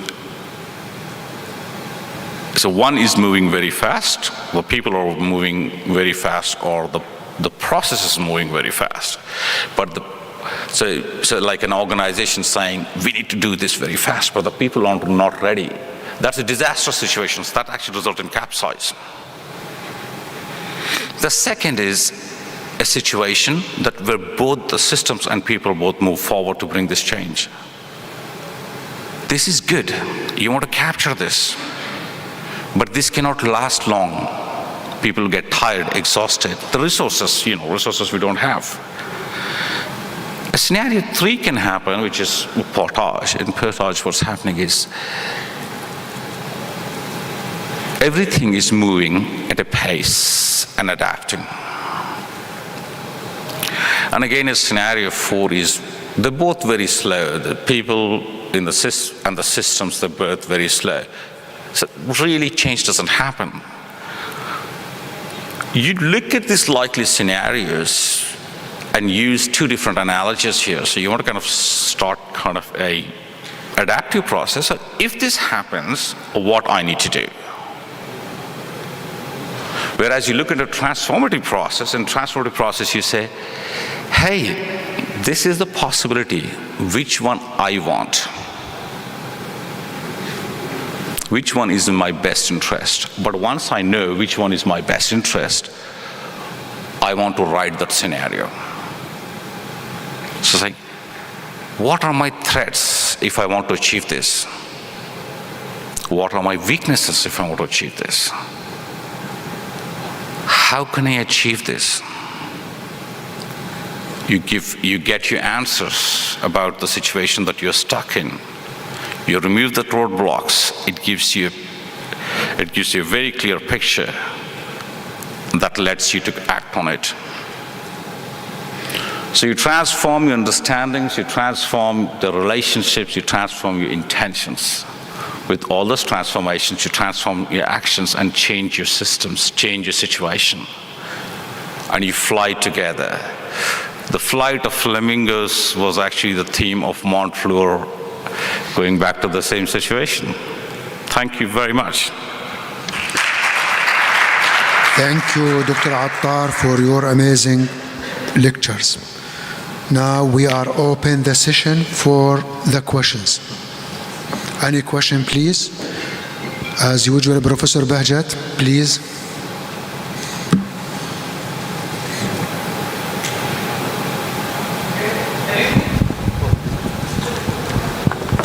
Please give microphone to Professor. Thank you very much to all 3 speakers for their nice speech. I have a question for Dr. Hisham and one for Arish, and a comment for you, Dr. Akhtar Ali Mohammed. To me, in emergency department, the most difficult physical examination of the patient is ocular emergencies. For example, I am working in emergency department since 23 years. 2 years as GP, 4 as residents, and the remaining as physicians. But I'm still afraid to examine a patient with ocular emergency because it involves a very small area, and there are so many different disease. So really, as I said, I'm working in EDs since 23 years, but it is a scare for me. Do you have any suggestion for me? to be much more better to examine the patient and care and do their management. And please let me finish my question. And one question for Dr. Arish. In your third slide, you mentioned we have 450,000 deaths, annual deaths, and 650 hospitalization. According to this knowledge, the average of the mortality is over 70 for the hospitalized patients. Is it right? I might got wrong. Is it right? The average of the mortality in the hospitalization patients is about 76.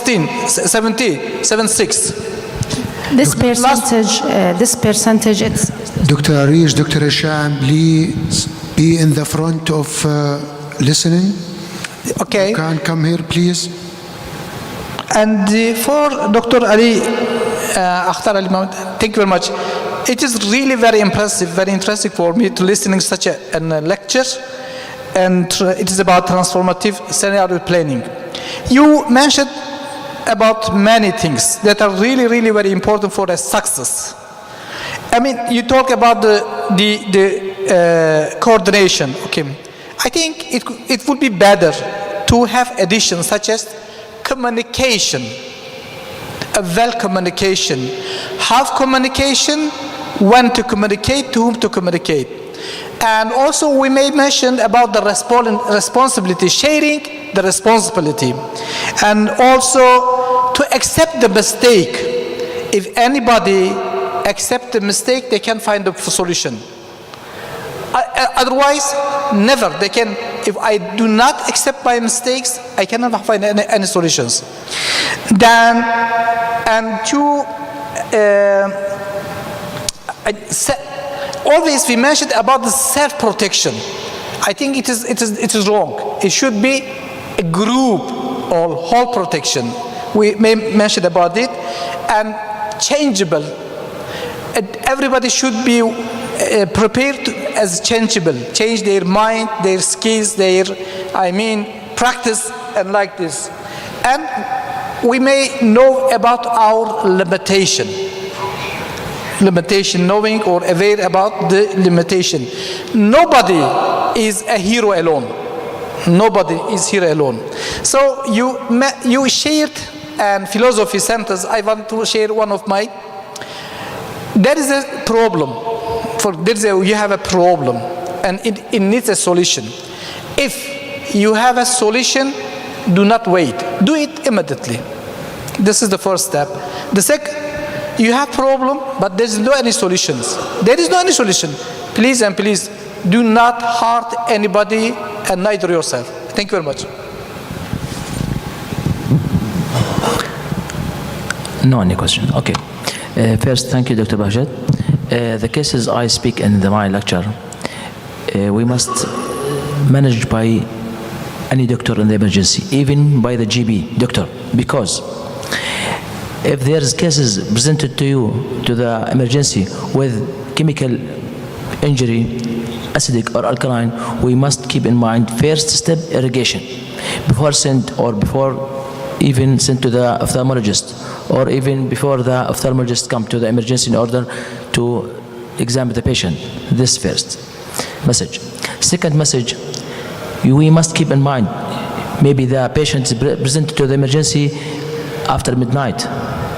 You must keep in mind everything, every step first. You must examine the eye. You must know this case is orbital cellulitis or retrobulbar cellulitis, retrobulbar hemorrhage.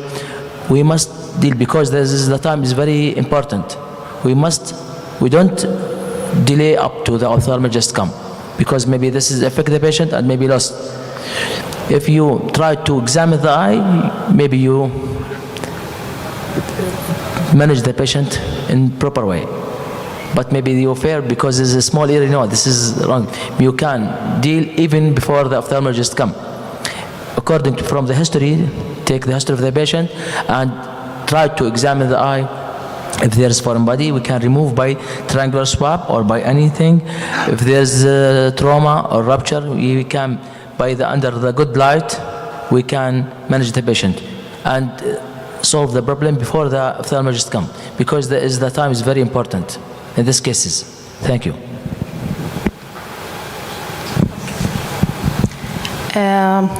That's number are estimated from CDC, and the total number of deaths, it's among complicating cases. From complicating cases, not from all the number of all of total cases over the world. So it will be less than the world. You have any that else? No, I think, do we have time for Dr. Akhtar to share his story? Dr. Ahmed, do we have time for Akhtar to share his story? Yes. He has a story. Thank you. I think one of the things that is, as you said, mistake, Except mistake. as an organization, as people, we need to learn to forgive people. We can't be holding people for mistakes. Mistakes happen. We all can make mistakes. So in a conducive environment and a good organization, you want to achieve this balance of power, balance of love with sense of justice.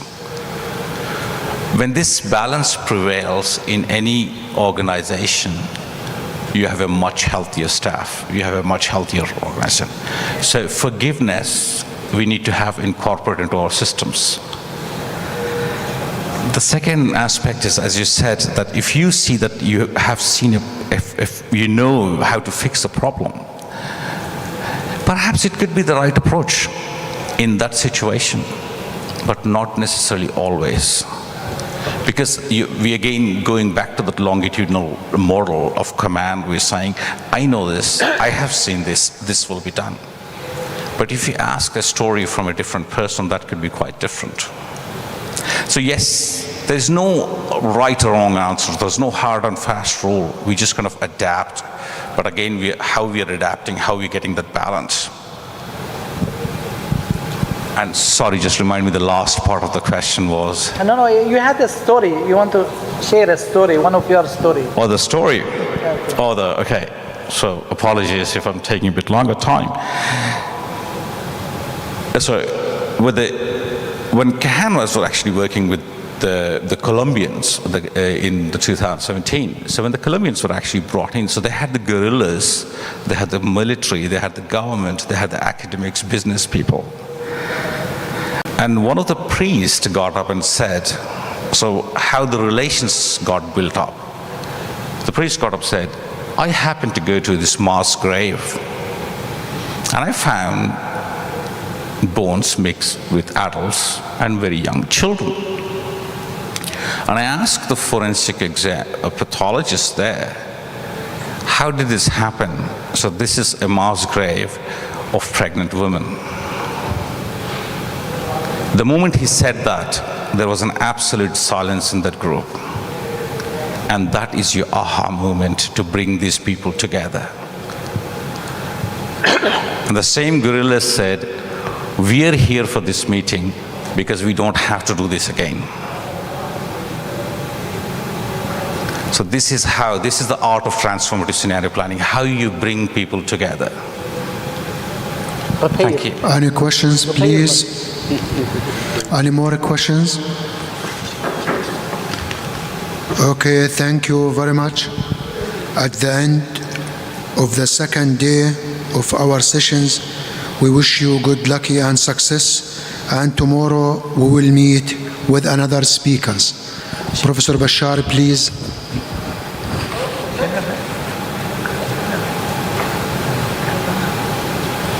Okay, no.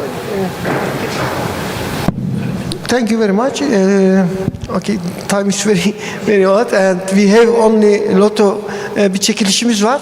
They wait for the lotto. Okay. Çekiliş yapıp öyle göndereceğiz. We have a sweep scare. There are so many names written in the piece of the paper, and one person, I think Dr. Akhtar is going to get Take one person, please. What is the gift, Professor Bashar? I will say later. Okay, after name. So it's a polygon Ozan Döndü oğlum. döndü. Okay. Ozan döndü. Ozan. Okay, I will extend the gift. Tiran sempozyumunu veya gelecek ilki kongre arasında seçim yap. Kayıt olarak. Hiç sevinler bunlar. Teşekkür ederim öncelikle. Gelecek kongreyi seçeyim ben. Okay, adam bilimsel ya. Tiran gideceğine okay. Choose for the next kongre. He's going to be full sponsor. No. Well done. Congratulations. Thank you. Hayırlı olsun. Teşekkür ederim, sağ olun.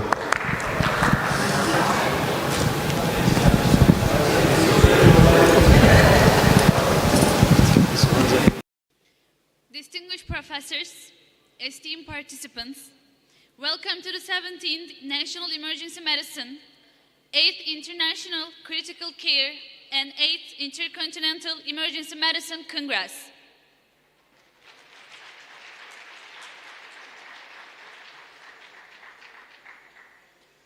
Now, I would like to invite you to the moment of silence to commemorate Mustafa Kemal Atatürk and his hero friends, the ones who fell for this country.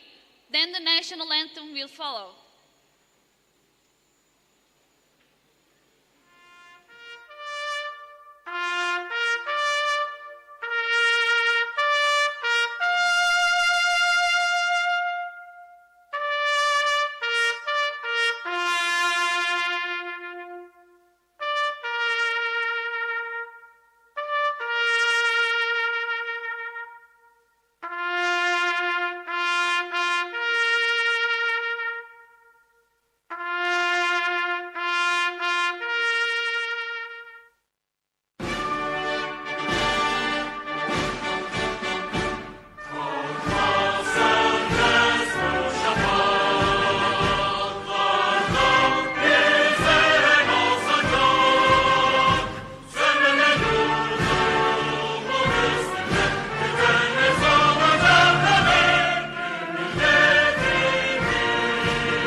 This year Congress is another scientific feast with more than 50 associations from more than 40 countries. On this meaningful day, now I would like to invite Professor Paul Kivila, past president of the ASAP.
Kivela. Alkışlarla sahneye davet ediyoruz.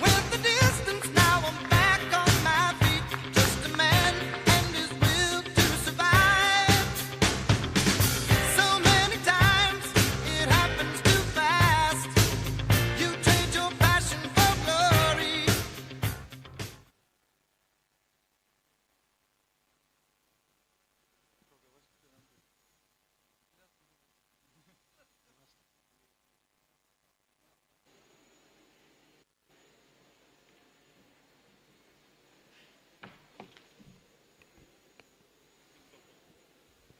Well, thank you very much. It's a pleasure and an honor to be back here in Turkey with my friends and you, my colleagues. Emergency medicine for the past 2 years, nearly 2 years, has faced an unprecedented worldwide pandemic. It's affected ourselves, our patients, our families, our communities in a way that none of us could possibly foresee. It's an honor to be here with you today, to be with you, to share ideas once again face to face, without masks and with masks, but here again face to face, which I think is the most important thing. You know, a couple years ago, I always wait for this video and I smile every time because it's always a special video presentation. A couple years ago, I was portrayed as a cowboy. And you know, a cowboy is a good thing. A cowboy is self-sufficient. A cowboy is strong. A cowboy is a leader. And right now, you know, I appreciate the sentiments, but there is another cowboy leader here in the crowd that I want to bring up here right now. Dr. Bashar Kandar, where are you? Please come up here.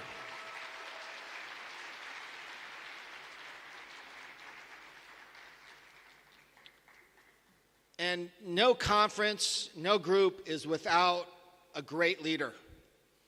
And there needs, as we say in the United States, and especially Texas where I'm at, we need a sheriff in town to wrangle 30 countries of emergency physicians and all the emergency physicians. So there's nobody better that I can see that's the sheriff in town.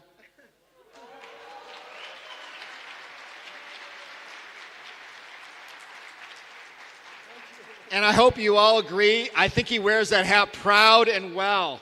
And I hope he wears it a lot of times. Thank you very much. I look forward to seeing all of you here for the next several days. And it's an honor to be here again with you here, my very close friends from Turkey and around the world. Thank you again for having me. It's a pleasure and honor to be here with you. Thank you.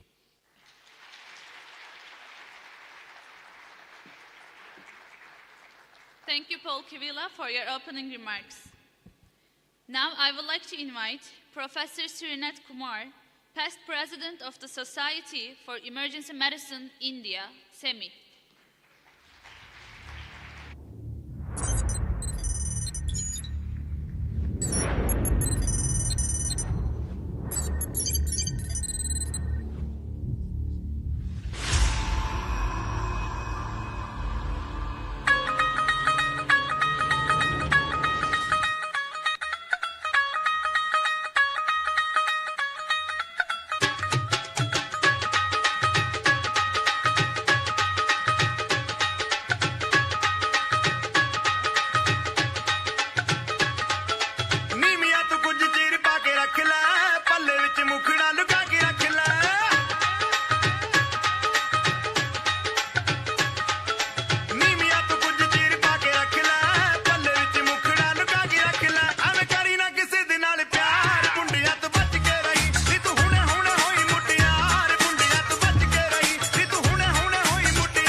Srinath Kumar.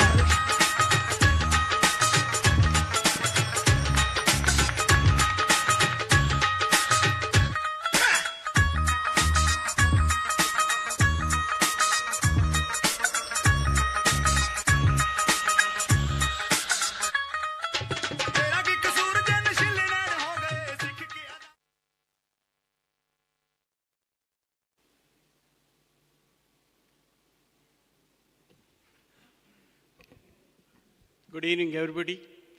It's always a pleasure to be here in Turkey along with Professor Bashar Kandar. There is no words to express tonight that last 2 years how much we missed each other. And then every time when we come here, it's a great experience. It's just not only exchanging our ideas, but meeting the people and getting to know each other. And every year by year, you meet a lot of leaders across the world here in Turkey.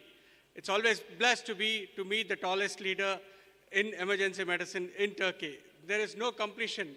He has come 3 times to our country, and it was always a pleasure to be with him in our country also. Many leaders we have met, many leaders are come, many leaders will go.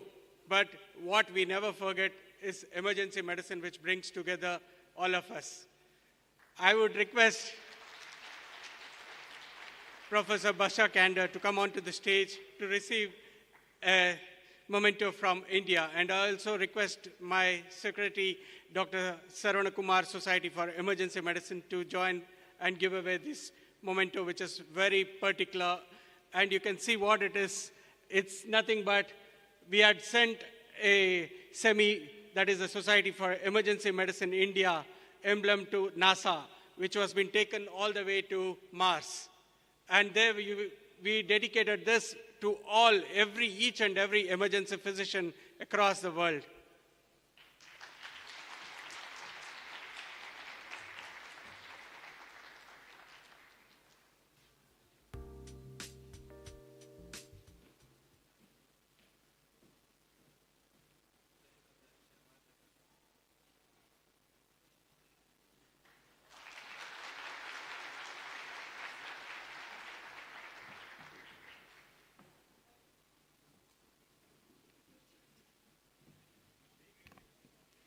Thank you, Surenet Kumar, for your opening remarks.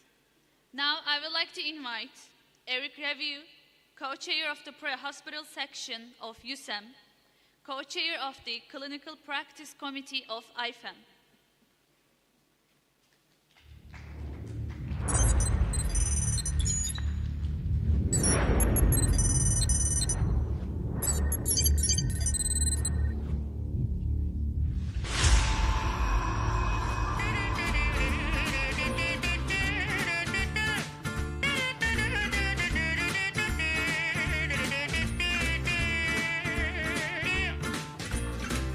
Donnez-moi une suite au Ritz, je n'en veux pas. Des bijoux de chez Chanel, je n'en veux pas. Donnez-moi une limousine, j'en ferai quoi? Offrez-moi du personnel, j'en ferai quoi? Un manoir à Neuchâtel, ce n'est pas pour moi. Offrez-moi la tour Eiffel, j'en ferai quoi?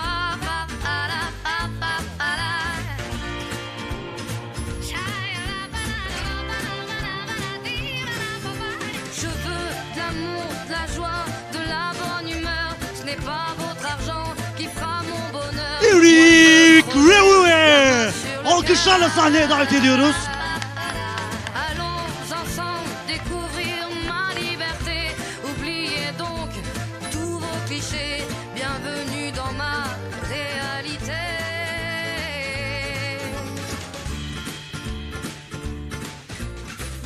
J'en ai marre de bonnes manières, c'est trop pour moi.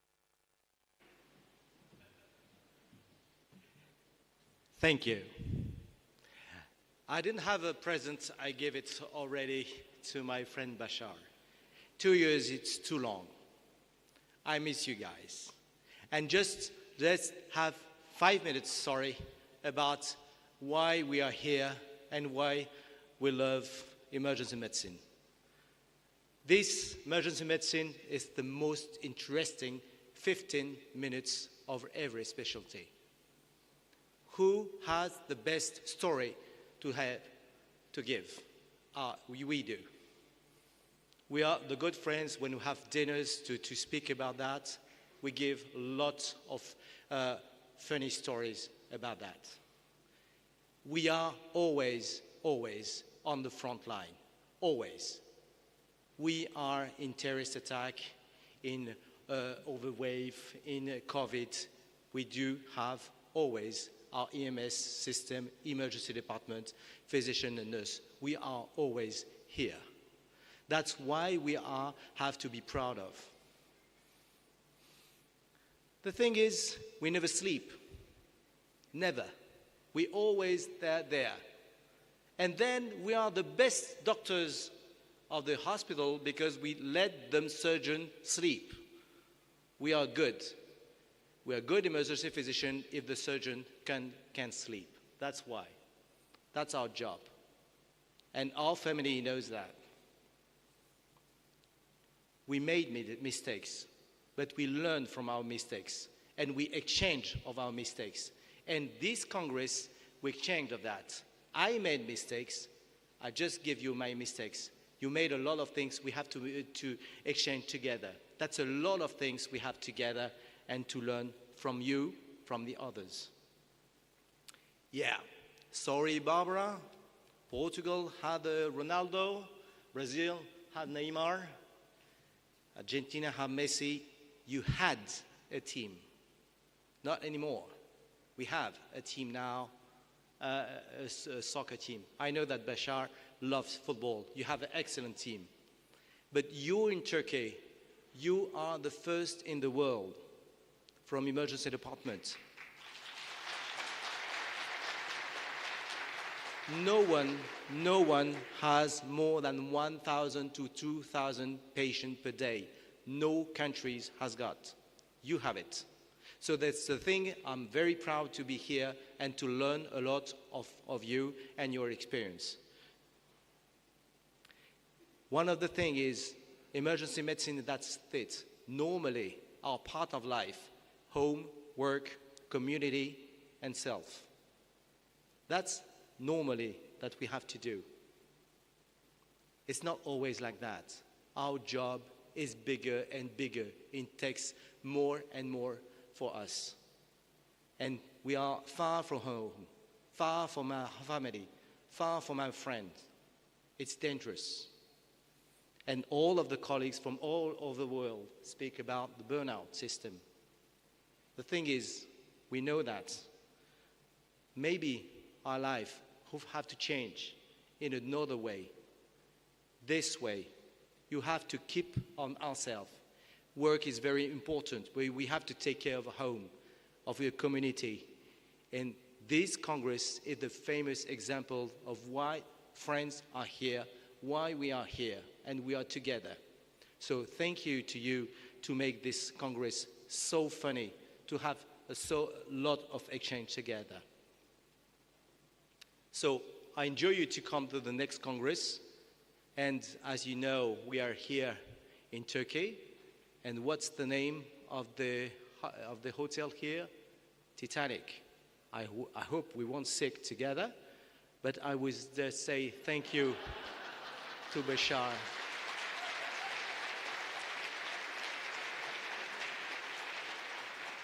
Thank you. Thank you, all of you.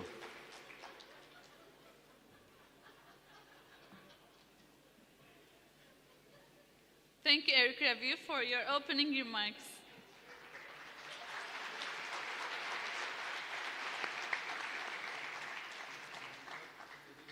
Now, I would like to invite Professor Daniel Alimov, Director of the Republican Research Center of Emergency Medicine.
Daniel Alimov and Hikmat Amarov.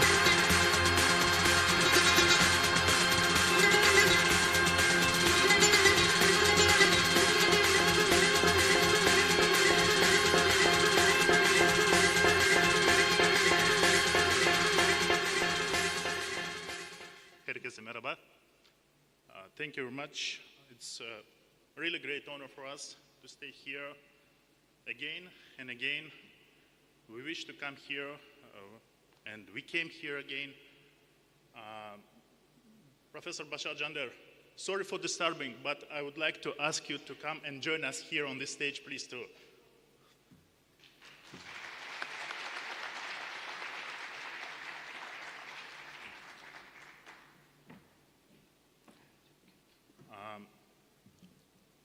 On behalf of the Health Minister of the Republic of Uzbekistan, I had a great honor first to greet this esteemed society, the excellent auditorium, and you as a leader who gathered all of us here in these very crucial times. It's my honor and pleasure. Thank you very much. Thank you. And a small gift from our society to you. Thank you.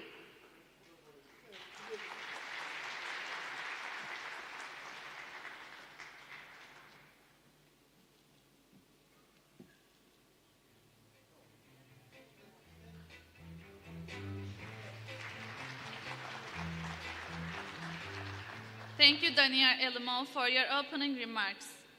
Now, I would like to invite Professor Luis Garcia Castrillo Riesco, past president of the USEM.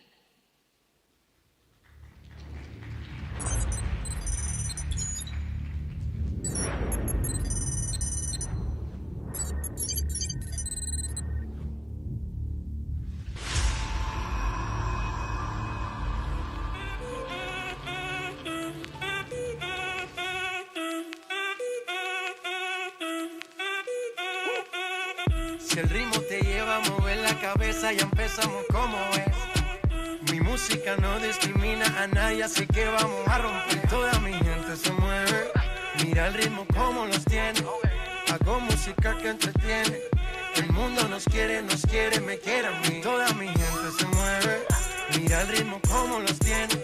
Hago música que entretiene. Mi música los tiene fuerte bailando y se baila así.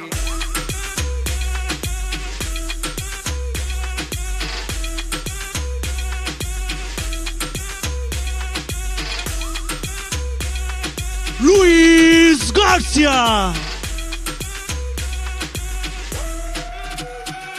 Estamos rompiendo la discoteca, la fiesta no para, apenas comienza.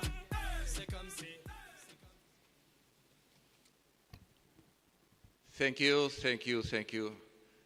I say this 3 times. I should have said 5 because this is the 5th time I am joining you, and I am really honored and pleasure. But in this occasion, for me, this situation is more emotional. After 2 years of very bad moments that you know better than me, to see old friends, to see that things seem to be improving worldwide, and to have the expectation that in the future we are going to have more meetings like this is something that touches my heart. And I have the best wishes for this meeting, and I suppose that in the future this is going the normal situation, not the past. As USEM past president, I would like to thank the organizers and of course Bashar Jander for his effort, not only for this Congress. This is an historical Congress, and you all know that to organize just one meeting is something really difficult. But to keep this historical activity year after year and having the attractions for so distinguished guests and participants in these meetings is something exceptional. So I will thank Bashar for organizing this for many, many years. And I give my best wishes, my personal best wishes, and the wishes of USEN as an organization to keep this. That is the life of emergency medicine, not only in Turkey, but worldwide. Thank you, Bashar, for this.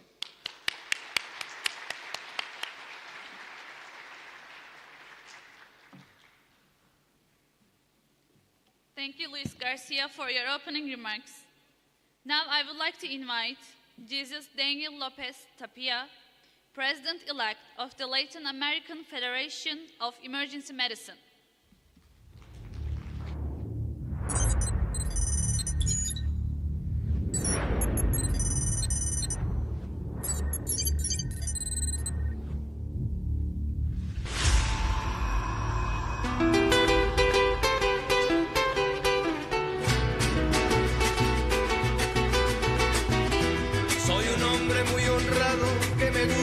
mejor.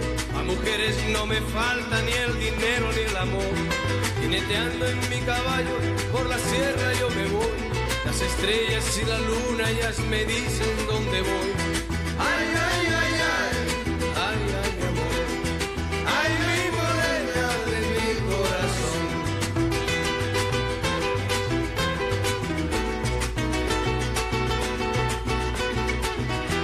Me gusta tocar guitarra, me gusta cantar el son.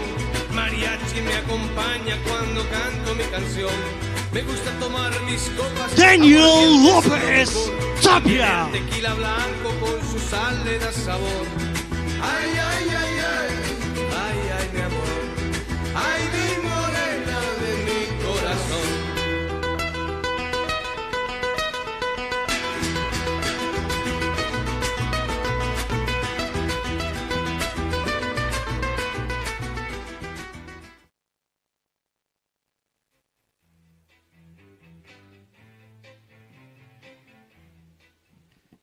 Sorry, Dr. Rebu, I'm very bad to dance.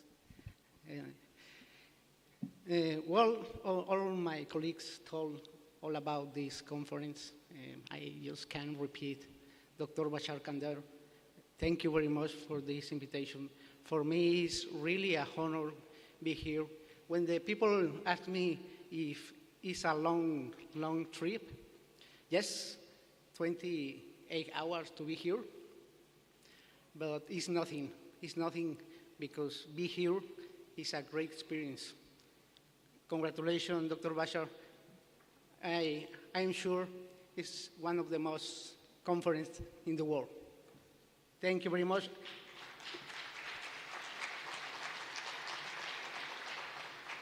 And congratulations, all of you, because we were the front line, the 2 years. We lose many people, but we are here again. Congratulations, all emergency physicians in the world. Dr. Bashar, I don't have a gift, but my gift is all the heart of the emergency physician from Mexico for you. Thank you very much.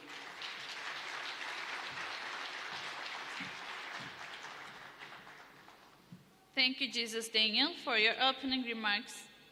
Now I would like to invite Professor John Louis Vincent, Professor of Intensive Care Medicine, Université Libre de Bruxelles, Department of Intensive Care, Erasmus University Hospital.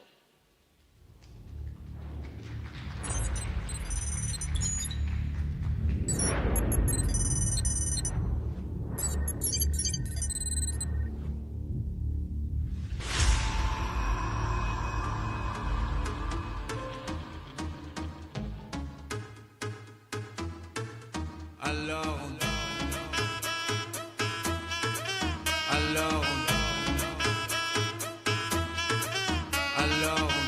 qui dit études dit travail, qui dit taf te dit les thunes, qui dit argent dit dépense, et qui dit crédit dit créance, qui dit dette te dit huissier, et lui dit assis dans la merde, qui dit amour dit les gosses, dit toujours et dit divorce, qui dit proche te dit deuil car les problèmes ne viennent pas seuls, qui dit crise te dit monde, et dit famine et dit tiers-monde, et qui dit fatigue dit réveil, encore sur de la veille, alors on sort pour oublier tous les problèmes. Alors on John Louis Vincent. Alors on danse. Alors on danse. Alors on danse. Alors on danse. Dear colleagues and friends, I feel really very honored to be invited here and also very pleased to be again with our Turkish friends in this very nice environment. I like the Turkish flavor of the meeting and I like the international flavor as well. So many thanks to Professor Chander, to Bashar.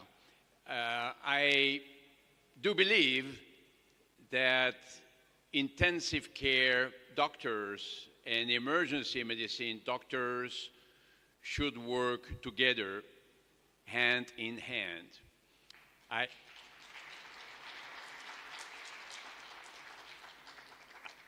have been professor of intensive care medicine for many years, and this included teaching of emergency medicine, at least in the most severe aspects, the aspects that concern the critically ill patient, cardiac arrest, polytrauma, and septic shock, and other real emergencies. The other aspects of emergency medicine were covered by the teachers in the various specialties. And indeed, personally, I am less interested in minor cases. I like the real stuff. And I like to see that this meeting is also an international critical care and emergency medicine congress.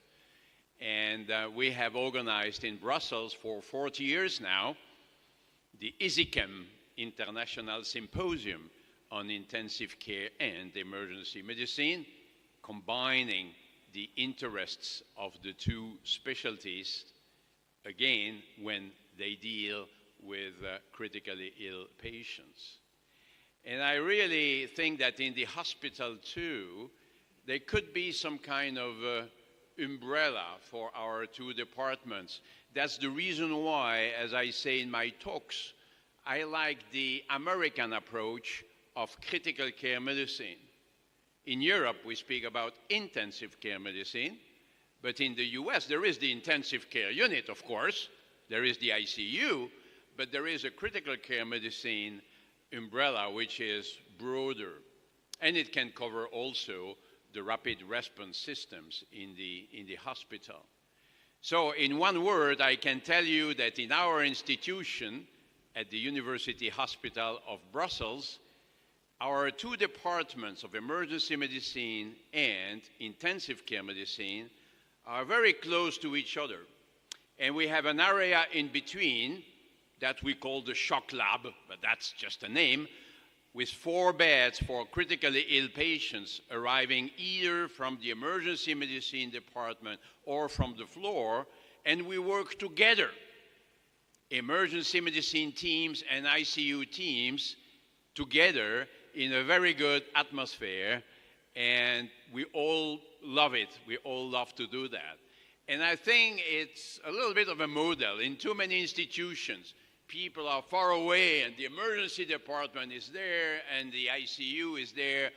It shouldn't work like this. We need to break the walls. We need to work together with all other stakeholders, all other people working on the acutely ill patients.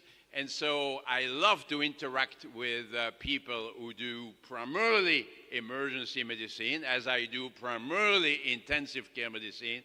And I'm sure we will continue to learn from each other a lot. So it's a pleasure to be with you, and many, many thanks again.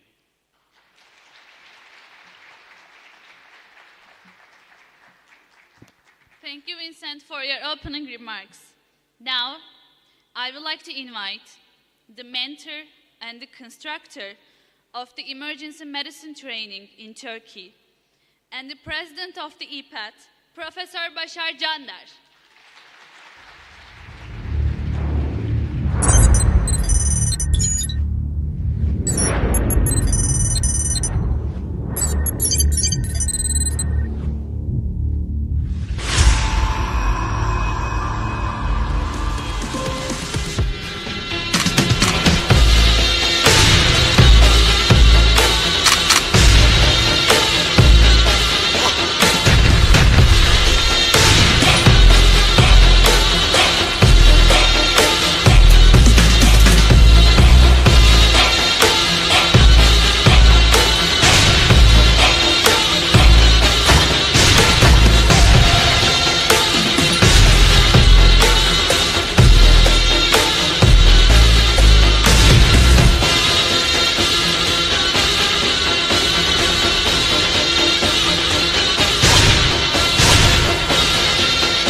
Evet, 2,5 yıl.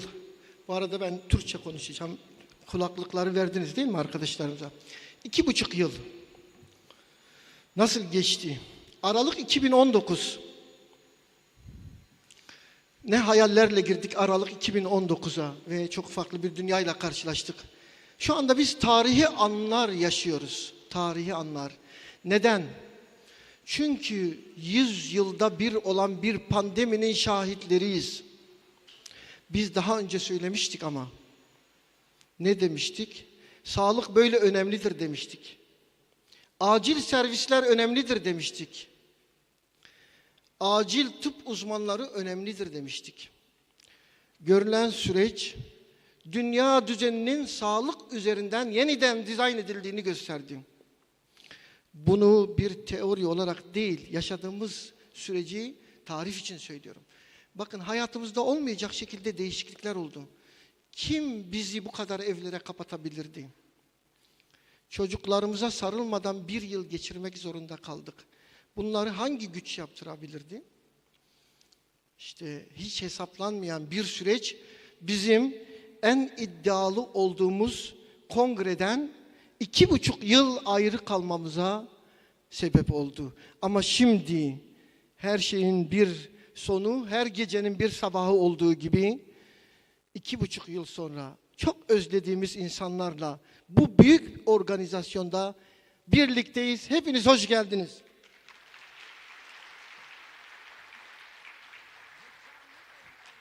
Mükemmel. Görüyorsunuz. Anlatmaya gerek yok. Konuşmuyorum. Görüyorsunuz. Anlatmaya hiç gerek yok. Görüyorsunuz. Görüyorsunuz. Vay şöyle olmuş, böyle çok olmuş, konuşmam. Kesin. Görüyorsunuz. Ve ilerliyoruz tam yanına doğru, görüyorsunuz. Şimdi Sayın Erik de bahsetti. Biz hep ön saftayız dedik. Ön saf. Evet. Front of line. Ön saf. Ama burada görüyorsunuz. Ön saf değil bizim artık yerimiz. Bizim yerimiz ön safın en önünde komuta eden kahramanların yerine yerleştik. Zaten öyleydik de biraz daha süreci yönetecek bir yere geldik. Ve bu süreci böyle yendik. Şimdi arkadaşlar tabii ki acil tıp bu dönemde ne kadar önemli olduğunu gösterdi. Gerçekten özellikle pandemi döneminde biz bütün pandemiyi acil servisler içinde yönetmek zorunda kaldık. Karargahlar acil merkezler oldu. Acil servisler merkez oldu. Türkiye'de yoğunluk o kadar çoktu ki biz biraz sağlık sistemi olarak bunu daha iyi idare ettiğimizi söyleyebilirim. Tabii doktorlarla konumuz yani düşünün ya biz böyle bir konumdayız yani. Aradayız yani. Birisi yakalar, biz onun hayatını kurtarırız. Bizim işimiz hayat kurtarmak. Doktorluk. Tabii acil tıp için beklentilerimiz hiç bitmiyor. Bu 100 yıl gelecek ve bu benzersiz branşı hep birlikte bu kitle olarak, bu tarihi anları yaşayan kitle olarak ileriye taşıyacağız. Tabii bizim bu pandemi şartlarında bütün çabalarımıza rağmen güvenlik problemi hiç bitmedi. Sayın Genel Müdürümüz burada, Sağlık Bakanlığı yetkilileri burada. Güvenlik biliyorsunuz bizim müdahalelerin hepsinde ilk öncelik güvenliktir. Artık biz kendi güvenliğimizi korumak durumundayız. Yakında böyle kıyafetlerle acil serviste hizmet vermek zorunda kalmayız umarım. Bir türlü bütün işlere rağmen virüsle savaşalım mı? Virüsle mi savaşalım? Hasta yakınlarıyla mı uğraşalım? Gerçekten sıkıntılı. Tabii bunun İngilizcesi yok maalesef ama tercüme ederler. Yani şiddetin sebepleri böyle analiz edilmeye ihtiyaç olan sebepler. Tabii en sonunda da bu şiddetin sonu herhalde buraya gider. Tabii biz şiddet konusuna ATÜDER olarak en çok eğilen sivil toplum kuruluşu olduk. Ve bu dönemde, bakın pandemi dönemine rağmen biz daha önce hazırlıklarınızı yaptığımız bu kısa filmi şiddet konusunda gösterime sunduk. Tabii süremi biraz daha uygun kullanmak adına şu baştaki konuşmaları biraz geçeyim, onu internete takip edin. Evet, kurtarmaya çalıştığınız Yapabilirsin. bir can. Yapmalısın. Bak ben senin yanındayım. Hadi tut elimi.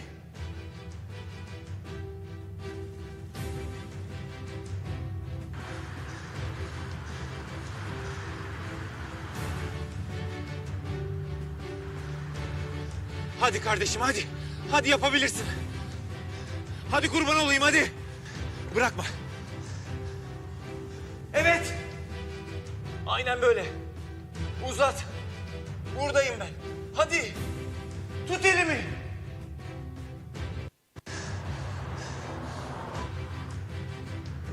Nabız geldi. Hadi çabuk çabuk çabuk. Ne oluyor şimdi? Elimi bırakmazsan ben seni buradan çıkaracağım.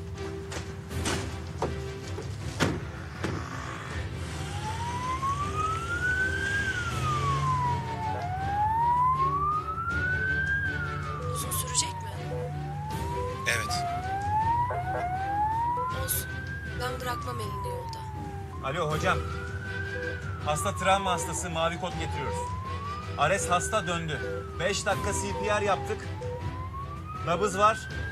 Tansiyonu alıyoruz. Şuuru kapalı. Tamam.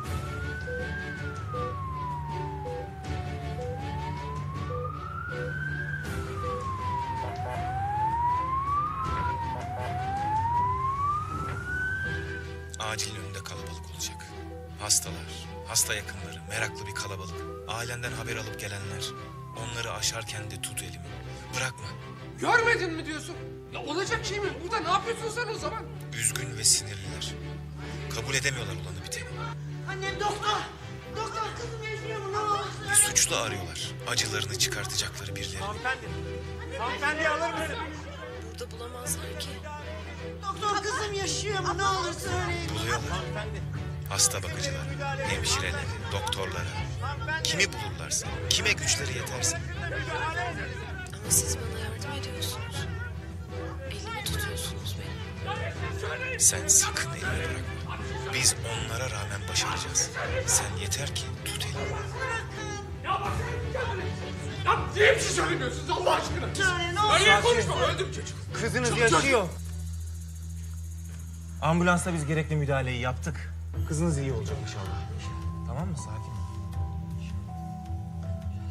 Çok teşekkürler doktor bey. Başarılı bir müdahale yapmışsınız. Sayenizde hastayı hayatta tutabileceğiz. Sağ ol. Merak etmeyin. Kızınız daha iyi olacak. Acil tıp uzmanları gerekli müdahaleleri başarıyla gerçekleştireceklerdir. Bize güvenin, umutlu olun. Ama en önemlisi sakin olun. Bizim yanımızda bizimle birlikte yer almanız gerekiyor. Eyvallah, sağ olun doktor. Sağ olun.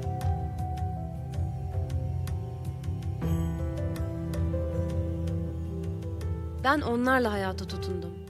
Hayatla ölüm arasındaki o ince çizgide fedakarca çalışıyorlar. Sağlık ordusunun isimsiz kahramanları onlar. Acil tıp uzmanları ve çalışanları. Beni siz hayata bağladınız. Kendim ve sevdiklerim adına hepinize minnettarım. Ben şanslıydım. Ama sizin anneniz, babanız, eşiniz, çoluğunuz, çocuğunuz, akrabanız, arkadaşınız bu kadar şanslı olmayabilir. Ne olursunuz unutmayın. Size rağmen olmaz. Ama sizinle iyi olur.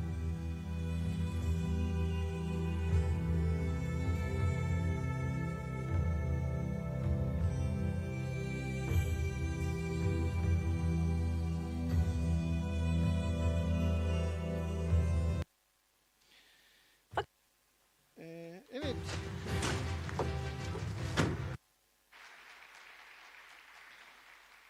Şimdi baktım ki film çevirmek kolaymış. Aradan beni sıkıştırdılar.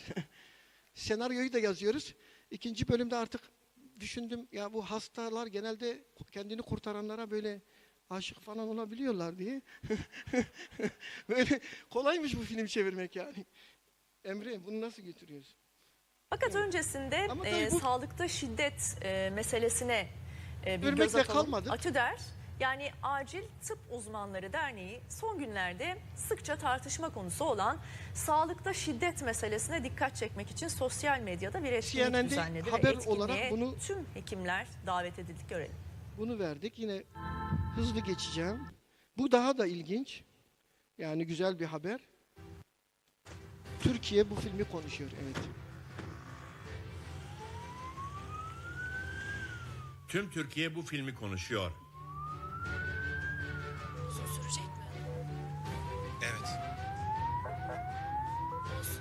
Ben Burada da bırakmam. müsaade Koronavirüs geçeceğim. savaşında en gerçekten büyük mücadele... medyada rahat bir şekilde yer aldık bu dönemde. Tabii bununla ilgili bir de kamu spotu yapmıştık. Onu belki izleyebiliriz. Bir de kamu spotu. Çünkü şiddet gerçekten bizim en çok hani üzerine odaklanmamız gereken konuların başında. O yüzden bunu iletmemde fayda var.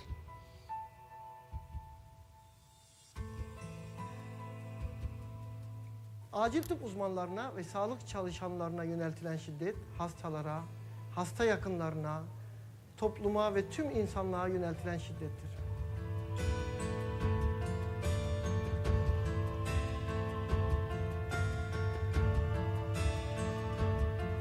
Ne olursunuz unutmayın. Size rağmen olmaz. Ama sizinle iyi olur. Evet, yani bunu mümkün olduğunca Türkiye gündeminde tuttuk. Görüyorsunuz TT olarak da herhalde burada 3. olmayı başardık. Burada bir kamera arkası görüntüleri var nasıl olduğunu bilin diye. Burada da 2 yönlü oyuncu. Biraz da erike takılalım. Ya futbol yine farklı ya. Film endüstrisi iyi falan ama ne varsa yine futbolda var. Burada göreceksiniz şimdi. Kim atıyor? Evet. Garcia da burada tabii İspanya'ya atılan bu golü izlettirelim. Evet, gayet güzel bir gol. Tabii Ronaldo'nun neler yaptığını hep biliyoruz. Ronaldo ve Messi arasında büyük bir rekabet var. Biz genelde Ronaldo tarafını tutuyoruz. Mehmet Hocam sen Ronaldo'cu muydun? Ronaldo. Biz biraz Ronaldo'yu seviyoruz. Görüyorsunuz golün güzelliğini. Burada da böyle bir şey var tabii ki. Okuyorsanız. Tedaviye de Ronaldo'yla Messi'ye gidin diye burada özetlenebilecek bir şey görüyorsunuz arkadaşlar. Dolayısıyla biz de bu konuyu iletişim konusunu da böyle gündemde tutmamız lazım. Şimdi acil servislerin çok önemli başka bir konusu da özellikle Türkiye'de yoğunluk. Bakın Türkiye'de yoğunluk. Pandemi bu yoğunluğun ne kadar önemli olduğunu bize gösterdi. Çünkü pandeminin ilk dönemlerinde özellikle İspanya'da, İtalya'da, İngiltere'de, Amerika'da sistemin çok zorlandığını gösteriyorlardı. Türkiye'de sistem zorlandı mı? Zorlanmadı. Çok fazla zorlanmadı. Neden? İşte Abdelbello aramızda değil, o da Covid olmuş. Kendisine selamlarımızı iletiyoruz. Bu yazısında gizli. Bakın diyor 3000 hasta geliyor ve bunlar gülümsüyorlar diyor. 3000 hasta geliyor ve gülümsüyorlar. Zaten Covid gibi bir afet geldiği zaman acil servisler bunu kaldırıyor. Bakın bu kanunun önünden bir görüntü, rutin. Hani yoğunlukta çektiğimiz bir görüntü. Bu da içeriden bir görüntü. Yani adım atacak yer yok. Bu Covid öncesi tabii. Acil servisler böyle yoğun olunca. Bakın burada bir hastanın baktığı, bir günde baktığı hasta sayısı var. Bilmiyorum Hindistan bizimle yarışır mı? Srinath ve Saravana ne diyor?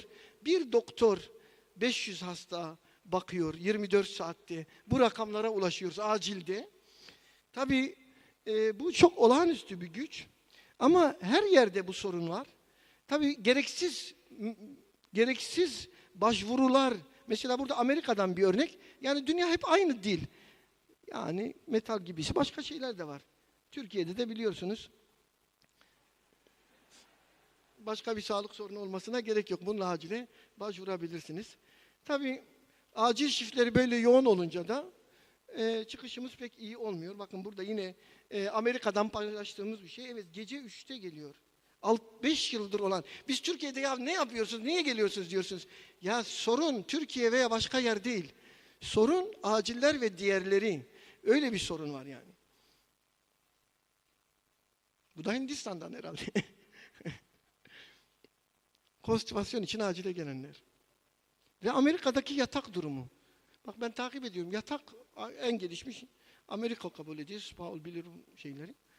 Evet yatak yok. Yani hani Türkiye'de yatak yok da Amerika'da da yatak yok. Bakın aynı benzer şeyler. Hani şuraya buraya gideyim diyor arkadaşlar da. Sayın Genel Müdürüm bunları not etsin. Hocam bak yoğun bakım dolu, servis dolu. 20 kişi bekliyor sırada. Yoğunluk sorun. Ama yoğunluğun çözülme yöntemleri var mı? var. Bakın bizim asistanlar için bunu aldım. Bakın Amerika'da çalışma şeyleri 12 gece 13 gündüz yani 25 gününüz öyle. Yani bu da bizim hastanenin kedisi. Hani o da geliyor.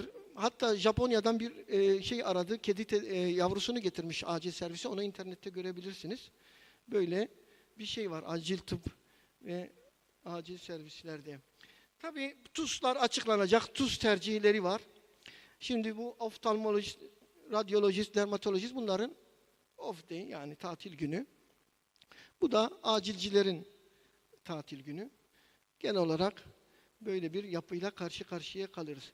Tabii böyle olunca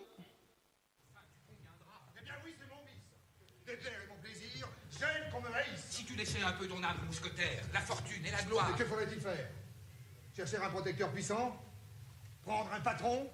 Et comme un lierre obscur qui circonvient un tronc et s'en fait un tuteur en lui laissant l'écorce? Grimper par ruse au lieu de s'élever par force? Non, merci. Dédier, comme tous ils le font, des vers aux financiers, se changer en bouffon, dans l'espoir vil de voir aux lèvres d'un ministre naître un sourire enfin qui ne soit pas sinistre? Non, merci. Déjeuner chaque jour d'un crapaud, avoir un ventre usé par la marche, une peau qui plus vite à l'endroit des genoux devient sale, exécuter des tours de souplesse dorsale? Non, merci. De trouver du talent comme Mazette, être terrorisé par de vagues gazettes et se dire sans cesse « Oh, pourvu que je sois dans les petits papiers du Mercure, François !» Non, merci. Calculer, avoir peur, être blême, aimer mieux faire une visite qu'un poème, rédiger des placés, se faire présenter. Non, merci. Non, merci. Non, merci. Mais chanter, rêver, rire, passer, être seul, être libre, avoir l'œil qui regarde bien, la voix qui vibre, mettre quand il vous plaît son feutre de travers pour un oui, pour un non, se battre ou faire un vers. Travailler sans souci de gloire ou de fortune, un tel voyage auquel on pense. Dans la lune, triomphant par hasard, en garder le mérite, bref, dédaignant d'être le lierre parasite lors même qu'on n'est pas le chêne ou le tilleul. Ne pas monter bien haut, peut-être, mais tout seul. Fais tout haut l'orgueilleux et la mère. Mais tout bas, dis-moi tout simplement qu'elle ne t'aime pas. İşte burada ben konuşuyorum yani, evet. Öyle geçelim. Evet.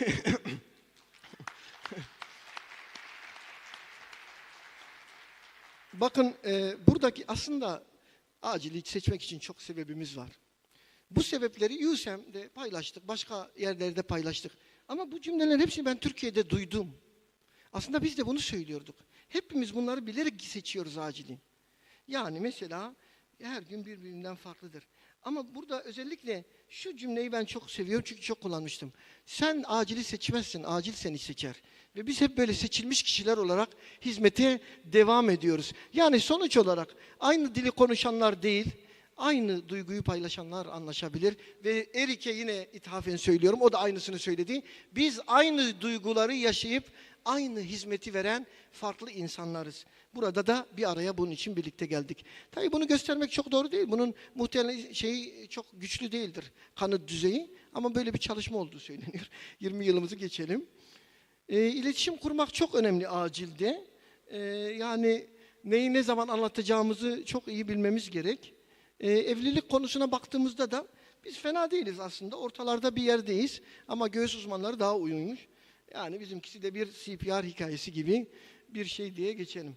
Tabii aynı şeyleri her yerde yaşıyoruz. Yani konsültasyon, görmeyeyim, hastayı göreyim mi, görmeyeyim mi? Ama hepsinde biz sakin olmaya devam edeceğiz ve hastalarımıza bu şekilde soğukkanlı davranmaya devam etmek zorundayız. İletişim bir sanat tabii. Burada da böyle hani CV'sini hazırlayan insanlar için bunu da koydum. Onun için CV yazarken de bunlara dikkat edin. Tabii burada da böyle bunu biz yaparsak yeni iletişim metodu olarak 112'yi ara derken bu da böyle bir meslek hatırası olarak karşımıza çıkmasın diye Bunu da burada gösterelim yani. Böyle olmaması lazım iletişimin. Medya bizde çok önemli rol oynuyor ama bir türlü düzeltemedik bu medyayı. Artık biz gireceğiz. Bir tane Rusya'dan, bir tane Türkiye'den, bir tane. İşte bu da bizim Covid günlerimize geldik. İşte Covid'de mücadelemizi anlatan bir resim. Burada da yani bu çok izlediniz bunu ama burada günün önemine itibar. Bunu hep söyledik ama birden her şey değişti. Får trilla han inn på kirurgi, da. Det er ikke så ille som det ser ut. Her er halve hodet ute, ja. Det går så fint, så. Hva skjer her? Jeg føler meg litt sånn pjusk. Å, herregud, slipp alt dere har i hendene! Vi har en mann som er pjusk her! Få den rullestolen! Få ut. Få den ut. Hvilke rom er det vi har som er ledig? Og så få ut han der jævla vibrasjongen. Sånn, få han med. Så få tak i noen store puter fra barneavdelingen! Herregud, han har nesten 38 i feber. Sånn ja, sånn ja. Şimdi biz buna güldük hep değil mi? Covid'de bu gerçek oldu biliyor musunuz? Ateşi olanı aldık hepsini bıraktık yani. Demek ki hiçbir şeye gülmemek lazım. Önümüze çıkıyor. Tabii futboldan bahsederken bu da aşı karşıtları için bunu anlamak lazım. Burada Burak mı var? Onun gibi bir şey yani. Anlayan anlamıştır. O Kanuni'de dolu dolu gösterdiğim şeylerin fotoğrafını çektim Covid'de. İlk dönemde bakın. Gerçek acil diye bir şey yokmuş. Bomboş koridorlar. İnanılmaz. Kanuni'nin boş koridorları. Benim çalıştığım hastane. O 3000 gelen hastane. Covid'den sonra. Bomboş. Şimdi sunumun bu tarafında tabii ki bir de başkanlık sistemiyle ilgili bir şeyimiz var. İstikrar her zaman önemlidir diyoruz. Burada da bir tweetleri buraya koyalım. Ne de olsa defol git diye söyler. Okuyan okumuştur yani. Şimdi boşanmak da işe yaramıyor yani. Hemen hızlanacağız.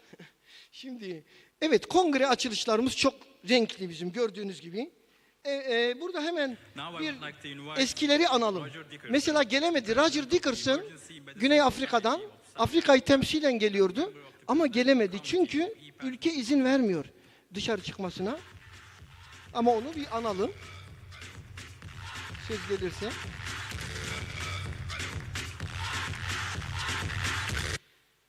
Evet, Roger Dickerson.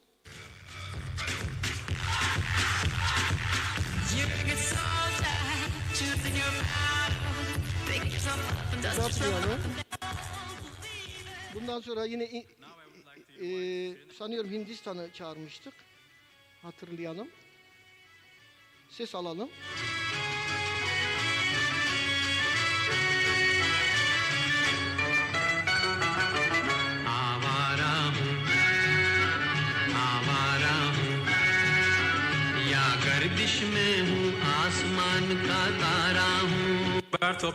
Roberta burada değil, onu da analım. Roberta her zaman katılır, gelecektir.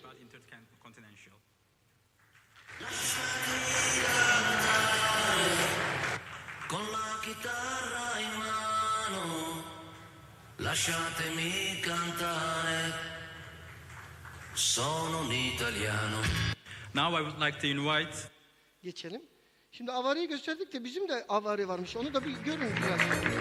Bizim avare filmini gören olmuş mu? Onu da gösterelim. Hem de Hindistan'a bir mesaj atalım.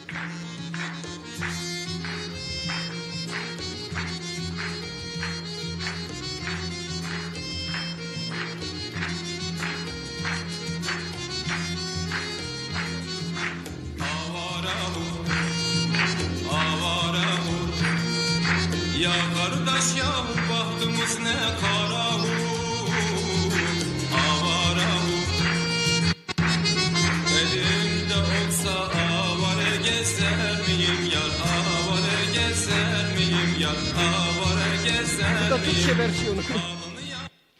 Evet. Şimdi Roger Dickerson'ı andık törenden. Hemen Roger Dickerson üşenmemiş mesajını yollamış. Onu dinleyelim. From the southern tip of the African continent. I'm greatly saddened that I'm not able to join my friends and colleagues in person in Antalya this year and participate in this fantastic conference. Unfortunately, visitors from South Africa are not permitted entry to Turkey under the current COVID-19 regulations.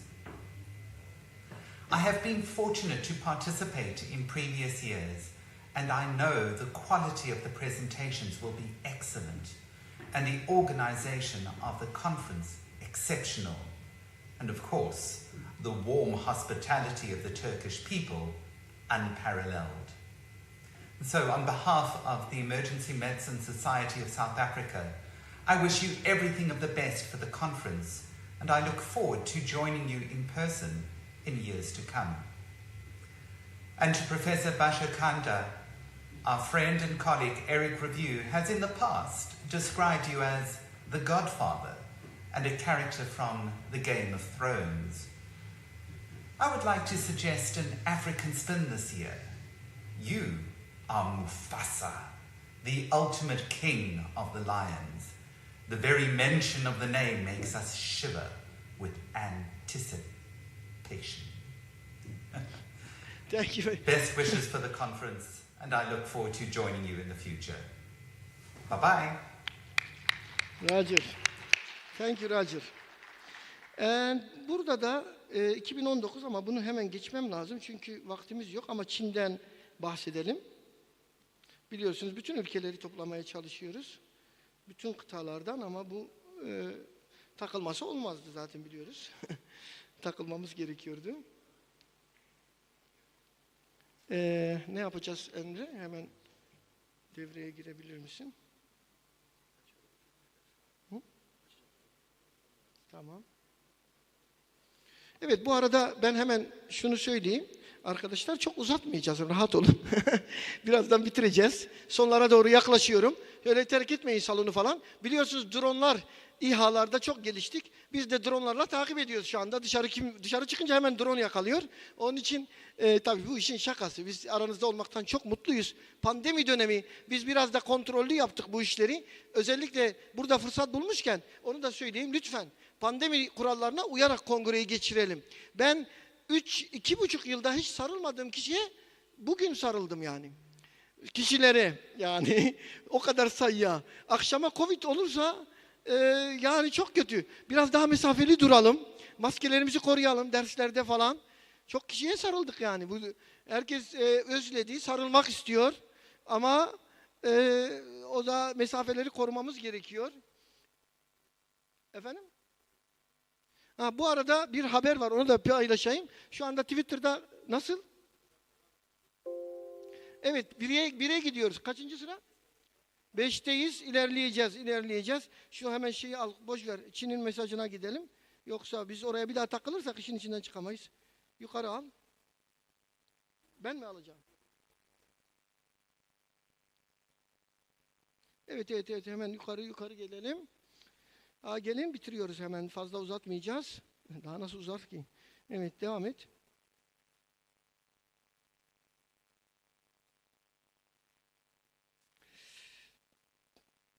Evet, inelim. Buradan evet gel buraya. Ben buradan hemen geçeyim de bir daha takılmasın. Aman geçelim. Evet. Çin'in şeyi vardı. Oradan mesaj alalım. Biliyorsunuz Çince'de vardı geçen kongremizde. Rusçayla birlikte. Onların da mesajı, bir dakika, mesaj burada değil mi? Uzun değilse okuyalım. Çünkü yani güzel, tabii bizim açımızdan bütün ülkelerin bu duyarlılığı göstermesi. I am Professor Wang Zhong from China, the chairman of the Chinese Society for the Promotion of International Communication. I am very pleased to be invited by President Basa to participate the Turkish Emergency Medicine Annual Congress. Unfortunately, due to COVID-19, we cannot go to the beautiful Antalya to attend this wonderful meeting face-to-face. But emergency medicine will contact us, no matter how far away we have. Thanks again for the invitation of President Basa and the conference. I hope to meet all of you in not far away future. With my best wishes, hope the conference accomplishes great success. Thank you. Thank you, China. Okay. Dediğim gibi şey vardı ve son mesajımız bu herhalde Sagar. Şimdi Sirinat. Sagar'dan bir mesajımız var. Evet. Academic Director of the World Academic Council for Emergency Medicine. On behalf of the Council, its members, and our institutional experts across the world, I send my best wishes to Professor Basar Kandar as he moves ahead and hosts EPAT 2021. We would have loved to be there in person, but as you know, travel restrictions have restricted us completely. We hope to be there with him next year, but I also look forward to reviewing all the scientific content which was exercised during this great meeting. I hope you all have a great time with this academic feast, which the whole world looks forward to. I hope to be with you all next year, and my best wishes to everyone. Thank you. Evet. Bununla ilgili bir de müjde verelim. 2023'te VASEM Türkiye'de planlanıyor. Daha doğrusu aldık. VASEM'i Türkiye'de yapacağız. 100. yılınızda yapalım dediler. Allah nereden biliyorsunuz 100. yılımızı diye sordum. EPAT aracılığıyla biliyorlarmış. Evet, fiziki kongremiz. Bu videoyu göstereyim arkadaşlar. Bir geçen şeyi hatırlayalım ki bu yıl için bir şey olsun. Daha videoda göstermem fazla. Evet. Geçen kongremiz, evet.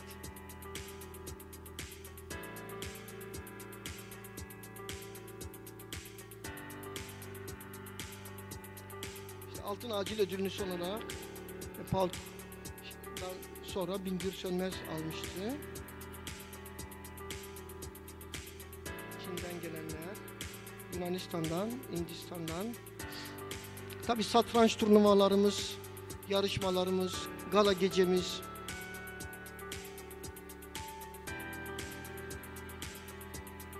Ve futbol turnuvasıyla çok güzel anlar geçirmiştik. Özellikle galada yine sizi güzel, eğlenceli bir geceye bekliyoruz.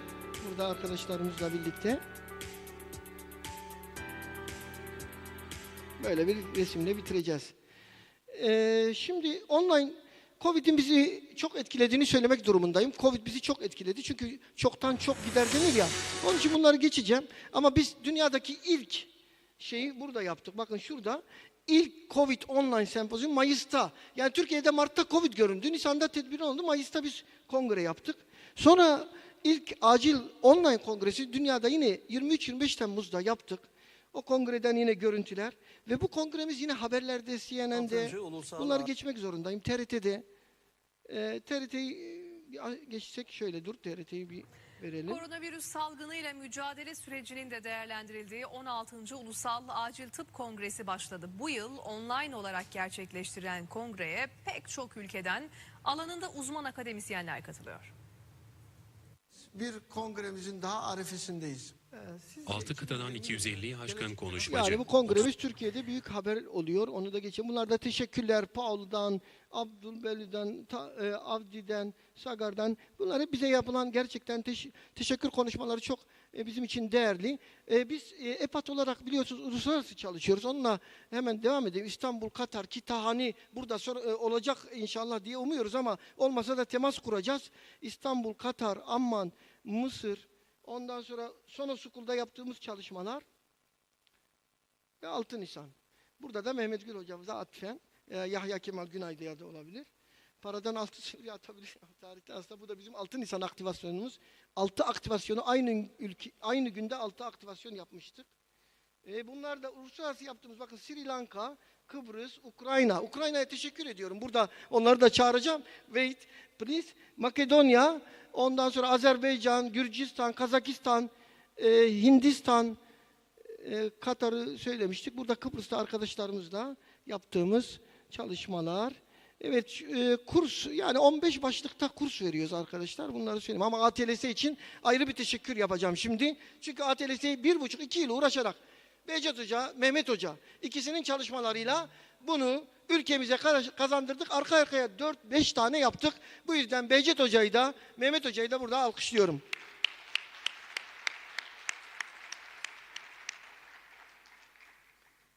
Evet, Behçet Hoca'nın buna çok emeği olduğunu tekrar ifade edeyim. Behçet Hoca bu da senin için. ATLS görüyorsunuz.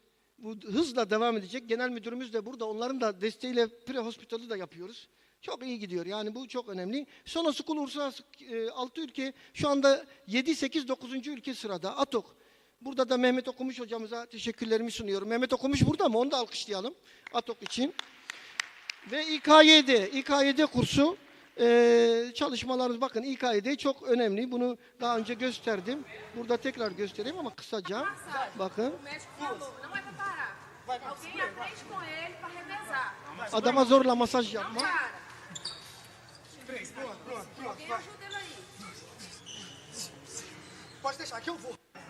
Evet, geçelim.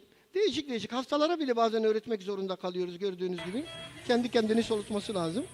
Bıraktığı anda gidecek. Bunu geçeyim. Evet, atüder olarak bir sürü aktivasyon yapıyoruz arkadaşlar. Biliyorsunuz yangınlardan sonra hemen biz yapabildiğimizi yaptık. Ağaçlandırmalar yaptık. Bu dönemde çok kitaplar arka arkaya. Kitaplarımız burada görüyorsunuz. Çok önemli kitaplar arka arkaya ama bu textbook'umuz 4000 sayfa. Yabancı uluslararası yazarlarımız da var. 400 yazar, 4000 sayfalık bir dev textbook. Acil tıbbın geldiği yeri gösteriyor Türkiye'de. Ve bunlar haberlerde çok güzel yer aldı ama ben geçeceğim çünkü sizi sıkmayacağım daha fazla. Şu anda da Sayın Vincent'in bahsettiği acil kritik bakım birlikteliğini gösterdiğimiz bir kitabımız. Bakan Bey'imizi ziyaret etmiştik ve 2 müjde demiştik. O müjdeleri söyleyelim mi? Kimse sormuyor.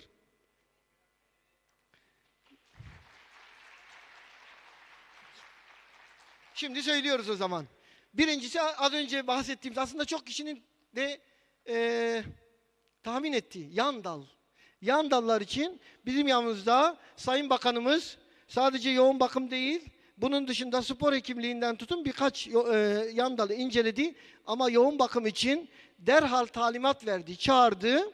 Ondan sonra yoğun bakım yan dalı acilciler için gerekli ama bürokraside biraz biliyor şeyimiz, biraz patinaj gibi bir şey olunca Bakan Bey hemen tepki gösterdi. Sonra sağ olsun Eray Hocam bize destek oldu. Onun yanına gittik ama Eray Hoca'dan öncesi var onun. Birisi itiraz edince ya nörologlar oluyor, enfeksiyoncular oluyor, acilciler nasıl olmaz diye Bakan Bey ifade etti. Onun da takipçisi olacağız inşallah. Bu birinci müjdemiz. İkinci müjde de bana kalsın. Yani burada Eray Bey siz gözlerinizi kapatırsanız da olabilir ama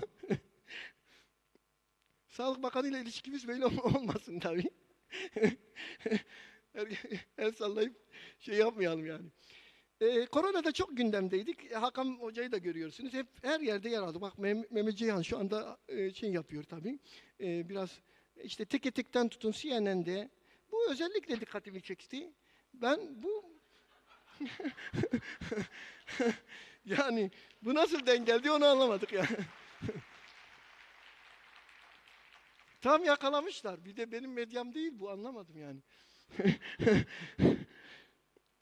Hemen ilk yüz yüzemizi Belgrad'da yaptık Haziran'da. Geçiyorum bak, hiç durmadık. Ve kongremize geldik. Çok uğraştık bu kongre için. Bu kongre için çok uğraştık. Ama sonuçta gerçekten son güne kadar bu kongrenin şey olması için ne oldu? Canım yani konuşma bitsin diye mi ödülü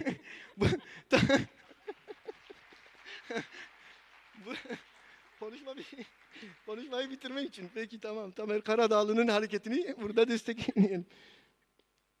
Ya teşekkürler ama biraz hemen bitireceğim. Sabaha kadar buradayım bugün. Sabaha kadar burada.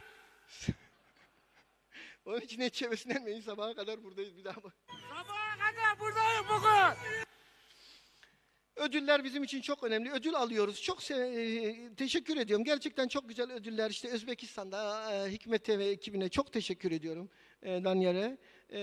Ve Ürdün'de, Katar'da, bakın bunlar hep Sağlık Bakanı. Yani burada Hindistan'da, Suudi Arabistan'da, tabii meclis başkanımızla, bu da Romanya'nın İçişleri Bakanı olması lazım. Çok şey yaptık, ödüller aldık. Ama şimdi bu ödüllerden sonra biz de ödül veriyoruz. Şimdi gelelim, biz kendi ödüllerimizi verelim. Bitti yani bu. Bitme manasına geliyor konuşmamın. Şimdi öncelikle hangi ödülü verelim?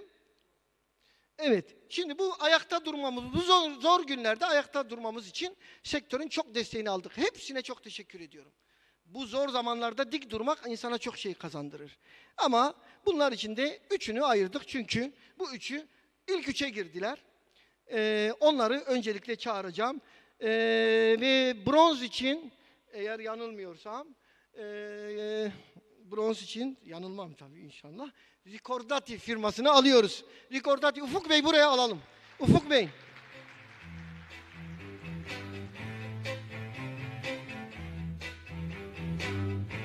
Alalım şimdi.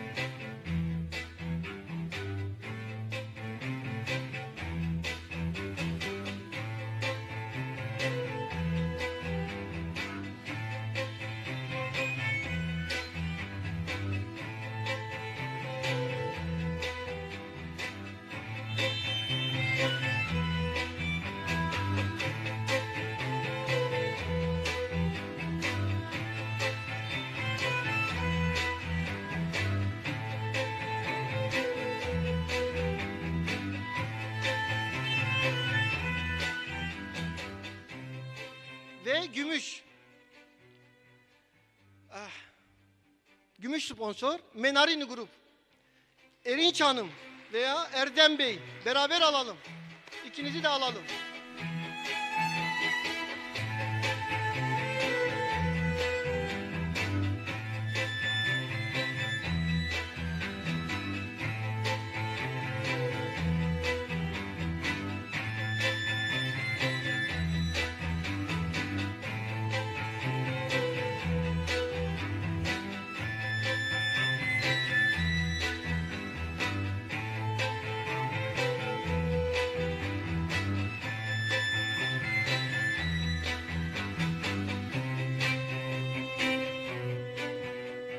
Şimdi geldi sıra altın sponsora en fazla destek verdiği için Biofarma firmasını buraya davet ediyorum. Firma olarak İlke Hanım ve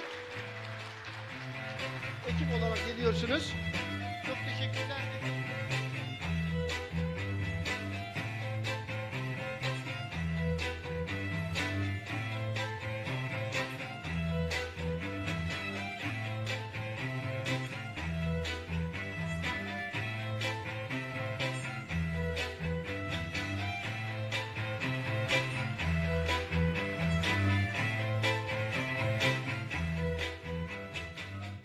Şimdi iki tane özel ödülümüz var bu dönem içinde. En çok gelişim gösteren firma olarak Ebot firmasını buraya da... Ya nereden çıktı ya? Abdi İbrahim firmasını buraya davet ediyorum. Abdi İbrahim.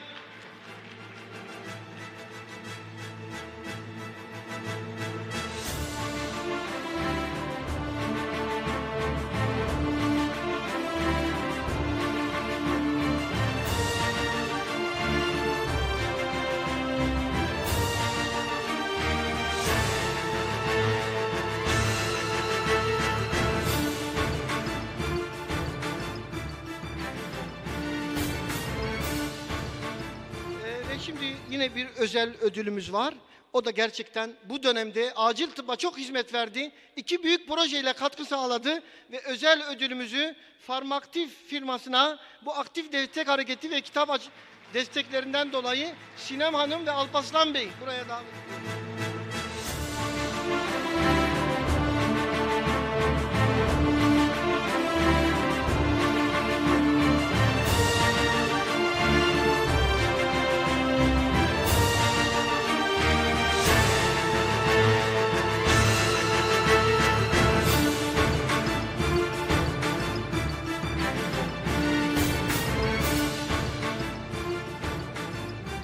Şimdi en önemli ana geldik arkadaşlar. Şimdi dikkatli olun. Şimdi dikkatli olalım.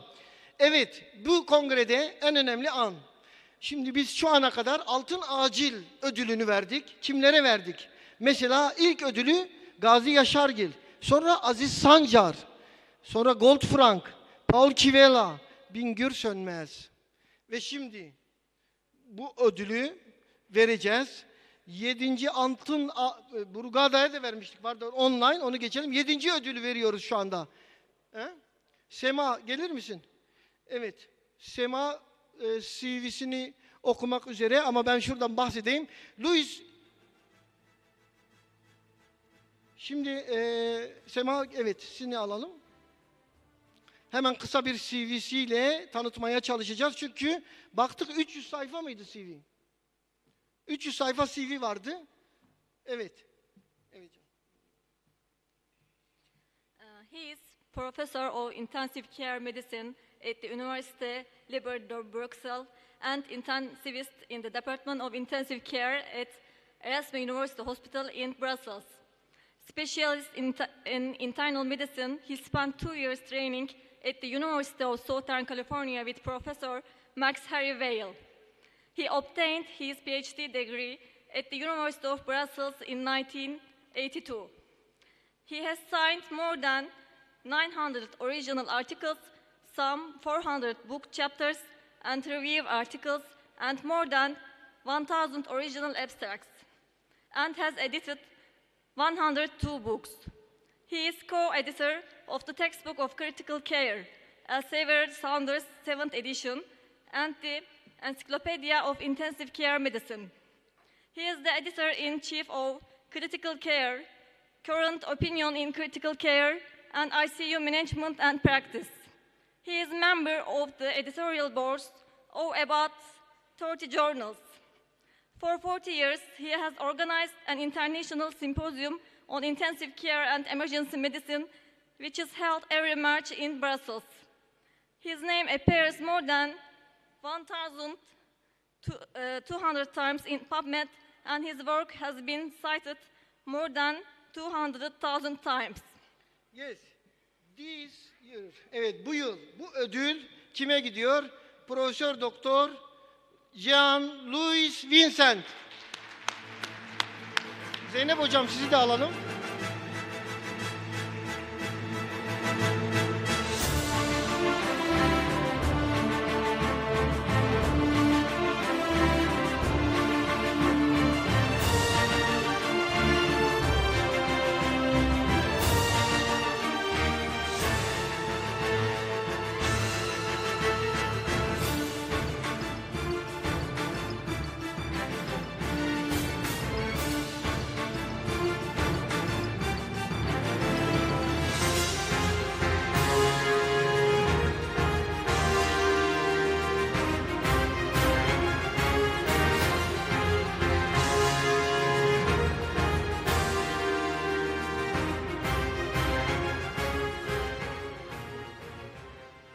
Bitiriyoruz.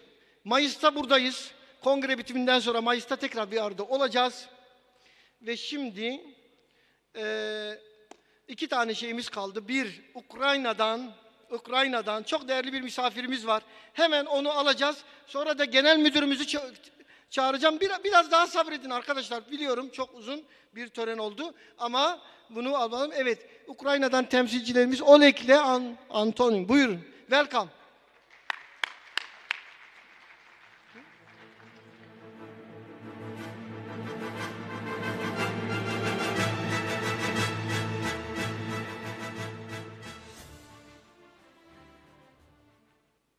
Dear friends and colleagues, today I am pleased to see and welcome you to this forum.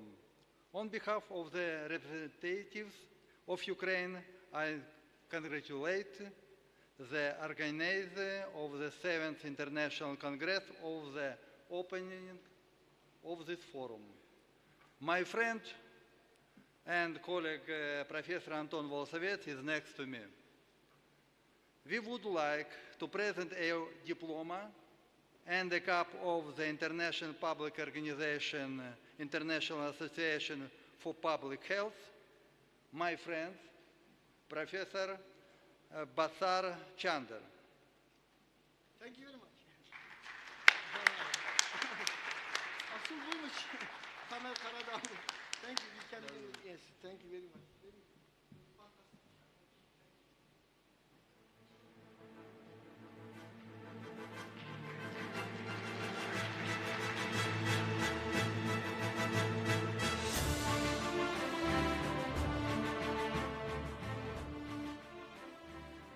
I am sure that our Congress will be held at a high level. Success to all of us. Thank you very much. Nice to meet you in Turkey. Welcome again. Thank you.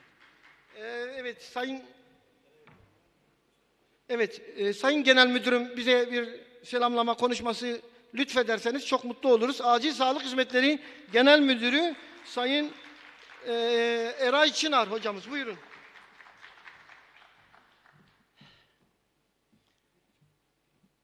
Öncelikle kıymetli başkanım, kıymetli hocam, Başar hocam, sizleri, Acil Tıp Uzmanları Derneği Yönetim Kurulu üyeleri, kıymetli hocalarımızı, yine yurt dışından buraya gelerek bu kongreye büyük katkı sunacak kıymetli hocalarım ve aynı zamanda ülkemizden gelen bu ümit ordusunu yetiştiren, sağlık sistemine katan kıymetli hocalarım ve siz değerli acil tıp uzmanı ve asistanı meslektaşlarım, hepinizi saygıyla selamlıyorum. Konuşma esnasında bir ümit ordusu kelimesi kullandım. Yani gerçekten öyle. Çünkü bizler hekimiz, ben de göğüs cerrahisi uzmanıyım. Çoğu zaman evet hasta tedavi ediyoruz ama siz hem kriz yönetiyorsunuz, hem hasta tedavi ediyorsunuz. Üstüne üstelik bir de çoğu zaman titreyen cümlelerle kurulan soru cümlelerinin, bir tedirgin bakışın, bir stresli duygunun, o stresli bekleyişin çoğu zaman ümidi oluyorsunuz. O yüzden yaptığınız iş gerçekten çok kıymetli. O yüzden bir kez daha vermiş olduğunuz hizmetlerden dolayı teşekkür ediyorum. Bir göğüs cerrahisi uzmanı olarak bu kongre ortamına, alanına geldiğim andan itibaren o kadar çok selamlaştığım, tokalaştığım meslektaşım oldu ki, gerçi benim için biraz geç artık bu yaştan sonra uzmanlığa girip tekrar acil tıp uzmanı olmak. Ama gerçekten aynı ortamda sizlerle çalışmak, çünkü acilde çok sık beraber çalışıyoruz. Bu kıymetli organizasyonunuza davet edilmiş olmak, bu konuşma şansının verilmiş olması beni çok mutlu etti. Bir daha tekrardan hem kıymetli hocama hem sizlere teşekkür ediyorum. Saygıyla selamlıyorum. İnşallah güzel bir kongre geçirmenizi temenni ediyorum. Yani gerçekten konuşma böyle olur ya. 5 dakika olsa işte böyle biter yani. Şimdi arkadaşlar son olarak bir şey kaldı. Artık bu en son. Mustafa Keşaplı hocamızla çok büyük bir projeye imza attık. 250 proje içinde 39. olmuş değil mi Mustafa hocam? SEFMI projesi. Haftaya daha doğrusu onlar kongreden nefes almadan İspanya'ya gidecekler. Mustafa hocayı buraya davet ediyorum. SEFMI projesi için. Tabii Nuri Bozdemir hocamızı da katkılarından dolayı alkışlıyorum. Nuri hocam.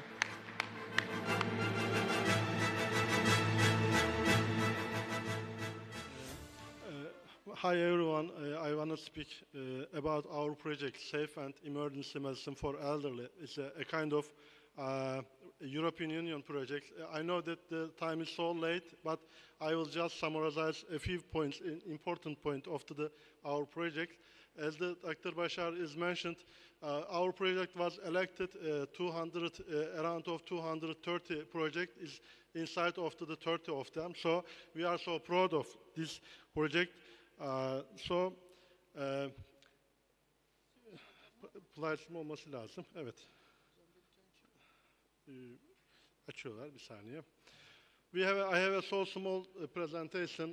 I know that you are so little bit late. We are a little bit hungry also. So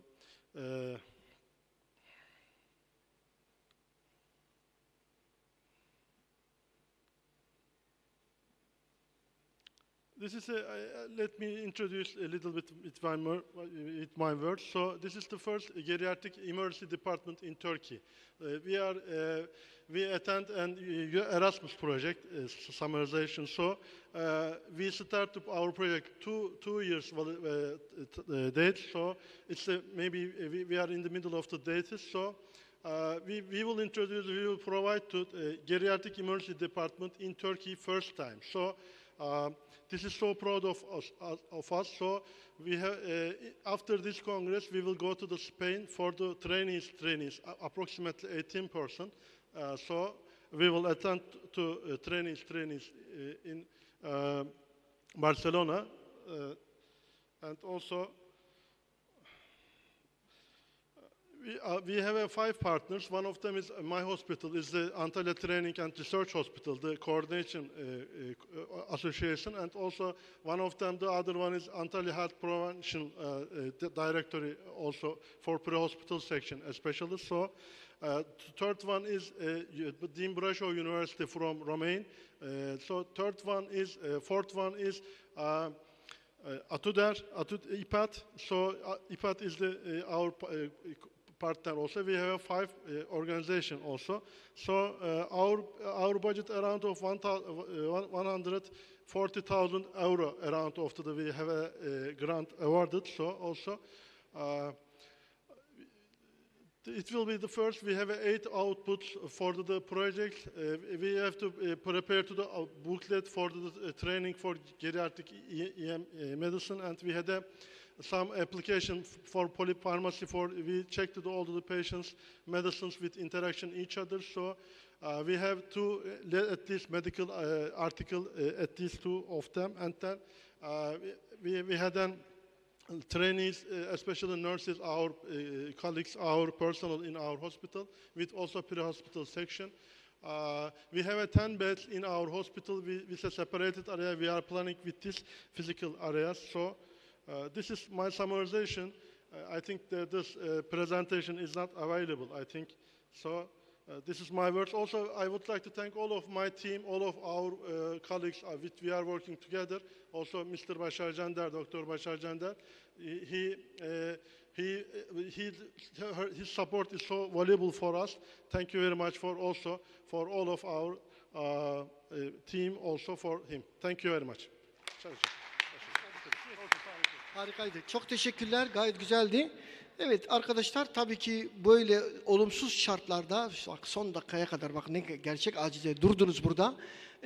Çok teşekkür ediyorum. Ama bu kongreyi bu hale getirinceye kadar organizasyon komitesi çok çalıştı. Hepsini alkışlayalım.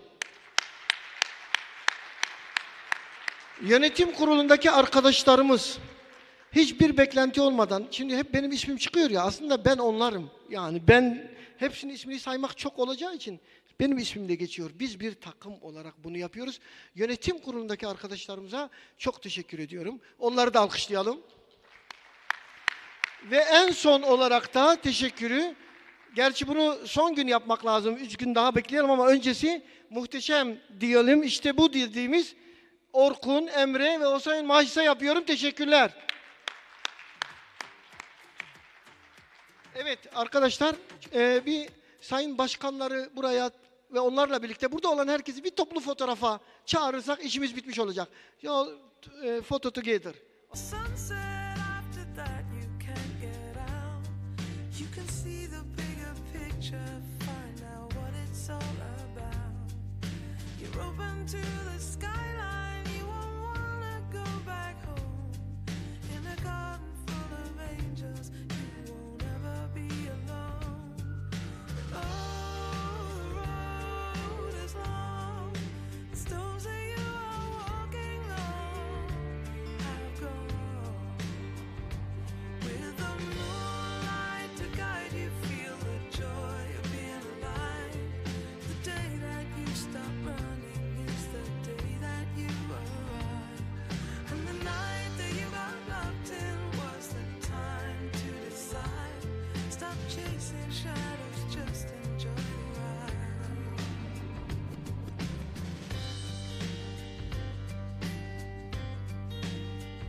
Against the window, you can watch it fade to gray.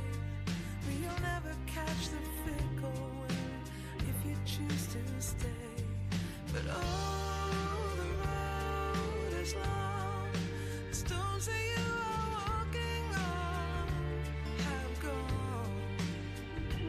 With the moonlight to guide you, feel the joy of being alive. The day that you stop running.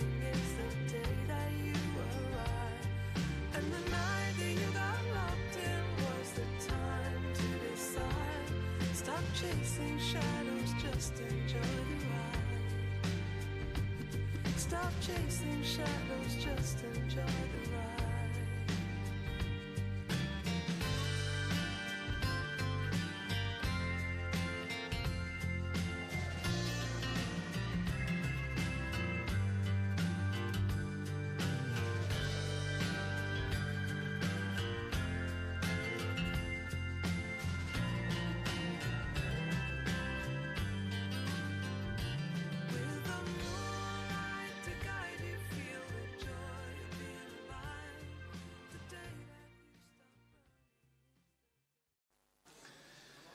Aha pardon.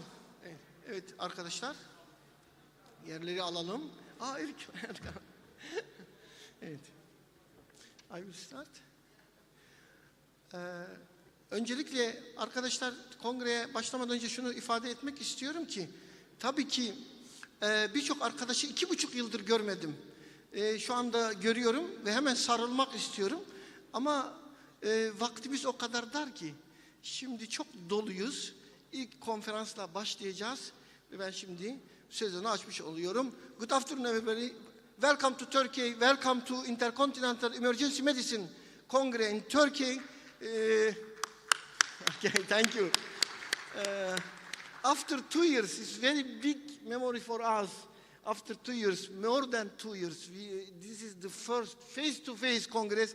We are like big family and we miss each other very much. Paul, you can start. We haven't had 4 days full old track 4 days till evening. Okay, we can start, Dr. Paul. I miss you. Yes. Well, I miss you and I miss everyone. I miss you, Shara, and I also missed all of you here in Turkey and all my colleagues from emergency medicine around the world. It's great to see everybody's face-to-face. I know we're wearing these masks sometimes, and hopefully soon we'll get past that as well. I know there's a lot of things that we can all learn from each other, and I'm excited to be here. I'm excited to learn from all of you, and I'm fortunately or unfortunately looking forward to presenting how poorly the United States did in managing this pandemic from our side. But I think there's a lot we can all learn from each other, and again, very happy to see all of your faces and look forward that all of you have survived this pandemic. And I'm looking forward to thoughts about how we can do better going forward. Thank you. Thank you very much, Dr. Paul. And we will start because we haven't enough time.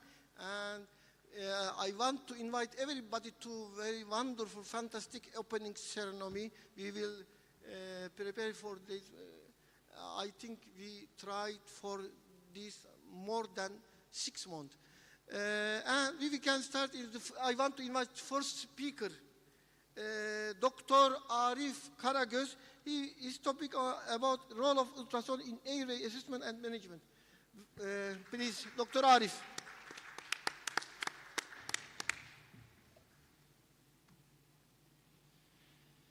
My presidents, my colleagues, it's very beautiful to see you after 2 years in here. I am Dr. Arif Karagöz from İzmir Çiğli Training Hospital. Emergency department, and I will talk about point-of-care ultrasound for airway management in emergency department. First of all, I have nothing to declare, no conflict of interests. I will talk about basic anatomy of upper airway and pros and cons of ultrasound for airway management, talk about indications, technique, and basic bedside ultrasound applications for airway management. As you all know, airway starts with mouth and nose and then continues with larynx. And larynx is the most important part of airway for emergent airway procedures, as you know. And we try to see this area with bedside ultrasound to do better interventions. And larynx is made of a bone, some cartilages, and some ligaments between them. Bone is hyoid bone, and there are thyroid cartilage, cricoid cartilage, and tracheal rings, and there are also ligaments and some muscles between them. And why we should use ultrasound? What is pros and cons? First of all, ultrasound doesn't harm our patient. It doesn't consist any ionizing radiation or any contrast material, etc. It's repeatable, it's quick and easy to perform and perfect to use at bedside. And it's also easy to learn. But we want to use ultrasound, so we have to have an ultrasound device in our emergency department. And it's also operator dependent. If you are a novice sonographer, at your first, second, third attempts, you can be failed. But after you get experienced, you will do much better imagings with ultrasound. And in some circumstances, we cannot use ultrasound. For example, if there is subcutaneous emphysema, etc., these circumstances doesn't allow us to use ultrasound. And what are the indications? The most important indication of ultrasound for upper airway management is to see the best puncture place for emergent airway procedures, especially cricothyroid membrane and trachea, while we are doing emergent front neck airway access. And then the second important indication is to correct our tube placement. If we have done a correct endotracheal intubation or we have done a false esophageal intubation. And it's very easy to see if it's correct or not with ultrasound. And we can predict the optimal size of our endotracheal tube for our patient with ultrasound also. And we can even see if there is vocal cord palsy or not in our patients with ultrasound. And let's talk about technique. Our patient is laying supine in center sniffing position, neck is extended. We will use high frequency linear transducer and we will use depth approximately 3 to 4 centimeters. And we will do imaging in two manners, first vertical and then horizontal manner. Let's start with vertical scanning. When we put our probe on the thyroid cartilage, we will see the cartilages as round-shaped hypoechoic structures. And we will see a white line under them. This white line represents air-mucosa interface. And air generates a hypoechoic line with reverberation artifacts lying under. And the green one is thyroid cartilage. The red one is cricothyroid membrane between thyroid and cricoid cartilages. The light blue ones are tracheal rings, and the hyperechoic line is tissue air border. Cricothyroid membrane is important for performing urgent cricothyroidotomy. By using ultrasound, we can find cricothyroid membrane and we can find the best puncture site for our emergent airway access. We can use it by two ways. First, we can measure the depth of trachea from skin and mark the correct place with a pen, then take away our probe and go on. Or, after vertical imaging, we can turn our probe 90 degrees in a horizontal manner, and we can use out-of-plane technique to see our puncture goes on from the ligament. The second anatomic structure we can see with ultrasound is tracheal rings. And to see this area is important for while we are performing percutaneous tracheostomy. We can find the best place to do with ultrasound. And then we will talk about transverse imaging. This transverse imaging is made by level. The first level is thyroid cartilage level. When we put our probe on thyroid cartilage in a transverse manner, we will see this structure as a mount, as a triangular shape. And vocal cords will be seen inside as hypoechoic structures. As you can see here, there is a triangular shape, just like a mount. It's thyroid cartilage. We can see also thyroid gland on the cartilage. And inside, there are two lines, hypoechoic lines, representing vocal cords. And they are lying between the apex of thyroid cartilage and arytenoid cartilages. And if our patient is conscious, we want him or her to emit sound, and we can see both of the vocal cords coming together at the midline and vibrating to produce sound. So this image shows us there is no vocal cord paralysis. But if one or two of them doesn't come at the midline, we can say that there is a vocal cord paralysis. The other level is cricoid cartilage level. Cricoid cartilage level is seen as a hypoechoic inverted U shape, not as a triangular one, an inverted U-shaped structure placed inferior to the thyroid cartilage. And if we measure this cartilage from inner to inner diameter, we can predict the optimal size, tube size for our patient to use. And the most common indication of airway ultrasound in emergency department is correction of endotracheal tube placement. It's simple and fast method for correcting the placement of our tube. It's sensitive and specific. Expert sonographers reach more than 95% correctivity, but novice sonographers have also more than 90% sensitivity and 95% specificity. There are two methods to use ultrasound for this indication. First, direct method. Put your probe to cricoid cartilage level in a transverse manner and look. And the second is indirect method. Indirect method is to see the lung movements by lung ultrasound. And direct method does not require ventilations.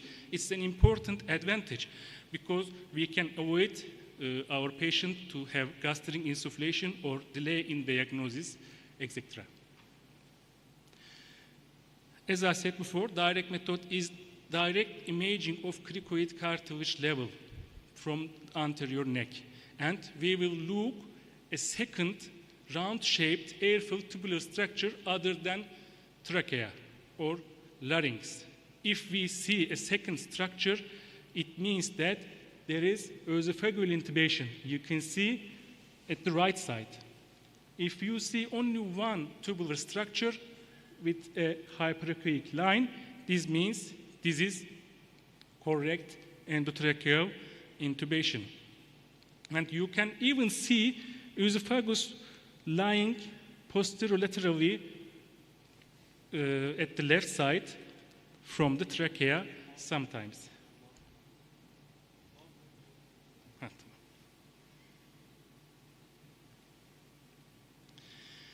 Indirect method is looking for pleural movement, but we have to ventilate our patient to use indirect method. And we can only do this method after intubation.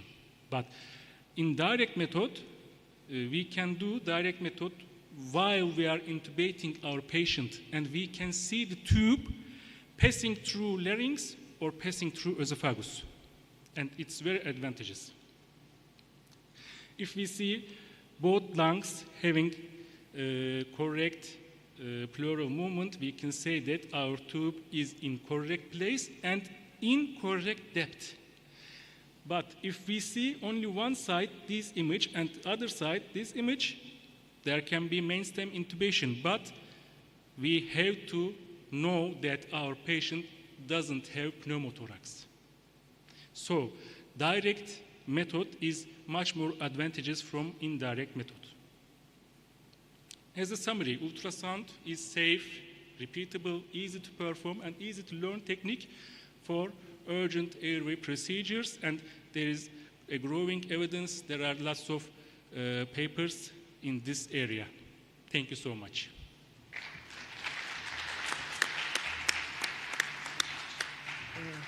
Thank you very much, Dr. Arif. We will take question, the last of section, okay? You can invite. Yeah, first of all, great presentation. And how often do you use this in evaluating airways? Do you use this 100% of the time, 50% of the time? How often do you use this? Okay, Arif, go, sorry. Sorry, I thought we will talk about in discussion time. Sorry. Especially for endotracheal tube placement correction, we use this method more than 70 or 75%.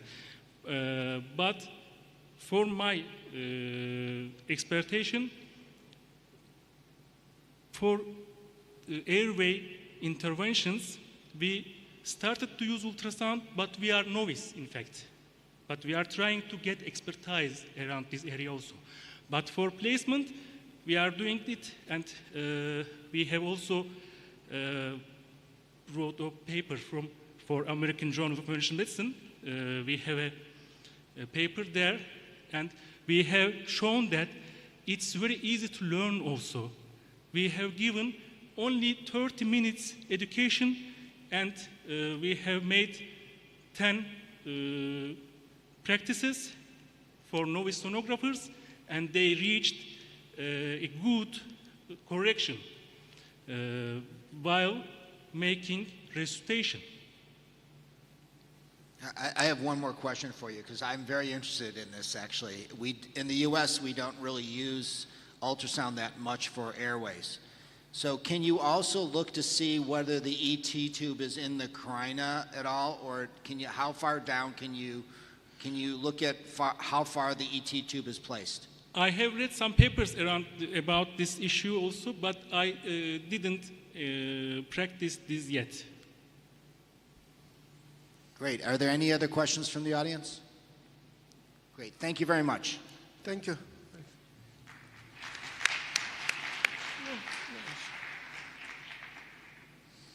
Our next speaker is Dr. Savana Kumar, who's going to talk about the importance of proper positioning for airway management. Dr. Kumar.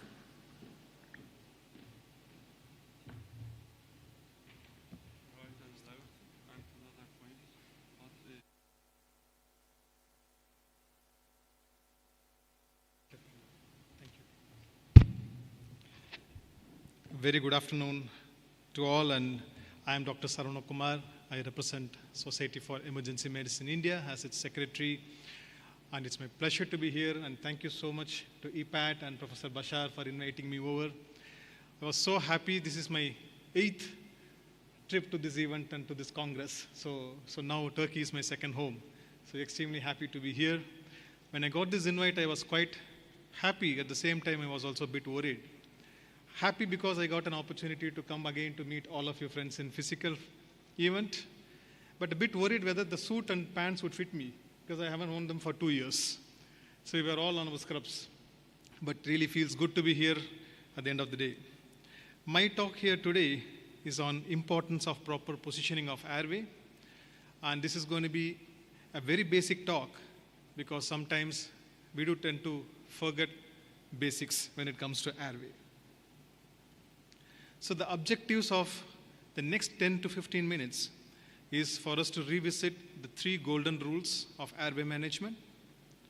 We're going to see, does positioning your patient really matters? Does your position as an operator on the head side, does it really matter? What should be the position of the blade tip? And what's the difference in children when it comes to airway management?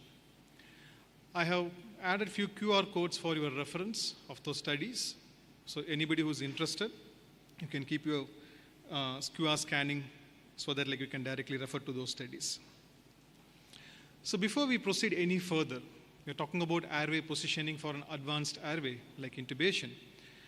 But we need to remember 3 golden rules of airway management. Anybody, that's almost anybody, can be oxygenated and ventilated with a bag and mask. The art of bagging should be mastered before art of intubation. Manual ventilation skill with proper equipment is a fundamental premise of advanced airway. So this is my suggestion to all the residents, especially those who are starting your career in emergency medicine. Never forget these 3 golden rules throughout your career in emergency medicine. So the 3 positions which are very, very important for us to have a successful airway placement. 1, how do you position yourself? 2, the patient's position. And the 3, where do we keep your laryngoscope blades? Let's quickly look at how do we position ourselves when we intubate. Right? I'm going to show a few pictures in the forthcoming slides. But what I would recommend here is clearly stand further back with straighter arms and your back. Hold your laryngoscope closer to the blade. The arm should be only modestly flexed at the elbow and adducted, and do not bend in right angles. By application of force, the intention here is not to lever your scope, but to give the force so that you can lift the laryngoscope up. So let's look at this picture where my resident is trying to intubate a patient. As you can clearly see in the first picture, you can see he's bent forward, his elbows are flexed. That's not the position you need to be while you are intubating. If you look at the second picture, you can clearly see now how he stands back and the elbow is not flexed as much. It's only flexed very minimally. Right? That's the right position for you to stand when you intubate. And also look at the space between the head of the patient and head of the bed or the end of the trolley. So there's a lot of space in between. That's not the way you place your patients. The patient's head end should be ideally at the end of the trolley, closer to you. When you begin with the wrong position, that will lead to a wrong axis, which we are going to see in some time now. And what you will end up doing is basically you'll go more closer to the patient, trying to look for the vocal cords, which is absolutely not the right way to do or right thing to do, right? So does the patient's bed height really matters? It's something which we overlook. Clearly in an emergency department, it's quite busier. We don't really pay so much of attention to the height of the patient trolley. Clearly, that does make a significant importance in airway management. The patient must be in the center of the bed, and his head must be positioned as close to the upper end of the stretcher. And this is an interesting study from British Journal of Anesthesia, where they looked at around 300 patients, and they saw that does the bed position really matters. And they tried intubating patients at 4 levels of the operator. 1 at the level of the neck, 1 at the level of xiphisternum, at the level of the lower ribs, and 1 at the level of umbilicus. So it is found that when you place the patient's trolley at the level of your umbilicus and slightly above that, the chances of you getting your intubation right in the first attempt is going to be significantly higher, irrespective of how much of a difficult grade of intubation it is. So it is recommended that you keep your bed height at least to a level of umbilicus or slightly above that. So that's about how do you position the bed and how do you position yourself. Let's quickly look at how do you position the patient. The aim of the patient positioning is basically to align 3 axes together. They are oral axis, pharyngeal axis, and laryngeal axis. And they have to be aligned, allowing the line of vision to fall at the laryngeal inlet. And this was described actually in 1936 as 3-axis theory, and we call it as sniffing position. So I'm going to show what is a sniffing position rather than trying to read what a sniffing position looks like in the forthcoming slides. So clearly these are the 3 angles which we need to align: the pharyngeal axis, the tracheal axis, and the oral axis. So once you align, you pass your blade, and your tip of your blade lies at the vallecula. That's how you create more space for you to visualize the vocal cords. So let's have a look at how to align that. If you don't align your patient's airway, the patient occiput is not elevated, and if the neck is not in flexion, it creates a steep visual angle, as you can see in the first picture. And what you will end up doing is you'll try moving closer to the patient's mouth, trying to search for the vocal cords. The second picture is the correct method, where the occiput is correctly elevated, placing the patient in a sniffing position, allowing the visual axis to align with the airway axis. And it is found that sniffing is better when it comes to any difficult level of intubation. So sniffing position has highest first pass success rate. So once you place your blade in the valvula, if you place it in a proper position and lift, clearly you're going to see the vocal cords as shown in the second picture. But improper positioning of the blade or the tip of your blade, or in fact improper selection of a wrong size blade, in spite of your sniffing position and your position, you may not still see the vocal cords when you intubate. So these are some of the other positions which are recommended, like ramped or stacked or head elevated laryngoscopy position, especially in obese patients where you're trying to align your xiphoid process with the external auditory meatus. In the first one, where you use certain blankets, or you might use a troop elevation pillow to achieve the same. But what's interesting is, there are studies, and this one is a recent meta-analysis of about 632 study subjects, which basically has found that clearly sniffing or ramped makes no difference. So even in your obese patients, as long as you follow the basic steps of positioning yourself correct and putting the patients in sniffing position, you should be still able to intubate this patient successfully.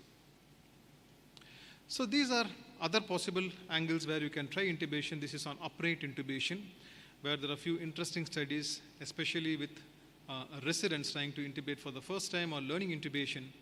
They found upright positioning has better success rate as well. So the recent article in AJIM in 2017 actually says the upright intubation position has a first pass success rate of about 85%. So when we say upright, this is placing your patients above 45-degree angle. It may not be feasible in all your patients in ED, especially with trauma and other patients. But however, it does help certain times. And if anybody who's learning intubation, if you have an opportunity to try it, you may. So let's come to pediatrics. Is it any different from adult positioning? Yes, there are certain anatomical considerations you need to remember. We all know the occiput is quite large in pediatric age group. They have a large tongue. The tonsils and adenoids are larger. The vocal cords are placed much higher. They've got a weak hypoepiglottic ligament, floppy epiglottis, a short and a narrow trachea, and also an anatomical subglottic narrowing. So now how do you position airway for pediatric age group? Clearly 3 steps. Align the glabella with chin, open the anterior neck space, and try to align the external auditory meatus horizontal with the suprasternal notch. So this is the position in pediatrics, where you see clearly the external auditory meatus is aligned with the xiphisternum, the neck is open, and also the chin is aligned with glabella. So this is one of the easiest positions for getting your intubation right in pediatric age group, and you may probably use a headrest or a shoulder roll to achieve this position. So quickly to summarize, I want to reiterate to all of us that bag and mask is actually a very important skill to learn before intubation, and it's an essential skill for all of us emergency physicians. And if you are a resident in this Congress, I would strongly suggest master the art of bag and mask first. Keep the patients as high as possible. Ensure the bed is at least to a level of your umbilicus and above. Keep the patient's head in the trolley closer to you or closer to the head end of the trolley. Don't have any space in between. Align the 3 positions, 3 angles. That's a sniffing position. Stand back and don't flex your elbows too much. If you don't get your airway or vocal cords, don't go closer. You should rather go backwards, trying to align those 3 ankles. You can try ramp or stack position in obese patients and ensure that the tip of the blade is also in the right position, where in adults it's in the valvula, whereas in pediatric age group, you will actually include epiglottis as well when you are trying to do a scopy to see the vocal cords. And if you are a resident learning intubation, try upright intubations. You might probably find that a bit easier. And with that, let me thank the organizers once again for giving me this opportunity here, and extremely happy to be back here on the stage. Thank you.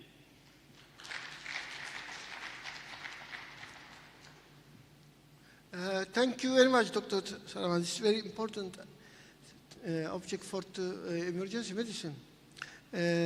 Yes, we can take some question. Dr. Behçet.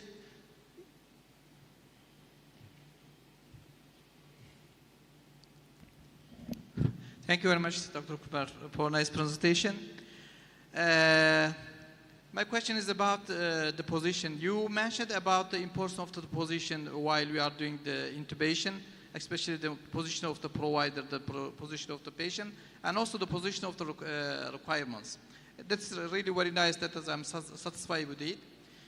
I think you read many papers while you were preparing for this presentation. Just my question is about the corona corruption. In the beginning of the corona, it was mentioned many times everywhere and put a barrier between the provider and the patient while you need to intubate the patients. Well, do you think it was a right way, or do you think we did it wrong, very hard the patient? This is my question. Secondly, you said this is your 9th time being in Turkey. Thank you very much. Always welcome. But unfortunately, for becoming a Turkish citizenship, you need come one more time again. Welcome. Thank you, Professor Behçet. I'll answer the second one first, and yeah, hopefully I'll get it next year. And with regards to your first question, I think it's a very important question because at the beginning of Corona, we all tried using those intubation shields and the hood and various fancy-looking transparent equipments, and that did complicate the process a little bit. We also tried that, and clearly many a times it was a bit difficulty to maneuver using the small space which you have got there. But again, as time passed by, we also got a lot of study and research which said using those boxes is clearly not going to be helpful in preventing the spread of COVID. So rather, a full PPE for the operator is a much better option. So that's what most of us moved towards. And we in fact stopped using any intubation boxes or hoods for any of our COVID patients, perhaps in the first wave itself. So during the second wave, we didn't use any such hood. And clearly, we didn't see any incidence of raised COVID cases among the emergency doctors, especially because of getting exposure to the airway procedures. I hope I could answer your question. Yes, thank you very much. Maybe one more question or comment. Okay. We can announce. I want to invite the list. The last speaker, Göksu Afacan Öztürk. Please. Göksu Afacan.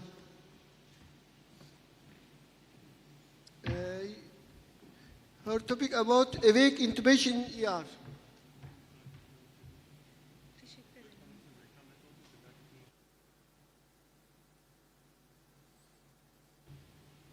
Hello everyone, my name is Göksu and I'm from Istanbul. I try to summarize your awake intubation in ER. Awake intubation is a placing endotracheal tube in trachea while the patient continues to breathe. The principal advantage over rapid sequence intubation is that you not take away the patient's respiration or airway reflex, which makes the process safer in many circumstances. The disadvantage is that the patient's personality, movements, as the patient's airway reflex must be managed, and it may take time. And even when done well, the review won't be as good as in paralyzed patient. Instrumenting the back of the throat may cause gagging to possibly vomiting. Throat is quiet and unlikely to lead to clinically significant aspirations. And the more difficult airway features, the less urgent the intubation, the more likely you should intubate awake. Patients who are at high risk to vomit are not good candidates for an awake technique. In general, awake intubation should be preferred in airway does not need to be immediately secured. Significant risk for a difficult airway, low risk of vomiting, compliant patient, and endotracheal intubation via the nasal or oral route is feasible. Performance of endotracheal intubation can be viewed as several interconnected steps. These include assessment of the airway, physiological preparation of the patient, pharmacological preparation of the airway, and the preparation of equipment and personnel. We are working in the emergency department, and the physiological preparation of the patient is the important one for the preparation. Just because the patient is not compliable to this procedure, you cannot intubate him or her in the awake manner. The procedure of endotracheal intubation itself provides the essential monitoring, pre-oxygenation, and general local anesthesia, as you already know all of this.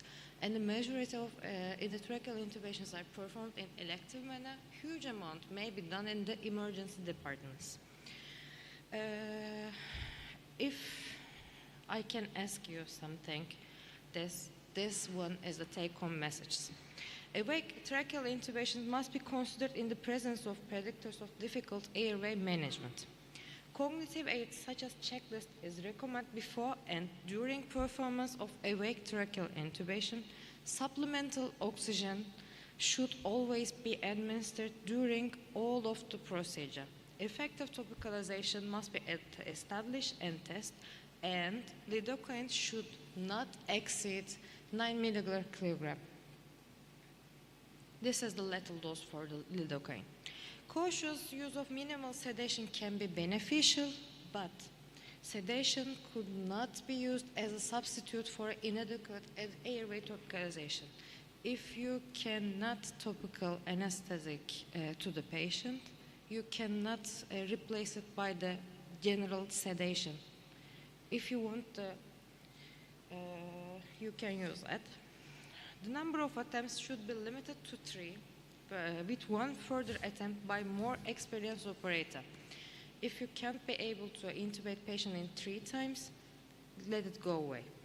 Anesthesia should only be induced after 2-point check. The visual confirmation and capnography has confirmed correct tracheal tube positions. And also, all departments should support emergency medicine residents to attain competency and maintain skills in awake tracheal intubation. They only really talk about awake intubation for anatomically difficult airways, but I actually think that the physiological difficult airway will be more common indication in emergency medicine routine. And also, I would not be trying an awake approach in the emergency department with an uncooperative patient. This is the difficult airway intubation and difficult mass ventilation table, but the most important indication is unstable cervical spinal fracture. This is a fracture in the cervical spine. You have to intubate it by an awake manner. They make controversial and probably incorrect statement that awake tracheal intubation should ideally be performed in the operating theater, but we have plenty of skilled assistants, drugs, equipment in the emergency department. Also, I will admit space is sometimes a little short. We need to monitor for airway obstruction, hypoventilation, arrhythmias, and hypotension. Most of this is obvious, but the use of antidote is an important recommendation. Workspace ergonomics have an impact on performance and safety, and you have to do a plan for an unsuccessful awake intubation. You have to sedate your patients if all the things goes wrong. And always says that perioperative settings of the cognitive aids such as checklists improves the interprofessional communication, teamwork, and patients of outcomes. A cognitive aid such as checklist before and during performance and awake tracheal intubation is recommended. So we have to use the awake tracheal intubation in 4 things. The first is oxygenate, then topicalize, then sedate the patient, then perform. A lot of things about awake intubation technique. Firstly, use anti-CLOX, then dry all of the area, then use topical-like agents, then minimally sedate your patient, then the perform. Awake intubations, a direct or laryngoscopes is glycopyrrolate is this 0.2 milligram or atropine, but the glycopyrrolate is the chosen one, just because the atropine can have a lot of side effects. Then you can use the ondansetron for may help to decrease the gag reflex, suction, then dry, nebulized lidocaine and atomized lidocaine for using the topicalized agents. Then you can perform the pre-oxygenation, position, gentle restraint, then just go with it. This is a summary for the procedure. You have to local anesthetic to the nose, then pharynx, then larynx, but you have to a little bit aid with sedation, and your patient is awake, and you just say, take a deep breath when you perform in laryngeal sedation. The oxygen is important. The administration of supplement oxygen during await intubation is recommended. High flow nasal oxygen should be the technique of choice. The topical lidocaine should not exceed 9 mg/kg, and practitioners should recognize that that is not a target but a maximum dose, and in practice it's rarely required just because you aid your procedure with a little bit sedation with midazolam. And with all local techniques, local anesthetic toxicity will be in mind, and you have to do something for toxicity, including lipid emulsion should be in place. Regardless of the techniques used, the adequacy of topicalization should be tested in a traumatic manner, and you don't necessarily need an intubating fiber optic scopes. Choosing between techniques is based on patient factors, operator skills, and the availability of the equipment. You are working in an emergency medicine clinic. Use whatever you want, but if you can do the best.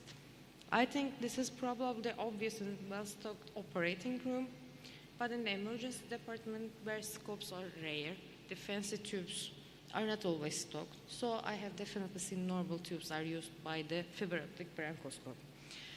And as I already said before, use anticyalox. The glycoproline is the chosen one. Other options include atropine and hyoscine. And oxygen is the vital. Acupuncture and acupressure are using for the dental procedures for gag reflex, but no evidence exists to support the use of acupuncture or acupressure for the awake intubation. This is the points for acupuncture and acupressure, but no evidence for this gag reflex. Sedation might improve the patient's tolerance and cooperation. They define minimal sedation as a drug-induced state during which the patient responds normally to verbal commands, fills the airway, spontaneous ventilation, and cardiovascular functions are unaffected. But if you do sedation for more, then direct intubation will be in mind. The risk of over-sedation and sequela, and they actually say keep an anesthetist in your mind, but we are the emergency medicine specialist. We can do wherever you want. And also, this is the important one, you can use a lot of sedative agents, but if you start with one agent and if you handle its complication, stick with one agent. And also, you can use midazolam and remifentanil, then pofol, then dexmedetomidine. And dexmedetomidine is the shining star, I think, but there is a lack of well-designed randomized control trials demonstrating any clear benefit over the other agents. And we also use the tube conformation as a two-point check. First, get a waveform and enter the carbon dioxide. Second, and the most important one, see the direct intubation via the vocal cords. Anesthesia should be induced only when the two-point check has confirmed the correct tracheal tube placement. Then, complications and failure. It's life. It's always been a complication. You can afford this likely attempt at intubation, you get 3 attempts, then stop. You can have a 4th attempt only if it's done by a more experienced operator, just like the direct intubation. If you are not successful, immediate actions should include a call for help, ensuring 100% oxygen is applied, and stopping the sedative drugs. Operators should stop and think to determine subsequent airway management while also priming for the emergency front of neck access. If the airway management is essential, the preferred option for the securing airway is the awake front of neck access with either cracothyroidotomy or tracheostomy. The most appropriate skilled clinician available should be performed this front of neck approach. And when you have some complications in the oxygenate phase, you could easily clear obstruction, reduce or reverse sedation, increase the oxygen, change the mode of oxygen delivery. Have any complications in the topicalized, additional topicalization will be performed, and any complication in the sedation, review sedation regimen, consider reversal agents, then when some have complications in the performance, limiting attempts. As I said before, just try 3 times, then stop. Then call for help. And there's a lot of educational skills in training this awake intubation, and mannequins and simulators have revolutionized anesthetic training over recent years, and their importance cannot be underestimated. It's also a vital skill in the management of the unexpected difficult intubation. First, you have to train your residents in the mannequin, then Acil fiber optic intubation with predicted normal anatomy, then train them by the awake fiber optic intubation with predicted normal anatomy, then awake fiber optic intubation with predicted abnormal anatomy.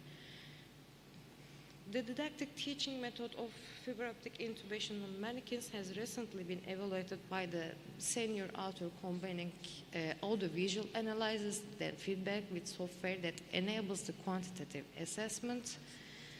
Then successful performance of awake intubation has been shown to be independent of seniority but related to experience. Therefore, regular training is essential.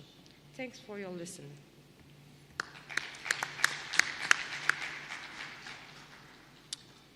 Thank you very much. Does anybody have any questions? Then I'll ask one question. Yeah. Dr. Acil, how often do you do awake intubations versus fully sedated?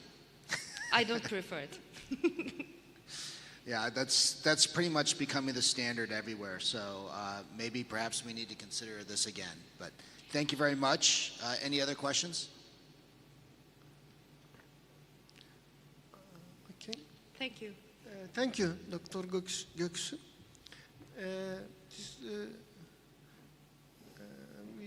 We can close the section, but I want to say anything because this intubation is very important for all emergency residents.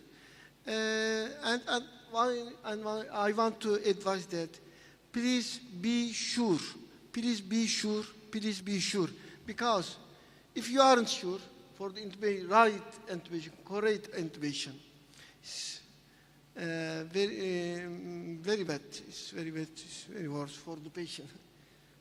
Yes. Okay. Thank you very much. This is the first section, the face-to-face congress, and we will meet after 15 minutes. The first satellite symposium. We have break 15 minutes. Okay. Thank you.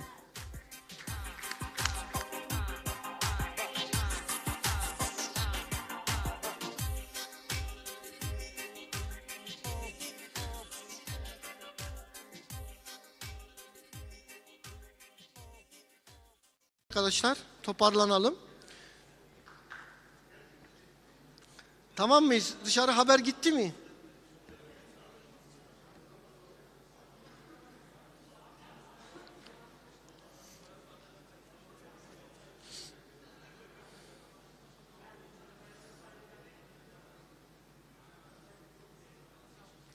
Emre zili çaldınız değil mi canım?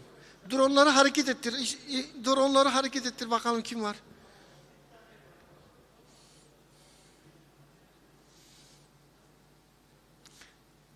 Evet değerli arkadaşlar, bugün ilk satelit sempozyum, ilk uydu sempozyumumuza başlayacağız. Yani ben şunu ifade edeyim, aslında şu anda yaptığınız her işlem, her iş tarihi bir iş. Yani 100 yılda bir pandemi olmuş, ondan sonra ilk face to face kongre, ilk bölümüne geçtik, şimdi de ilk uydu sempozyumunu yapıyoruz. Yani 100 yılda bir olacak bir olayı birlikte yaşıyoruz. O yüzden bu anın kıymetini hepimiz bilelim. Tarihi şahıslar olduğumuzu burada anlayalım. Derslere katılma konusunda da gayretlerimizi gösterelim. Dediğim gibi 6 aylık bir belki hazırlık periyoduyla bizim için yapabileceğimiz en uygun açılış törenini yaptık. Katılımlarınız bize güç veriyor. Soru ve katkılarınızı bekliyoruz. Şimdi arkadaşlar bugünkü ilk satelit uydu sempozyumumuzda bizim acil açısından çok önemli bir konuyu tartışacağız. Biraz da interaktif bir konu bu. Vem ilaç sponsorluğunda gerçekleştiriyoruz. Kendilerine çok teşekkür ediyorum. Özellikle ifade etmek istedim. Neden biliyor musunuz? Bizim hayati dediğimiz birçok ilacı aslında birçok firma getirmezken getirdiler. Ama bir yönden eksik. Nerede o? Vem ilaçtan arkadaşlar vardır. Buradasınız değil mi? Biraz şu yönden eksik kaldı. Hep onlara söylüyorum. Ya bakın acillerde daha erken yol alalım. Daha erken yol alalım dedik. Çünkü acille mesela örneğin steradin getiriyor, adenozin getiriyor, şunu getiriyor, bunu getiriyor. Bunlar acilin hayati ilaçları. Onlar olmazsa biz ne yapacağız? Bunları getiriyorlar sağ olsunlar. Şimdi de bize çok önemli bir ürün getirdiler. Aslında elimizi kolumuzu bağlayan kılavuzlara uymadan tedavi ettiğimiz bir problem vardı. Acil hipertansiyon tedavisinde elimizi kolumuzu bağlayan kılavuzlar var biliyorsunuz. Türkiye'de bulunamayan ilaçlar vesaire yine bu konuda gündemde.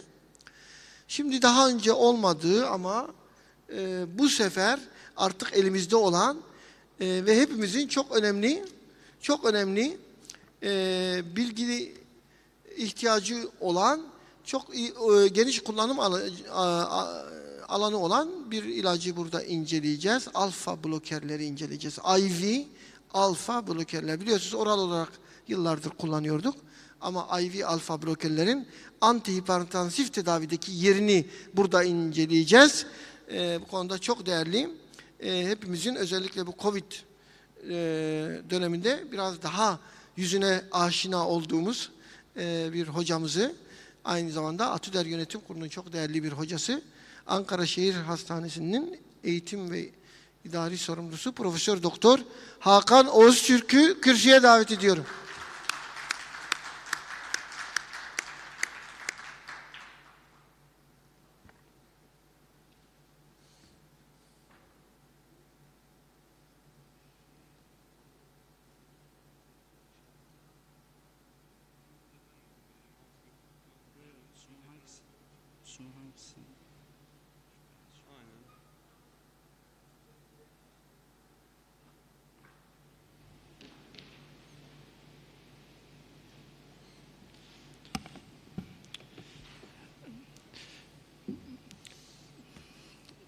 Uzun Covid döneminin bu bizleri bir şekilde kısıtlayıcı yaşam tarzına itmesi neticesinde bazı değerlerimizin farkındalığının oluştuğu bir süreçten geçiyoruz.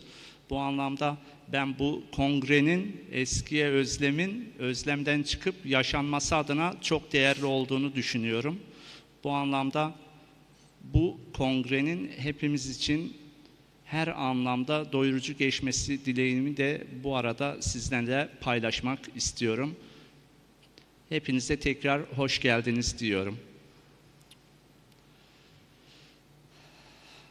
Öncelikle heyecanımı ifade etmek istiyorum.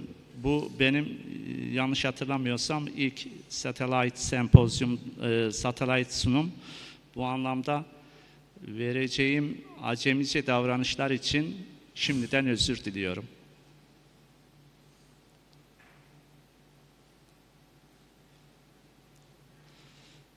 Sunum aktivasyonu.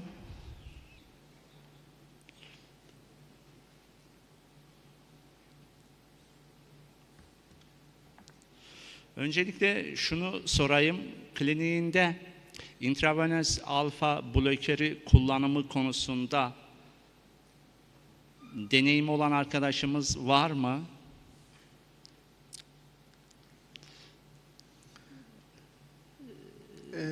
Türkiye'den Fransa'da kullanıyorsunuz siz. Evet. Yani Türkiye'de de kullanıyoruz hocam. Biraz Cevs, Tuğba sizin deneyiminiz Ya yok mu? benim gözlerde Acaba? biraz sıkıntı var galiba. Arka taraflarda el kalktığını göremedim. Tuğba kullanıyoruz değil mi?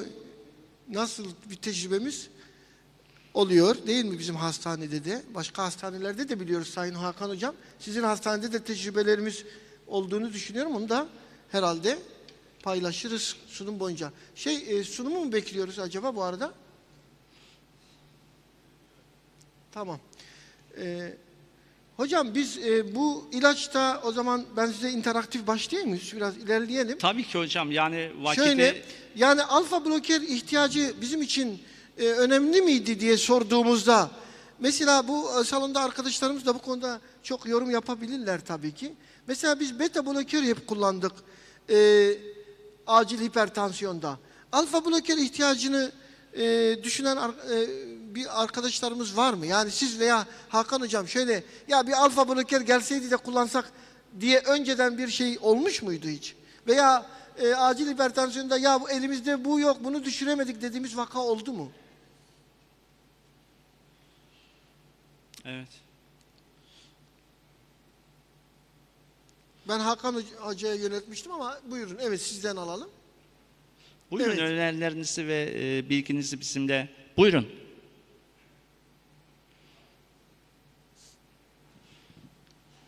Merhaba. Doktor Ali Karakuş, Hatay MKÜ Tıp Fakültesi Acil Tıp Anabilim Dalı'ndan. Biz alfa blokörleri hipertansiyon için kullanmadık ama klinik deneyim açısından bilgi vermek istedim. Evet. Özellikle akrep sokmalarında, akrep ısırıklarında, kalp yetmezi olan vakalarda ve çocuk vakalarda kullandık, 2 vakamızda. Etkili olarak prozasin kullanmıştık o vakada. Evet. Daha sonra prozasini de piyasada bulunması zor. Onun yerine doksazasin de kullandık bir vaka üzerinde. Ve yetmezlikte de kalp yetmezi bulguları pozitif inotropların yanında klinikte düzelme gördük. Ama hipertansiyon için kullandığımızı söyleyemem. Evet. Teşekkür ederim. Çok teşekkürler katkınız için Ali Hocam. Tabii Hatay'da bu tecrübe biraz daha fazla. Hatta Behçet Hoca'nın da bu konuda bu akrep sokmalarıyla ilgili yayınları, ödülleri falan vardı değil mi Behçet Hocam? Şimdi onlardan biraz bahseder. Evet. Teşekkür ederim. Ali Hocam'ı desteklemek için evet.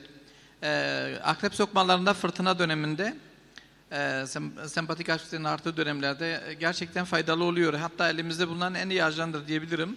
0.03 miligram kilogramdan. IV formu olmadığı için oral su içerisinden erittikten sonra nazogastrik de küçük çocuklara bile verilebilir rahatlıkla. Fırtına dönemi bastırmak için gerçekten faydası görünüyor. Yani bundan ilk önce bu konuda Hindistan'da başlamışlardı. Biz de Türkiye'de şu anda kullanıyoruz onu. Şimdi arkadaşlar tabii ki tansiyon tedavisi bizim açımızdan çok kritik bir tedavi. Bazen mesela hiçbir şekilde düşüremediğimiz tansiyon grubu oldu. Biliyorsunuz 3'lü 4'lü özellikle kronik böbrek hastalarında bu konuda sıkıntılarımız oluyor. Tansiyon düşüremediğiniz vaka gruplarında bazen ilaçlar yetersiz kalıyor. Bir başka konu da burada özellikle mesela hipertansif emergency dediğimiz, yani stroke'la birlikte tansiyon veya akciğer ödemiyle birlikte tansiyon olduğu durumlarda biraz daha tansiyon belirleyici oluyor. Tedavisi hasta seyrinde belirleyici oluyor. Tabii bütün bunları tartışacağız. Vaktimiz de var. Hakan Hocam bu konularda açıklamaları yapsın. Sonra da biraz da tartışmaya zaman bırakırız değil mi Sayın Hocam? Tabii ki ben aslında birkaç dakika içerisinde genel bir değerlendirme yapacağım. Sonra birkaç vaka örneği ile sunumumu tamamlayacağım. Daha sonra tartışma için uygun bir boşluk kalacak diye düşünüyorum başkanım. Tabii. Evet, acil servise başvuru anlamında gerçekten önemli bir sıkıntıyı oluşturuyor hipertansiyon vakaları. Dünyada nüfusun popülasyonun önemli bir oranını hipertansiyonlu hastalar oluşturuyor. Belki de dünyada en fazla hastalık oluşturan problem sıralaması olursa ilk 3'e giriyordur diyebilirim. Çünkü net bir istatistik veri tüm dünyayı kapsayacak şekilde sağlıkçıların elinde yok. Her yıl milyonlarca insanda ölüme sebebiyet verebilecek ve dünya genelinde morbidite ve mortalite anlamında ciddi sorunlar oluşturan bir hastalık olarak gündemdeki yerini Covid'e rağmen devam ettiriyor kanaatindeyim. En son sınıflamalardan bir tanesi bu. JNC 8'de biz hem prehipertansiyonu hem de evre 1-2 şeklindeki değerlendirmeyi görmekteyiz. Bu anlamda bizim çok basit bu tanımlamayı zihnimizde yer tutturarak acil servise başvuran hastanın anemnezini netleştirdikten sonraki süreçte evrelemeyi rahatlıkla yapabileceğimizi düşünüyorum. Burada dikkat edilmesi gereken diastolik kan basıncı ve sistolik kan basıncı arasındaki regülatif değişikliklere bizim değer vermemiz gerekiyor. Hasta geldi. Tabii ki biz bu hastanın hipertansiyon kliniğiyle ilgili değerlendirmeyi yaparken alt gruplar oluşturmamız gerekiyor ki bizim tanı ve tedavi anlamında daha spesifik nokta atışları yapabilelim. Bu anlamda bizim anamnezi çok önemli bir şekilde irdelememiz ve detaylandırmamız gerekiyor. Kan basıncı seviyelerinin daha önceden hasta veya yakınları tarafından değerlendirilip değerlendirmemini araştırmamız gerekiyor. Süreye, kullandığı ilaçlara veya kan basıncı ile etkileşimde, kullandığı ilaçlarla etkileşimde bulunabilecek diğer başka ilaçlar var mı yok mu? Onları da bu sorgulama aşamasında netleştirmemiz gerekiyor. Risk faktörleri oldukça fazla. Maalesef tansiyon yüksekliği ile ilgili o kadar geniş spektrumlu komorbid durumlar söz konusu ki bunlardan birkaçını ben sadece burada sizlere sunmak istedim ama en önemlileri arasında siz de biliyorsunuz ki arkadaşlar nörolojik problemler, sigara kullanımı, alkol kullanımı ve böbrek problemleri ile diyetsel alışkanlıklarımızdaki sıkıntıları özetleyebiliriz. Hasta geldiği zaman fiziksel bakısında klasik değerlendirmeleri net bir şekilde yapmamız gerekiyor. Kalp hızı ve ritminden, EKG değerlendirmelerinden önceki aşamada jugüler venöz dolgunluktan hem dinleme hem palpasyondaki pozitif verileri netleştirmemiz gerekiyor. Bunun dışında bize katkı sağlayacak en önemli unsurlardan bir tanesi de laboratuvar parametrelerinin sonuçları. Hem kan testleri hem idrar testleri hem de bir acilcinin kendi kimlik kartındaki bilgiler gibi EKG'nin tüm değişikliklerini bilmesi sonrasında yorum yapabilmesini gerektiren örnekleri bizim çekmemiz gerekiyor. Benim şahsi kanaatim bir acil tıpçı, bir kardiyolog kadar EKG yorumlama konusunda mahir olmalı. Bu anlamda da bir içsel reklam yapayım. Atüder bu konuda da acil tıpçıların yanında düzenli olarak EKG kursları oluyor. Yakın bir zaman aralığında Ahmet Hocam değil mi? Ankara'da bir kursunuz olacak. Bu anlamda bu kurstan da faydalanmanız temennisiyle sunuma devam ediyorum. İdrar tahlilleri bir diğer önemli belirteç olacaktır bizim için. Ve klasik sınıflama. Arkadaşlar acil hipertansif olguları biz aslında ben daha çok emergency ve urgency şeklinde alt gruplara değerlendirmesi şeklinde olanlarını benimsiyorum. Bunun dışında komplike olmayan yani non-emergency ve urgency olan komplikasyonu olmayan hipertansiyon şeklinde ve geçici hipertansiyon dediğimiz yine alt gruplarının olduğunu sınıflandırmada biliyoruz. Bir hipertansiyon hastasında belki de bir acil tıp doktorunun netleştirmesi gereken hususlardan bir tanesi de son organda herhangi bir problem oluşmuş mu oluşmamış mı? Çünkü tedavi süreci bununla direkt bağlantılı bir durum arz edeceğinden dolayı bunu netleştirmesi gerekiyor. Kalp, böbrek, beyin, buna gözü de ekleyebilirsiniz veya nörolojik açıdan başka sıkıntıların olup olmadığını da ekleyebilirsiniz. Yine periferik sıkıntılar da bu grupta değerlendirilebilir ama 3 ana organ bu anlamda hasar oluşturma açısından araştırılmayı gerektiriyor. Hipertansif aciller eğer son organ, hedef son organ hasarı ile birlikte kan basıncının yüksek olduğu bir durum söz konusu ise işte biz bu durumu hipertansif acil olarak tanımlıyoruz. Daha önceden normotansif olunabilen hipertansiyonu olan hastalarda da gelişebiliyor. Burada şunu vurgulamak istiyorum. Eğer bir kişide hipertansiyon varsa bu hipertansiyonun sayısal, rakamsal yüksekliğiyle end organ hasarı arasında da doğru bir orantı yok. Yani yükseklikle hasar arasında doğru bir orantı olmadığını da özellikle vurgulamak istiyorum. Tansiyonun az bir miktar rakamsal yüksekliği kesinlikle bir acil tıp doktorunda rehavete sebebiyet vermemeli. Sıklıkla hastaların kan basıncı sistolik 180 mm civa veya diastolik 120 mm civa üzerinde bulunsa da tanı için az önce söylediğim sebepten dolayı reel bir tanımlama yapmak çok da doğru değil kanaatindeyim. Evet, neticede diastolik kan basıncının 120 mm civanın üzerine çıkması da hipertansif kriz için belirteç arkadaşlar.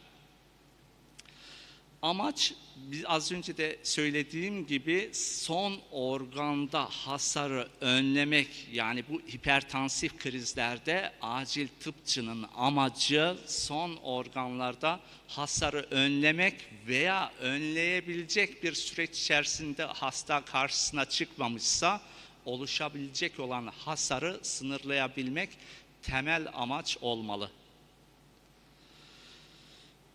Tabii ki biz acil servislerde hipertansiyonları takip ediyoruz ama netice itibariyle ben şahsi kanaatim acil servislerde uzun süreli takip gerekiyorsa acil servisin de yoğun bakım konforunda hastaya hizmet vermesi gerekiyor.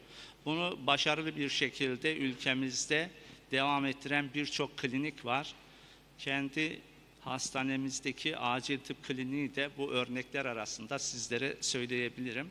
Tabii ki siz eğer bir yoğun bakım kalitesinde hizmet veriyorsanız oradaki o end organ hasarını sınırlamak istediğiniz olan hastanın tedavisini de intravenöz şekilde dizayn etmeniz gerekiyor. Reel ve rasyonel alanda bu sevgili arkadaşlar. Oral ajanların intravenöz verilen ajanlara göre kan basıncı üzerine olan etkisi netice itibariyle herkesin bildiği bir realitedir. Bu yavaş bir süreç olarak fayda gösterecektir. O anlamda biz oral ajanları bu süreçte ilk anda aklımıza getirmiyoruz. Ya birçok problem, end organ hasarı organlarını söylemiştik. Birçok problem oluşturuyor hipertansif durumlarda. O anlamda belki de biz spesifik bazı vakaları da vereceğim, zamana karşı yarışıyoruz. Oldukça geniş spektrum var arkadaşlar. Hipertansiyon tedavisinde belki bu salonda kullanan arkadaşlar da vardır. Yani 100 tane hipertansiyon tedavisi gören kişiyi siz bir araya getirseniz inan ki aynı ilaç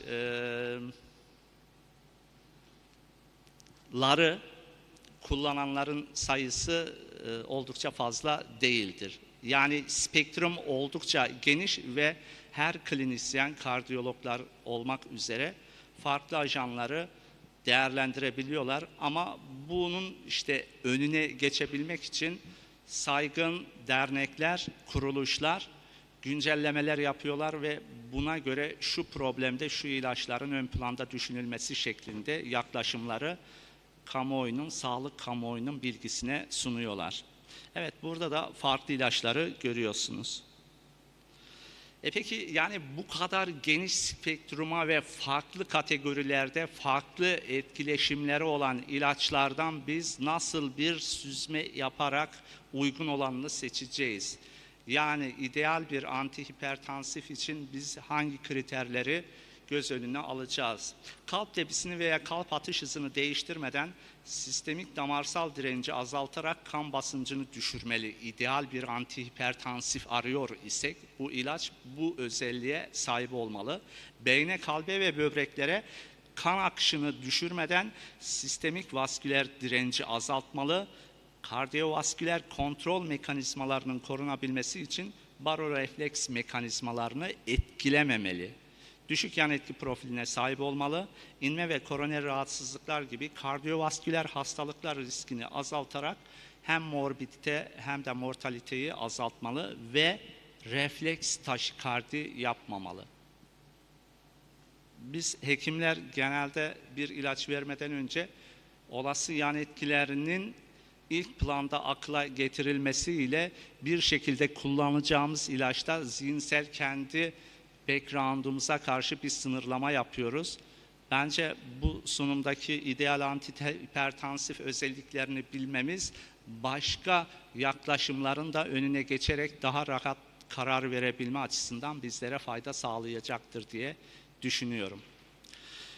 Yaşam tarzı önerileriyle birlikte ki bunun içerisinde beslenme alışkanlıklarının değiştirilmesi, sağlıklı beslenme, sigaranın bırakılması, düzenli fiziksel aktivite ve kilo verme ve bu Covid döneminde maalesef tabii ki bunlardan kaçını rahatlıkla yapabiliyoruz? Soru işareti. Ve bu riskli durumlarda kardiyovasküler hastalık, kronik böbrek yetmezliği, diyabet veya son organ hasarı olanlarda acil ilaç tedavisi başlanması gerekiyor. Bunlardan bir tanesi de arkadaşlar urapidil, alfa bloker.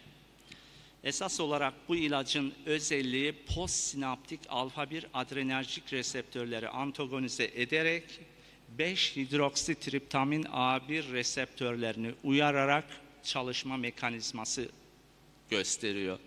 Böylece az önce dedik ya ideal bir antihipertansif refleks taşikardi yapmamalı.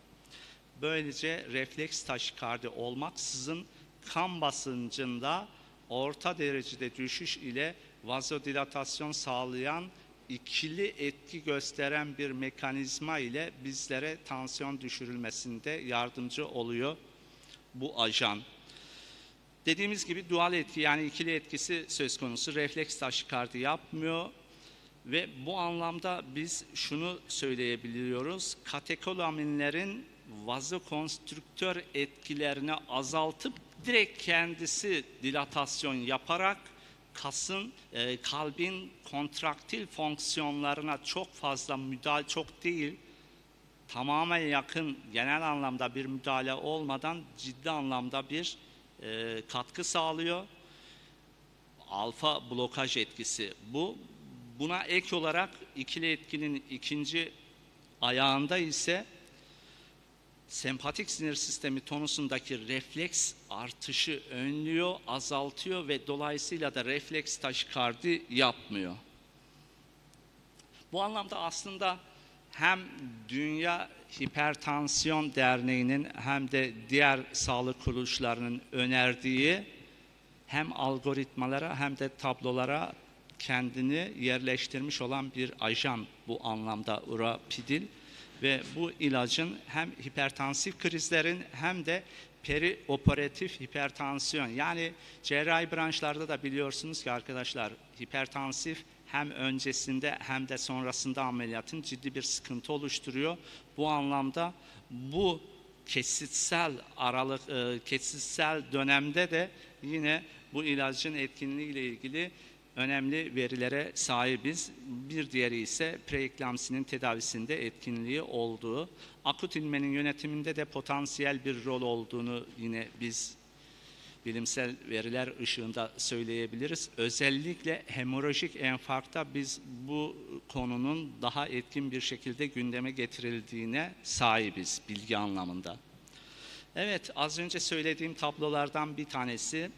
Avrupa Kardiyoloji Derneği'nin 2018 kılavuzu burada hem böbrek yetmezliğinde hem akut hemorajik stroke'da hem de akut kardiyojenik pulmoner ödemde alternatif olarak aslında birinci sıradaki çizgideki tedavi ajanlarının bir kısmının Türkiye'de olmadığını da biliyoruz. Bu anlamda ikinci sıradan birinci sıraya geçiş durumundan da söz edebiliriz. Nazmine Hanım, Fransa'yı sormayacağım. Yine labetalolun intravenöz formu var mı diye. Var mı sizde? Labetalol etken maddesinin ticari intravenöz formu var mı sizde? Aklınızda değil, evet. Ülkemizde bu ajanların bir kısmı var, bir kısmı ise Sağlık Bakanlığı tarafından isim vermek istemiyorum ama kısa zaman önce toplatıldı. O anlamda Urapidil'in burada alternatif olarak sunulması sanki birinci hattaki tedavi ajanına geçişine de bu yaşanan olaylar katkı sağlayacak gibi görünüyor. Bu da arkadaşlar Uluslararası Kardiyoloji Derneği'nin 2020 kılavuzu. Burada da yine aynı çizgili değerlendirme yapılmış. Böbrek malin hipertansiyonda yine kanamalı serebrovasküler olaylarda ve akut koroner olgularda bu ajanın alternatif şekilde hekimler tarafından kullanılması tavsiyesinden bahsedilmekte. Ve bunların ışığında tabii ki Türkiye Cumhuriyeti Sağlık Bakanlığımızın da hazırlamış olduğu kardiyolog ekipleri tarafından hazırlamış olduğu kılavuzda da bu ajan yine yerini almış. Aynı hem hipertansiyon derneklerinin tabloları hem de kardiyoloji derneklerinin önerileri doğrultusunda benzer çizgide endikasyonlar ifade edilmiş durumda. Tabii ki bunu tekrar edecek olur isek akut kardiyojenik pulmoner ödemde, koroner olaylarda ve böbrek yetmezliği olsun veya olmasın birlikteliğinde veya birlikte olmaması durumunda yaşanacak malin hipertansiyon olgularında alternatif tedavide bu ajan önerilmekte. Bununla ilgili birçok çalışma var arkadaşlar. Ben bunların detaylarına girmeyeceğim ama netice itibariyle bu çalışmalarda etkinliği ile ilgili verilere sahibiz. Sunum zaten daha sonra derneğimizin veri havuzunda sizlerin değerlendirmesi ve incelemesine sunulacak. Oradan daha detaylı değerlendirebilirsiniz. İnteraktif konuşma adına ben hızlandırıyorum. Bu ajan arkadaşlar intravenöz anlamında başkanımızın da ilk başta ifade ettiği gibi Türkiye'de en azından şu saate kadar benim bildiğim anlamda tek ajan olduğunu söyleyebiliriz. Bu ajanın hem bolus hem de infeksiyon nereden çıktı? İnfüzyon şeklinde içimiz dışımız Covid olduğu için neticede öyle bir dil sürçmesi oldu ama sürekli infüzyon şeklinde de bu ilacın kullanıldığını söyleyebiliriz. Pozolojisinde arkadaşlar dediğimiz gibi iki farklı uygulama durumu söz konusu. Birincisi bolus, ikincisi ise arkadaşlar bir perfüzör veya perfüzör olmadan drip infüzyon ile iki farklı uygulama şeklinde biz bu ilacı kullanabiliyoruz. Burada vurgulamak istediğim aslında en önemli cümle şu. Siz ilacı uyguladıktan sonra hangisinde olursa olsun fark etmez ama çok kısa zaman aralığında bir tansiyon değişikliğini gözlemliyorsunuz ölçümlerle. İşte bu zaman aralığını ben kendi gözlemlerimde 5 dakikadan daha az da gördüm ama genel olarak enjeksiyondan sonraki 5 dakika içerisinde kan basıncında azalma olması bekleniyor diyor. Gerçekten realite anlamında da biz bu rakamsal değişiklikleri görüyoruz. Tabii ki tedaviye verdiği yanıtın regülasyonlu kontrolü ile gerektiğinde siz bu ajanı tekrarlayabiliyorsunuz. Eğer siz etkin doz aralığına yakın bir sürece eğer sahipseniz infüzyon tedavisine geçiş anlamında da süreci devam ettirebiliyorsunuz. Tabii ki bunların rakamsal karşılıklarını detaylı bir şekilde prospektüsten görebiliyoruz. Bu ajanın iki farklı formu var arkadaşlar. 10 mililitrede 50 miligram veya 5 mililitrede 25 miligramlık infüzyon ve bolus formları var. Ve doz planı. Siz intravenöz bir enjeksiyon, yani çok kısa bir zaman aralığında damar içerisine direkt ilacın uygulanmasını yapabiliyorsunuz ve bu yapıldıktan sonra, ajanın uygulanmasından sonra 2 dakika sonra arkadaşlar bir kontrol yaptığınız zaman eğer kan basıncında istediğiniz düzeyde bir düşüklüğü size ilaç sağlamışsa infüzyon tedavisine geçebiliyorsunuz. Ama regülasyonda biraz daha devam edilmesi gerektiği kanaati sizin zihninizde hasıl olmuşsa ikinci bir veya üçüncü bir uygulama tekrarlarını yapabiliyorsunuz. Ama sonraki infüzyon sürecini de yine ihmal etmemek gerekiyor. Burada bir örnek var arkadaşlar. Ben olgularda da yine bu tablo eşliğinde sunumlar yapacağım.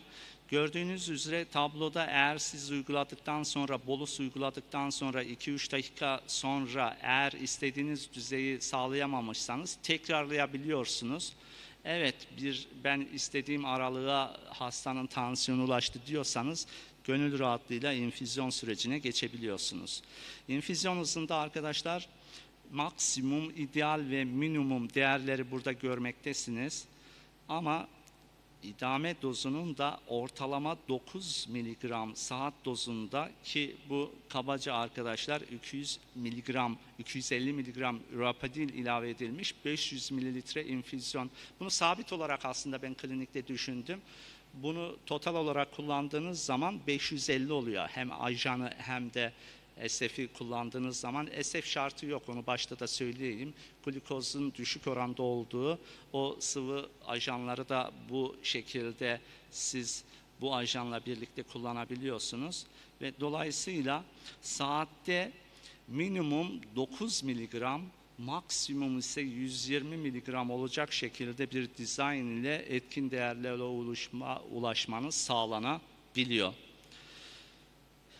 Neticede bu ajanın arkadaşlar %81 ile %100 arasında değişken bir pozitif etki sağladığını söyleyebiliriz. Koroner sinüs kan akımına, miyokardiyal oksijen tüketimine ve miyokardiyal laktat salınımına etkisi yoktur ve kafa içi basıncını da artırmıyor.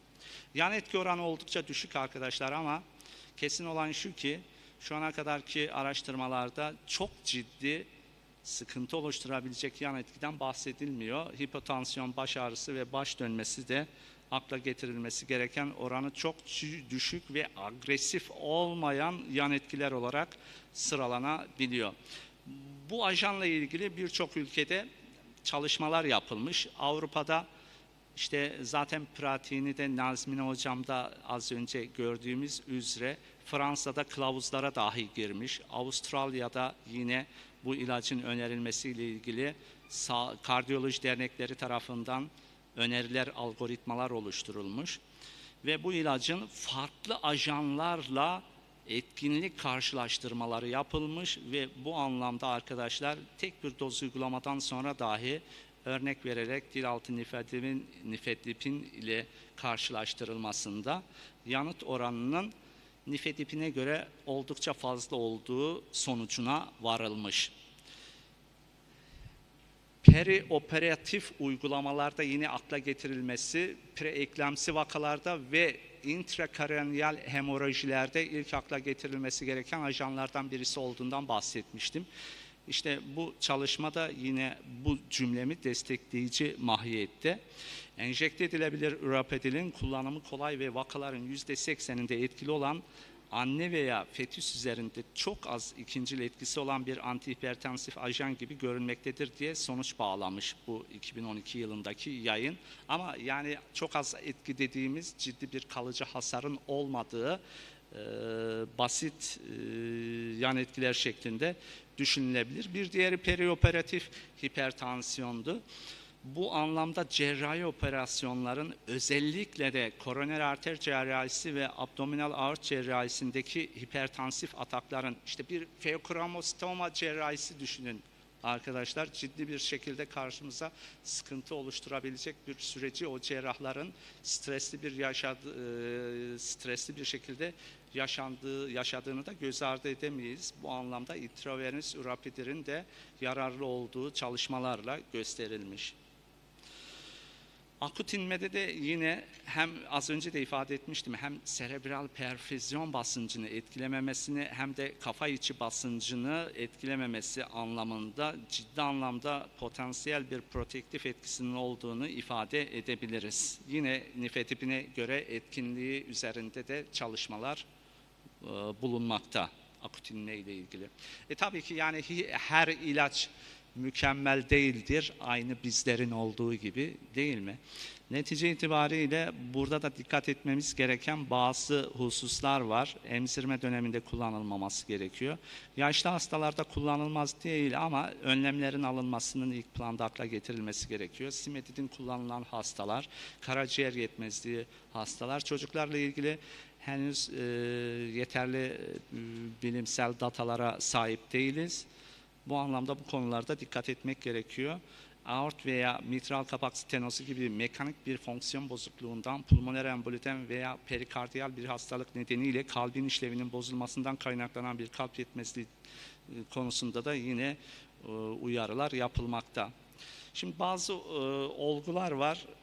Bu olgularda tabii ki ürapedil tercih edildiği zaman başarılı olduğumuz vakalar var. Bunların birkaçını ben örneklendirme yaparak sizlere sunmak istiyorum. Erkek hasta 48 yaşında nefes darlığı ve progresif bir nefes darlığı şikayetiyle başvuruyor ve bu arada da tansiyon yüksekliği saptanıyor. Diğer problemlerini çok fazla gündem almak istemiyorum ama bu anlamda bu hastanın hem akciğerinde sıkıntısı olduğunu ve tansiyon arteriyelinin de 205'e 148 milimetre civar şeklinde bir raporlamasının olduğunu biliyoruz. Elektrokardiyografisinde atrial fibrilasyonu olan, EKOS'ta yapılmış olan bu hastada ajan olarak ürapedilin kullanılması sonrası 3. aşamada infüzyon aşamasına geçmeden bir tansiyon değerinde, ki şu 1. ve 3. aşama arasında arkadaşlar zamansal aralık olarak en fazla 9 dakika, 10 dakika veya 12 dakika gibi bir zaman aralığını düşünelim. Yani öyle çok uzun bir zaman aralığı söz konusu değil. Regülasyona katkı sağladığını ifade edebiliriz. İkinci olgu da yine 62 yaşında kadın hasta, son 3 ay içerisinde yine ilerleyici bir nefes darlığı varmış bu hastanın da yine benzer ve kardiyoloji ilaçlar alıyor ama buraya yazmamışım. Düzenli bir kullanım durumu çoğu insanımızda olduğu gibi bu kişide de yokmuş ve kan basıncı yine yüksek. EKG'de sağdal bloğu izleniyor ve bu anlamda bu ilacı tercih ettiğimiz zaman arkadaşlar 152'ye 88, 25 miligramlık 5 mililitrelik bolus dozundan bahsetmiştik arkadaşlar. Bu uygulandığı zaman 60 dakikada, ki bunun zaten az önce sizlere maksimum, ideal ve minimum dozlarından bahsetmiştik. İdeal doz aralığına göre hesaplandığı zaman hedeflenen seviyeye kadar infüzyona devam ettiğimiz zaman arkadaşlar bu hastada da biz 146'ya 82 milimetre civarlık değerleri gördük bu olguda. Önemli endike olduğu durumlardan bir tanesinin de intrakraniyal hemorajiden söz etmiştik başlangıçta. Bu vakada o kategoride değerlendirilebilecek bir vaka. Yaşlı olmayan bir vaka, 52 yaşında. Bu hipertansif hastanın acil servisteki görüntülemesinde intrakraniyal hemorajı sonrası o kısa süre içerisindeki, hani hep başkanımız diyor ya, yaşam ile ölüm arasındaki o ince çizgide hızlı karar alma ve bunu uygulama yetisine sahip olan bir kişi acil tıp uzmanı olmalıdır. Ben de aynı düşüncedeyim. İşte o kısa zaman aralığında siz ivedi bir şekilde bu yüksek durumdan end organlarda da oluşan hasarları daha da fazla artırmama adına müdahil olmak durumundasınız. İşte ürapedinle biz de bu aşamada çok fazla, özellikle sistolik kan basıncını da düşürmememiz gerektiğini bilerekten süreci infüzyonla regüle edip daha sonraki aşamaya teslim etmiş olduk. Farklı bir hasta daha, aslında çok geniş spektrumları olan hastalar var ama bu kısa zaman aralığında bu sunumu hazırladım. O anlamda eksiklikler için tekrar özür diliyorum ama bu hastanın da yine end organ hasarı açısından değerlendirilmesi yapılmıştı. Biyokimyasında da çok böyle ciddi anlamda bir sıkıntı olmadığını hatırlıyorum. Risk faktörü sigara, zaten kullandığı ilaçları olan ve uzun süreli yıllardır tansiyon olan bu hastada muhtemelen yine düzensiz kullanmaydı. Yüksek bir tansiyon arteriyel ölçüm, manometrik ölçümle ideal şartlar sağlandıktan sonra yüksek olduğu saptanınca bu hastada hem bolus hem de infüzyon anlamındaki süreç kurallara riayet edilerek sağlandı. Altta zaten yine o kullanım aralığı ile ilgili algoritmik verileri tablo verilerini görüyoruz. Bu anlamda biz bu hastanın infüzyonunda, genelde ben acil serviste çok fazla böyle üçlü rakamlardaki değerlendirmeler olmadı ama ikili rakamlardaki değerlendirmeleri bizzat takip ettim ve bu anlamda genel itibariyle infüzyonda diğer kliniklerdeki deneyimlerin ne olduğunu bilmiyorum ama kendi adıma genelde infüzyonda minimum doz aralığını tercih ettim ve bu anlamda da çok ciddi bir çok ciddi demeyelim de bir sıkıntı yaşamadığımızı da net olarak ifade edebilirim. Arkadaşlar, Urapetil'in birçok ilaçla, zaten nifedipin örneğini de vermiştim. Karşılaştırması ile ilgili yayınlardan bir tanesi de nitrogliserin.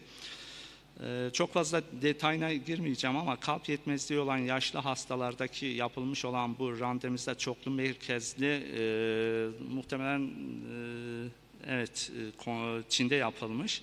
Bu çoklu kontrollü çalışmada da, çoklu merkezli kontrollü çalışmada da yine karşılaştırma yapılarak Rapidil'in kardiyak yükünün daha iyi azaltabiliyorcu ve EF artışını teşvik edebildiğini ve sonuç itibariyle konjestif kalp yetmezliği semptomlarını hızla giderdiğini ifade etmişlerdir bu çalışmada.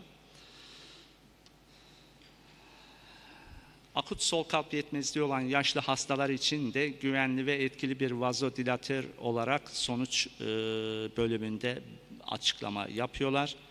Böbrek problemi olan, ki gerçekten o yaş grupları böbrek açısından da sıkıntı oluşturuyor ve metabolik problemler olan bu kişilerde ek fayda da sağlayabilir şeklinde bu durumu diyabet için de söyleyebiliriz. Çünkü onunla ilgili çalışmalar da var arkadaşlar.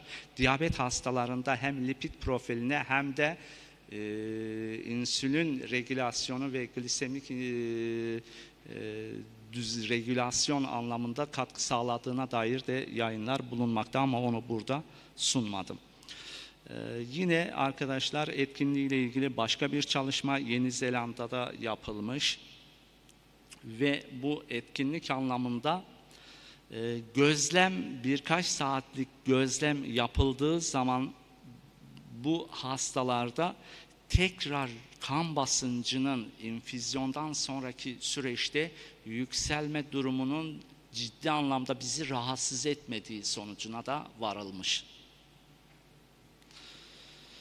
Bir olgu daha arkadaşlar, bu hastada yine komorbid problemlerin olduğu, düzensiz tansiyon arteriyele sahip olan bir kadın hasta. Oldukça genç denilebilecek, 42 yaşında acil servise başvuruyor.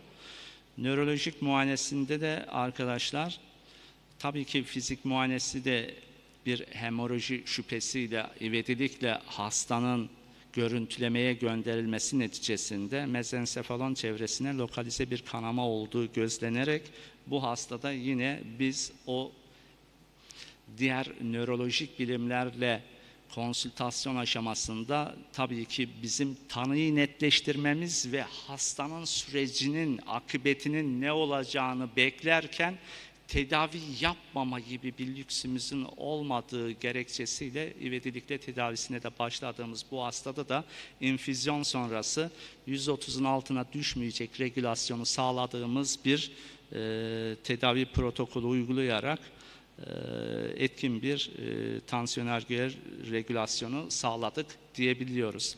Bu ilacın özellikleriyle ilgili birkaç cümle söylemek gerekiyor ise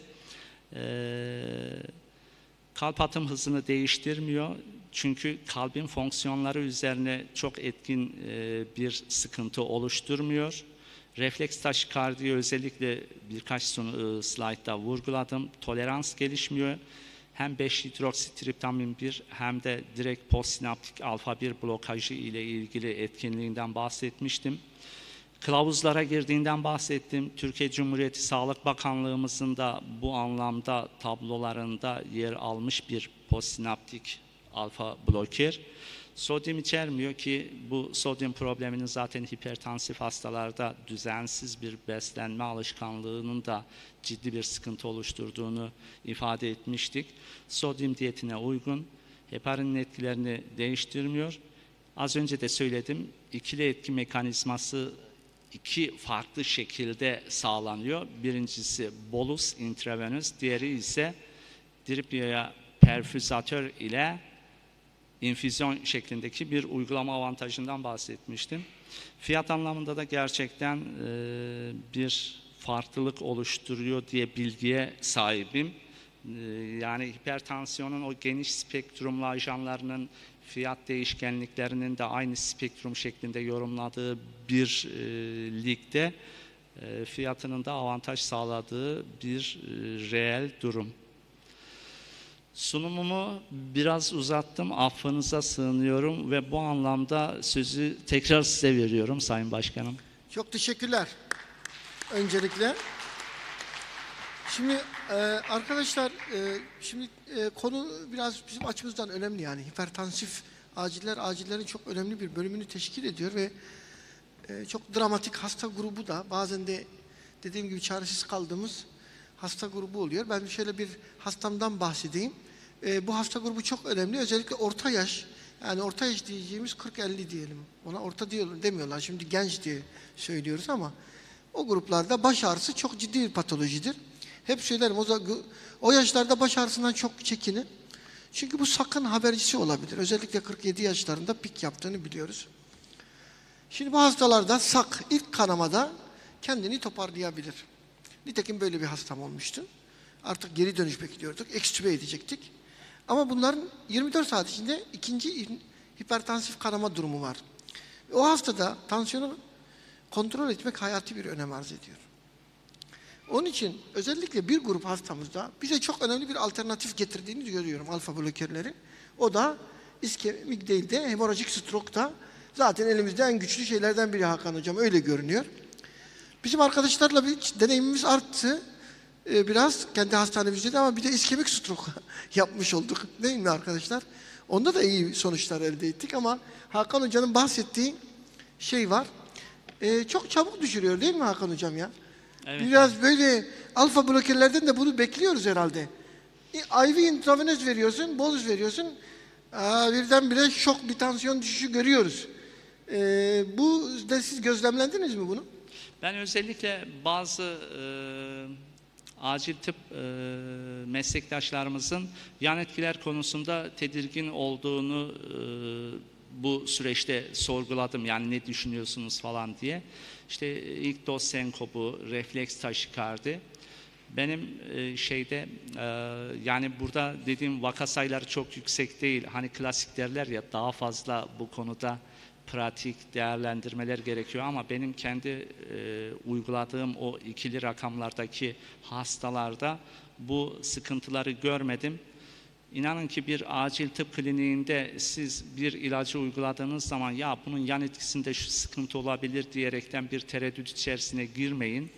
Hepsinin telafisine olacak konfora sahip bir klinikte çalışıyorsunuz. Yani bu hasta arrest olursa ne olur? Genel anlamda söylemek istiyorum. Bu olaya özgül değil. İşte solunum sıkıntısı olursa ne olur? Hepsinin çözümü sizin zaten o kliniğinizde elinizin altında. Yani siz negatif senaryoları düşünerekten olası pozitif sonuçlara ulaşma konusunda kendinizi lütfen sınırlamayınız. Evet, çok teşekkürler. Şimdi hem Behçet Hocam hem Nazmiye Hocamız istiyor ama vaktimiz dar hocam ya. Behçet Hocam uzatmamak şartıyla sizden başlayalım. Evet. Peki Nazmiye Hanım'a verelim. Evet.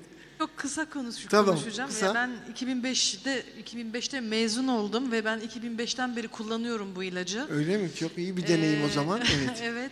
Açıkçası o zaman gençken profesörlerimiz bize dedi en az yan etkisi olan ve en az kontraindikasyonu olan ilaçtı. Ve ben gerçekten yani ilk etapta her zaman A planım ürapidil oluyor. Yani hamile kadınlarda bile. Ve şu ana kadar gerçekten hiç problem görmedim. Ve Hakan hocamızın dediği gibi ilk doz 25 miligram yetmedi, ikinci doz 25 miligram yetmedi. Enfüzyon olarak veriyorum. Genelde 10 miligram başlıyorum. 25'e kadar çıktığım oluyor ama genelde o kadar 120'ye kadar hiç çıkmadım. Çok memnunum açıkçası. Laboratuvarda da herhangi bir şeylerim yok. Yani bunu gerçekten hani bir acil tıp uzmanı olarak paylaşmak istedim.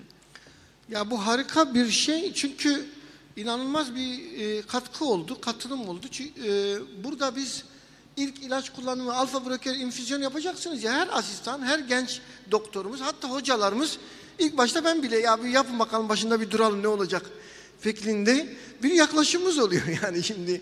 Tabii burada Nazmiye 15 yıllık bir hikaye bilmiyorum firma yetkilileri bu konuda ne der? Böyle bir tecrübe hiç görmemişlerdir herhalde. Muhteşem oldu. Yani şimdi bizim tereddütlerimizi giderdin Nazmiye. Bizim tereddütlerimiz gitmiş oldu. Asistanlarımız da dikkat etsin buna. Bakın 15 yıldır kullanan Fransa'da acil uzmanı. Tabii Türkiye'de biz 15 yıldır temin edemiyoruz. Bize yeni geldi ve bu çok aydınlatıcı oldu. Çok teşekkür ederim. Behçet Hocam. Vakit doldu. Evet çok doğru. Çok güzel bir tespit. Şimdi bu özellikle şeyden sonra biraz vakte daha çok dikkat etmek lazım. Onu da söyleyelim. Şimdi arkadaşlar bir 10 dakika çay içersiniz değil mi? 10 dakika. 10 dakika en fazla 15 dakika buradayız. Lütfen gecikmeyelim. 15 dakika içinde buradayız. Ha, bu arada arkadaşlar Twitter aktivasyonlarımız başladı. Şimdi burada en yüksek Emre ne yapıyoruz? Evet şu hashtaglere en yüksek destekleri tespit ediyoruz. Lütfen hepiniz bu konuda elinizden geleni yapın. Bunlara da büyük ödüller vermeyi planlıyoruz. Vereceğiz. Tamam. Bekliyoruz 10 dakika sonra. Bugün yine bizim için bahsettiğim gibi tarihi bir gün. Pandemi sonrası ilk yüz yüze kongremizin ilk günü. Ve yine bir uydu sempozyumuyla karşınızdayız. Bu dönem aslında acil tıp açısından baktığımızda özellikle Covid döneminden sonra hani ani ölümler veya pıhtılaşma mekanizmasıyla ilgili problemler veya stroke'larda artışlar veya akut MI'da artışlar gibi konular hep gündemimize geldi. Özellikle Covid'in böyle pıhtılaşma mekanizmaları üzerine de etkisi bunu biraz daha farklı bir boyuta taşıdı. Ama akut koroner sendromlar herhalde acil eğitiminde bizim ilk sıraya koyduğumuz, resüsitasyondan sonra ilk sıraya koyduğumuz akut koroner sendromlar oluyor.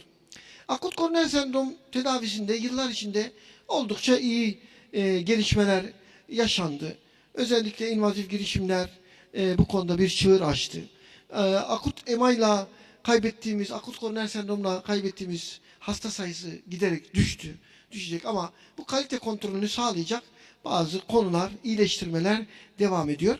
Acil tıp çalışanları, acil tıp uzmanları, asistanları ve burada bizimle birlikte olan aynı zamanda acilde çalışan pratisyen hekimler ve diğer acil çalışanları açısından da akut koroner sendrom eğitimi bizim için çok önemli bir nokta olmaya devam ediyor.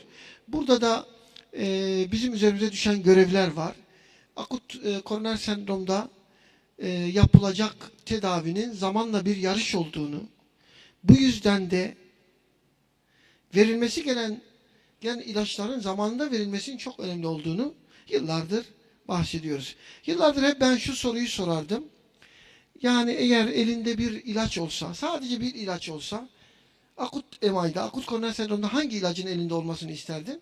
Hep asetilsalisilik asit üzerine çalışırdık. Ama süreç şunu gösterdi ki, bir de P2Y12 inhibitörlerinin özellikle bu konuda çok ciddi bir gereksinimi var. Ve bunların erken verilmesinin, zamanında verilmesinde çok büyük önemi var. Yaklaşık 4-5 yıldır biz bu konuda özellikle eğitimlerimize devam ediyoruz. Kılavuzları takip ediyoruz, çalışmaları takip ediyoruz. Son 1-2 yıl içinde de yine yüz yüze yaptığımız kongrelerden sonraki süreçte kılavuzda çok önemli değişiklikler oldu. Bizi çok ilgilendiren değişiklikler. Ama bu derste özellikle bir cümleyi ben burada belirtmek istiyorum. Bakın, kılavuzlarda özellikle akut koroner sendromda bir şey geçer. İlk tıbbi temas.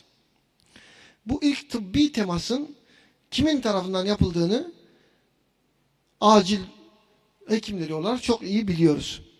Bu yüzden o ilk tıbbi temasta biz üzerimize düşeni acil çalışanları olarak yapmak zorundayız. Tedavide inisiyatif almak zorundayız. Bu konuda özellikle multidisipliner yaklaşımlar sağlayarak kardiyoloji camiasıyla birlikte acil tıp camiası, sektör temsilcileri ne yapmaya çalışıyoruz? Doğru tedavi oranlarımızı yükseltmeye çalışıyoruz. Eksik tedavilerimizi arttırmaya çalışıyoruz. Türkiye'nin geneline bakıp işte bu konuda hangi acil serviste, hangi ilde ne kadar bu P2Y12 inhibitörleri kullanılıyor, bunları da herhalde sunmamız gerekecek. Burada çok değerli yabancı konuklarımız var. Onlar da muhtemelen dinliyorlar kulaklıkla. Hindistan'dan, Özbekistan'dan, dünyanın çeşitli ülkelerinden onlar da takip ediyorlar.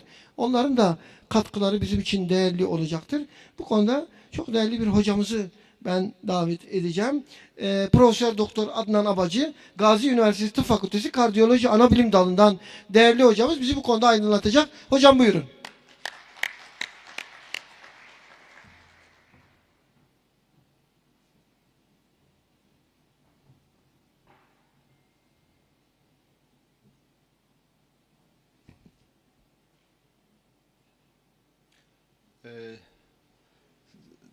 Değerli başkan, değerli meslektaşlarım, bu oturumda ben size ST yükselmesiz miyokard akut koroner sendrom kılavuzundaki hem değişikliklerden hem de bu değişikliklere neden olan çalışmalardan kısaca bahsedeceğim. 2020 ESC, Avrupa Kardiyoloji Derneği, ESC diye kısaca söyleyeceğim bundan sonra. Kılavuzu biliyorsunuz 220'de yenilendi, 2020'de yenilendi. Daha önce 2015'te bir önceki versiyonu çıkmıştı. Arada bir güncelleme yapılmıştı. Şimdi buradaki esas konumuz ön yükleme meselesi. Bu kardiyologlardan daha çok sizi, yani acil hekimi meslektaşlarımızı ilgilendiren bir konu. Ön yükleme diye Türkçe'ye çevirdim. Ön tedavi denebilir, pre-treatment.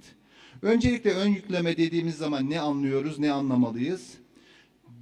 Ön yükleme, ST yükselmesiz akut koroner sendromda. Burada ST yükselmesiz akut koroner sendrom ifadesini özellikle kullanıyorum. ST yükselmesiz MI ve kararsız anjinayı kapsayan bir terim bu, biliyorsunuz. Ön yükleme, ST yükselmesiz akut koroner sendromda koroner anjiyografi yapılmadan önce P2Y12'nin başlanmasıdır. Bu bazen ambulansta ama hemen daima acil serviste yapılan bir uygulamadır. Bazen de kateter laboratuvarı olmayan bir hastanede de başlanabilir. Ama esas itibariyle ön yükleme acil servislerde yapılan, ülkemiz şartlarında acil servislerde yapılan bir tedavi şeklidir, bir uygulamadır. Konumuz, bugünkü tartışacağımız nokta ST yükselmesiz akut koroner sendromlar. ST yükselmeli miyokard enfarktüsünde ön yükleme diye bir tartışma yoktur. Çünkü bu hastalara tanı konar konmaz P2Y12 yüklemesi yapılmalıdır. O nedenle burada ön yükleme tabirini kullanmıyoruz. Hemen başlanır ve yüklenerek başlanır. Ön yükleme tartışması veya ifadesi ST yükselmesiz akut koroner sendromlar için geçerlidir. Öncelikle bunu vurgulayayım. 2015 kılavuzunu hatırlatacağım. ESC'nin 2015 NIST AKS kılavuzu bu konuda bize ne diyordu? Eldeki verilere bakarak biliyorsunuz, yeri gelmişken şunu da hatırlatayım. 3 tane P2Y12 inhibitörümüz var. Bunlar klopidogrel, ticagrelor ve prasugrel. Kılavuz bu 3 P2Y12 inhibitöründen bir tanesi için, prasugrel için ön yükleme yapmayınız diyordu. Birazdan nedenini açıklayacağım. Diğer ikisi için, klopidogrel ve ticagrelor için ise bu konuda elimizde bilgi yok, yeterli veri yok. O nedenle yükleyin veya yüklemeyin diyemeyiz diye bir yorum yapıyordu ve öneri vermiyordu. Yani bu sınıf 1, sınıf 2A, sınıf 2B, sınıf 3 gruplarından hiçbirini kullanmıyordu. Sadece bir öneri yapamayız, elimizde yeterli veri yok diyordu 2015 kılavuzu. Peki bu kılavuza bunu dedirten neydi? Elimizdeki veri yok diyordu, neler vardı veya prasugrel için niye yükleme yapmayın diyordu. Elimizde kayda değer 2015 kılavuzu öncesi 2 tane çalışma vardı. Bu konuyu da üzerinde konuşabileceğimiz, bu konuya değinen. Bir tanesi PCI Cure çalışması. Cure çalışması aslında akut koroner sendrom hastalarında aspirine klopidogrel eklenmesinin yararlı olup olmayacağını araştıran büyük bir çalışmaydı. Bunların bir kısmına perkütan koroner girişim yapılan hastalar vardı. O PCI Cure olarak alt bir çalışma şeklinde tasarlandı ve bu grupta aslında ana konu yine aspirine klopidogrel eklenmesinin faydalı olup olmayacağını araştırmak idi. Fakat ilk bir ay hastalara girişim yapılmadan önce başlandı. Plasebo verildi veya klopidogrel verildi. İlk bir ayda tüm hastalara klopidogrel verildi. O nedenle ön yüklemenin, ön tedavinin değerlendirmesini sağlayabilecek bir çalışmaydı. Burada ön yükleme yapılması, yani hastaya acile gelir gelmez klopidogrel başlanması, anjiyografiden sonra başlanmasına üstün bulundu. Fakat bu çalışma çok eski bir çalışmaydı. 2003'lü yanlış hatırlamıyorsam. O zamanki şartları taşıyan bir çalışmaydı. Ve ön yüklemeden anjiyografi yapılmasına kadar geçen süre ortalama 6 gündü. Yani çok uzun bir zaman geçiyordu hastaların anjiyografiye gitmesine kadar geçen sürede. Yine bu çalışmada rutin invaziv yapan merkezler dışlanmıştı ve ana çalışmanın sadece alt bir grubunu oluşturuyordu. İkinci çalışma Akkos çalışması. İşte bu prasugreli yüklemeyin dedirten çalışma. Aslında esas ön yükleme yapılıp yapılmamasını inceleyen çalışma buydu. Burada nistemiyle gelen hastalar prasugrele veya plaseboya randomize edildi. Anjiyografi yapılana kadar. Anjiyografi yapıldıktan sonra bu ön yükleme yapılmayan gruba da tabii ki prasugrel yüklendi. Yani bu gerçek bir ön yüklemenin işe yarayıp yaramadığını araştıran, karşılaştıran bir çalışmaydı. Prasugrelin anjiyografiden önce hastayla karşılaşıldığında acil serviste verilmesiyle anjiyografiyi yapıp anatomiyi gördükten sonra prasugrel verilmesi karşılaştırıldı. Ve görüldü ki beklentilerin aksine, aslında beklentiler şöyleydi, ön yüklemenin iyi çıkabileceği yönündeydi. Fakat görüldü ki iskemik olaylardan kastettiğimiz kardiyovasküler ölüm, tekrar enfarktüs, inme, acil revaskülarizasyon ve glikoprotein 2B3A inhibitörü kullanımı. Yani iskemik olaylar, iskemiyle seyreden olaylar. Bunlar arasında bir fark olmadığı görüldü. Yani beklentimizin aksine ön yükleme yaptığımızda bu klinik olaylar, bu iskemik olaylarda bir azalma görülmüyor. Buna karşın kanama, tabii ki antitrombosit veya antikoagülan tedavinin kötü bir tarafı kanama, biliyorsunuz her zaman için önem verdiğimiz bir nokta. Kanamalarda artış olduğu görüldü, majör kanama. Arkadaşlar biz kardiyoloji olarak kanamalara uzun yıllar gereken değeri vermedik. Ama son yıllarda, son 5-10 yılda şunu fark ettik ki kanamaya bağlı ölümler, enfarktüse bağlı ölümler kadar önemli. Bu nedenle artık dikkat ederseniz büyük çalışmalarda majör kanama bir enfarktüs kadar önemli kabul ediliyor.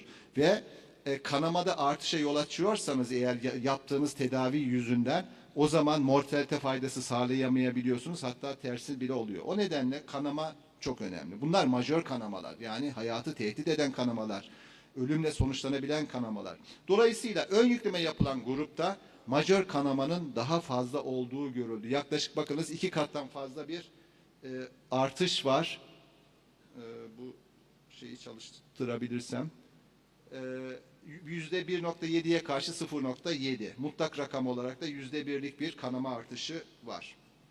Dolayısıyla akkoz çalışması bize ön yüklemenin faydalı olmadığını gösterdi. Peki bu acaba ön yükleme ile anjiyografi arasında geçen süreyle alakalı olabilir mi? Yani süre uzadıkça, anjiyo geciktikçe faydalı olabilir mi ön yükleme? Bu da analiz edildi. Görüldüğü üzere erken yüklenenler, daha doğrusu yüklemeden, pardon, şunu çalışmıyor mu?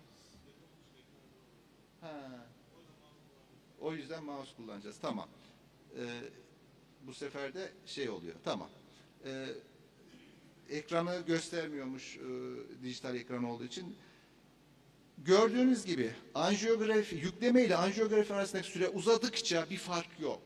Yani o düşüncemiz süre uzadıkça ön yükleme işe yarar düşüncemizi de desteklemiyor bu çalışma. İster ön yüklemeyi yaptıktan kısa süre sonra, ister 24 saate varan sürelerde ön yükleme yapmış olun, bir fark olmuyor. Yani ön yükleme faydalı değil.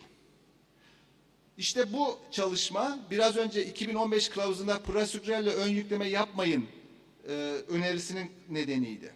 Peki 2015 kılavuzu bize ön yükleme hakkında clopidogrel ve ticagrelor ile ilgili size bir şey söyleyemem demesine rağmen hepimiz, hem siz hem biz kardiyologlar olarak bu hastalara ön yükleme yapıyorduk. Neden? Elimizde bilimsel bir veri yok.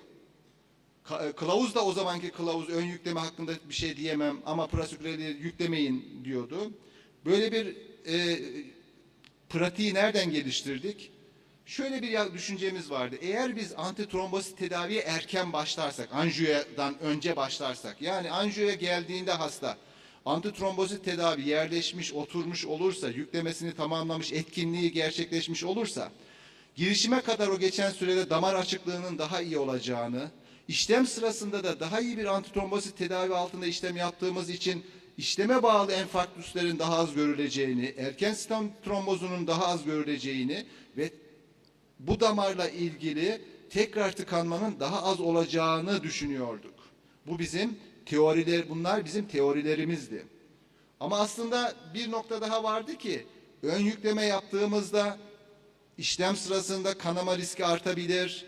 Bu hastaların daha sonra değineceğim bir kısmı bypass'a gidiyor, kanama riski artabilir.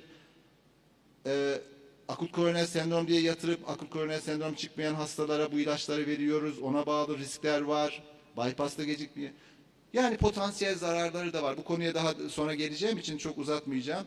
Bunları çok göz önüne almıyorduk. Evet bunları düşünüyorduk ama bu potansiyel fayda, sol tarafı çok daha önem veriyorduk. O yüzden klinik pratiğimizde kanıt çok kuvvetli olmamasına rağmen ön yüklemeyi rutin kullanıyorduk. Hatta ilginç bir şey oldu. Bakın 2015 kılavuzu ne diyordu bize? Ön yükleme hakkında bir şey diyemiyorum prasugrel dışında. Prasugrel'i yüklemeyin ama clopidogrel ve ticagrelorla ilgili de bir şey söyleyemiyorum, yorum yapamıyorum diyordu. 2017'de aynı kılavuz güncellendi.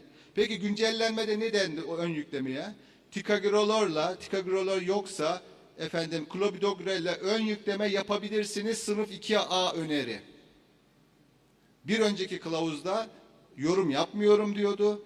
2017'deki güncellemede sınıf 2A. Sınıf 2A'nın ne demek olduğunu biliyoruz. Yani sınıf 1 kadar kuvvetli olmasa da bir öneri. Tedavi yönünde bir öneri. Peki ne değişti? Arada bir yeni çalışma mı çıktı? Hayır. Bunu özellikle koydum. Kılavuzlar her şey demek değil arkadaşlar.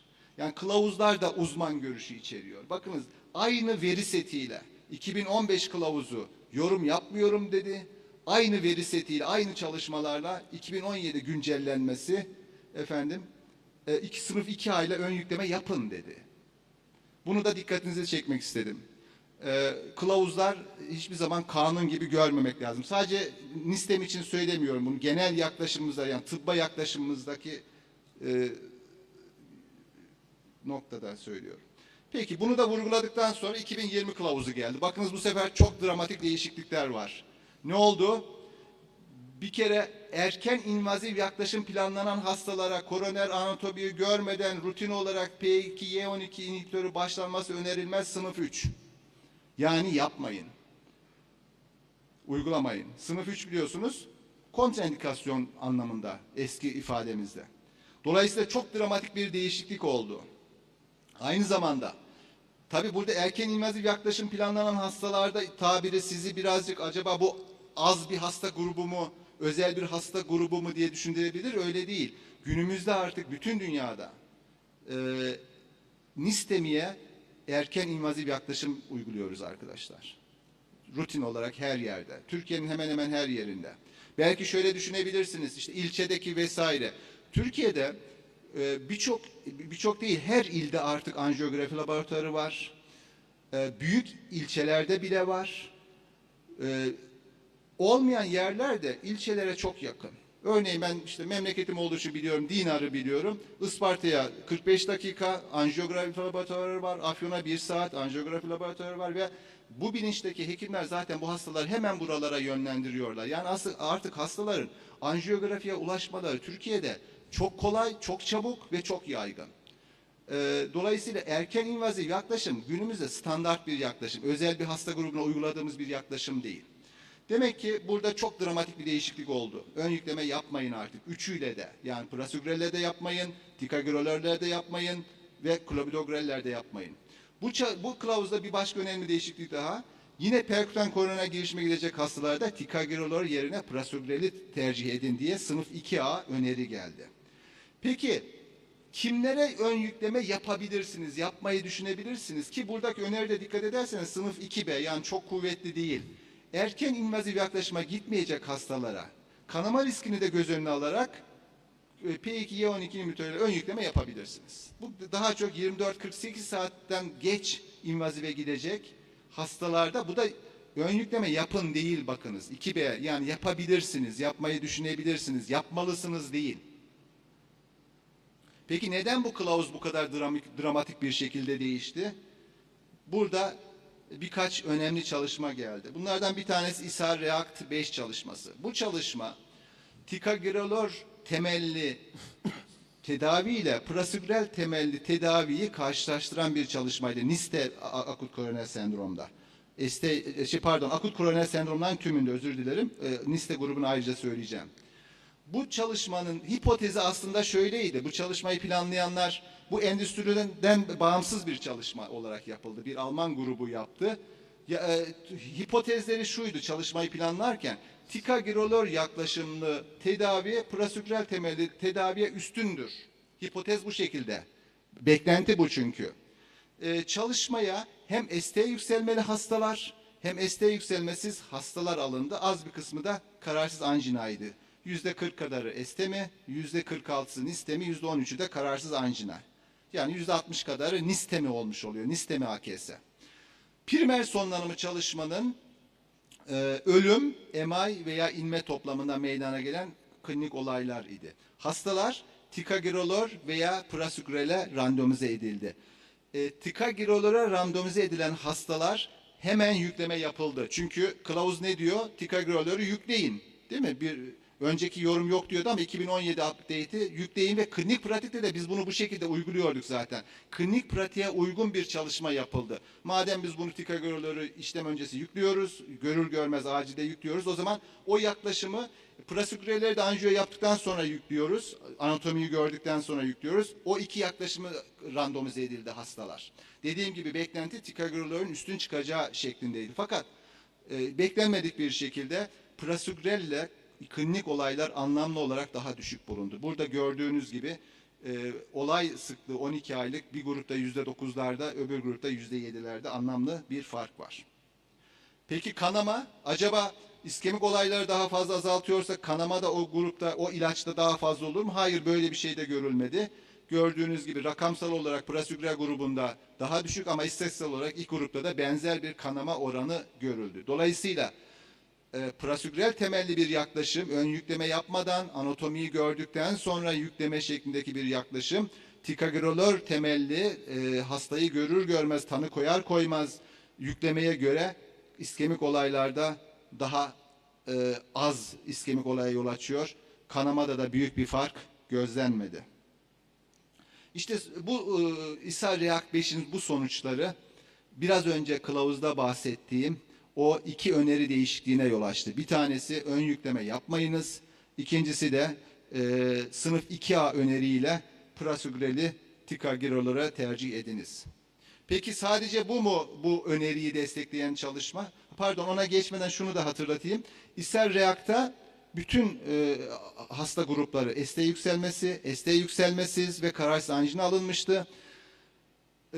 Sadece nistemi hastalarını içeren alt grubun o %46'ydı biliyorsunuz. Onun da ayrıca bir analizi yapıldı. Acaba bu çalışmanın toplamı için olan sonuçlar, bulgular nistemi grubu içinde geçerli mi? Evet, aynı sonuçlar olduğunu görüyoruz. Bakınız iskemik olaylar prasugrelde daha az, kanama ikisinde benzer.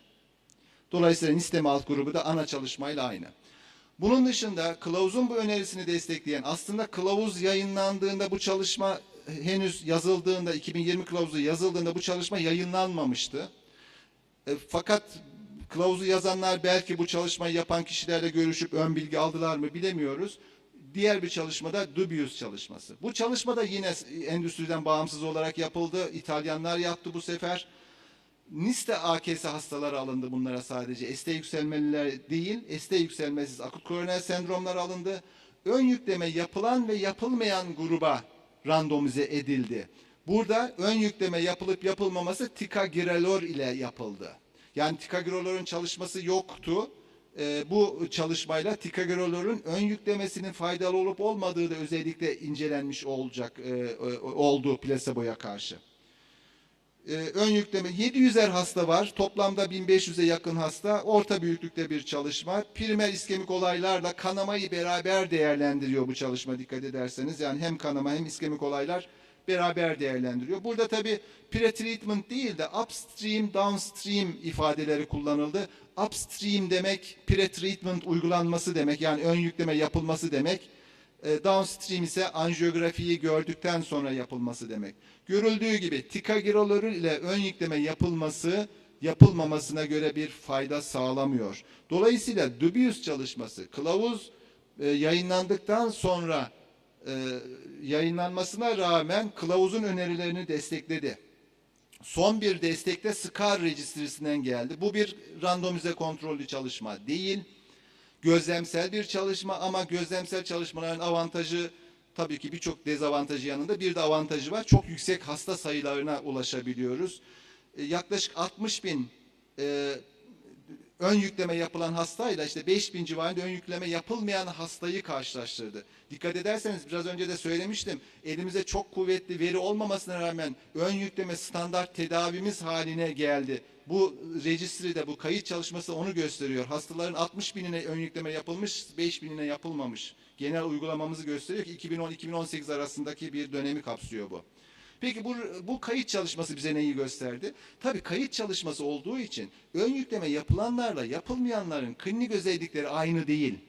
O nedenle olay sayısı, olay sıklığı, örneğin ölüm, işte stent trombozu, ön yükleme yapılanlarda az görülmekle beraber hasta özelliklerine göre istatistiksel düzeltme yapıldığında ön yükleme yapılanlarla yapılmayanlar arasında bir fark yok. Hatta odds ratio, risk oranı ön yükleme yapılanlarda biraz daha fazla istatistiksel anlama ulaşmamakla beraber. Dolayısıyla SCAR kayıt çalışmasının sonuçları da bu yeni kılavuz önerisinin uygun olduğunu destekliyor. Peki bizim o önceden düşündüğümüz aksine neden ön yükleme NIST AKS'de ST yükselmesiz akut koroner sendromda işe yaramıyor? Bir kere arkadaşlar ST yükselmesiz akut koroner sendrom ST yükselmeli enfarktüs gibi homojen değil. ST yükselmeli enfarktüs homojen bir grup ve onlar da anjiyoyu aldığımızda hemen daima bir damarı tıkalı buluyoruz ve girişim yapıyoruz. Halbuki ST yükselmesi akut koroner sendrom heterojen bir grup. Bunların %60-70'ine ancak biz girişim yapıyoruz anjiyo yaptıktan sonra. %15 kadarına tıbbi tedavi uyguluyoruz. Yani darlık buluyoruz, darlıklar görüyoruz ama girişim yapacak bir damar bulamıyoruz veya uygun bulmuyoruz ya da darlık miktarını uygun bulmuyoruz. Dolayısıyla %15'ine tıbbi tedavi uyguluyoruz. %10 kadarına, %11 kadarına bazı çalışmalarda bu rakam 3 aşağı 5 değişebiliyor. %10 kadarında aslında akut koroner sendrom olmadığını görüyoruz. Yani hastaya biz yanlış tanı koymuşuz. Kararsız angina demişiz veya ST yükselmesiz MI demişiz ama hasta bu değil. Başka bir nedenle onun troponini yükselmiş, başka bir nedenle EKG'si oynamış, yanlış tanı koymuşuz. Bu hastaların giderek bu oran düştü. Eskiden daha çoğunu bypass'a gönderiyorduk. Artık günümüzde perkutan girişim tekniklerinin gelişmesiyle bypass'a giden hasta oranımız çok azaldı ama hala nistemi hastalarının %10'a yakınını, %7'sini bypass'a gönderiyoruz. Şimdi bu durumda ne yapmış oluyoruz biz ön yükleme yaptığımızda? %30 hastada aslında o anda güçlü bir veya ikinci bir antiplatelete ihtiyacımız yok. Bir kere %10 hastaya koroner arter hastası olmadığı halde, akut koroner sendrom olmadığı halde ikinci bir antiplatelet tedavinin riskini yüklemiş oluyoruz. Kanama riskini. Artı bypass'a gidecek hastalarda bypass sırasındaki kanamayı artırıyoruz. Bir kere cerrahların en büyük korkusu bizden P2, Y12 almakta olan bir hastayla ameliyat yapmalarını istememizdir. Bunu hiç istemezler. Çünkü kanama riski çok belirgin olarak artar. Ya da bundan kaçınmak için bypass'ı geciktirirler. 4 gün, 5 gün bekleyelim bu ilacın etkisi geçsin diye derler. O zaman da bu sefer hastayı acil bypass gereken hastada kanama riskinden kaçacağım derken iskemik olay riskine sokmuş oluyoruz. Dolayısıyla bu heterojen bir grup. Aslında bu slide başta da göstermiştim ama altına tablo ekledim gördüğünüz gibi. Neden bizim o önceki mantığımızın işlemediğini çok iyi gösteriyor. Biz ne demiştik? Potansiyel faydaları var. Slide'ın sol tarafı.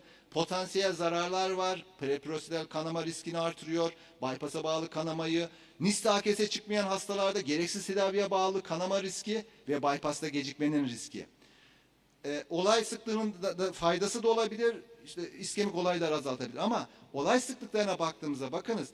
Potansiyel fayda elde etmeyi umduğumuz olay sıklıkları 1000 hasta başına haftalık %1'lik rakamlarda. Buna karşın 1000 hasta, %1 yanlış söyledim, 1000 hasta başına haftalık mutlak rakam olarak 1. Ama zarar kısmındaki olay sıklığı